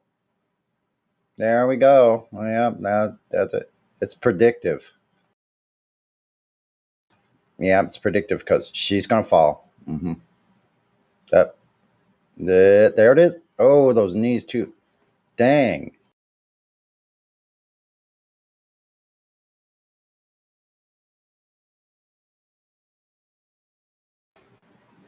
I don't know. Build up some ankle strength there, Globers,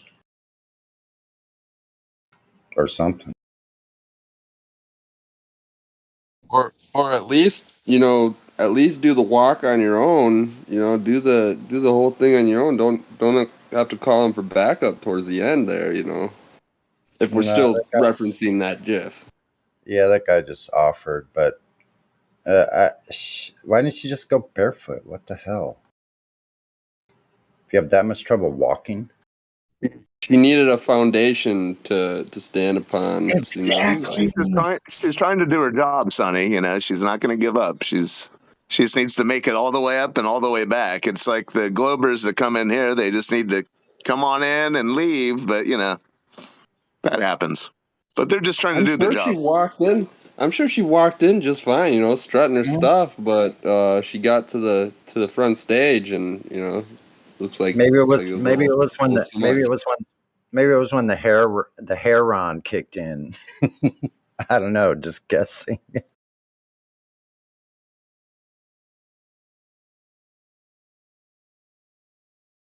They'll point to that GIF and say that it's proof of Coriolis. Yep. See what happens, folks, when you have a weak foundation.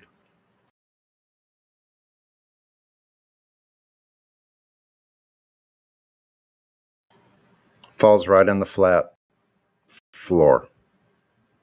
Look how flat that floor is. Whoa. Perspective is taking place there.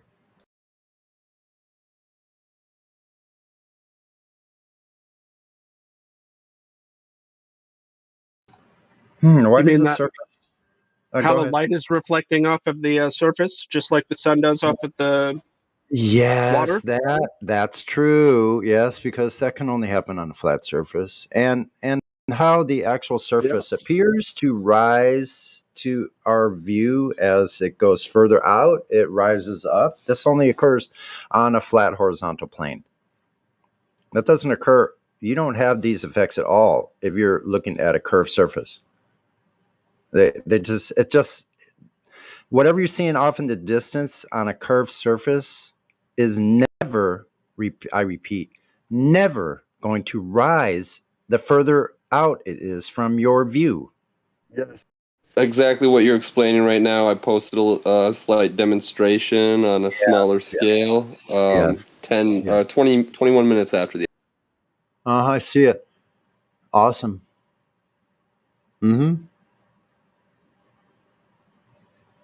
You don't see that line of light. It's impossible to see that. Just like you posted. That's really simple too. Something that's overlooked by a lot of people. I mean, that's one thing when I saw, demonstrations of it and stuff, I was like, I was already a flat earther, but I was like, man, that's pretty good visual on a smaller scale. It's replicatable, so Yeah, they want to like deny these. They want to deny these most simple facts of what our reality is, what you're actually looking at. Like, there's no other way this light looks like light will do that on a reflective surface that's not flat. I'm sorry, it doesn't work any other way. That's why they go to refraction. That's why they have all these stories, because they want us to ignore the most simple facts of the matter of our reality, is that when you see something in the distance, it's rising up unless it's dipping down in a valley or you're on the edge of a mountain that's dropping down. We're not talking about that. So on a flat surface, it's rising up as it gets further out. Very simple. It's geometric. That's the only way this could occur. That's why painters use the perspective that is matching reality. Otherwise, it wouldn't look real. That's why they make realistic looking landscapes with this perspective, with the vanishing point, the bottom and top dropping down to the center, and everything squeezing in from the sides to this vanishing point. There's no way to refute this. Yes, it's amazing. We live in a beautiful earth. This place is fantastic. Just takes a little taking care of. I mean, it doesn't need us to take care of it for its survival. That's for sure. You mean like not having a bunch of garbage in your front yard? Yeah. That kind of taking care of? Exactly. Yeah, dude, a closed ecosystem is completely self-sufficient. Like that picture I just posted again there. Those jars where you can plant vegetables and seal it off completely, or plants and stuff, and there's dirt and water in there, and it just circulates, and it will never die. It will never die as long as it stays. And you can even have like insects in there, like certain kind of fauna that will reproduce, and it'll go in cycles. Like every once in a while you'll have a massive population of one sort of mite or whatever type of little bug, maggot, I don't know what you would call them. But you can actually make some pretty cool stuff with that, and it's like we just live in a big giant one of those. Honestly, I mean, there's a little bit more to it because we got the light sources and the heat sources and stuff. But yeah. It's pretty incredible. I feel totally safe out there. Like I'm not worried about the air or dirt, dust, or insects. I'm not worried about any of that. I'm more worried about running into a branch that jabs me in the arm and causes me to bleed. I'm more concerned about that when I'm out in nature.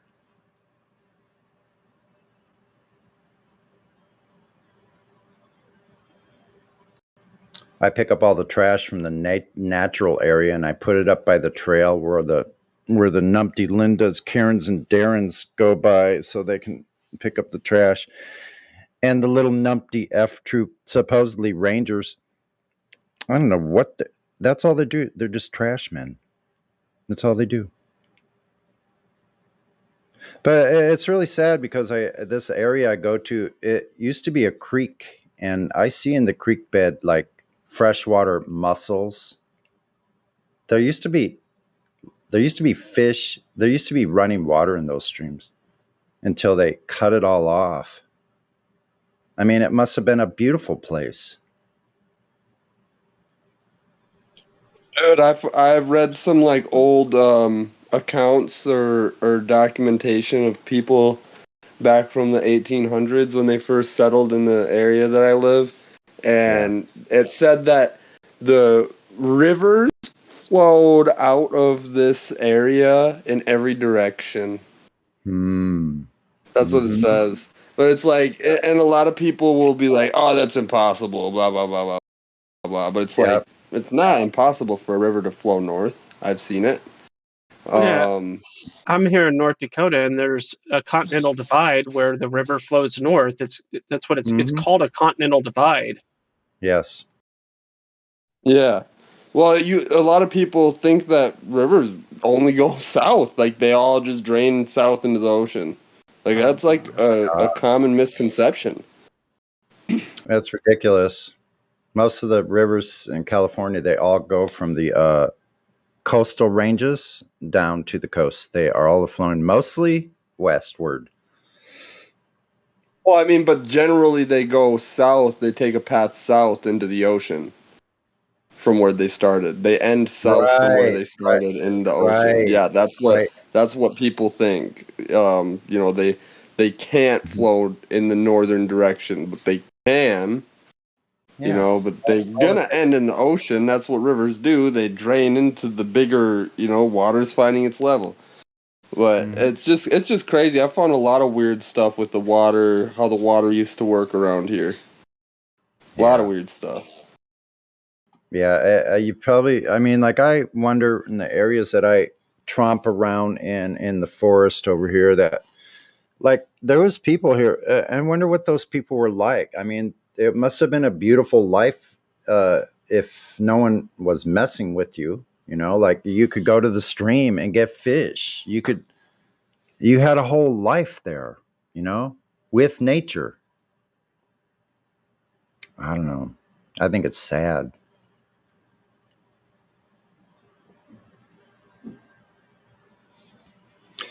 I wonder, like, I look at all those different kind of rocks that are down in this stream, and I'm like, where did all these come from? It's amazing the variety, and the plants that are along these creek beds. I'm like, Yeah, my mom's a rock collector. She travels like out of state. She travels like across the country to go to like excavation areas where you can dig, and she collects all sorts of different types of rocks and crystals and stuff, and she's just she doesn't even really understand the whole like kind of speculation behind where rocks came from and stuff, but she really loves rocks. I don't know. Yeah, like I found this one the other day, and it was like this black quartzite. And I went over, it was about palm size, and I picked it up, and it was heavy. It had these little flecks of purple quartzite in it, but the thing was black and solid. I'm like, what is this thing? Like, I don't know, man. lots of things that looked like I the found type a flint that they use. some sort of native tool. I don't know, axe head or scraper, knife or something. Hmm. It's definitely a really heavy rock with a sharpened edge, and it looks like it could have even been a spearhead, but the one side of it, if it was a spearhead, only one side of it is like still Yeah, intact. But I yeah. found actually two of these rocks with sharpened edges right next to each other. Hmm. Really cool to find, because then you're just like, like how old is that? Because you can't go get a rock dated and Yeah. trust what they tell you, because they're always like their margin for error with those tests is insane. Well, I've looked around in creek beds my whole life, but the creek beds here, I see a lot of evidence of when a lot of water is rushing down. There's these big boulders, and obviously they're in motion in the water, and they have collisions with these other rocks. I see the evidence of huge rocks being just completely just split in half. You could see both pieces of it. And this was obviously done underwater, and other rocks were rolling down in that stream. It's a fairly small creek bed, but these rocks are large, like a foot and a half, 2 feet, oval shaped kind of rocks, big, huge boulders. Get this. You want to get into weird stuff, since that it reminded me of something that I saw. You're saying these rocks were collided or had some sort of impact. So at this local museum, there's a porcelain ball. It's old, like not like a toilet porcelain, like the raw porcelain material, and it's a perfectly shaped ball. It looks like a cannonball. And And this the was story just on made it is the water. The water just made it. this. No, I'm not sure. The story on it is that it was thrown through someone's window during some sort of civil unrest. That's the story. But it's just like, it looks like a cannonball. But like, I've never heard of a porcelain cannonball before. You know what I mean? Wow. But this is way off topic. But it's like, if anybody's interested in like Tartaria type stuff, and like buildings getting destroyed, absolutely destroyed, like it looks like there was some sort of war or something like that, just mass destruction. I don't know if anybody else has found any of these porcelain balls that look like cannonballs. Like email me or DM me or whatever on here, because I'm like interested to know more. Because it can't just like I find it very hard to believe that somebody took a perfectly rounded spherical porcelain ball and threw it through somebody's window. There's rocks and bricks all over the place. There's no point to take a perfectly rounded ball like that to throw it through somebody's window.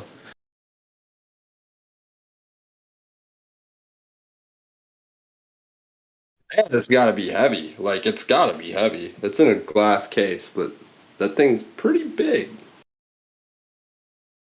So the point I was kind of bringing up with the collisions when the water is running down these creeks is I see lots of rocks that looks like they could have been chipped to make a sharp edge.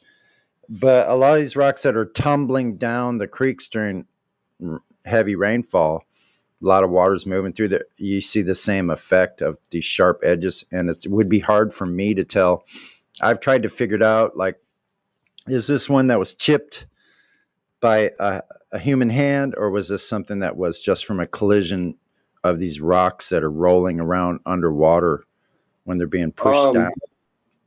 You can tell when you look at the like, for me, I know the ones that I have were made. It's not really chipped. It looks like it was like rubbed, but like I don't know what type. I'd have to know the type of material of the rock too. Like, because I've looked into how they made it, and like they needed when they use stone tools, they needed like a certain type that wouldn't like just break in big chunks or like not uniformly or whatever.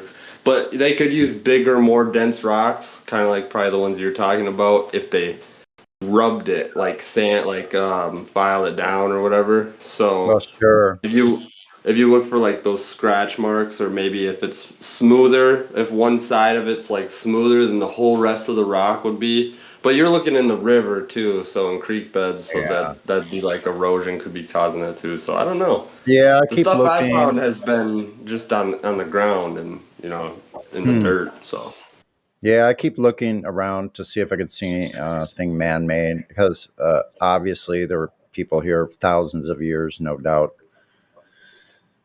at least 1,000. So.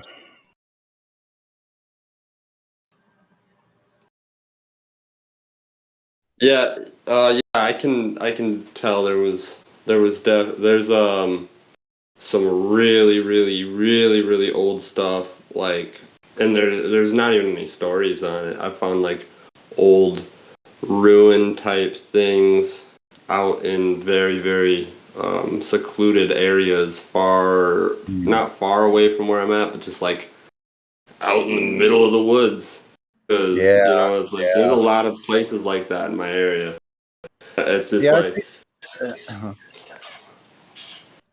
And then one more thing I want to say quick. I'm about to hop in the shower, so I won't be like able to hear. But my dad was in an old abandoned building, like 30 or 40 years ago around this area, and he found an old plat book that kind of had like one of the local, like kind of nearby counties mapped out, and it also had a map of the state of Minnesota and a map of the United States from like the 1800s, from like the mid to late 1800s, and I brought it to those maps to the museum, and they're like there's stuff on there that the librarian at the museum was like, I don't understand why this is like this, or why this is written this way, and just like there's a lot of like unexplained things, and I've tried to find a similar map to that, and I haven't been able to. Wow. I can actually, after I hop out of the shower, I'll post some pictures in the chat if anybody's interested. Yeah, do that. I'd love to see that. Awesome, man. Nice talking with you, Conrad.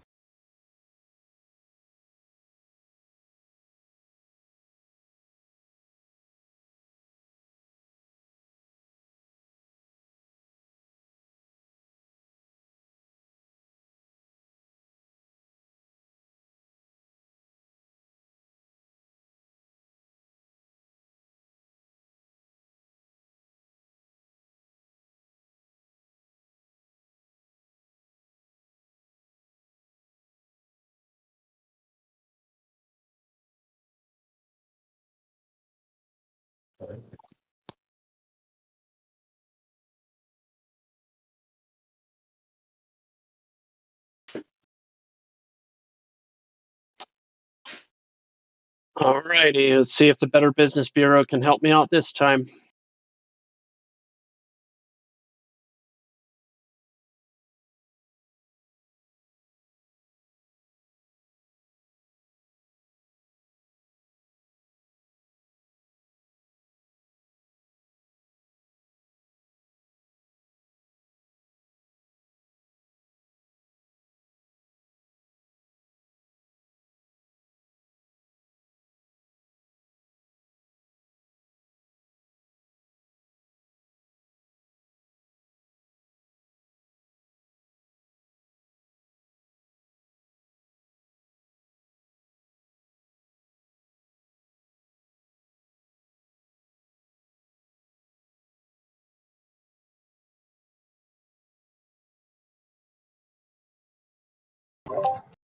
I was in Gem Panda's server yesterday, and I think this is becoming one of my new favourite things to do, is go into the debate chat bots and kind of plead ignorance a little bit and just ask someone to explain how straight lines are curved. To say I don't understand the argument. And the levels of insanity that the different people are typing in there, my God, to try and explain how straight straight lines and level is curved. Somebody it's should get some madness. clips. Somebody should get some clips of that cacophony that is over there.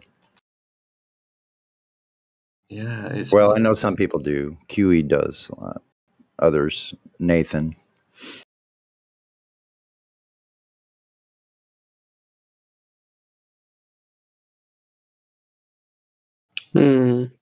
I mean, their evidence was this. One of the people in there, they showed me a picture of a ball, and they drew a straight line from like top to bottom, and then they went, "There you go. There's a straight line on a curved ball." And then you look to the side. No, it's Yeah. not straight. That was the evidence, just drawing a straight line over the top of the ball. They're 2-dimensional.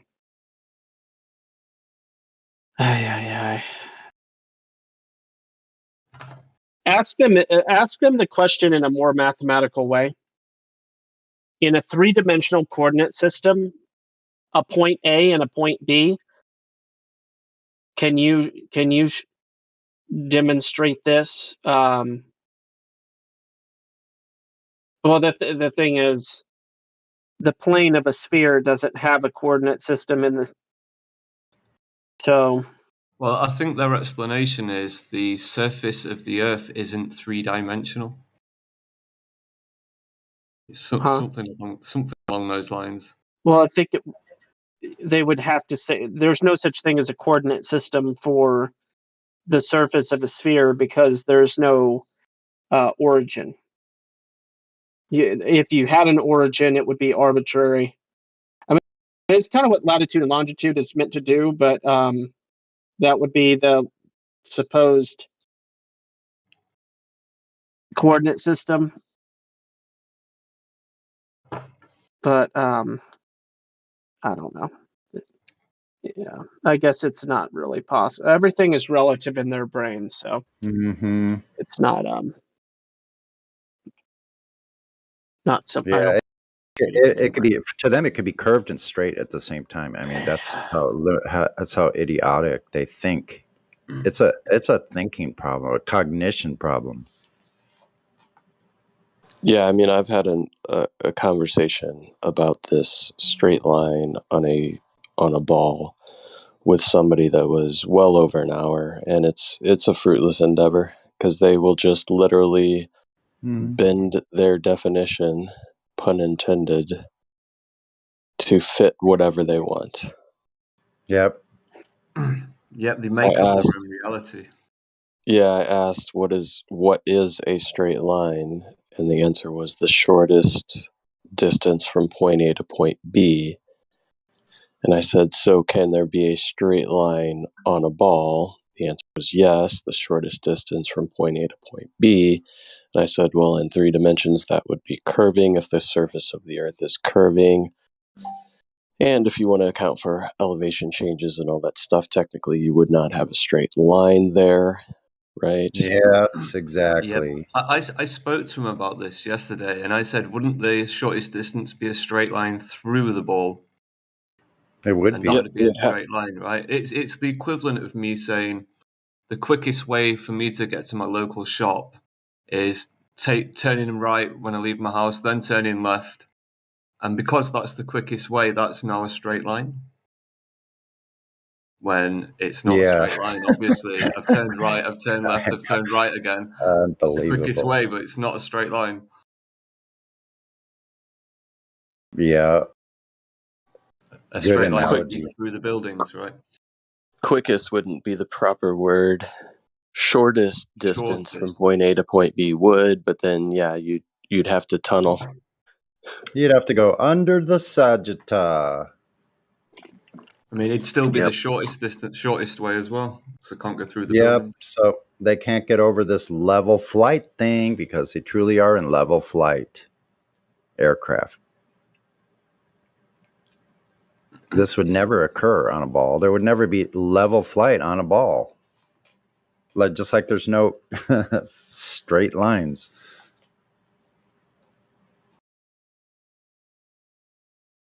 Yeah, and even if you tried to, some people try to say that, we can measure distance with planes or something like that, and we know that planes are not measuring devices, should not be used as such. But if you think about it, the distance from point A to point B on a plane would be dependent upon the altitude in which that plane is flying if you're talking about a ball, because the higher up you get, the longer the distance would be from point A to point B. Yeah.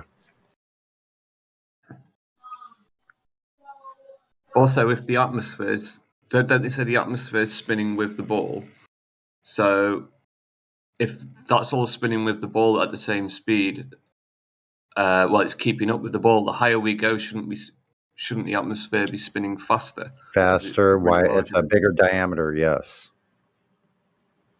So we should be accelerating the higher we go. We should feel it. They would have to accelerate, and decelerate on the way back down, closer to the surface. They would have to decelerate. Where is this occurring? Where? Show me where a kite, no, not a kite, a balloon, or, a balloon is a good thing because it's just going pretty much straight up. Okay, it will go laterally, side to side, but what was the point I was trying to make?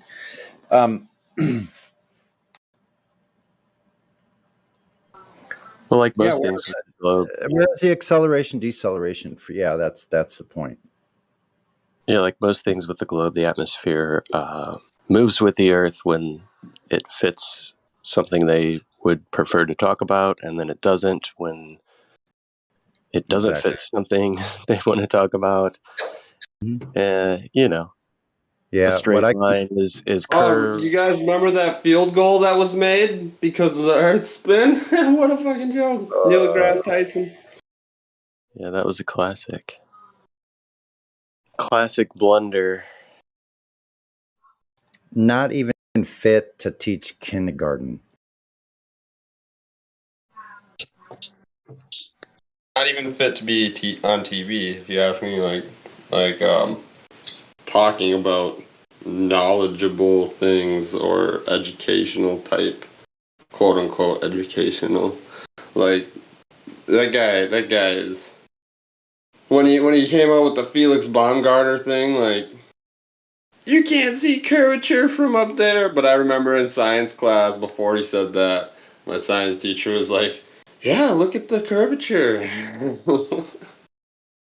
Like, what the fuck, man?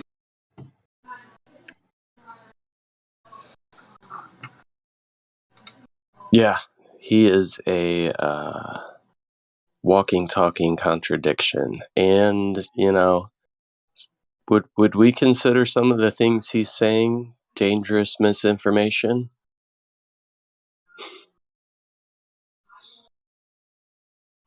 No, but the implications of a lot of the globe stuff is dangerous misinformation. There could be real world consequences if you actually applied some of their pseudoscience to reality. There could be. Well, potentially it could be the most dangerous misinformation out there if there's an afterlife and all that stuff, and all these millions, billions of kids are being taught to be atheists on a spinning ball. It could be the most dangerous information known to man.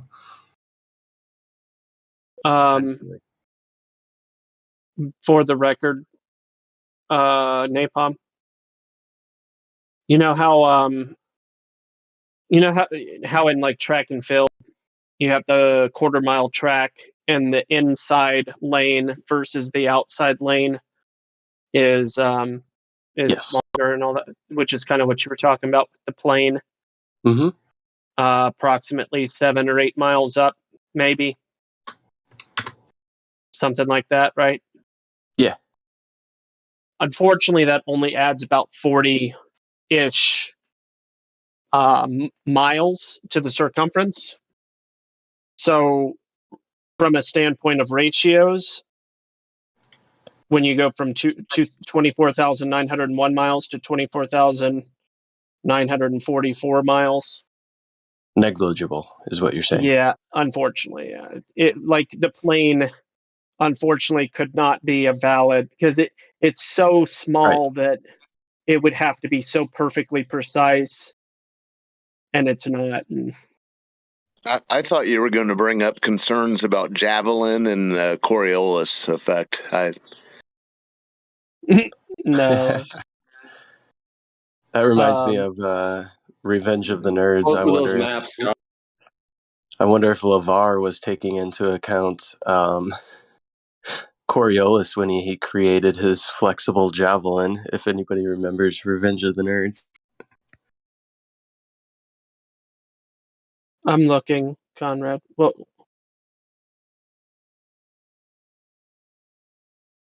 what's the There's no date on the Minnesota map.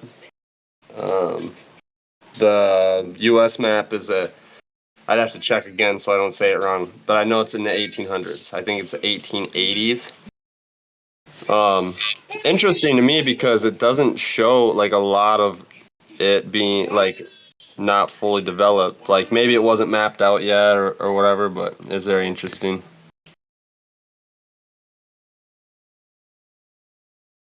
I was looking at the big map you were talking about. There's a small one too. Are these your maps? Yeah, they're maps. No, These are. Do you have these? Yes, they're mine. Or well, they're my dad's. The globe is No. my dad's too. It's not mine, I swear. You can see the it's corner fine. of a globe in there. No, I'm just saying. No, they're nice. I like I like maps, so that's neat. Yeah, they were in super good condition, and he was just in some abandoned buildings in the area, and he found a book. It had one of the neighboring counties mapped out in it. It was super old, so he took the maps out and he brought the book to the museum. So he doesn't have the book anymore that he found them in. He also found those maps with a really, really old newspaper from Los Angeles. And he's like, we're in Minnesota, so kind of interesting how that made it play all the way over here. And that's in mint condition too. There's some interesting stories in there. I haven't completely read through it yet, but it's very cool to have like really old pieces of information that you know are like the originals.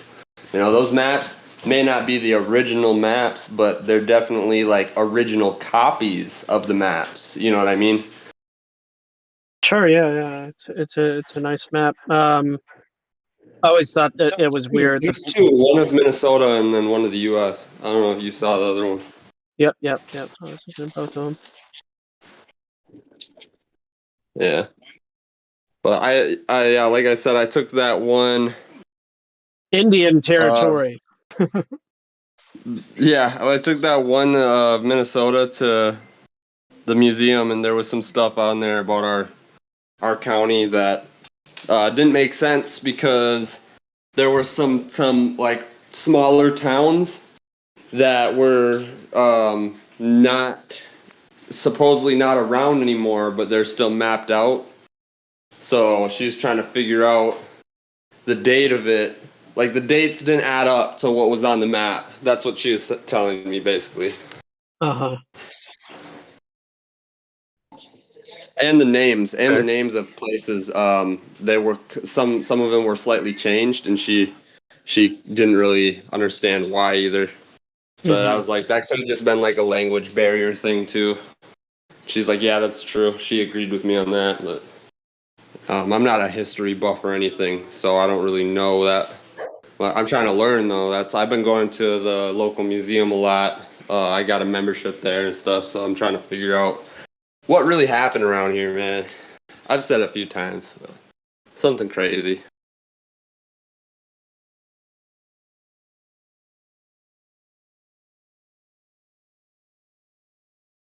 Nice maps.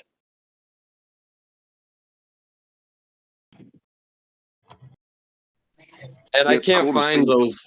I can find the same maps with color, like reproductions that are like they're colored in and stuff, but I cannot find any pictures. I don't know, maybe if somebody else could. I'm having a hard time finding pictures of grayscale maps that are similar to those.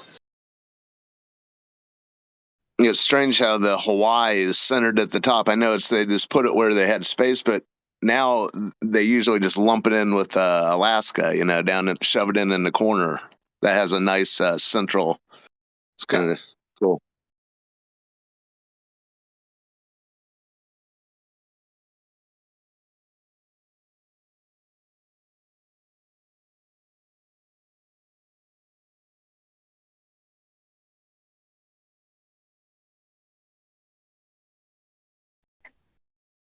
Yeah, and if there's even if there isn't anything like interesting about them, it's still a cool talking point because they still have the novelty of being, almost or over 200 years old.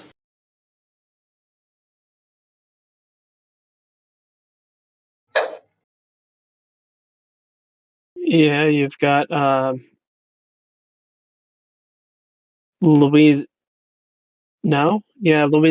in here, so that means post Louisiana Purchase. You have that. 1879 for the USA map. That's what the date on there says, and then the Minnesota one doesn't have a date on it. Yeah. But I don't think they're from the same time because it seems like the paper is different, and the ink looks slightly different, and especially the style, the borders, and then I noticed a crease, like when the paper was folded for the Minnesota one, it made a dark brown streak or whatever on the crease, and then that didn't happen on the US one when that was folded. So it just makes me think it was a different type of paper. But what is the date on the US map? 1879. Okay, that makes sense. Yeah, because you have Indian Territory as opposed to Oklahoma. Oklahoma didn't become a state until 1907.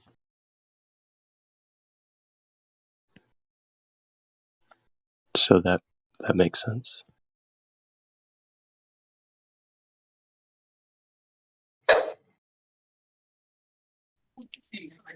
And the crazy thing is, they've been hanging up in my house my whole life, and I just recently have gotten into like the local history, and I asked my dad about them, and he told me, and I'm like, really? Like, you've just had these for over 30 years? You just found them sitting in an abandoned building? Like, he was probably the first person to touch them in 50 years.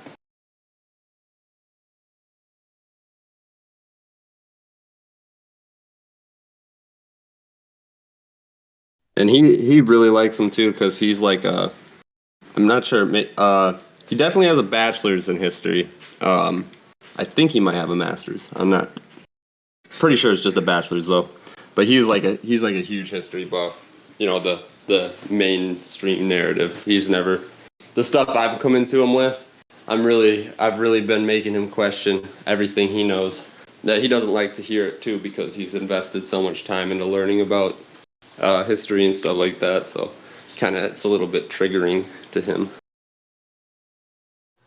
Yeah, old documents are interesting. We have some in our family that are really old, signed with signet rings in clay seals. We also have an old land patent that's actually written in German, but it is a U.S. land patent. It's interesting. Yeah, dude. I was really, really shocked to find out that there were newspapers made in my area in like 7 different languages back in the day. Like they had a separate newspaper for every different type of every immigrant that was here. Yeah, we had German, we had Polish, Swedish. There's a lot of them. Man. It's really interesting.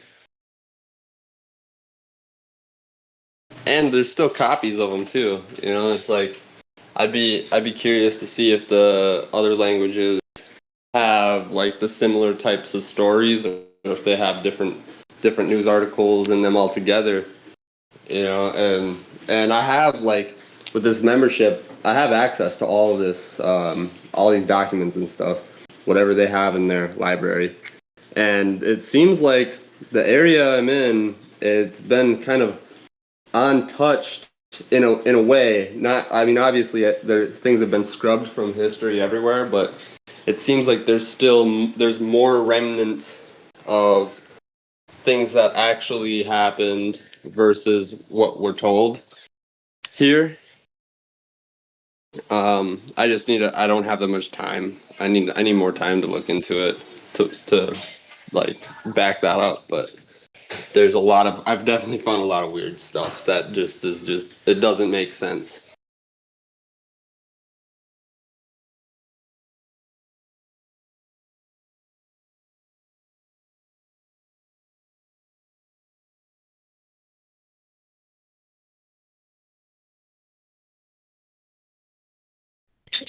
Anyway, back to flat Earth.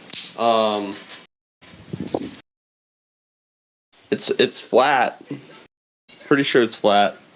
Actually, I know it's flat, but like I say pretty sure because, you know, I don't know that it's like flat. I just know it measures flat from what I can see.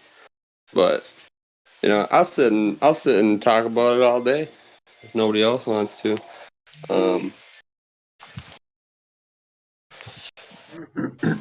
I talked to that's one thing I wanted to talk to somebody on here, one of the mods or something. My buddy that makes flat Earth information business cards. I talked to him about creating one with QR codes for this Discord and, you know, link to it and stuff. And I just wanted to know if there's like if one of the moderators could tell me something like how they would want it laid out, or if they just wanted to see it before I start printing them out, or if it doesn't matter, or whatever, I'll just make them. And no, you can write Indio. Sorry. It doesn't matter at all. Yeah, I mean, hit up Orion. I think he already has some already made. He might even have a template for you. I got the idea actually from him. I'm gonna have my buddy do it because he's made a lot of flat Earth cards in the past, different types, different styles, and I want to get it. I want to have information on there to make the reader question like what, you know, their reality, and lead them here versus just saying, oh, 24/7 flat Earth Discord and just have a flat Earth proof. I don't know. I want to get it, like, make it more of have them come in here wanting an answer to something that doesn't fit with the globe model, that fits better with the I don't want to say flat Earth model, but with the flat Earth topic. You get what I'm saying? Like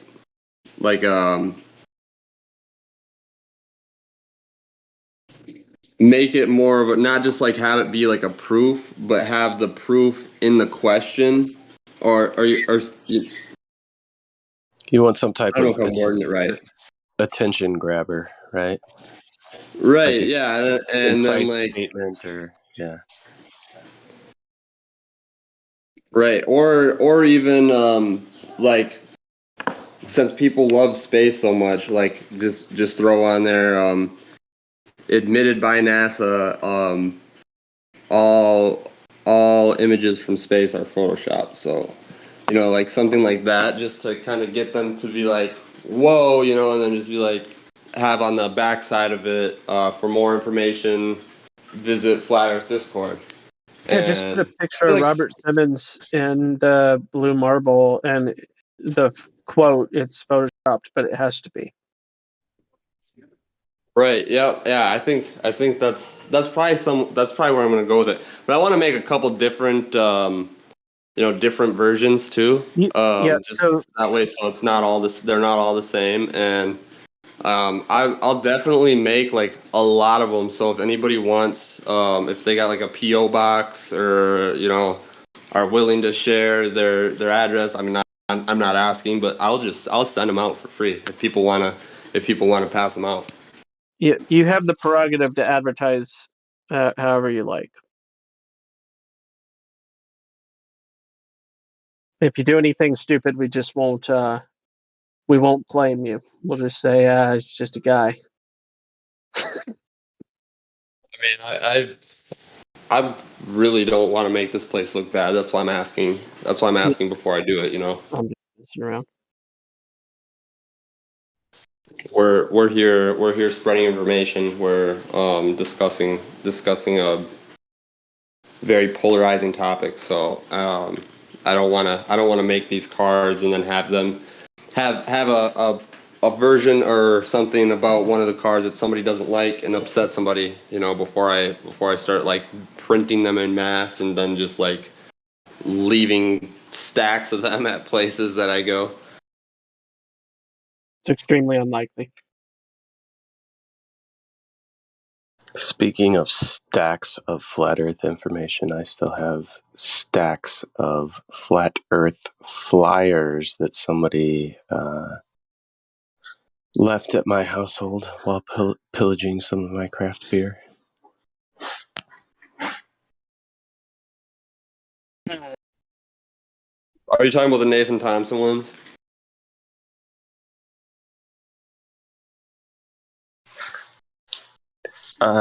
Yeah, I have some flat Earth flyers. The grab your attention on the front page is just, did you know Earth is flat? ? And then it contains top 10 proofs and some NASA fails and some resources. Yep, I had a few of those for a while. I ended up actually passing those ones out over the ones that my buddy made just because they're more like the information is more like laid out better than the ones that I have.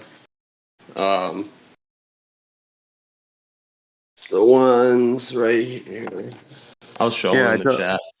I posted them before, but don't really agree with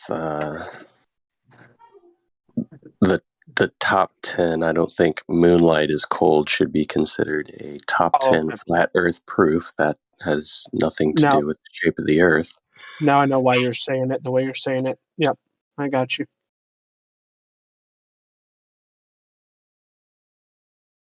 Me? Yeah, I get where you're coming from, and I agree. Yeah, it's I have stacks of these, but I don't really pass them out because, like I said, I don't necessarily stand behind all the information that's provided on here. But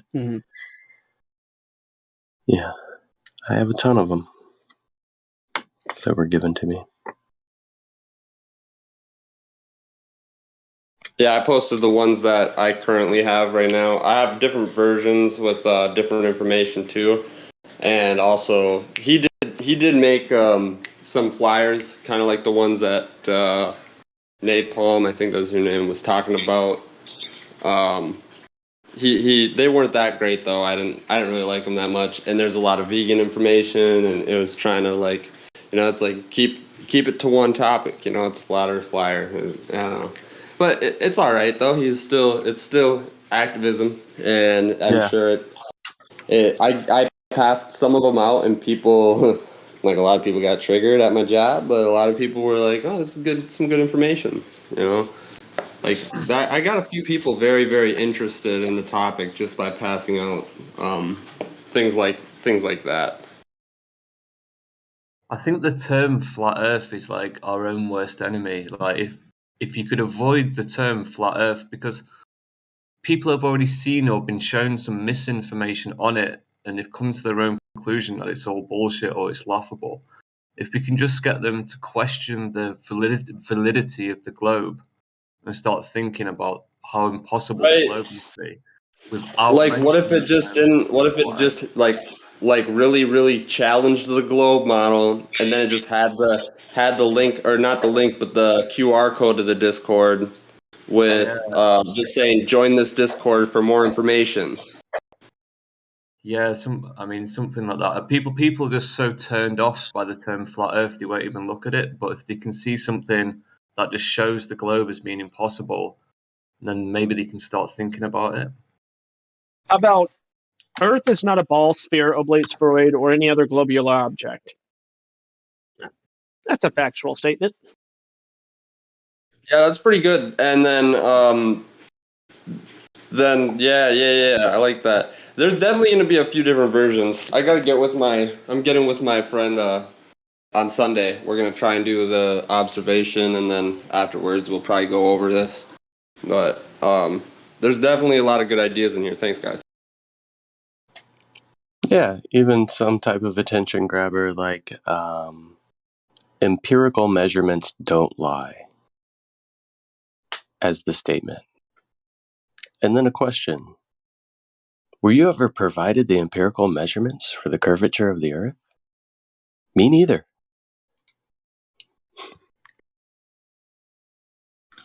Yeah, you could do a lot of Socratic stuff. Does Earth measure flat? ? Has anyone ever directly measured Earth curvature ? Yeah, that's the vibe I'm trying to go for, because I want people to come in here asking those questions. You know what I mean? Because that's what we're doing here. We're answering those questions.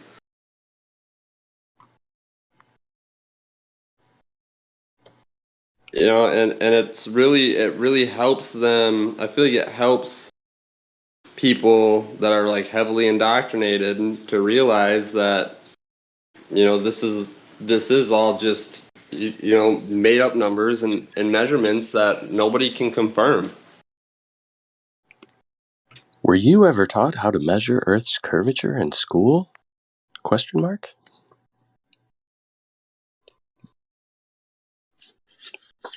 Me neither. Because it doesn't. Or has Earth's curvature ever been measured? ? Yeah, I would say, you know, whatever you're doing, if you're going to provide, you know, like a little flyer that gives more detailed information as opposed to just directing people to a site, stick to the points you're putting on there as empirical, verifiable proofs, and make sure that they're related to the surface of the Earth, because that would be my one critique of this flyer is, you know, point number 6 on the top 10 proofs is the dome is real. Sure. I don't know if I would put that as a proof necessarily as to the shape of the Earth, nor would I necessarily claim a shape of the container, right? Same with moonlight is cold.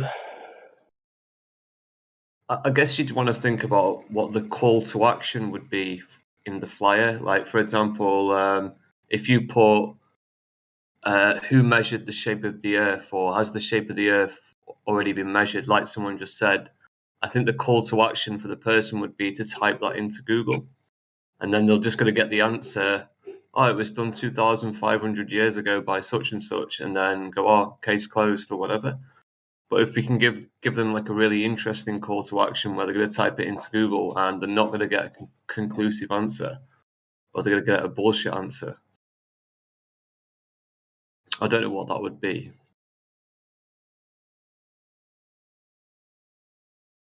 We have some new people in the room.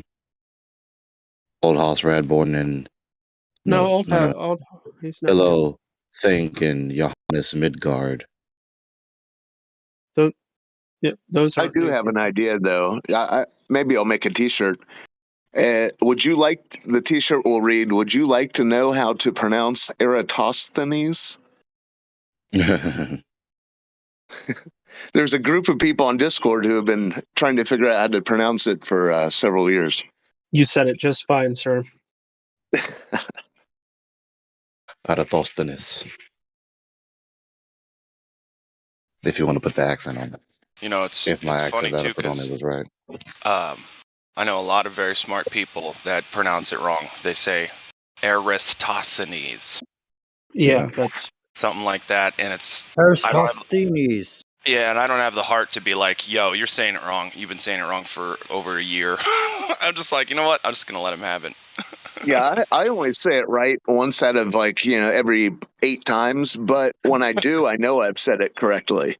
Right. It's a very strange word. I mean, there's all kinds of workshops. There's workshoppings of how to pronounce this word that I've listened to for years. Well, no.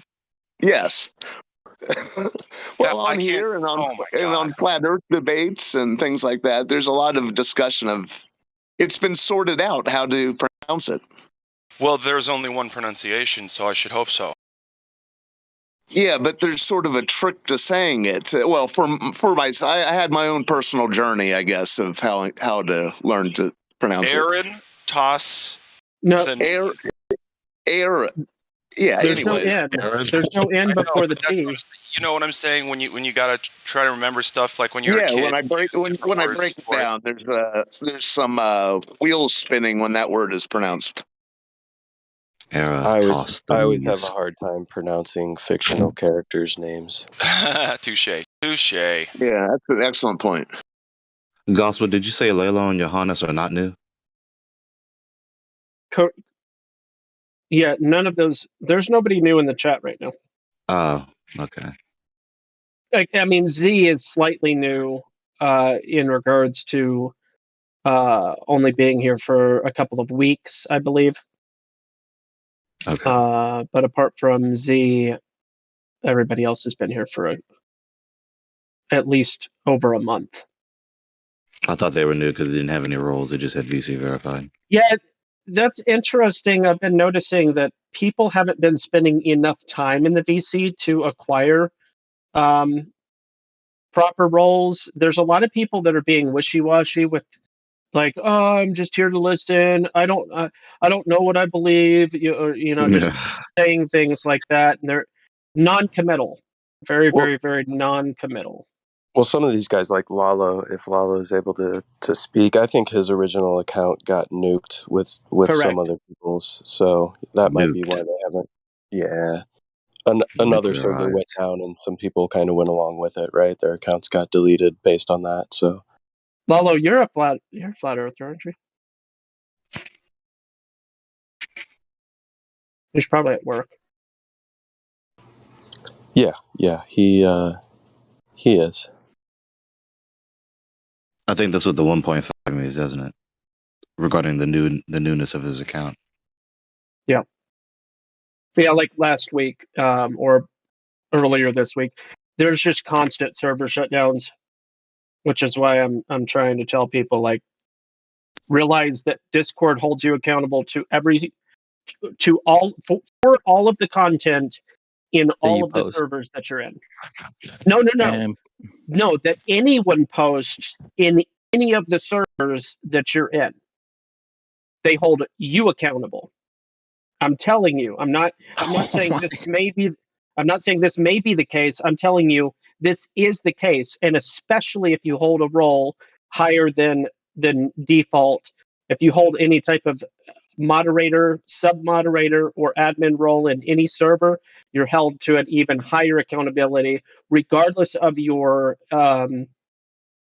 regardless if you've only ever just joined the server and there's no evidence that you've ever done anything else in that server. Your mere existence in that server is culpability under the way that Discord handles business. I'm telling you. Well, if they come after me, everybody. I'll just visit the headquarters. No problem. I'm just letting you guys know. That's fine. No, see, I won't let idiots get away with dumb shit. So if they come after me that way, I will visit the headquarters. Thanks.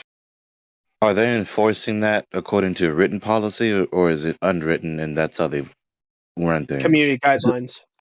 Which it's again, funny, they don't give you any specifics. They just tell you just misinformation. That's it. It's you violate the community guidelines. The community guidelines are arbitrary. Therefore, yes. So here's my point. be in servers that are aware of the tomfoolery. This is one of them. Okay, we act accordingly. That's why this server still exists.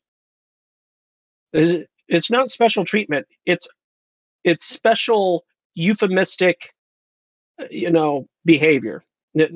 It's the fact that we use techniques and strategies and moderation to not violate, at least to the degree that we're capable of doing so.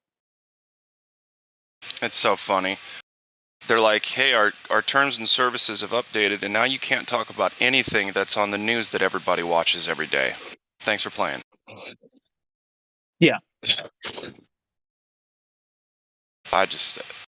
Wow. And that is where the art of euphemisms comes in.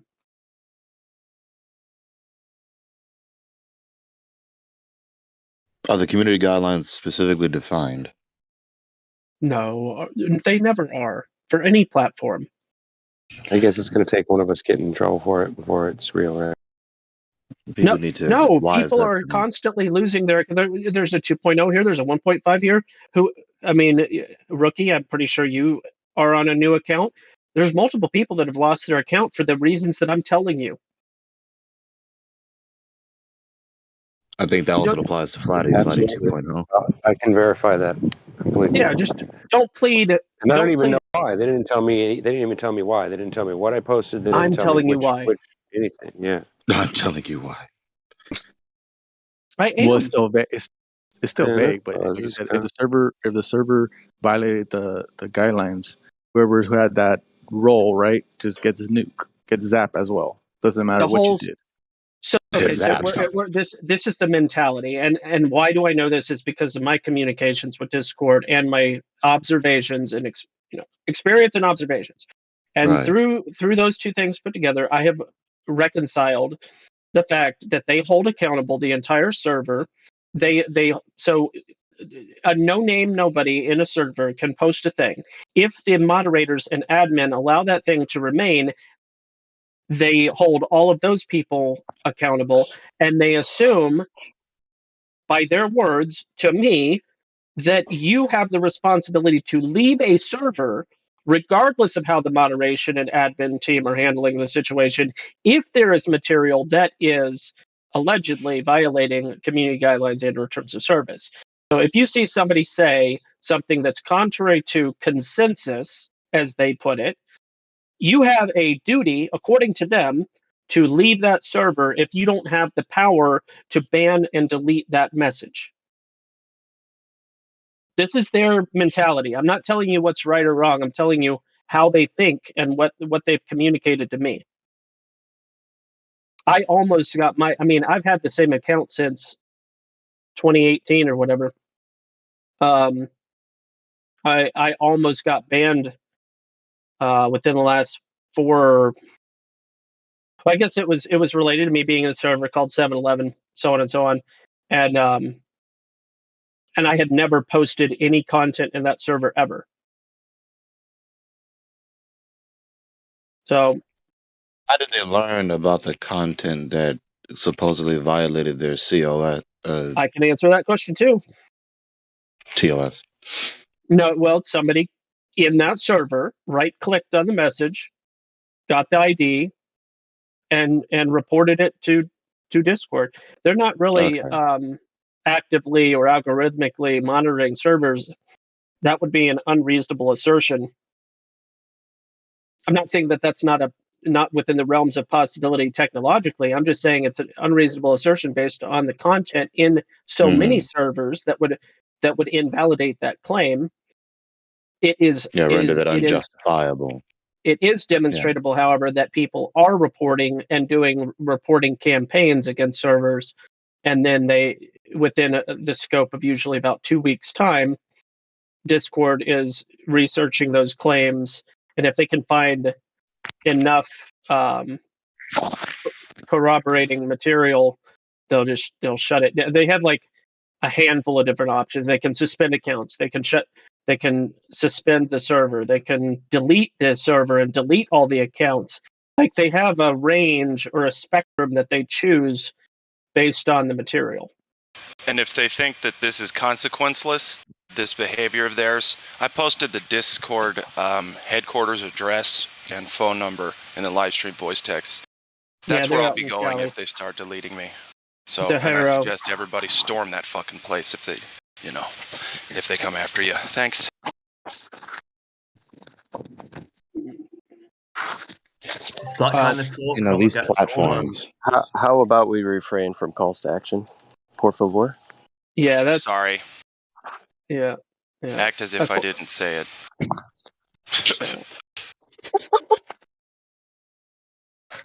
These platforms and this technology, people need to rise up from that. We do have technological overlords, whether people like it or not, whether we justify it or not.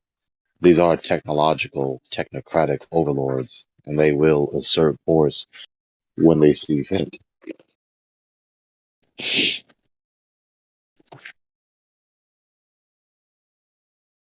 They make these platforms, they make these devices and machines and apparatuses, and then they let the public use them. At least that's how they perceive it in their mind. We're letting them use this. So, given that we are your lenders, you are subservient to us. And Proverbs does say the borrower is slave to the lender. For anyone that thinks that Gilded is better, you can watch this video.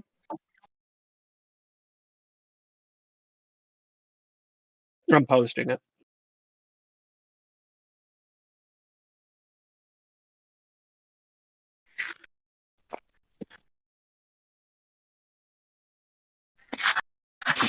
What is that? It's an alternative platform that's supposed to operate similar in function to Discord. It is like BitChute once claimed to be, supposed to be censorship-free. All evidence to the contrary. Nobody should be surprised, but just throwing it out there. Those the Club Penguin characters? Aw. I didn't make the video. So, did they start coming down on censorship for a reason? Like, why did they do that? Did the government step in and say, hey, you can't let them talk about reality? 2020. Oh, yeah. Okay. I didn't even know why they did it. I thought it was just like, well, we better just start censoring them because, geez, man, I don't know. YouTube did it, so we should do it. There are I was about special, to say, similar like YouTube. special meetings took place in 2020 and before 2020, to be fair. October and November 2019.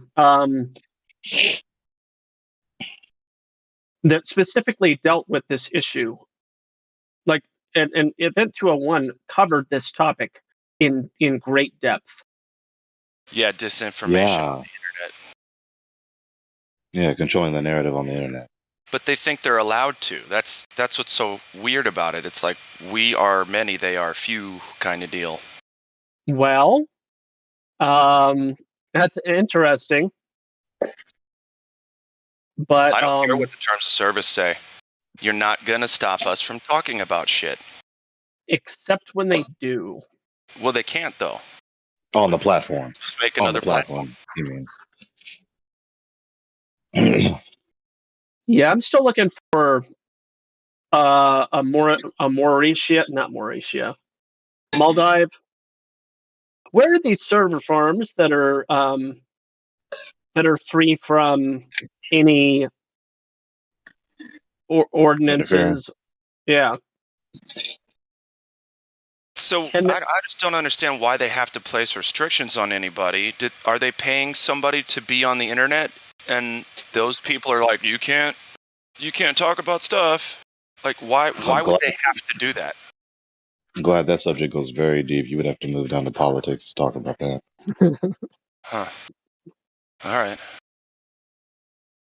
Well, don't worry. I don't want to talk about it anyway. Oh, not really. They do it subversively. They tell us so themselves. So that's how they do it, and that's what we're. No, he said, "Why do they do it?" Yeah. Why are they towing the line? What, you know what I mean? What is the reason? What is the motive? Right. What does it gain them? Control. Control of I the narrative, just like it's always been. It's always been control of the narrative, right? I know, but I don't. Well, control the narrative, sure, but I don't think Discord cares. I'm trying to say, who is telling the owners of Discord, hey, stop your patrons or your people from talking about this, that, and the other? Like, Discord would not have done that on their own if something didn't step in and say, don't do it. Yeah, Who was that? It's probably their owners. If you don't play ball, the question was the answer. Control just kicks the can down the road. I want a first and last name. That's all I'm saying. Yeah, we'll never know who those owners are. That is not true. We can find out. Never There's rank ways to find I don't see how. LexisNexis, all kinds of stuff. Yep. So what if these are unlisted, like these owners of these companies? They're the rulers of the companies. The companies have to toe the line to their shareholders. Okay, this is the last I'm going to say. owners, Everybody has an address. Yeah, that's true. That is true. You so know do the what? server farms. This is Sasha posted. You can see what Lalo posted, and it really does explain the depth and I know that they give specific examples, but because of the examples that they give, the scope is deeper than you could imagine. Oh my God, it's so pathetic. Next, they're going to be telling us not to talk about the new food at McDonald's. It's just like, oh man. We're going to have to pay to talk freely, you know what I mean?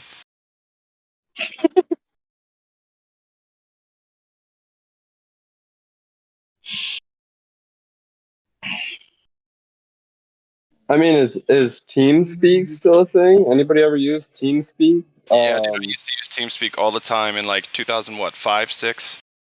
They're already making us do that. They're going to make you pay if you don't have a permit. Do you have a permit to speak that way around here? Right. And you know what? We're paying for internet service, so technically we should be able to say whatever the fuck we want. I'm just saying, if this platform becomes an issue, we could like migrate. We could try and find another one. You know what I mean? Yeah. But tell me I'm wrong about this. We all pay for internet service already, so we are paying for our ability to speak publicly about stuff. Actually, and going along with that, Glatt, we actually paid for the infrastructure ourselves as well. Right. So we should be calling the shots. Yeah, who paid for everything? They took it from us. They took it from us. Now they built all this infrastructure to use against us. No fair. Foul.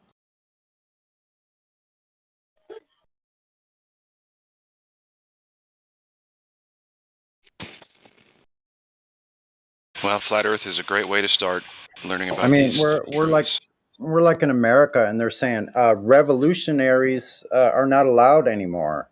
Oh, really?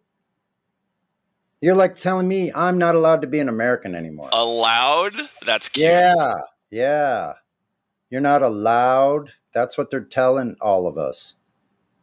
You're not allowed to have revolutionary thought that's different from your peers or different from the going status quo.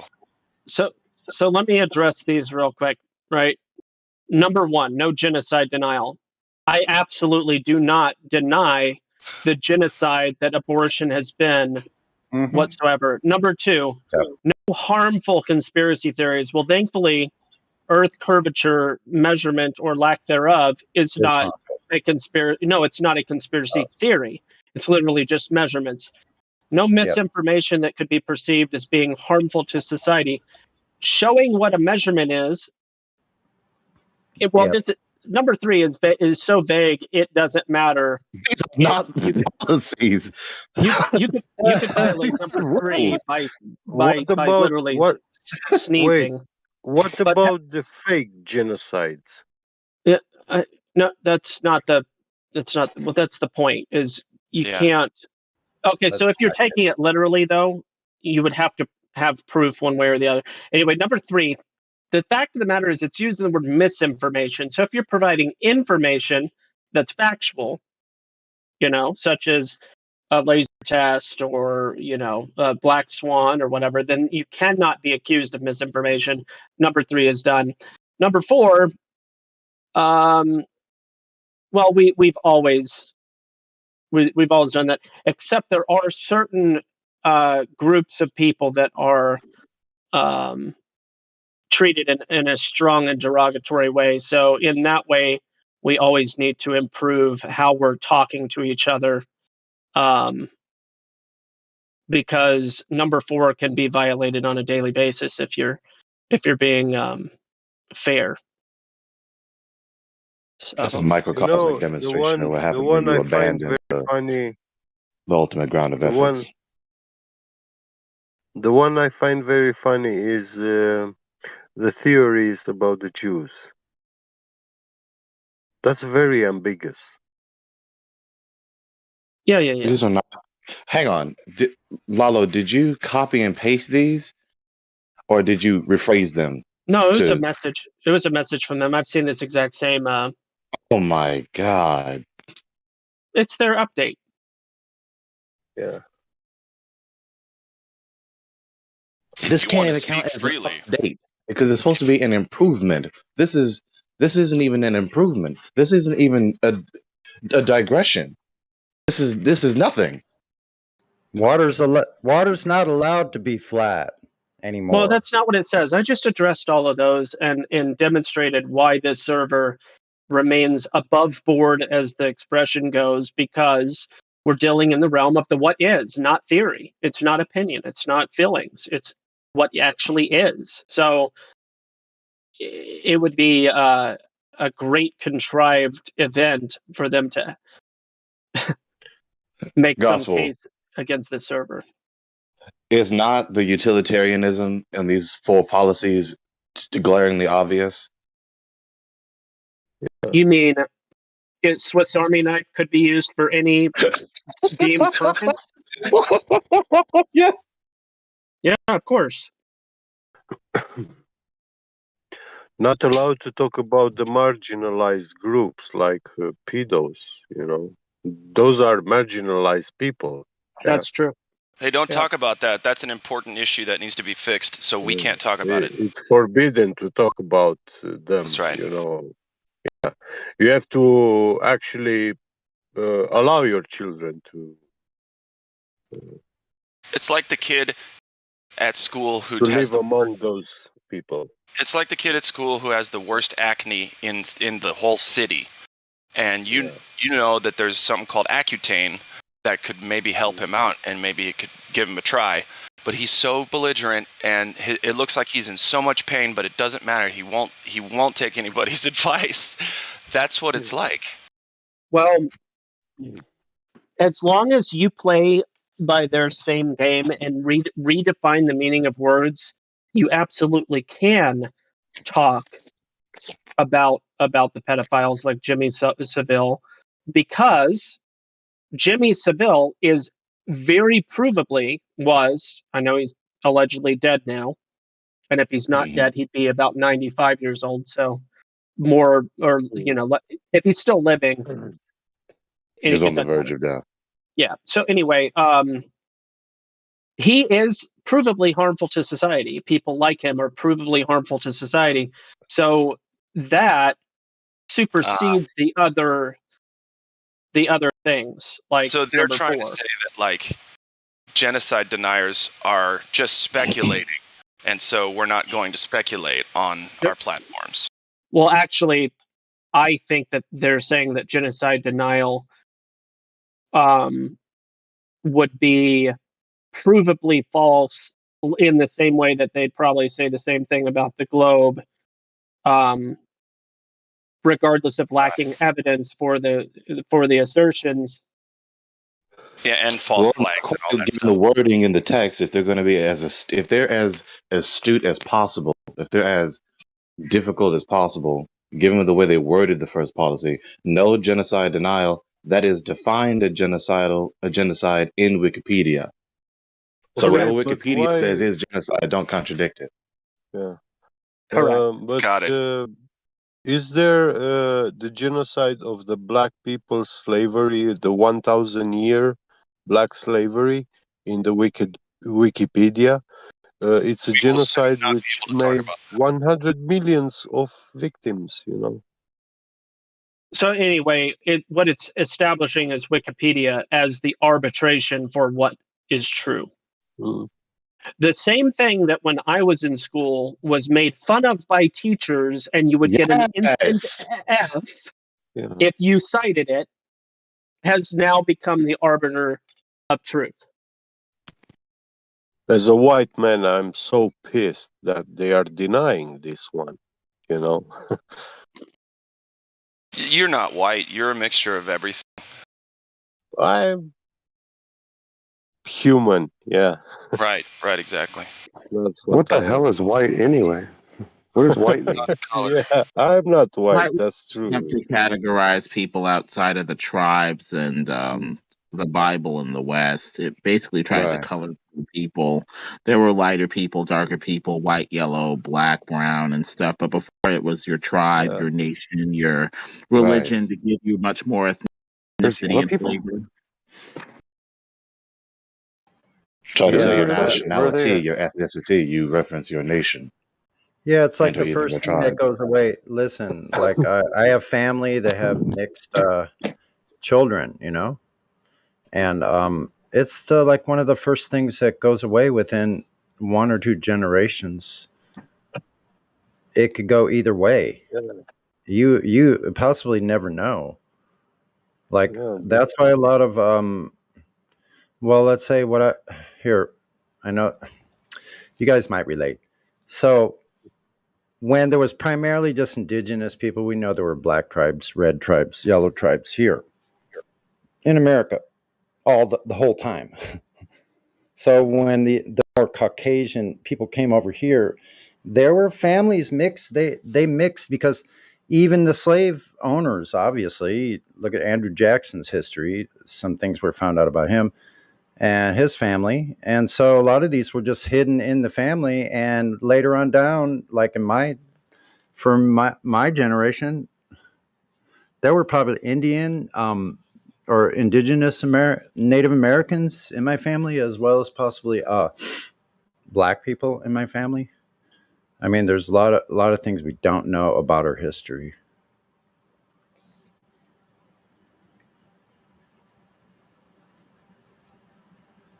I mean, if you looked at me, you would say I look pretty white. I'm kind of tan, but I'm pretty white. You would never know that I have like apparently, if what I was told, Italian,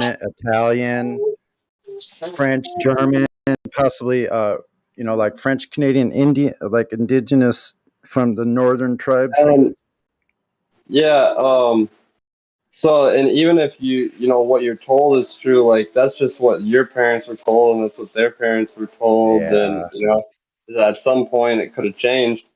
And then well at that point you can go and get a DNA test, which I know a lot of people here think is a terrible idea, and I think it's a terrible idea also. But I did that like 7 years ago, or I don't remember exactly when.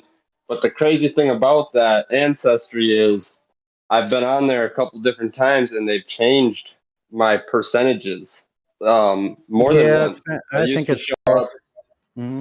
Hmm. Yeah, I mean, it used to show up 2%, 3% North African, and that's before this all this like whole CRT thing.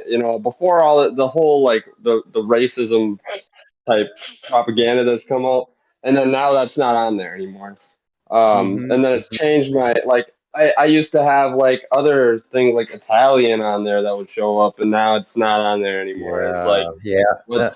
how accurate is this that you're changing my results right before my eyes? Well, listen, You do you know? know this? Listen, I want to tell you, do you know this? Because I know one of my father died recently, and one of my family members supposedly got this, but I don't trust this person anyway, what comes out of this person's mouth at all in the first place. So just because she told me on the phone what these results are, I don't believe her. But here's the point about the test.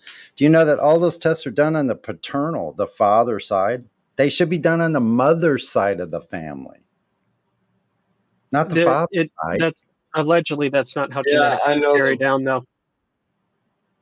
So that I know there's some controversy there, and there's like a yeah.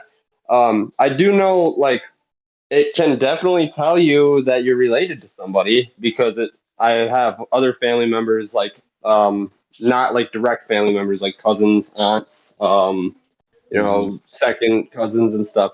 They've shown up there, so I I believe that part of it that it'll show you that you related to somebody.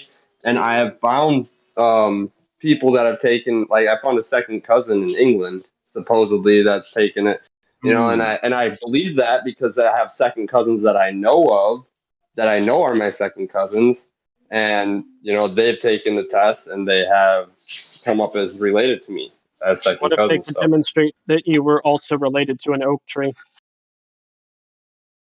Well, I know about all that, but I mean, it tells you how much of your DNA matches, like how many segments are similar or whatever. It gives you like pretty definitive like results on that part of it as far as like where you're from and like what country or what area, you know. I have no idea, but it does like some of it lines up with what I was told, and some of it's like, you know, I was always told I was half German, half Irish, and come to find out that, I mean, that's bogus. It's showing me places all over, you know. So it's like the thing is, if you're a European, you have like traits from all over the place, all over that whole area, because you had the Vikings, you know, pillaging and coming in, and you had all these sorts of wars, and you know, people were spreading, you know, like spreading their genetics from like, you know, hundreds, thousands of miles back then. So, you know, you could have percentages of anything. Like I said, you know, North Africa came up like Tunisia type area, and I who knows, you know, like that's probably true. You know, like there's everybody has traits that came from where people originated or where people are traced back to. You know, so yeah. The point is, you can't really trust it. So I don't know. I try not to think about it because like they technically own my DNA structure or something like that. I don't understand the full terms of it, but I try not to think about it. Right. Tree is new to the VC. I am. Hey Tree. What's your stance on the shape of the Earth? I don't know. It's amazing that so many people plead ignorance. Doesn't even make logical sense at all. I talk about something else. No, it's just the people that continue to come in here and say, I don't know. I mean, that's an honest answer. He doesn't know. It's easier to find out. Yeah. Cool. What do you mean? It's so common. It's so common though. Like, you know, I don't know. It's When like the question is, what do you think? You gotta lean When the lean question, one way. Wait. You're answering the question incorrectly. Yeah, it's like saying you don't have thoughts.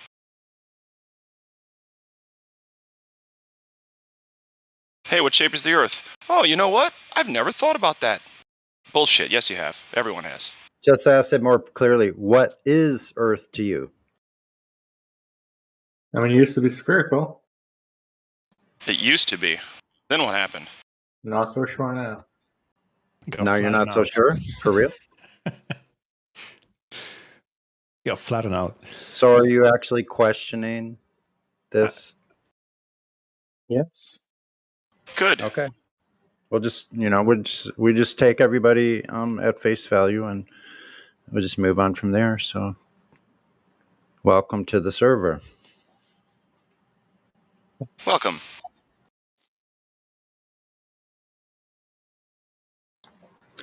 How much do you know about the heliocentric thing? Just like Be our this. guest. Be our guest. Put our What they flat tell earth you. knowledge to the Wait, rookie? Gosh, rookie. Rookie, you're timing, man. Gosh, man. Anyway, now what do you actually know about the heliocentric model, Treelicious? Like the usual stuff that you get during your education. Mm-hmm. Yeah, like do you know like the size Earth is supposed to be, like the radius? Like 12,000 K something. No, it's 6,321. Yeah, that's the diameters. I think I could be right. That's in kilometers, but 3,959 miles. Do you know anything else about the heliocentric model? Yeah, I mean, like specific. I mean, that's a really general question. I mean, Yeah, like how far the sun is supposed to be. Like, I remember one astronomical unit. Right, but 93 million miles. Yeah, 150 ish. Okay. Okay, good. You're helping me with my metrics. They don't even keep their stories straight between countries. Yes. So what we found is that through our observations, we falsified the radius of the globe here. Is that something you're interested in finding out how we did that? Yes. Okay, good. Well, we have a panel of experts here that have been actually not only looking into this topic, but actually going out and testing the globe ourselves. Through the measurements that they gave us, the dimensions they gave us, this globe has to have a certain amount of drop over distance or an obstruction at a certain distance. These are geometric absolutes. So, like I said, I'm going to drop back a little and let the rest of the crew talk while I make some breakfast, if you don't mind. And once again, welcome to the server. Welcome to the server, Treelicious. Thanks. I was talking to QW. I don't know how to pronounce the name. Quetzalcoatl. Quetzalcoatl, yeah. And I had some ideas for some experiments. You could probably just call him Q, though, to be honest. Yeah, Mr. Q. Or Quetz, whichever you feel like. So, Treelicious, do you have any questions for us? Yeah, I mean, you were going to say how you falsify, how you measure that it's not. I mean, only. Okay, let me just rephrase my question. You were going to explain the experiment that you did, and I'm really interested in. Wait, so what's the question? I mean, I don't know who we're talking, but someone was saying how they measure that the curvature. Yeah. And I was just leaving it to you guys to, explain that to him. There's a couple of formulas. You got 8 inches per mile squared is the rate that is claimed at which curvature happens. And then we have done countless observations and measurements.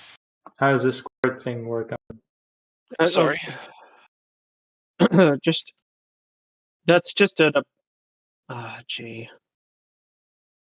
it's so the actual mathematics, the geometry, it does not use that. That's a colloquialism. If you want to look at the actual mathematics, just look at the equation on this. Here, I'll post it in the chat. I mean, it shouldn't be difficult. It's just a sphere.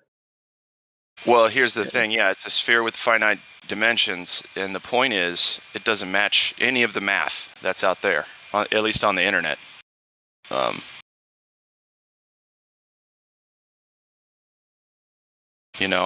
I mean, take a look at this picture I posted in Livestream voice text. They're well above the clouds, and it's completely flat from left to right. It's over. It's just fucking over. What channel again? I'm trying to find it. Oh, yeah, I found it. Okay. Did that go through yet? It's like sit there paused for me. Did my image go through?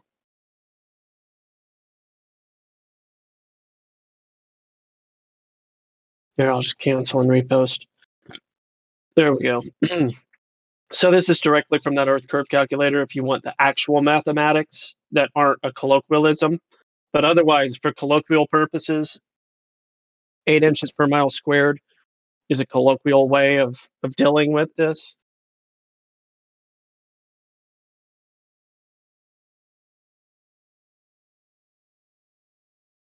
Yeah, okay. So all of the mathematics, all of the illustration thereof is described in that graphic. Okay, and then you can use that Earth curve calculator. Then you can make your own observations, and if your observations defy what is mathematically required, you falsify the claim. Simple as that.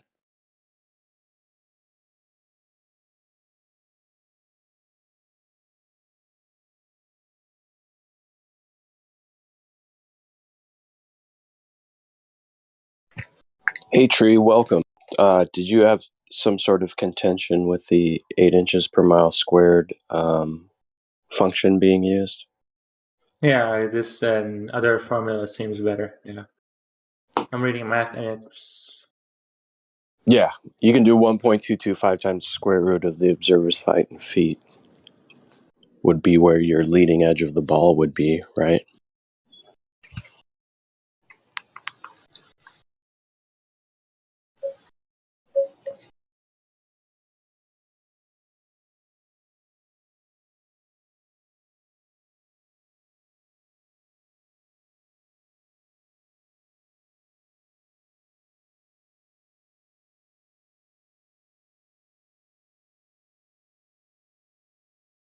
Yeah, the math checks out. Yeah. Yeah, there's a bunch of Earth curve calculators on the interwebs that you can check out. Check out their source mass, see if that's sufficient. But yeah. Yeah, I checked it out. It makes it's correct. As far as I can see.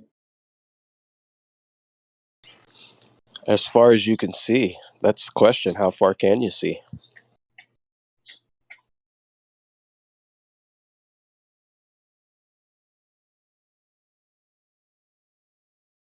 Further than the globe would allow. Yeah, because on a globe, you'd have to see the leading edge of the ball at 1.225 times the square root of your eye height in feet. And that's kind of why we're all here, is because the reality does not match the story and the math for the shape that we were told we're living on.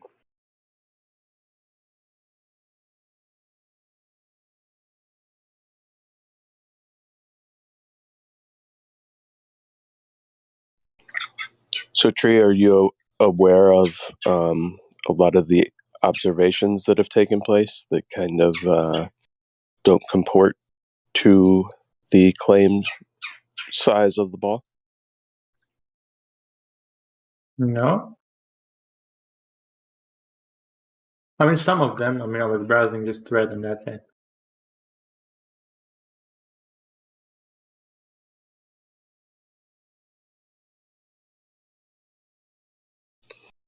Yes, we've got many, and when I say many, it would be thousands of observations that don't comport to what we should see on a ball.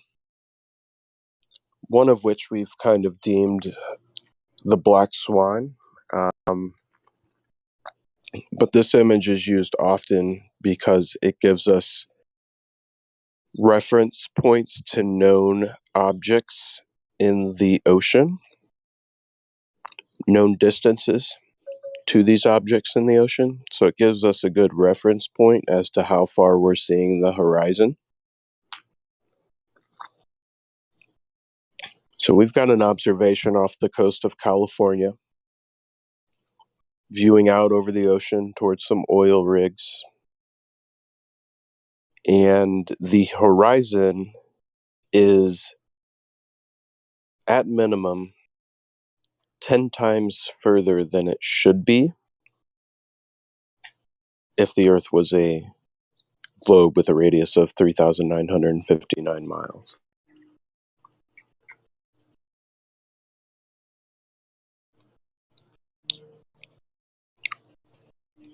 Would you say a direct observation like that is compelling evidence that what you're being told may not be the correct information when it is concerning the shape of the Earth?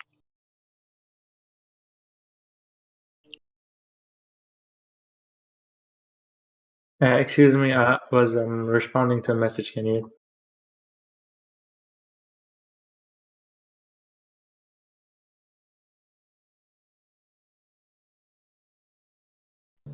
Yeah, well, we can walk through this observation real quick. I just posted it in the Livestream voice text. Are you familiar with the text channel that's related to this live stream directly above it? Okay, so do you see that image that I posted? I do, yeah. Okay. So these oil rigs are known distances from the shoreline. You see the first one there is at 6.21 miles. The second one is at 9.41 miles. This image it's a screenshot from a video that was taken at roughly a 1 foot observer height. So when you're looking at this image, where would you say the horizon is within this image? Would you say it's in front of the platforms, in between the platforms, or would you say it's beyond the platforms? Let me just zoom in a bit.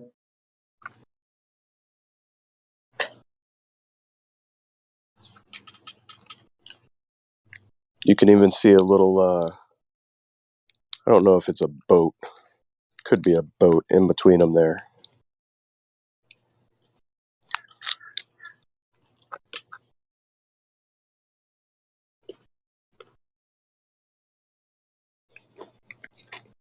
So where would you say you see the horizon?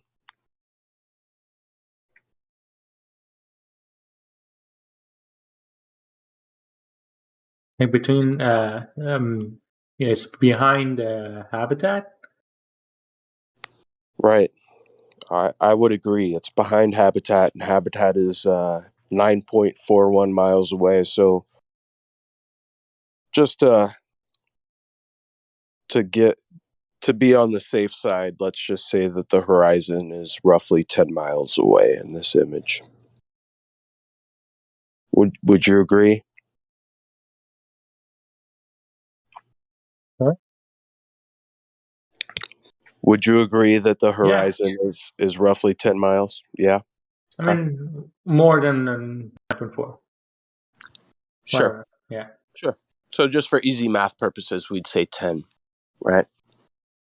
Okay. So from a 1 foot observer height on a ball with a radius of 3,959 miles, the leading edge geometric horizon on a ball should be at 1.22 miles from this observation point. So knowing this, we have an image here that's showing that the geometric horizon is not 1.225 miles away. It's actually at least 10 miles away. That would mean that the ball would have to be at least 10 times larger than it is. That's off by quite a bit, right?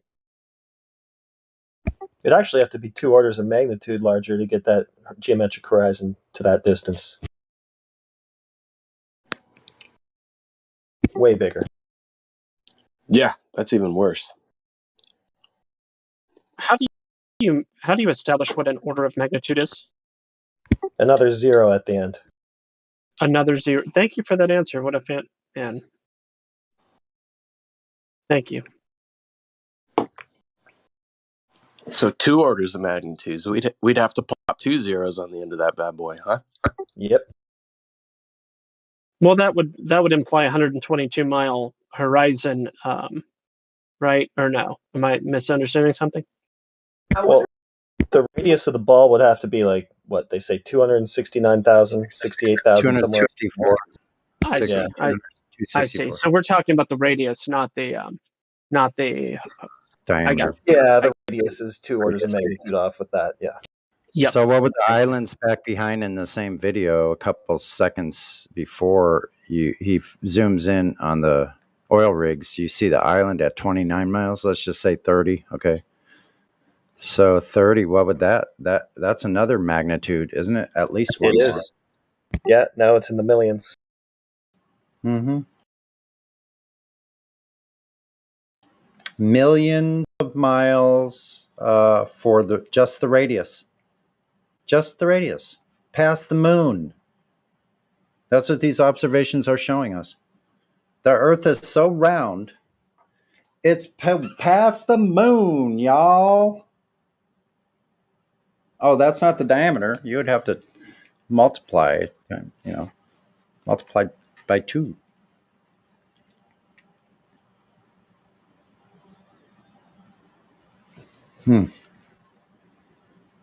How's a 4 or 5 or 6 million mile diameter sound?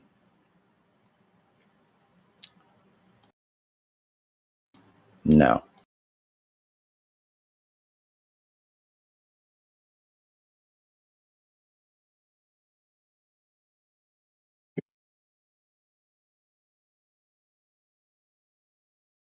Simple geometric question. No science needed. So, Treelicious, how do you think they ever could have measured this ball if that's where the horizon's appearing?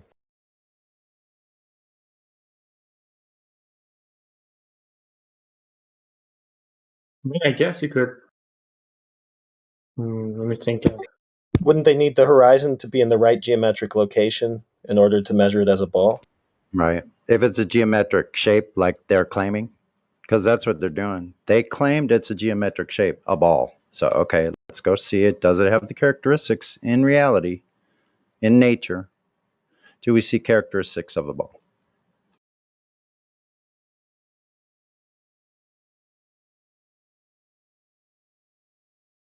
I mean, if you have to, if you want to measure it, I guess you have to go somewhere high. No. That's not how they say they did that, though. Like, the only way that I can come up with right now is like going somewhere high and.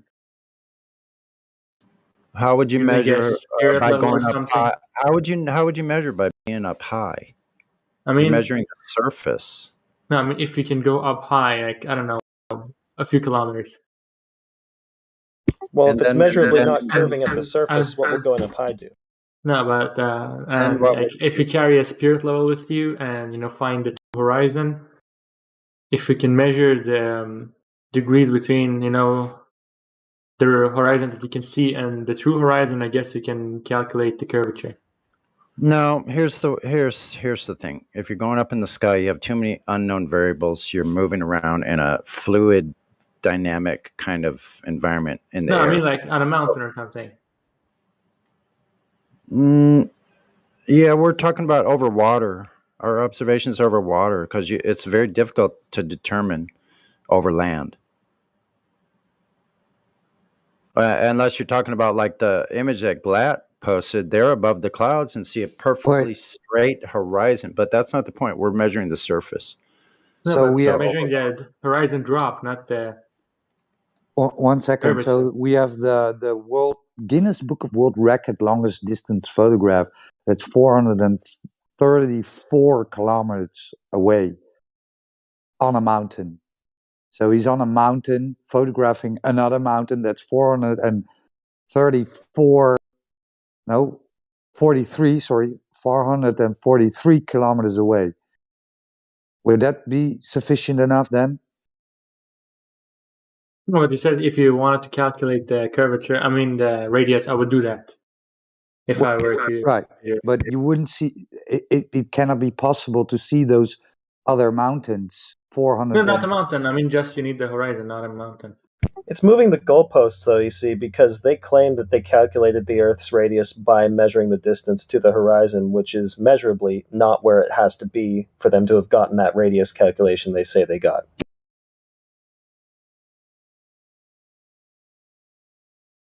Yeah, I mean, I don't know, but that would be the method that I would do. Is I don't know what data. That's what Alberuni did.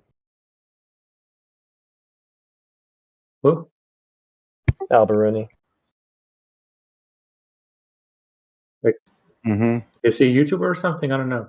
No, he's like He's a friend of Al the Bundy. father of geodetics from the 10th century. And how am I supposed to know that exactly? Well, you wouldn't necessarily. It's okay. I could spin like, I don't know, about 1,000 years. I mean, I think it's okay if I don't. Yeah, it is because most people, other than the anti-flat earthers, don't know anything about it. They really, very few people really know about Eratosthenes. Well, I'm just saying. In this Wasn't he a philosopher? No, he's the father of geodesy, I guess. And I'm just saying that that's where the globe story came from. So I'm saying this is what they're giving you. This is where they got it from, and here's why it's wrong. Well, some say Aristotle, who claimed that he looked at the moon and saw a shadow.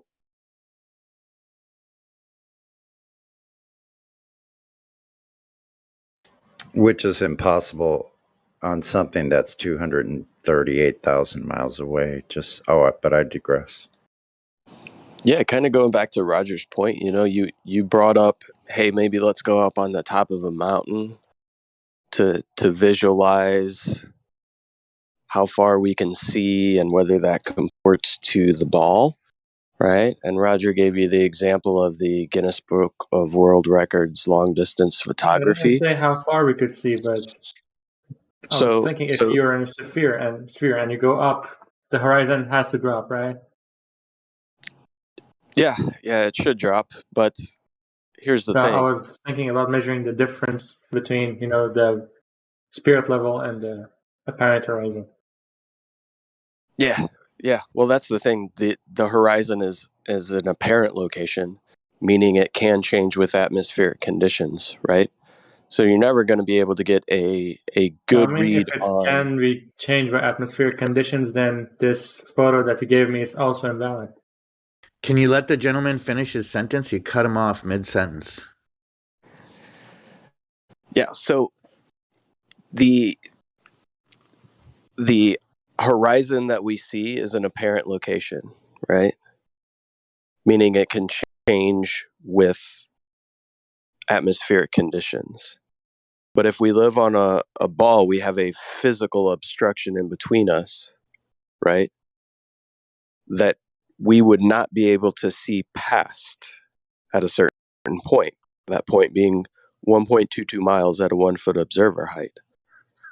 Now, you can have atmospheric conditions that would not allow you to see as far, for sure. But like fog, rain, something like that, right? So exactly. Like you go up on the top of this mountain, like the Guinness Book of World Records photograph, right? And many of these photographs are only possible because of the position of the sun behind, right? Or in the background of these mountains in the distance. Meaning when the sun on the very same day, in the very same conditions, is at your zenith, atmospheric conditions won't allow you to see these mountains. But as they become backlit by the sun, they appear on the horizon. Right? So you had atmospheric conditions not allowing you to see mountains, and then you have atmospheric conditions that backlight the mountain so that you're able to see it.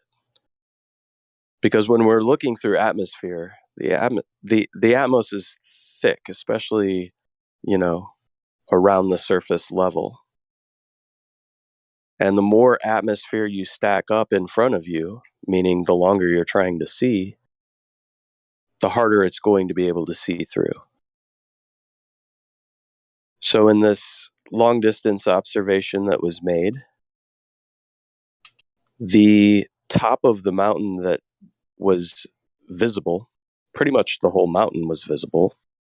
The top of the mountain should have been hidden by at least a mile of earth, meaning it should have been hidden below the geometric horizon by 1 mile. It's actually more than that. I don't know the exact numbers, but a mile is 3 miles. Okay. So the top of the mountain should have been hidden by 3 miles. That's a significant difference, right? Yeah. 3 miles vertical. Almost 5 kilometers. 5 kilometers. Yeah. I'm sorry. It's up 5 kilometers almost. 4.8 kilometers. Yeah. Sure. So if 4.8 kilometers of physical Earth is missing, meaning it's not blocking the mountain, that's a pretty significant chunk of Earth that's missing, right?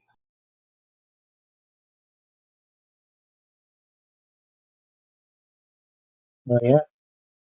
Yeah. So we've done these observations very close to the surface. Observations have been done from mountains. We have a place in the United States called Lookout Mountain, one of Gospel Bear's favorites, where you can see 7 different states from this location. Yep. And it's Just on top. Sorry, Napalm. No, go ahead, man. That's your bread and Because this butter. guy likes meters. This guy likes meters. Just imagine buying a house, 200 square meter home. It's like, okay, that's not bad. 200 meter square home. I'm happy with that. That's nice, right? And you show up to the house, and it's 5 square meters. It's a 5 square meter home.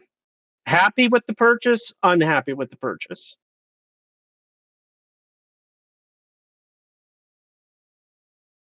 Tree. Yeah, I mean, of course. Did they lie to you? The answer would be quite evident, right? Yeah.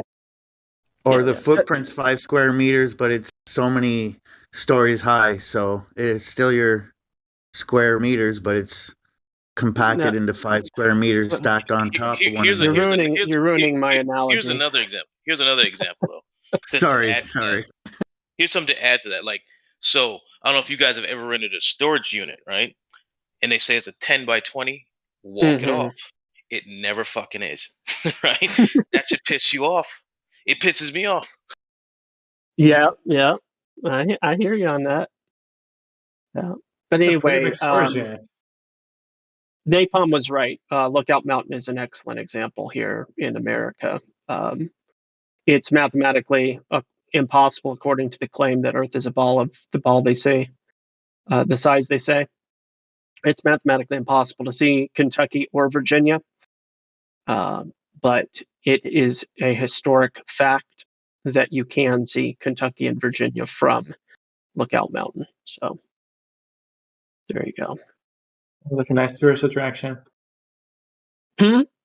Sounds like a nice tourist attraction. It is. It's called Rock City, Lookout Mountain. There's all sorts of fun things to do in Chattanooga is a really cool city. It's got its pros and cons, as any city does. It's not even that high. Yeah, I understand that. You're talking about like the 730 meters. Yeah, something around there. Mm-hmm. That's correct. Barely a mountain. It's not extremely tall. You're right. But it's about its surrounding areas that allows you to be able to see.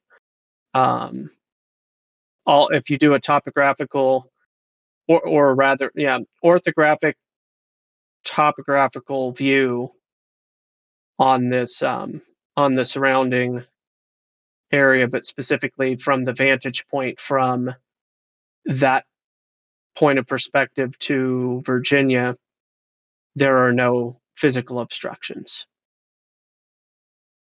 It not being all that high just makes it worse for the globe.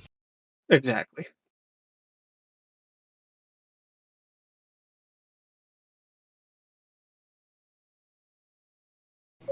How far away is the mountain there in Virginia that you can see? The mountain? 146 miles.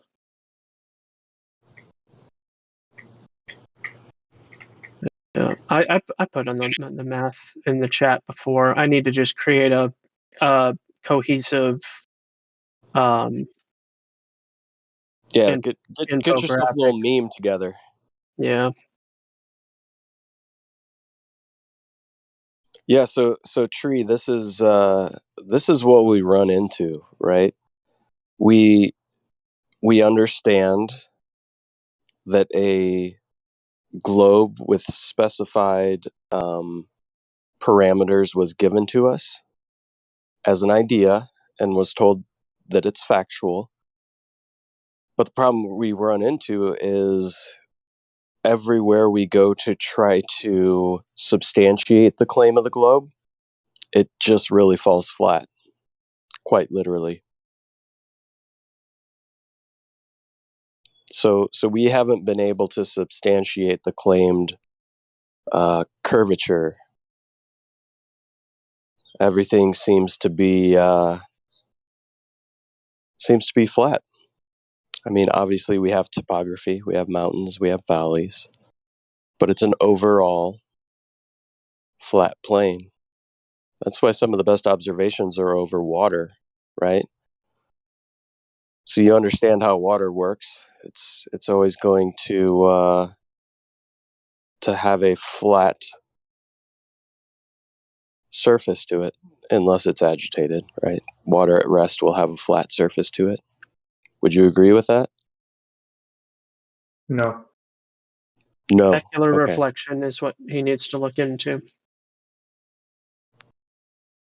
So you don't agree that large bodies of water lay flat. You think there's some curvature there? I'm not saying it doesn't need to be. It can be at whatever shape it wants. Well, it takes the shape of its container. Water does, right? Yeah, but you said the body of water at rest has to be flat, but the top surface. The top surface is flat. Again, not really. It doesn't have to be. Well, what else can it be then? Oh, let's find out. Tell us what it is. I mean, it can conform to. I mean, if it's at equilibrium, it can be any shape that. So what shape is a lake? For example, if you got a spinning body, I mean. Yeah, but it's not spinning. We're not talking about what's the lake? Whatever. What about a lake? But a lake, that's dude. a non sequitur. A lake. A lake. Can What is a lake? Allow me to does continue? a lake? Does it? No, we won't. That's silly. Does a lake look flat? Please allow me to continue what I was going to say. No. Just answer the question real quick. Does a lake look flat? Yes, it does. I'm just saying that it doesn't need to. Thank you. Nothing about the nature of water means that it has to be or doesn't have to be flat. The top surface. Yes, One second. The mean level of all water at rest. That is meaning that water that is contained. The top surface of all water that is contained while at rest. The mean level of the top surface is level. Right. That It's pretty easy. It's pretty easy, Tree. So when you look at your glass, the top of your glass of water is flat. When you look at your bathtub, the top of the surface of that water is flat. When you look at your pool, that would be flat, right? And when you look at the lake, a small lake, that would be flat, and a big lake would be flat, and a sea would be flat, and an ocean would be flat, right? We're not talking about putting water in a bucket and spin it or put a blender in it or whatever. We're talking about standing still water, okay? Relative to what? Look at the chat. No. Look at the chat. Look at the voice text. First, look at Roger's picture of specular reflection, and then look at the graphic.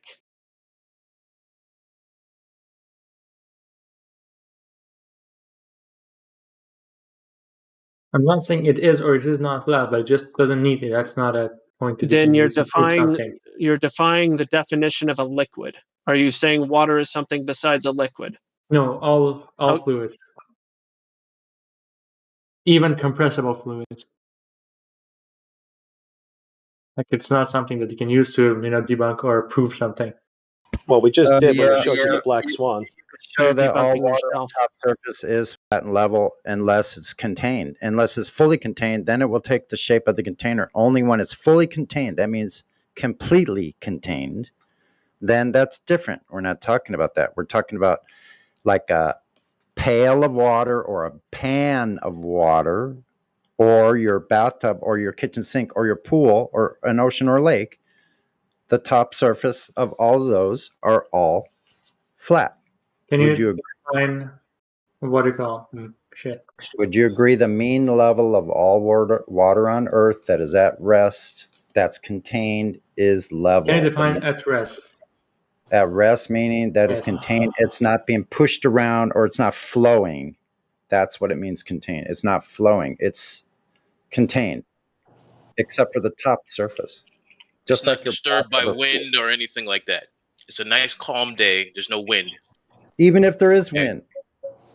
Even if there is wind, we know there's winds and currents. So what? I'm talking about the mean level. Even if there's waves, there's a up push and there's a up part of the wave and there's a trough, right?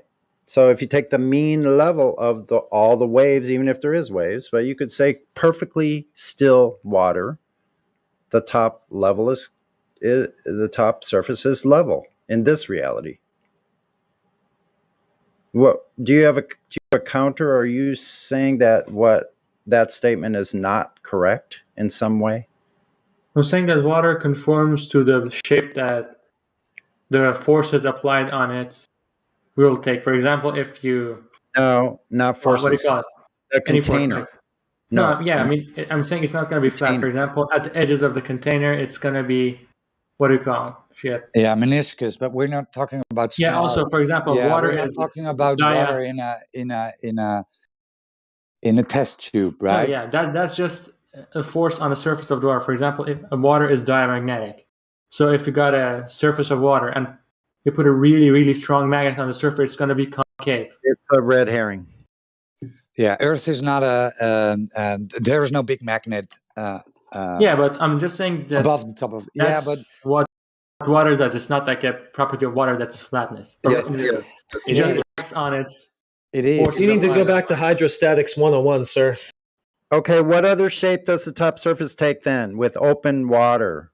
It can be almost any shape. Okay, show me one that's not flat. Show me a triangle shape of water. Yeah, No? or any other shape. There's dodecahedron. I remember the qualifier here is at rest. All this stuff you're talking about doing to water is not water at rest. Exactly. It's Yeah, not at rest. you're manipulating. You're manipulating something. Come on, what's wrong with you, dude? Are you here to argue or are you here to learn? What's the difference? Right. So when you say at rest, so you mean no external forces. He's here to So cope. it's in a container. So the container is applying electric force on it to have the water not phase through it. So that's a force. So you got to have it in absolutely no force medium. No, just in your cup, right? You pour water in your cup, and the top of the surface of that water is flat, level, right? So where this is going to end is, or you will agree that water is level when it's in rest, or you will tell us that level is curved, right? Those are the only two options now. I'm saying that water can take almost any shape. That doesn't mean that it is not the flat. top, the surface of water. We're not talking He about just what's wants below. to argue, man. Yeah, He's not getting it either. Is there anybody else here that wants to talk? I mean, do we have to talk to this guy? Well, he keeps saying water can take any shape. He's missing the qualifier here. Water at rest. He denies that. That is frustrating. And then the only option for him is to say level is curved, right? No, he's talking about manipulating any electric. I know. But that's where he's going to stay. He's not going to move from there. Well, just relax. Let's not preempt it. Let's just wait. So, guys, let's be honest here, okay? Because we have someone who's being a bit dishonest, okay? So everything regarding reality, evidence, and even words which are being used in mainstream in the mainstream narrative, okay, which is sea level or horizon, which is horizontal, and so forth.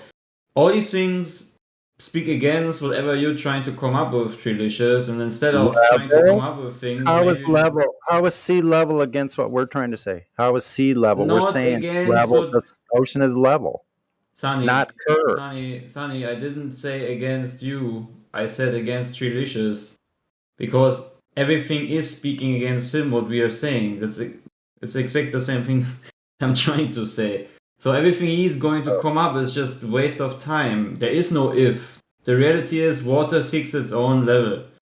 And That's is why we level have sea flat level. on top. Yeah, and Yes, flat on the top. right.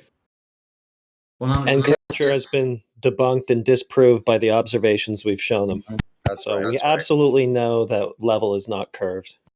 So either we move on, or I don't know, because it just makes no sense. I don't. It's like talking about. The globe makes no sense. We all agree with you. Yeah. Send us a picture of your pyramid of water in your pool, and we'll hear you out. He's gonna. That's a good idea. Yeah, so Treelicious, let me just direct you back to the live stream voice text at 22 minutes after the hour, the infographic that Gospel Bearer placed in the live stream voice text. Do you see that with the 5 different examples of water? Post it Do you again. see? I can post it again. Here, it's fresh. It's right there. Okay, perfect. For now. Treelicious, are you able to see this? Yeah. Okay, out of all of these images, which one would you say best represents the globe Earth's illustration of water? Like bottom right? Bottom Correct. right. Okay. So if we took a cross section of the bottom right, would you say that that would be equivalent to the right-hand side, second image down? Oh, yeah. Yeah. Okay, cool. So as we're looking at that second image down on the right, this would be analogous to the image that I showed you of the oil rigs, right? So let's say that we're standing on the shoreline on the left-hand side of that image that we're looking at right here, that infographic, second down on the right. We're standing on the left-hand side, and we are looking towards the right-hand side. You see that hump of water? Yeah. That would be obscuring somebody that would be standing on the right-hand side of the image, right? Yes. Okay, cool. But what we actually see in reality, and was shown to you through the Black Swan image, the one with the oil rigs,